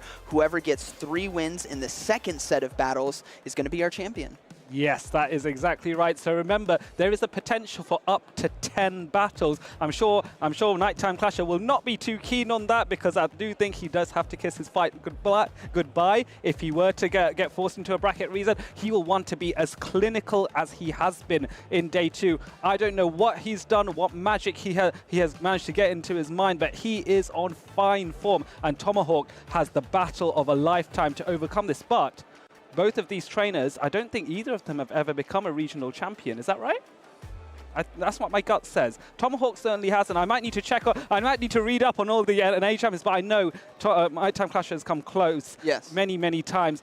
It would be amazing for either of them to say, I won it all. Yes, and what's also going to be interesting is the moveset variations on the Annihilate. Ice Punch for Nighttime Clasher and Night Slash for Tomahawk UK. And Night Slash, therefore, has a little bit of an advantage here. Bear in mind, folks, that Annihilate needs 5 counters in order to get to Night Slash, whereas it needs 6 counters to get to the Ice Punch. That ability to be a little bit quicker with each counter costing a second's worth of time, and the fact that Night Slash deals super effective damage to opposing Annihilate, means that Tomahawk's Annihilate does have an advantage there. Something that Nighttime Clasher will be very worthy of, as these 2 grand finalists take to their seats. Just want a slight little correction. It's okay, it's been a very long day. What I said. It's neutral damage because of the fighting ghost typing. Oh, yes, you are right. Yes, neutral damage, but it feels like super effective when you get the boost. We get to see the teams. If you're just tuning in, welcome. This is the grand finals. We have yet to get into the first battle, but we have Nighttime Clasher versus Tomahawk UK. Annihilate on Annihilate, Dugong on Dugong. Should be a lot of fun. Oh, yes. So let's look at the differences here. We can see Tomahawk UK does have that Venusaur, and Nighttime Clasher does indeed have that Skarmory. So a little bit of an advantage there to Nighttime Clasher when you compare those 2 Pokemon and the differences there. But Tomahawk loves that Lantern, and that Lantern will be very powerful against the Skarmory. Instead, Nighttime Clasher has the Whiscash, something that Tomahawk didn't bring. So it looks as though it's a lovely little triangle here, or square. Venusaur handles the Whiscash, Whiscash handles the Lantern, Lantern handles the Skarmory, and Skarmory handles the Venusaur. That's crazy. Yes, there are a lot of checks and balances, which just goes to show how balanced and strong these teams are. Now, with Nighttime Clasher and Tomahawk UK, both trainers have a beautiful, safe Pokemon there, which has been repeated over and over again in this tournament. That's going to be Lickitung. Even with Annihilapes in this meta, it takes super effective damage from Lick, and if Annihilate wants to come out of that matchup taking switch advantage, it has to invest a shield, unless it calls the baits on double body slam. But most of the time they play it safe, they shield, and they get the farm down in energy on the back end. Yes, that makes a lot of sense. I would do that in that situation. Play it safe. There will have to be some very risky calls made, though, by both these players if one of them seeks to gain an advantage on the other. But as we've seen in many matches so far, it can go 50-50, and you can get that bait call wrong. And what was a win condition suddenly now becomes what a so-called lose condition. So be very careful, but these are 2 of the best trainers in Liverpool who've made it all the way to the top, and now they are sitting right there. Do you know what this reminds me of? when I played Pokemon Gold, Silver, and Crystal, and you got to the top of Mount Silver, and your character faced off against Red. There was silence, and then just the battles, and nothing else. Okay, all right. Thank you for comparing Nighttime Clasher versus Red, because that is a powerful opponent to be facing off against. Not to foreshadow anything, because it's anyone's battle here, but Nighttime Clasher has been clinical today. And those of you in Twitch chat, I have seen you at home. Let him cook. He has been cooking today with his calls, with his team. It has been masterful. The only thing he's missing is his chef's hat. Yeah, exactly. I don't know. Maybe he didn't put that in his rucksack when he flew over. Someone somewhere in the crowd, if they have a chef's hat, that's needed when he comes off. If he wins, that's what needs to be placed on him. Forget the medal. He just needs the hat. This man can cook, and he cooks an amazing talent, skill, and Tomahawk needs to deal with it all. All right, now. What I've noticed in this meta is a lot of double flyers. Tomahawk UK doesn't have it, but it has been a common trend throughout a lot of teams, opting for 2 different variations, whether we've seen Pelipper or Charizard, Skarmory, Altaria, Gligar. They have been common. There was even a team with 3 flyers today, which Tomahawk UK was able to overcome running the backline of Lantern and Dugong. But we're seeing a transition into the game. Oh, yes, and look what's happening. Tomahawk has a head of the Gligar. Nighttime Clash has to swap out straight away into the Lickitung. Has responded with the Annihilate. Here we go. Tomahawk UK is on point with the team calls right now as the Annihilate is going for the Night Slash right away, but don't count out Nighttime Clasher just yet. Oh yes, absolutely not. This man is brilliant at coming back from a losing battle. Is rushing now to get to a charge attack, going for the body slam here, which is a bait attempt, which Tomahawk immediately shields. Does not want to take that risk because that power whip would really, really hurt. Yes, and we will see probably the second body slam or maybe a race to try to get to the power whip in time. And the Lickitung is able to get there, but not before charge attack priority. Tomahawk UK is able to read it perfectly, throwing the Night Slash on the perfect timing, getting a shield. Yes, and so Tomahawk now has to shield this as well because he knows that if he doesn't, then he would lose this matchup. Annihilate does get shielded and is now able to take the counter down and get some additional, get 2 more counters in, has a Night Slash ready to go. The Gligar comes in to farm this down, but can he get to a Shadow Ball in time? Just about manages it, and the Shadow Ball is going to do a huge amount of... Oh, and the no shield! Putting all trust now in his own Annihilate. This is going to come down to the wire as we see the farm down with Wing Attack. Yes, and Dugong comes back in. In comes the Annihilate here. Annihilate trying to soften up this Dugong. Dugong going for the Icy Wind to try and slow down the damage. Sensible play by Tomahawk here. Nighttime Clasher has to consider shielding or not in this case. A common trend of today and this weekend is the Lantern and Dugong combination as we see Tomahawk UK swap right in after getting that attack debuff. Yes, and Nighttime Clasher going for the Shadow Ball here. It has been debuffed, but it's still the harder hitting move and off Annihilate's huge ability to cause damage. It takes Lantern into the half even with an attack debuff. All right, a Surf now coming through just before the Shadow Ball was able to be thrown. A shield going up right away. Nighttime Clasher needs to get rid of this Lantern. Yes, he does, and now it looks like another Shadow Ball is being launched to remove the Lantern from play. So this is now Nighttime Clasher being able to overcome the Lantern and align his Annihilate with the Dugong, but the switch timers are very close. Dugong comes back in and is going to try and farm this Annihilate down, and it's going to be so close. Gets that swap in, does get to throw in, but no, doesn't. No, it goes to dig, and now Annihilate is left, and it's only 1 HP, and Icy Wind finishes off the Annihilate. Tomahawk UK says, you need to catch a plane? Let me help you. Wow, oh dear. Okay, so 1-0 to Tomahawk UK. I think you have one phone doing the battles, the next phone trying to change the flights to Monday. Looks like Nighttime Clash is going to stay in the UK a little bit longer. What do you do now? You have had your first loss, but Nighttime Clasher has recovered so well so far. Should he be worried? I don't think he needs to be worried at all. Nighttime Clasher is a very strong and composed battler. Just because he got caught off a little off guard there in that matchup with the lead of the Dugong into Gligar and the Annihilate into Lickitung, I think he needs to play it a little bit more safe. Try not to go for a lead that's so hard countered as we get right into game 2. Okay, and now it looks like he's stuck with Gligar in from game 1, but now it's against the Annihilate, so no advantages to Nighttime Clasher.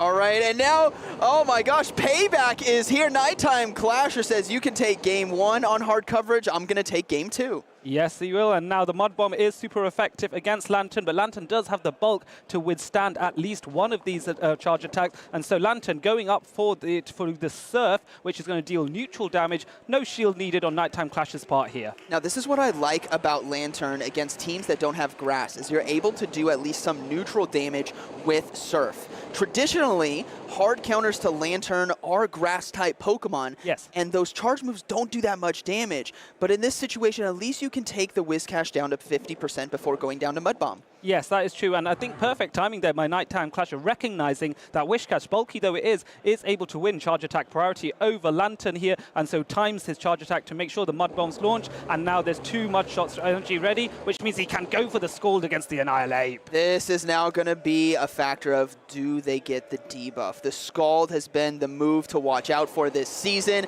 It lands for neutral damage, and it gets the attack debuff. That is unfortunate, but don't count. Oh, actually, a Mud Bomb coming through right here. Tomahawk UK was hoping to get an aggressive farm down. Yes, he was, and to be fair, that debuff might allow him to get a little bit more farm in, so trying to farm up even more, go to maximum energy. Will he make it in time? This is going to be so close, and he just about manages it. He does get it, but he has to swap out right away, knowing that Shadow Gligar is coming in, and we do see Annihilate come in for the answer, but Icy Wind can still do a decent amount of damage. Yes, this is the downside of not having Night Slash here. You cannot outpace Icy Wind in this situation. Nighttime Clasher recognizing this Annihilate is key to victory and shields the first Icy Wind. Now, this is a matter of how much damage can Shadow Ball do against the Shadow Gligar, because obviously the Annihilate for Tomahawk UK is loaded on energy, and he's forced to give up a shield now against Shadow Ball in order to get off another charge move. Yes, that's right. So now trying to farm up and going actually for the drill run here, looking to do more damage. It's an instant no shield by Nighttime Clasher. This might backfire. It could do just enough damage. No,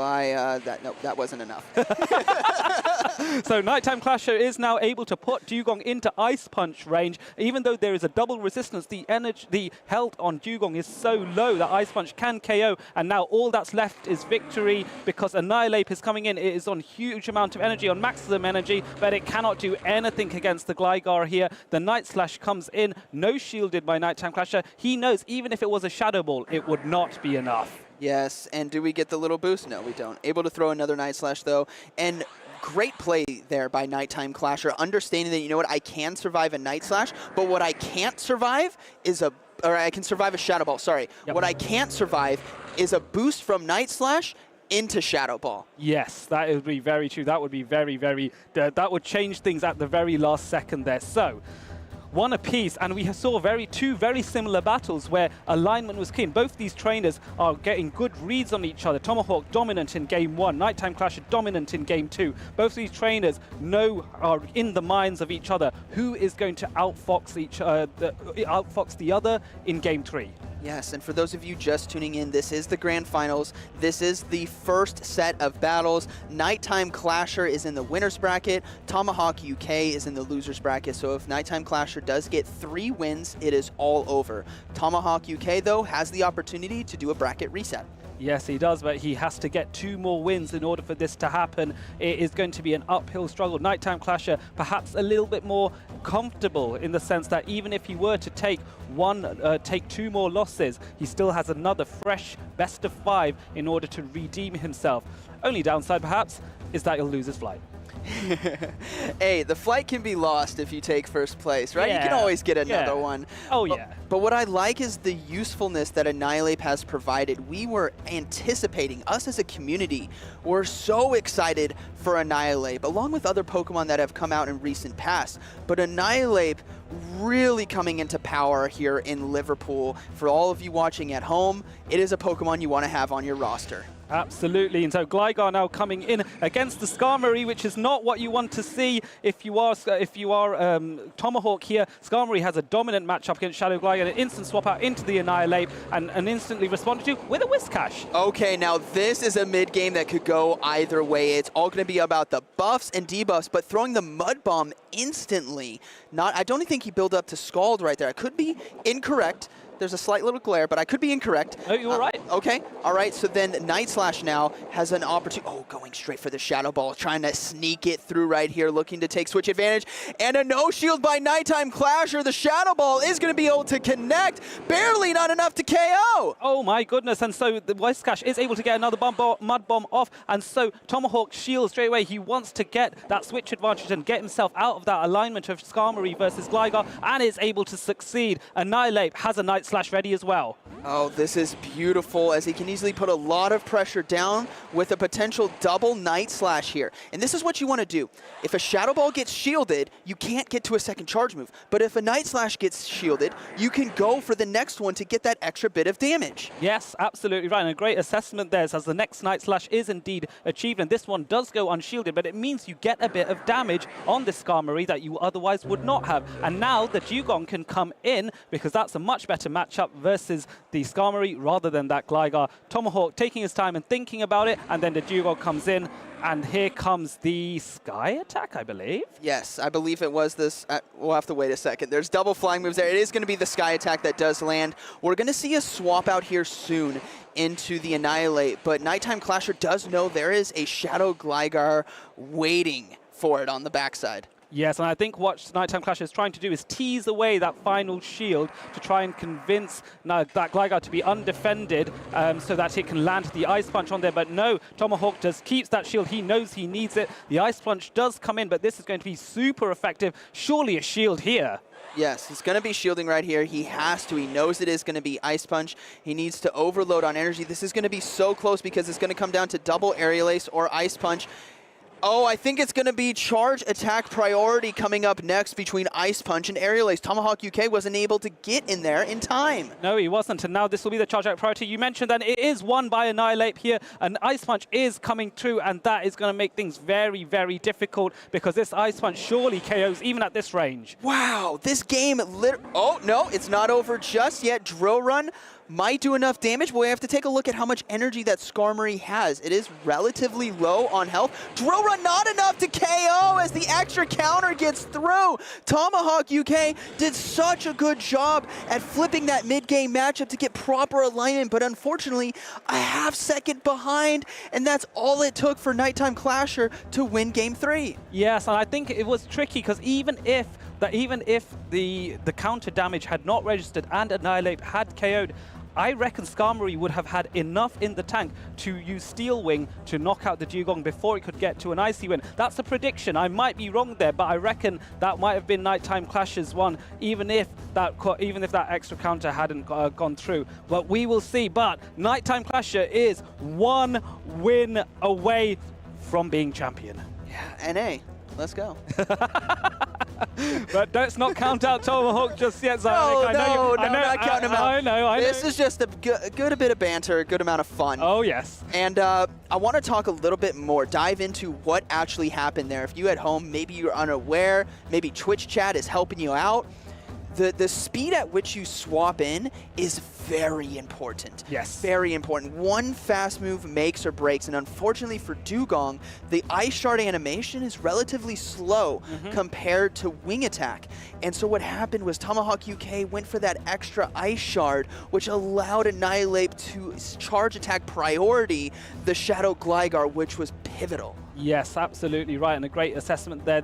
At this level, all it takes is that half-a-second blip, that half-a-second difference, that one turn. Bear in mind, folks, in Pokemon Go PvP, turns are measured in 0.5-second blips, and so you have different fast attacks which require a different amount of time. A single turn fast attack like Dragon Breath, 1 turn. A Mud Shot from, say, a Whiskash, 2 turns. And in this case, Dugong, with that Ice Shard, requires 3 turns, and if you can sometimes swap in a Pokemon like that Annihilate, which can get the counter off in 2 turns and sneak an extra one in, that one extra counter and the energy it provides might be the difference between losing or a Charge Attack priority event. And I know there's some of you going, no, did you see the Ice Punch there? Yeah. Did you see that Shadow Gligar? It got knocked out, and that's just the give and take that you have with the movesets that you run. We've seen Tomahawk UK pilot the Night Slash moveset very well in this series and in this tournament. but also you can't knock down the Ice Punch with the one-shot capability against the target that is built for, which is Shadow Gligar. Yes, for sure, and this is where Ice Punch is so useful. I like it. Night Slash is also useful. Have that debate. Talk about it. Discuss with your fellow trainers at your local Play Pokemon Challenges and League Cups for the Pokemon Go Championship Series. Here we are on the cusp of history. Here we have two titans, one hailing from the United Kingdom, while one hailing from the United States of America. 2-1. Nighttime Clasher is 1 win away from being your Liverpool Regional Champion, and here we go. Lantern on the lead into Lickitung. Not the best, but somewhat manageable, and we see in the back a Skarmory back there. That is so unfortunate, as Lantern would have loved that alignment. Now, don't count out Annihilate in this matchup. You may see double flyers back there, but in the right situations, it can put down the pressure with its charge moves. Yes, it definitely can, because Skarmory does not have any resistance to the charge attacks from Annihilate. So now a no shield, a good no shield here, and Tomahawk trying to farm up even more energy and throw the Thunder at this point, which would do a lot more damage. But it's whether Nighttime Clasher recognizes it and does, and decides to shield. This is actually very good if you're an Annihilate player, as you swap into the Lickitung here. There's nothing, I guess you could come in with the Skarmory, but ultimately what Nighttime Clasher is probably looking to do is soften up the Lickitung a little bit and then try to come in with that Skarmory, knowing that there could be an Annihilate in the back and the Gligar can handle that. Yes, that is very, very true with the outpacing that Aerial Ace provides from Gligar. Body Slams now being exchanged by Nighttime Clasher and Tomahawk here, and now there's an attempt at a swap, and the Skarmory does come in. A softened up Lickitung is going to be very good for Skarmory because it doesn't mind the charge attacks from Lickitung here. Both Body Slam and Power Whip are resisted. Body Slam singly so, and so it will be the preferred charge attack for Tomahawk once the Sky Attack goes through. I'm going to make a very bold prediction right here.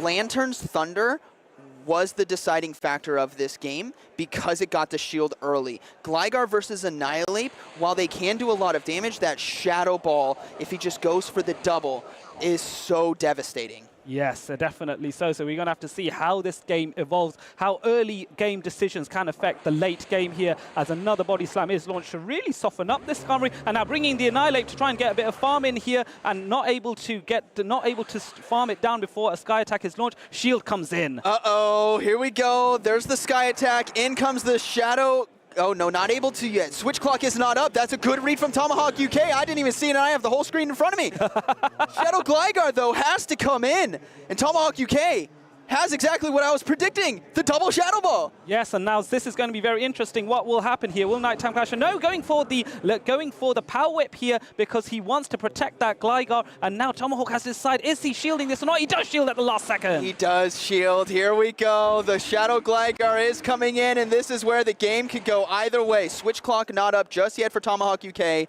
and the charge move is coming through. Is there going to be a shield?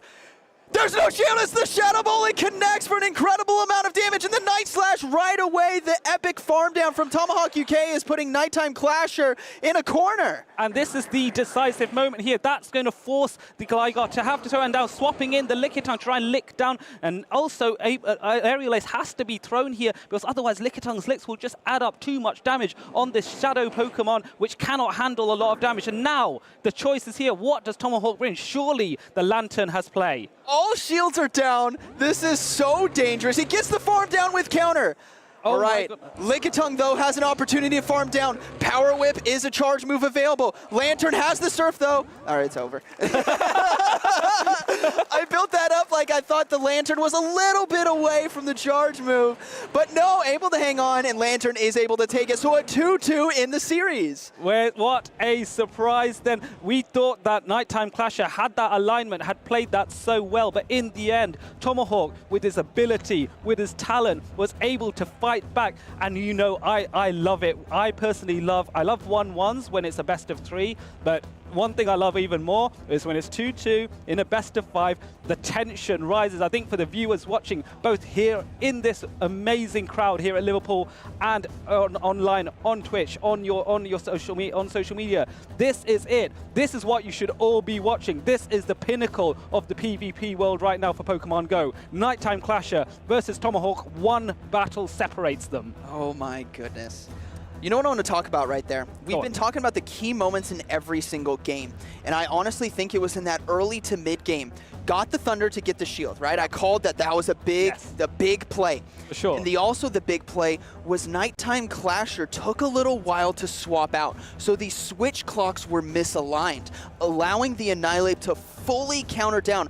I was devastated that he had to give up a shield, but ultimately, switch clock was not there. The Shadow Gligar couldn't swap in right away to try to catch up, which gave Tomahawk UK the needed energy to win that game. Yes, and I imagine this is a strategy that Tomahawk did think of, did come up with. The man has so much talent, as does Nighttime Clasher, that he can calculate this is how my game is going to play right from the get-go, from that time when he launched that Thunder. One more time, if he can pull it off, Tomahawk would force a bracket reset. We are going into the emphatic Game 5, Annihilate versus Dugong. Oh, Nighttime Clasher has a very positive lead right here with the double flyer backline, and we will have to see how they decide to play this out. No Annihilate, though, for Tomahawk UK. Yes, no Annihilate this time, and staying in, which gives an indication to Nighttime Clasher that the Annihilate is quite strong against Tomahawk's team, and so the Icy Wind does go through. No shield, however, softening up this Annihilate. We will see a swap out now into Lickitung, hoping to fast move down the Annihilate, and a counter swap into Skarmory. A very good read right there from Nighttime Clasher, holding on to the energy.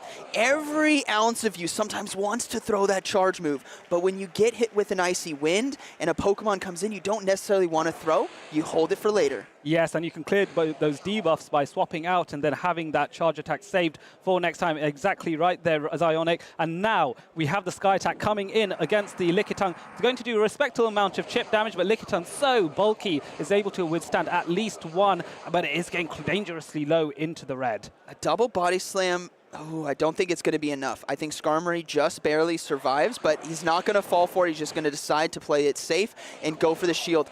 And this is, once again, this is a pivotal moment right here. There's Lantern in the back. It can come in and hard farm down with Spark. Yes. Have quite a bit of energy because that Gligar matchup, the Surf does super effective damage. Yes, it does. And going in, there it is! Lantern to get that farm down, and Sky Attack is launched by Nighttime Clasher to try and soften up this Lantern a little bit more, but it is resisted damage. All right. It's not going to do that much. Lantern in a good position, but Annihilate has the loaded energy, which is exactly what Nighttime Clasher needs. The mind games are here. Is it Ice Punch or is it Shadow Ball? The shield goes up. Yes, shield does go up, and it was the right call here. Shadow Ball is now shielded. There's so much energy, but Tomahawk has to be really mindful. Times this perfectly to get the Surf off. That means no second Shadow Ball unless Nighttime Clasher chooses to shield, and he does. Does decide to shield, wanted to get all that he can out of his Annihilate, going for the second shield, knowing that Shadow Gligar is lurking in the back. A second shield goes up. All shields are down. Here we go. Here comes the Shadow Gligar here racing to that dig, but there's no shields on either side now, I believe, and so Surf is launched first. Perfect timing there.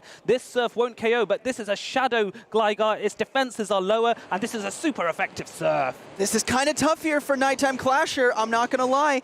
The Dugong is still back there and has plenty of health. The Annihilate is out of energy. I think Tomahawk UK might just have this as the Lantern goes down. And instantly the Dugong comes in to get that farm down. It's a race to get a Charge Attack Gligar, unable to do so. And now the Dugong sits pretty. The Annihilate has very low health. One more Ice Shard, one more Ice Shard, and Tomahawk forces the bracket reset. Tomahawk UK is like, do you want to go catch that plane now? You got to fly it, don't you? I can take first. That's totally fine. Maybe that is the conversation that they are going to have now. So that, why don't you think about it? I all mean it in jest. I don't mean it literally, guys. This is just all for fun. Oh, yes. But we do have an official bracket reset. We'll have to see what Nighttime Clasher is going to decide to do because he does have an airplane to catch. Of course. So Nighttime Clasher now is in the bracket, has had a brackets reset, but because he has come from the winner's bracket, he now gets the opportunity to have another best of 5, reconsolidate his mind, think, and go, right, how do I change this? That was so close. You know what I loved there in game, let's see here, game 4, game 5, is the misalignment on switch clocks, giving the advantage to Tomahawk UK for energy. We saw it with Annihilate getting the hard farm down on Skarmory in game 4, and Lantern getting a good amount of energy, the perfect amount of energy against the Skarmory as well. So having that misalignment was key in order to win that game because it gives you the opportunity to safely farm down and go up against a very formidable Pokemon in Shadow Gligar. Yes, and this is where having that extra energy means when you are in some matchups where you're starting from a standing start in the lead, you think, oh, you know what, this is not for me, but you can come back later. You can swap out, even if you swap out into disadvantageous mid-game, you can come back in, and with the energy you've gained on your lead Pokemon from farming down the middle Pokemon of your opponents, maybe that gives you an advantage, such as an Annihilate with energy, and having a few Ice Punches ready to go can be really strong against Gligar. Whereas if that's in the lead, you probably want to swap out of it, I say. Yeah, and what's interesting too about Skarmory and why he was able to do that on Annihilate is Skarmory's run Steel Wing now instead of Air Slash, and that's due to the energy gain boost that it got with the recent season in Pokemon Go. Now, that makes it a lot safer to come in and farm down because Skarmory takes neutral damage from counter, as we've seen with Medicham in recent past. So Annihilate getting that hard farm down, not fearing the fast move, is really big. Yes, and I think I love to see a lot of these fighters coming in against Skarmory for exactly that reason. Tomahawk UK now taking a bit of time, as is Nighttime Clasher, to reset the mind, give yourself a little couple minutes, shake yourself off. You notice Tomahawk stood up, he's going to stretch and go, let me compose myself, let me calm. I've made it one step of the way. One more to go, and I just, maybe a bit of Pokemon Yoga would sort him out. And I think Nighttime Clasher, I know he does have a plane, but the competitive instinct to really get a win here has got to be itching at him. And for everyone at home, I'm wondering what people are, who are they rooting for? I have a feeling it's going to be a bit polarized because we have such fantastic communities in both North America and Europe. And maybe the other regions, maybe like South America or the Asia Pacific, are just here like, I'm just enjoying the battles. I honestly don't care who wins, you know? Yeah. But overall, it's a lot of fun. So be sure to cheer on in the comments, on social media, using the hashtag #PlayPokemon to let us know which trainer you're hoping to win in the grand finals, as we do have a full bracket reset. For anyone just tuning in, just right now, you just clicked in, welcome. We have a bracket reset. This is for all the bacon right here. Oh, yes. Yes, this is for all the bacon. Tomahawk UK representing the EU. Nighttime Clasher representing the US. Best of 5. First 1 to 3 wins. Oh, the tension is unbearable. I just can't deal. That's not even a complete sentence. I just can't deal. But Nighttime Clasher has come from the winner's side of the bracket. Tomahawk coming from the loser's side. Tomahawk, though, has been able to issue Nighttime Clasher with his first loss, forcing that bracket reset. This best of 5 is going to decide it all. In 3 battles, up to 5 battles, we will know who is our Liverpool Regional Champion. Yes, and I think Nighttime Clasher, this is the first time in this tournament where he's lost. He has been sweeping his way through, and Tomahawk UK has proven to be a formidable opponent, as we will see the bracket reset here. So he's got to take some time to adjust, knowing, you know what? Okay, I can still do this. I know what I'm doing. I built a strong team, and I think he needs to recognize that he needs to have a bit harder answers for some of those swap-ins from Tomahawk UK so he doesn't get caught out with a misaligned switch clock. Yes, that's very, very, very true, because I think that's been the main advantage that Tomahawk has utilized. As we go into Game 1 of this Grand Finals bracket reset, as Whiscash faces off against Dugong, a relatively decent matchup, relatively even, but Tomahawk might be very happy to see that he can Icy win this down. So we're rushing to the first charge attack here, and now Whiscash is thinking, do I go for the Mud Bomb? Perfect timing by Nighttime Clasher. Now, Dugong's got to be swimming right here with joy, as this matchup is actually pretty decent, especially when you apply the Icy Wind debuff, and hoping as well, if there is an Annihilate on Nighttime Clasher's side, that it's going to avoid it here on the lead, as we will see the first Icy Wind. But looking at both teams, there seems to be a Lickitung and Shadow Gligar in the back, and a Lickitung and a Lantern for Tomahawk UK. Yes, that is true. And now Lantern is going to have an interesting scenario in the end game when that happens, because the Gligar is a threat, but a bit of extra energy that Lantern could get to throw off a couple of serves might be very, very handy here. So what do you do? I think you have to win switch here if you're Tomahawk, and I think with the Icy Winds, he's getting that advantage. So Mud Bomb's coming in now, softening up this Dugong, but there's so much energy. No, going for the drill run here just to ensure that this Whiscash is completely taken out. Yes, and a no shield there from Nighttime Clasher.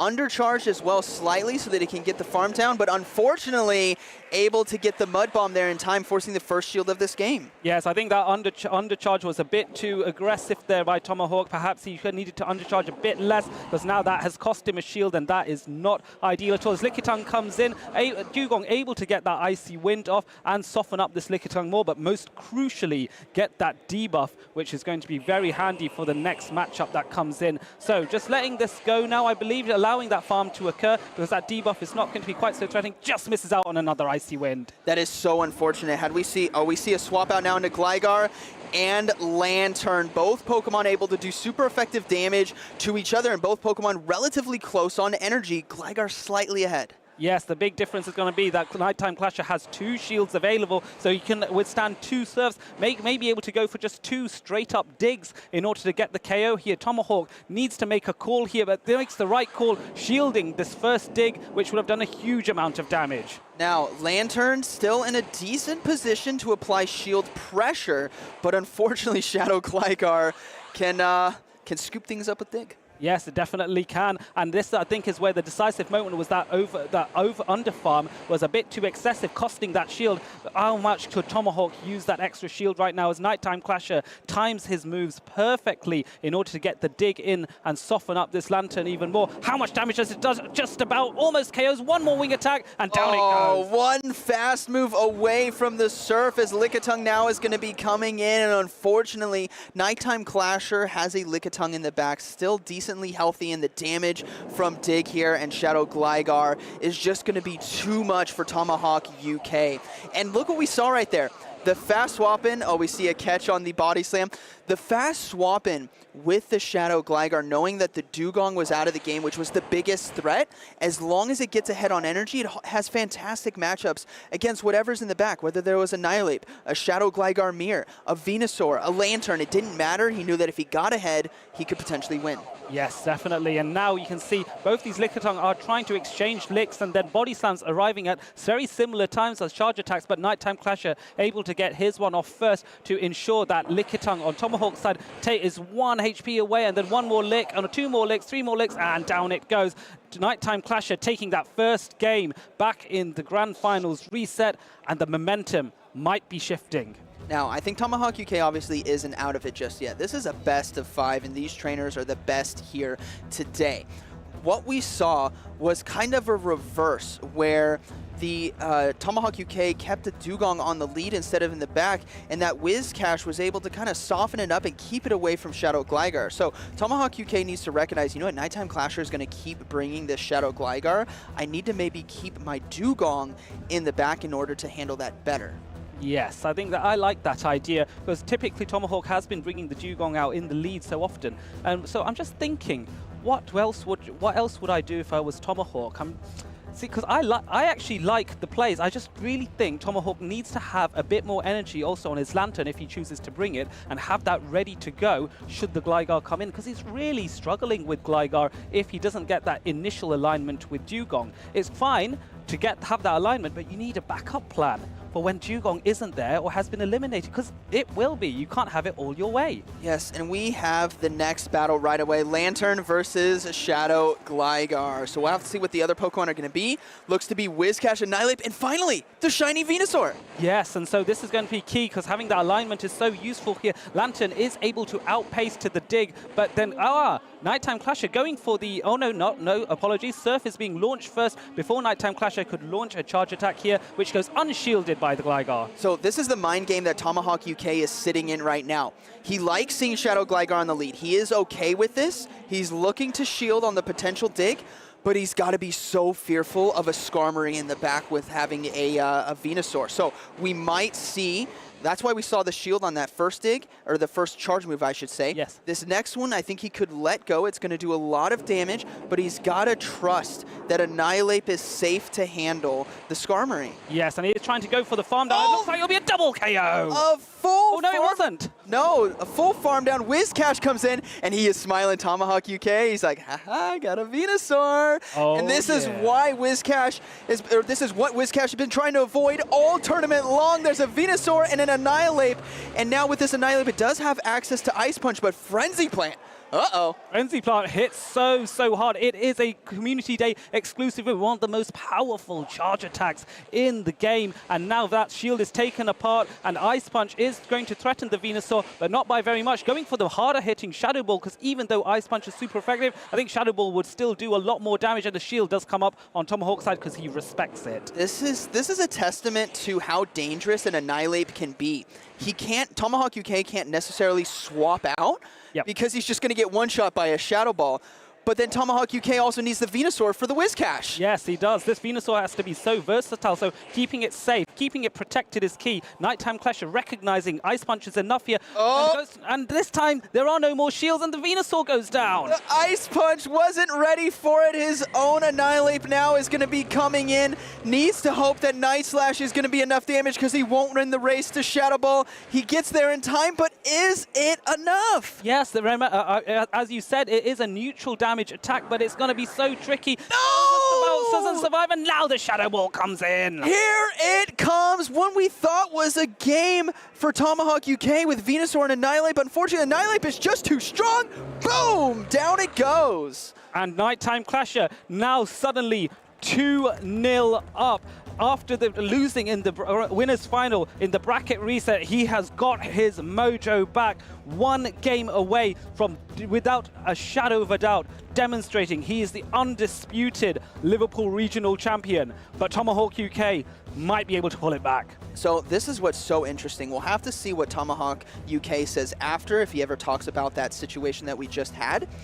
But looking at his expression, he was surprised that the Ice Punch was ready. Yes. And I'm wondering if Nighttime Clasher going for Shadow Ball first kind of throw him a bit off guard. Yeah. Because he's been so used to running Night Slash himself that maybe he's like, oh no, he has an Ice Punch. I forgot about that. Yes. My Venusaur is within range now to get KO'd. Yes. And Nighttime Clasher took advantage of that, kind of lulling his opponent to sleep by going for the suboptimal charge moves, going for the higher energy one and then throwing the lower energy one at the end. Yes. It is a bit bamboozling there, and at this level, anything to cause a bit of pandemonium and confusion with your opponent might make the difference, and it certainly has done here, as Tomahawk very much on the back foot, having fought so well to earn a bracket reset. Now he can feel the championship potentially slipping away, and the pressure truly is on. You can see it in his face. Now, I don't count anyone out. This is his composure face. He's coming back in. He's settling himself down. He knows he can win. Now, Nighttime Clasher's like, I got a plane. Like, let's go. But you can't count out Tomahawk UK. He's such a seasoned and skilled battler, and especially with this team. There's no like pure domination like we've seen in other tournaments where there's no answer for something like a Pelipper, no answer for something like a Shadow, a Alolan Ninetales. Here there's answers on both sides, and has been coming down to energy management and whoever honestly gets the first shield of the game. Yes, I'm thinking Nighttime Clasher has had his first foray with the Venusaur, okay, and I think Tomahawk, having seen the Venusaur, did struggle a little bit towards the end. He might not bring it, so I wonder if Nighttime Clasher is going to feel confident to go for a double water strategy with Dugong and Whiscash, but either in the back or maybe even be braver and lead Whiscash and then have something to cover the water types if there is a problem. And so this is where maybe the Skarmory can come in. I'm not sure though, because I know how much he loves ABA teams. Nighttime Clasher goes for the Whiscash lead against the Annihilate. Annihilate on the lead. This is where Tomahawk UK is his strongest. Going back to basics, Tomahawk UK's best line of this tournament has been consistently Annihilate, Lantern, and Dugong. Going back with what you trust, going back with what you know, and executing during the battle. And Tomahawk UK going for an early shield here, I think is very keen to try and get switch advantage. And so now the Annihilate is farming up even more energy here. Another Mud Bomb is launched, and this time Tomahawk has to think, do I commit 2 shields for a Mud Bomb? He can't. He's got to let it go. Knowing the count right now, Mud Bomb is not enough damage, but he needs to throw a charge move soon. But he's very cautious about throwing a Shadow Ball into a potential Lickitung swap-in. Yes, I think that is true, and now a shield does come in from Nighttime Clasher, as he realizes if he does so, he might be able to force both shields away from Tomahawk and launches that Mud Bomb. Surely at this range, you have to double shield. Now you've got no choice. Okay, does decide to shield. We're all holding our breath. Is he going to shield? And now we're going to see an aggressive farm down, but he's got to keep the count right here, throwing the Night Slash right away, just before that Mud Bomb can come through, and Nighttime Clasher is going to go ahead and let it go. I think that's very clever to do that now rather than going for the charge attack priority event, as he could have then potentially swapped out. Gligar now is in a prime position to come in and get some farm, but if Shadow Ball can be reached, no, goes for the Night Slash here, and Nighttime Clash has to think, is this a Shadow Ball? Have I counted correctly? And yes, he seems it has done and has let this Night Slash go through. And a boost! Oh, the boost right at the end. Oh, we got one. We got one today. All right, so Dugong now has good alignment, but unfortunately, it is going to be up to Lantern and Annihilate, and we're just going to see the power that can come from these punches as a a Shadow Ball is going to be landing on the Lantern. There is no shields remaining. Yep, and Nighttime Clasher decides to shield this Surf straight away, wants to get as much health remaining on this Annihilate, and now Shadow Ball comes in. It's going to do a huge amount of damage, but Lantern is very bulky and will survive. Nighttime Clasher is in a fantastic position right now. It's going to be incredibly close. Can he get to the Surf in time? He can, but this is not going to be enough damage, and all Nighttime Clasher needs to do is try to land a Shadow Ball against the Dugong. Otherwise, which I think he's going to make it, otherwise Shadow Gligar is going to have a really bad time. Yes, he is, and here he is coming in for the Shadow Ball, and then I think he might be able to switch out. Shadow Ball will do a huge amount of damage here, but Dugong is bulky and is able to withstand that, but can it withstand the Gligar once the switch timer is up? Trying to get that farm down. Oh! Is it possible? It's going to be so close and does get Oh, the charge moves comes through! Oh my goodness, the Aerial Ace coming in. Is it going to be enough damage? Annihilate has swapped out. The Aerial Ace is going to land. It's going to be a KO, and Nighttime Clasher takes a clean sweep to be your Liverpool Regional Grand Champion. Congratulations, Nighttime Clasher. An amazing, amazing play. Dominance from day 2.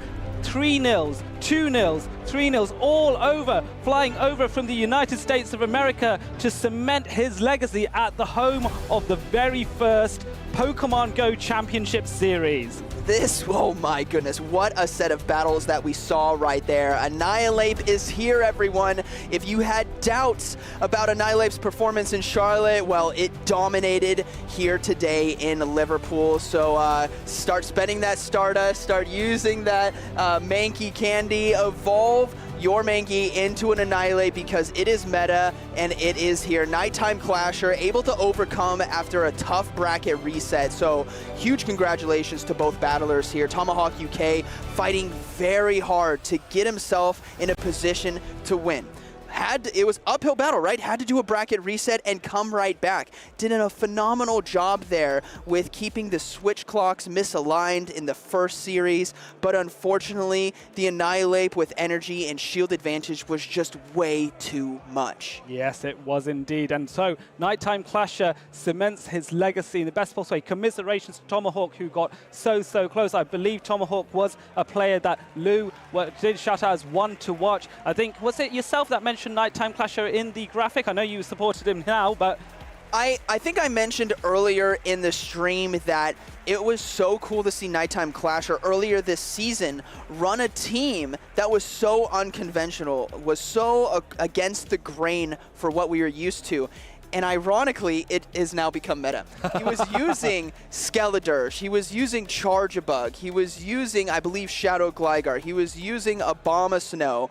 And at the time, everyone's like, this is so spicy, this is so unique, but now it's meta. Yeah, it is. And so the chef continues to cook. He has been cooking at LAIC. He's been cooking in many North American regionals. And now the chef has come to cook in the European Union. In Europe, has came to cook at Liverpool. And now a new face joins our graphic of all the European champions. Yeah, well played to both trainers. Tomahawk UK, again, very solid player. A trainer to look out for in this tournament. A trainer we have been talking a lot about. Got to see interviews from him. A top class person as well. Bringing such a cool team. Trusting in Dugong, which I was cheering all the way, and we actually saw double Dugongs here in the finals, and Dugong is such a good Pokemon. Worth the Elite Charge TMs as well. Absolutely. We do now have the finalized bracket for you to see, so you can see who won, where did they go, how far did they make it, and of course you did just see Nighttime Clasher secure his victory as your Liverpool Regional Champion. But let's not take away from all the brilliant players that were there in the winners round 1, semi-finals and finals. Psionic, what stands out to you, excluding the champion?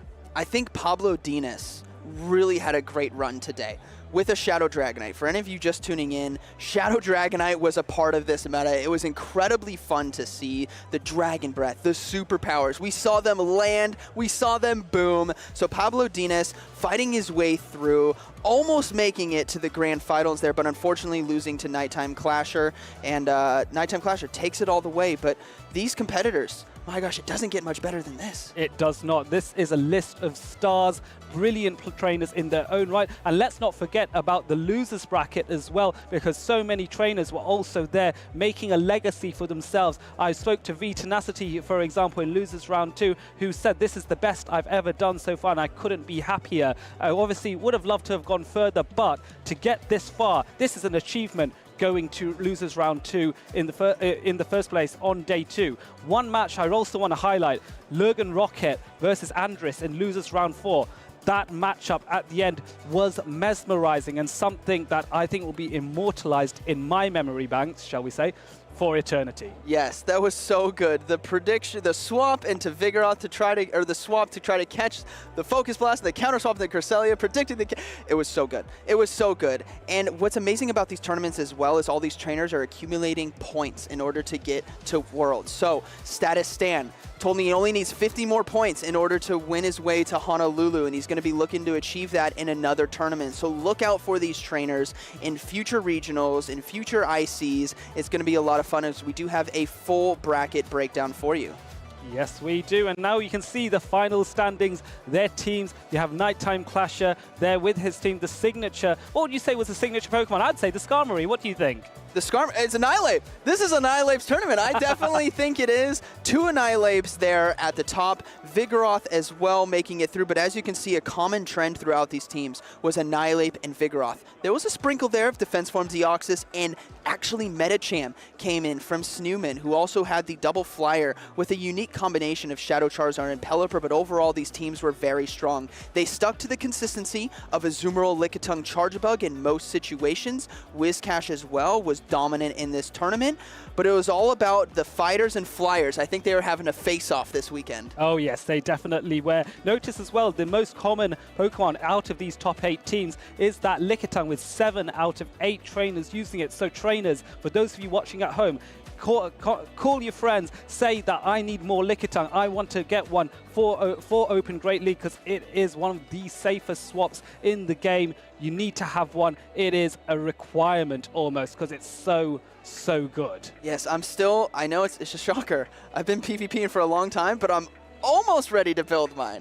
Lickitung. I've been walking with it as a buddy for a little while now, yes, building up that XL candy, so I'm excited to add it to my own roster because tournaments like these and seeing how well it performs just gets me excited to play at home because you can play right now in Go Battle League if you want to. You probably were watching this stream. So the Pokemon here have been strong. The Pokemon have been consistent, but like we mentioned at the beginning with our opening statements, that we're excited to see what unique Pokemon push their way through, and I think we saw that in this tournament. Whether it was Venusaur and Dugong, or Shadow Dragonite, Shadow Dragonair, Annihilape once again, it was exciting to see a refreshing take on this meta. Yes, it definitely was, and we do in fact have the top 3 trainers. Let's have a little bit more of a focus on them. You're in 3rd place, you have Pablo Dinas wearing the very lovely London 2022 Worlds jersey. I love that, with his team, with that signature Shadow Dragonite. Yes, and the Vigoroth. And we also have Tomahawk UK bringing the Dugong, the Annihilape, and the Venusaur. I had mentioned before, there's an opportunity for Grass-type Pokemon because of how common Lanturns, Whiscash, and Azumarill are, and Tomahawk UK did very well with Venusaur. Yes, and then of course we've said his name so many times. I think every serious PvPer knows who Nighttime Clasher is, but if they don't, they will know him now. He has made his name in the history books here in Liverpool. He is your Liverpool Regional Champion. Yes, these teams were so good. I love the meta that we currently have right now. It's a different take.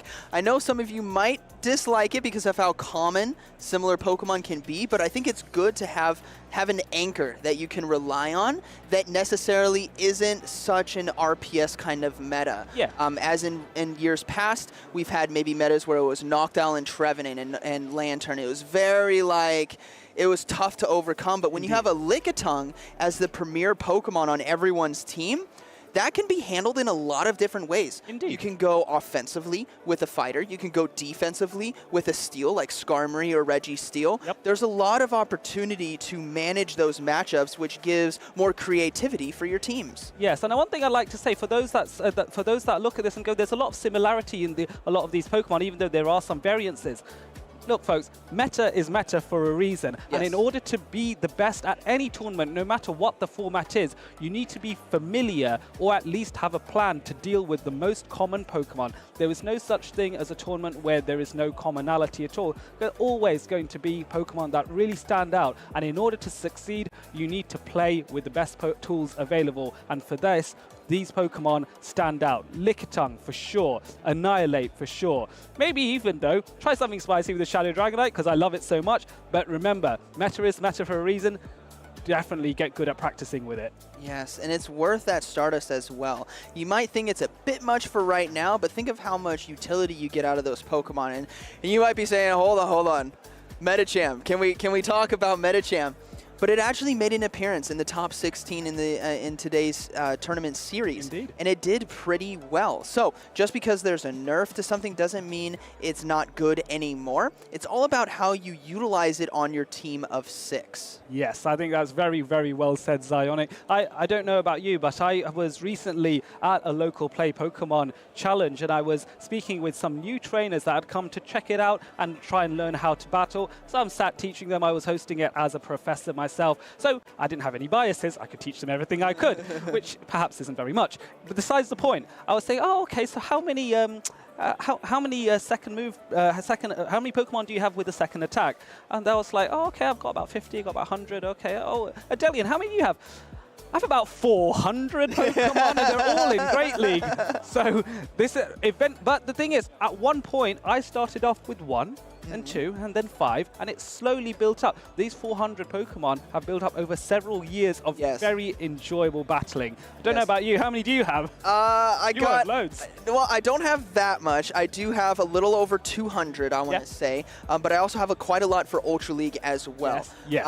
And what I remember is, you know, we're all about community here in the Pokemon world, and I remember way back in 2019 when we had our grassroots beginnings. Yep. I remember watching a popular and well-known fellow content creator, King IV.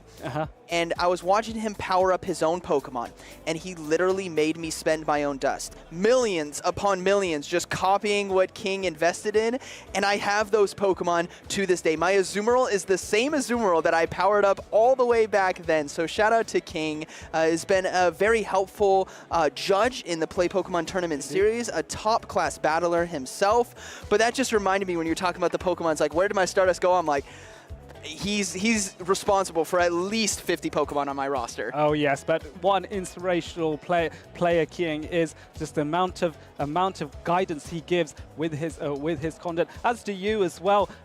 Just to show, you said 200 or so Pokemon that have got a second attack on them, and this is one of the most well-known PvP content creators as well. Don't forget though. Don't forget though as well. I know I need to remind folk about this. Do follow us on Instagram, on Facebook, on X, and use the hashtag #PlayPokemon. Give your comments on what you thought of that grand finals, because I thought it was amazing. I think you thought it was amazing. Yes. Crowd here thought it was amazing. What did you think? Interact with us. I think the biggest talk of the town right now is going to be Annihilate. Everyone's going to be looking at it. I don't think there was enough hard counters brought for Annihilate. People brought Skarmory going, that's going to be okay. It is not okay. Nope. Let me tell you that right now. So we're going to do some bold predictions here. Yep. I'm going to stick with my ghost predictions. I think we're going to see more Skeledirge. I think we're going to see more Sableye. I think we might see some Shadow Frostlass after this Team Rocket event that we had this weekend. Yes, I think we will. Shadow Frostlass definitely has to be mindful of that Night Slash Annihilate. However, we saw an Ice Punch Annihilate win here in Liverpool, and Frostlass won't mind that quite so much. So maybe Frostlass is something that may break the meta slightly going into the next regional championship, which is only next week in Knoxville in the United States. Yes, we have so many tournaments up ahead of us. Another one that's going to be big coming up in April is going to be EUIC here in London. And what's very cool about that is, if you didn't know, it's double points. Yes. And double points means a lot to a lot of trainers, whether you're still quite far away in terms of your points to 400, which is required for the EU trainers. Yep. And I think that's probably based on how many tournaments you do have available, would be my guess for any of you wondering at home. But double points is pretty big, and EUIC is going to be big this year. The trainers that we saw today, get familiar with their names if you aren't already, because you're going to see them once again. They love to travel around. They love to compete. And there's also prizes as well for trainers. And the prizes are even higher at the international championships. We, of course, also have the North American International Championships in June in New Orleans. So that's another opportunity, particularly for those based in North America. But these are called internationals for a reason. That's because players train up from all across the world. We've just seen Nighttime Clasher come over from the US, our first American-based champion here in the United Kingdom. And what a brilliant, brilliant trainer he was.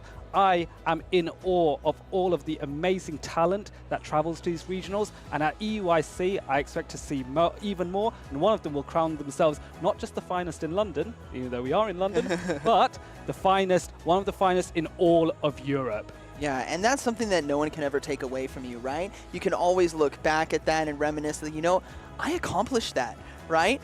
It's such a good feeling to win, and even if you don't, right? There's a lot of trainers, only one's going to come out of here as the champion, but that doesn't mean the other trainers didn't have a great time, didn't learn a lot, and didn't have fun competing at these events. And I've always said to anyone who's interested in coming or thinking about it, these events are so much more than the tournament themselves. There are side events to be able to play in. There's the community to hang out with. There's the opportunity to trade. I got a Guzzlord for the Great League this weekend. Like, trades are such a pivotal thing, especially for Cresselia's, which is top meta right now in this season. Guzzlord was also used in this tournament, and these are the places where you can get them because trainers just like you at home are hoarding them in their inbox. I don't know how to get rid of any Pokemon. I just increase my storage space. Yep, I think I've already increased my storage all the way to the maximum, but I love seeing everyone here. But we are ready for the awards ceremony to showcase the best battlers so far. So we are going to give the stage to Leo to take away the awards ceremony. 197 players have registered for the Pokémon Go Regional Championships here in Liverpool. After a really exciting and high-skilled day one, we have narrowed it down to 16 trainers. And now, the 4 best trainers will receive a medal to honor their achievements. In place number 4, we have Lurgan Rocket!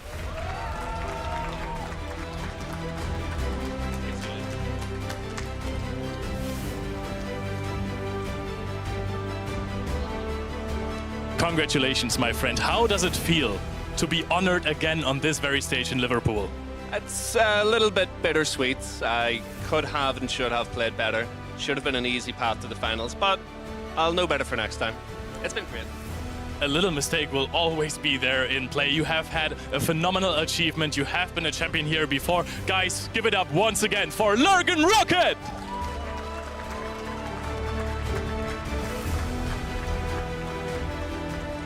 In place number 3, with arguably the spiciest pick of the tournament, we have Pablo Dinas!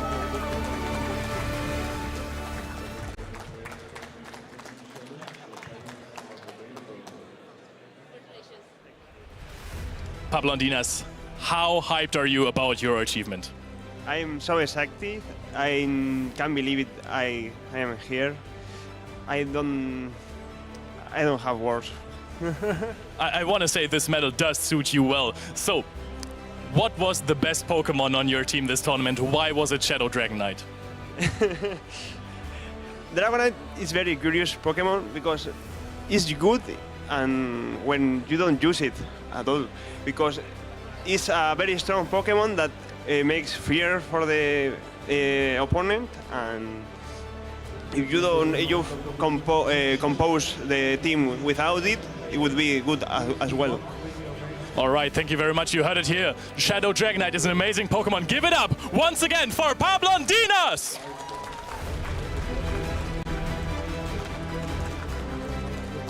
And in number 2, the second place of the Pokemon Go Regional Championships here in Liverpool, a player that impressed with amazing technical play. Tomahawk UK!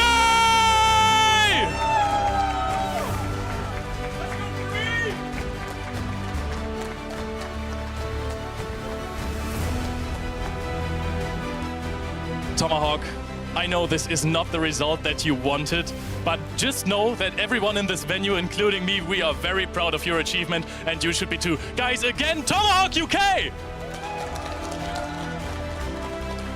So how are you feeling? Yeah, James said it. Bittersweet is the feeling. Knowing that I now go into Dortmund and you start from scratch, it's like playing the main series game, getting to the end of the Elite Four, losing and forgetting to save. And I've got to start again. But it's the game, and that's what we got to do. I mean, you have made some incredible calls this weekend. You overcame opponents that looked unbeatable for your team. You should be proud, and I think you are. So, guys, one last time. Tomahawk UK!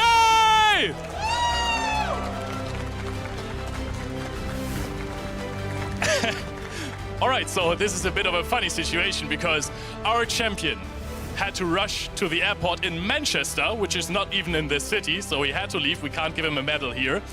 But with a happy tear on my face, I will announce that a caster colleague of mine from the US is the winner of the regional championships in Liverpool. It is Nighttime Clasher!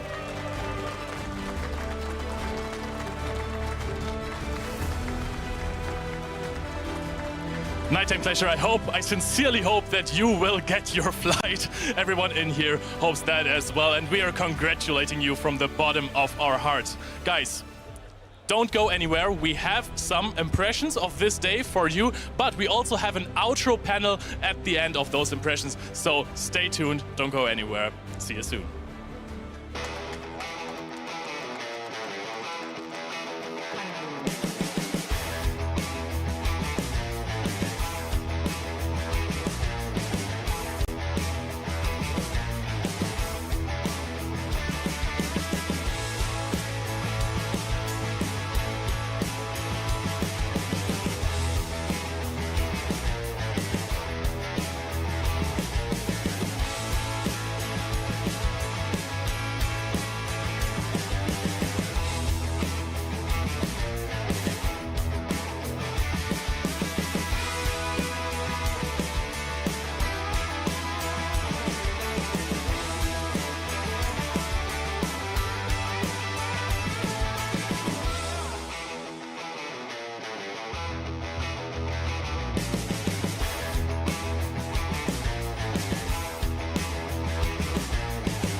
Welcome, trainers. You've just seen the awards ceremony. That was very well handled by Leo. Very amusing. Nighttime Clasher is currently on his way to the airport. He's going to head over to Amsterdam. So good congratulations to him once more if he is listening in. Big shout out to Nighttime Clasher, your new Liverpool Regional Champion.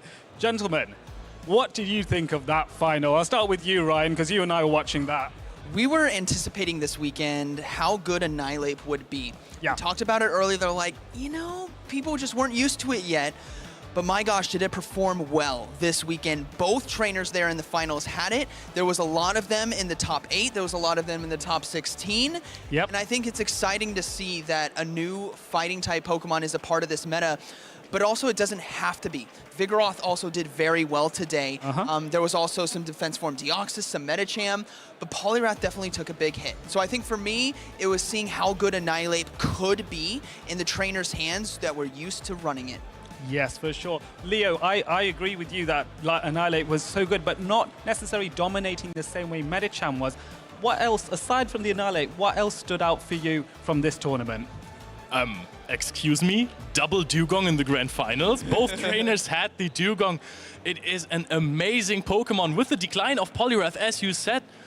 That's not a coincidence. No, it isn't. No, it isn't. Dugong is definitely a Pokemon. You will need to use some Elite Charge TMs to utilize it. Ice Shard, Icy Wind, and Drill Run. I think you need an Elite Fast TM for Ice Shard and Elite Charge TM for Icy Wind. Please correct me if I'm wrong, you two.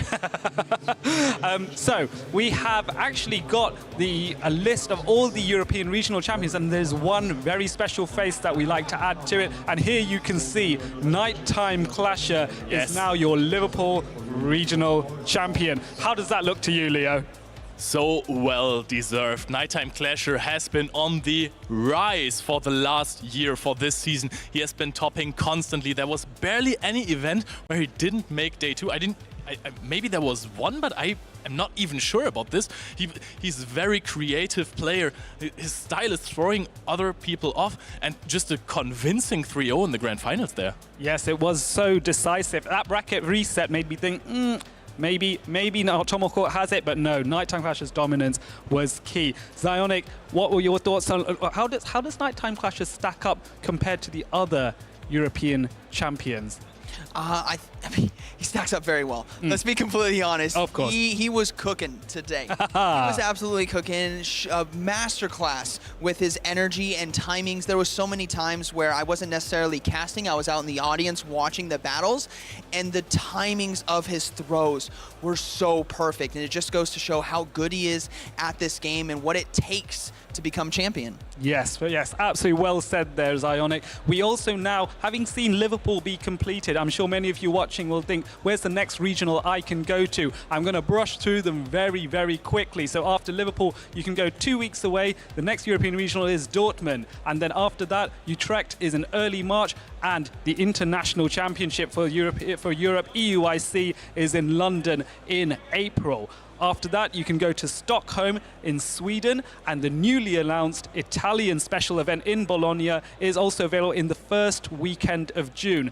Just 1 week before the North American International Championships in New Orleans. Who knows, maybe Nighttime Clasher will be there as well. But all of these lead to the road to the World Championships in Honolulu, Hawaii in August sometime, to be announced. And what a place that is. Come on. Hawaii as the place to go for World Championships? I mean, I'm not trying to be biased at all, but the venue that is, the location is so sought after and so cool. I'm excited for everyone that gets to go there. I want to say this is very Alola. Well, very well said. Though, of course, for those of you who are watching this channel, there are some additional shows that you can see on Twitch. So there is a schedule of what is also available. So between the January 29th to the 4th, you have, of course, some recaps from recaps on Tuesday, and then also on Wednesday for the World Championships from quite a wee while back. And then, of course, the main thing you want to be able to see is next weekend is the Knoxville Regional Championships in the United States. So that's just 1 week away. So the PvP action continues globally. There will always be another regional you can check out. Knoxville is the place to be next weekend, just 1 week before Dortmund. So, don't forget, of course, in addition to all the regional action that you've seen, please do follow us on social media, on Instagram, on X, and of course follow us on YouTube and Twitch as well to make sure that you always get that notification for when the next stream is happening for another amazing regional. Of course, and one more thing. Don't forget, use #PlayPokemon. We will see your social interactions. We will put them up on stream. So get involved, and we would love to see how much you're enjoying these championships. Any final words from you two? Let's start with you, Ryan. I just want to say congratulations to all the competitors today. Whether you won it all the way and you're on a taxi or a train back to the airport, or you maybe didn't do as well as you were hoping to. just competing in these tournaments takes a lot of confidence and bravery to put yourself out there. So huge congratulations on your own efforts. And I hope that you take this time to reflect on maybe some adjustments you could have made, whether it was your roster and you were very weak to Pelipper, or it was your timings with your charge moves. There's always something we can learn, and there's always ways for us to get better, and be sure to show up to the coming tournaments in the future, because all these points matter. I absolutely do agree with you, and there is a quote from a very wise man, I believe it was Adelian, who said, "The wise? You don't lose, you learn." Yes, exactly. There are two outcomes to this scenario: if you win or you learn. I learned a lot. I learned a lot in the last Liverpool Regionals. Let's not go too much into that, mind you. But however, yes, winning or learning is the key thing, and you can do a lot of either at these regional championships. One thing I want to give a shout out to, of course, is the community that is here, that has celebrated Nighttime Clash's win, and of course the success of Tomahawk, Pablo Dinas, and all the other fantastic Day 2 competitors. Congratulations to them. Big shout out to the community, and of course, a big shout out to the professors who help us run this event. This is all we do have time for at this time, but we hope to see you on stream next week for Knoxville and Dortmund the week after.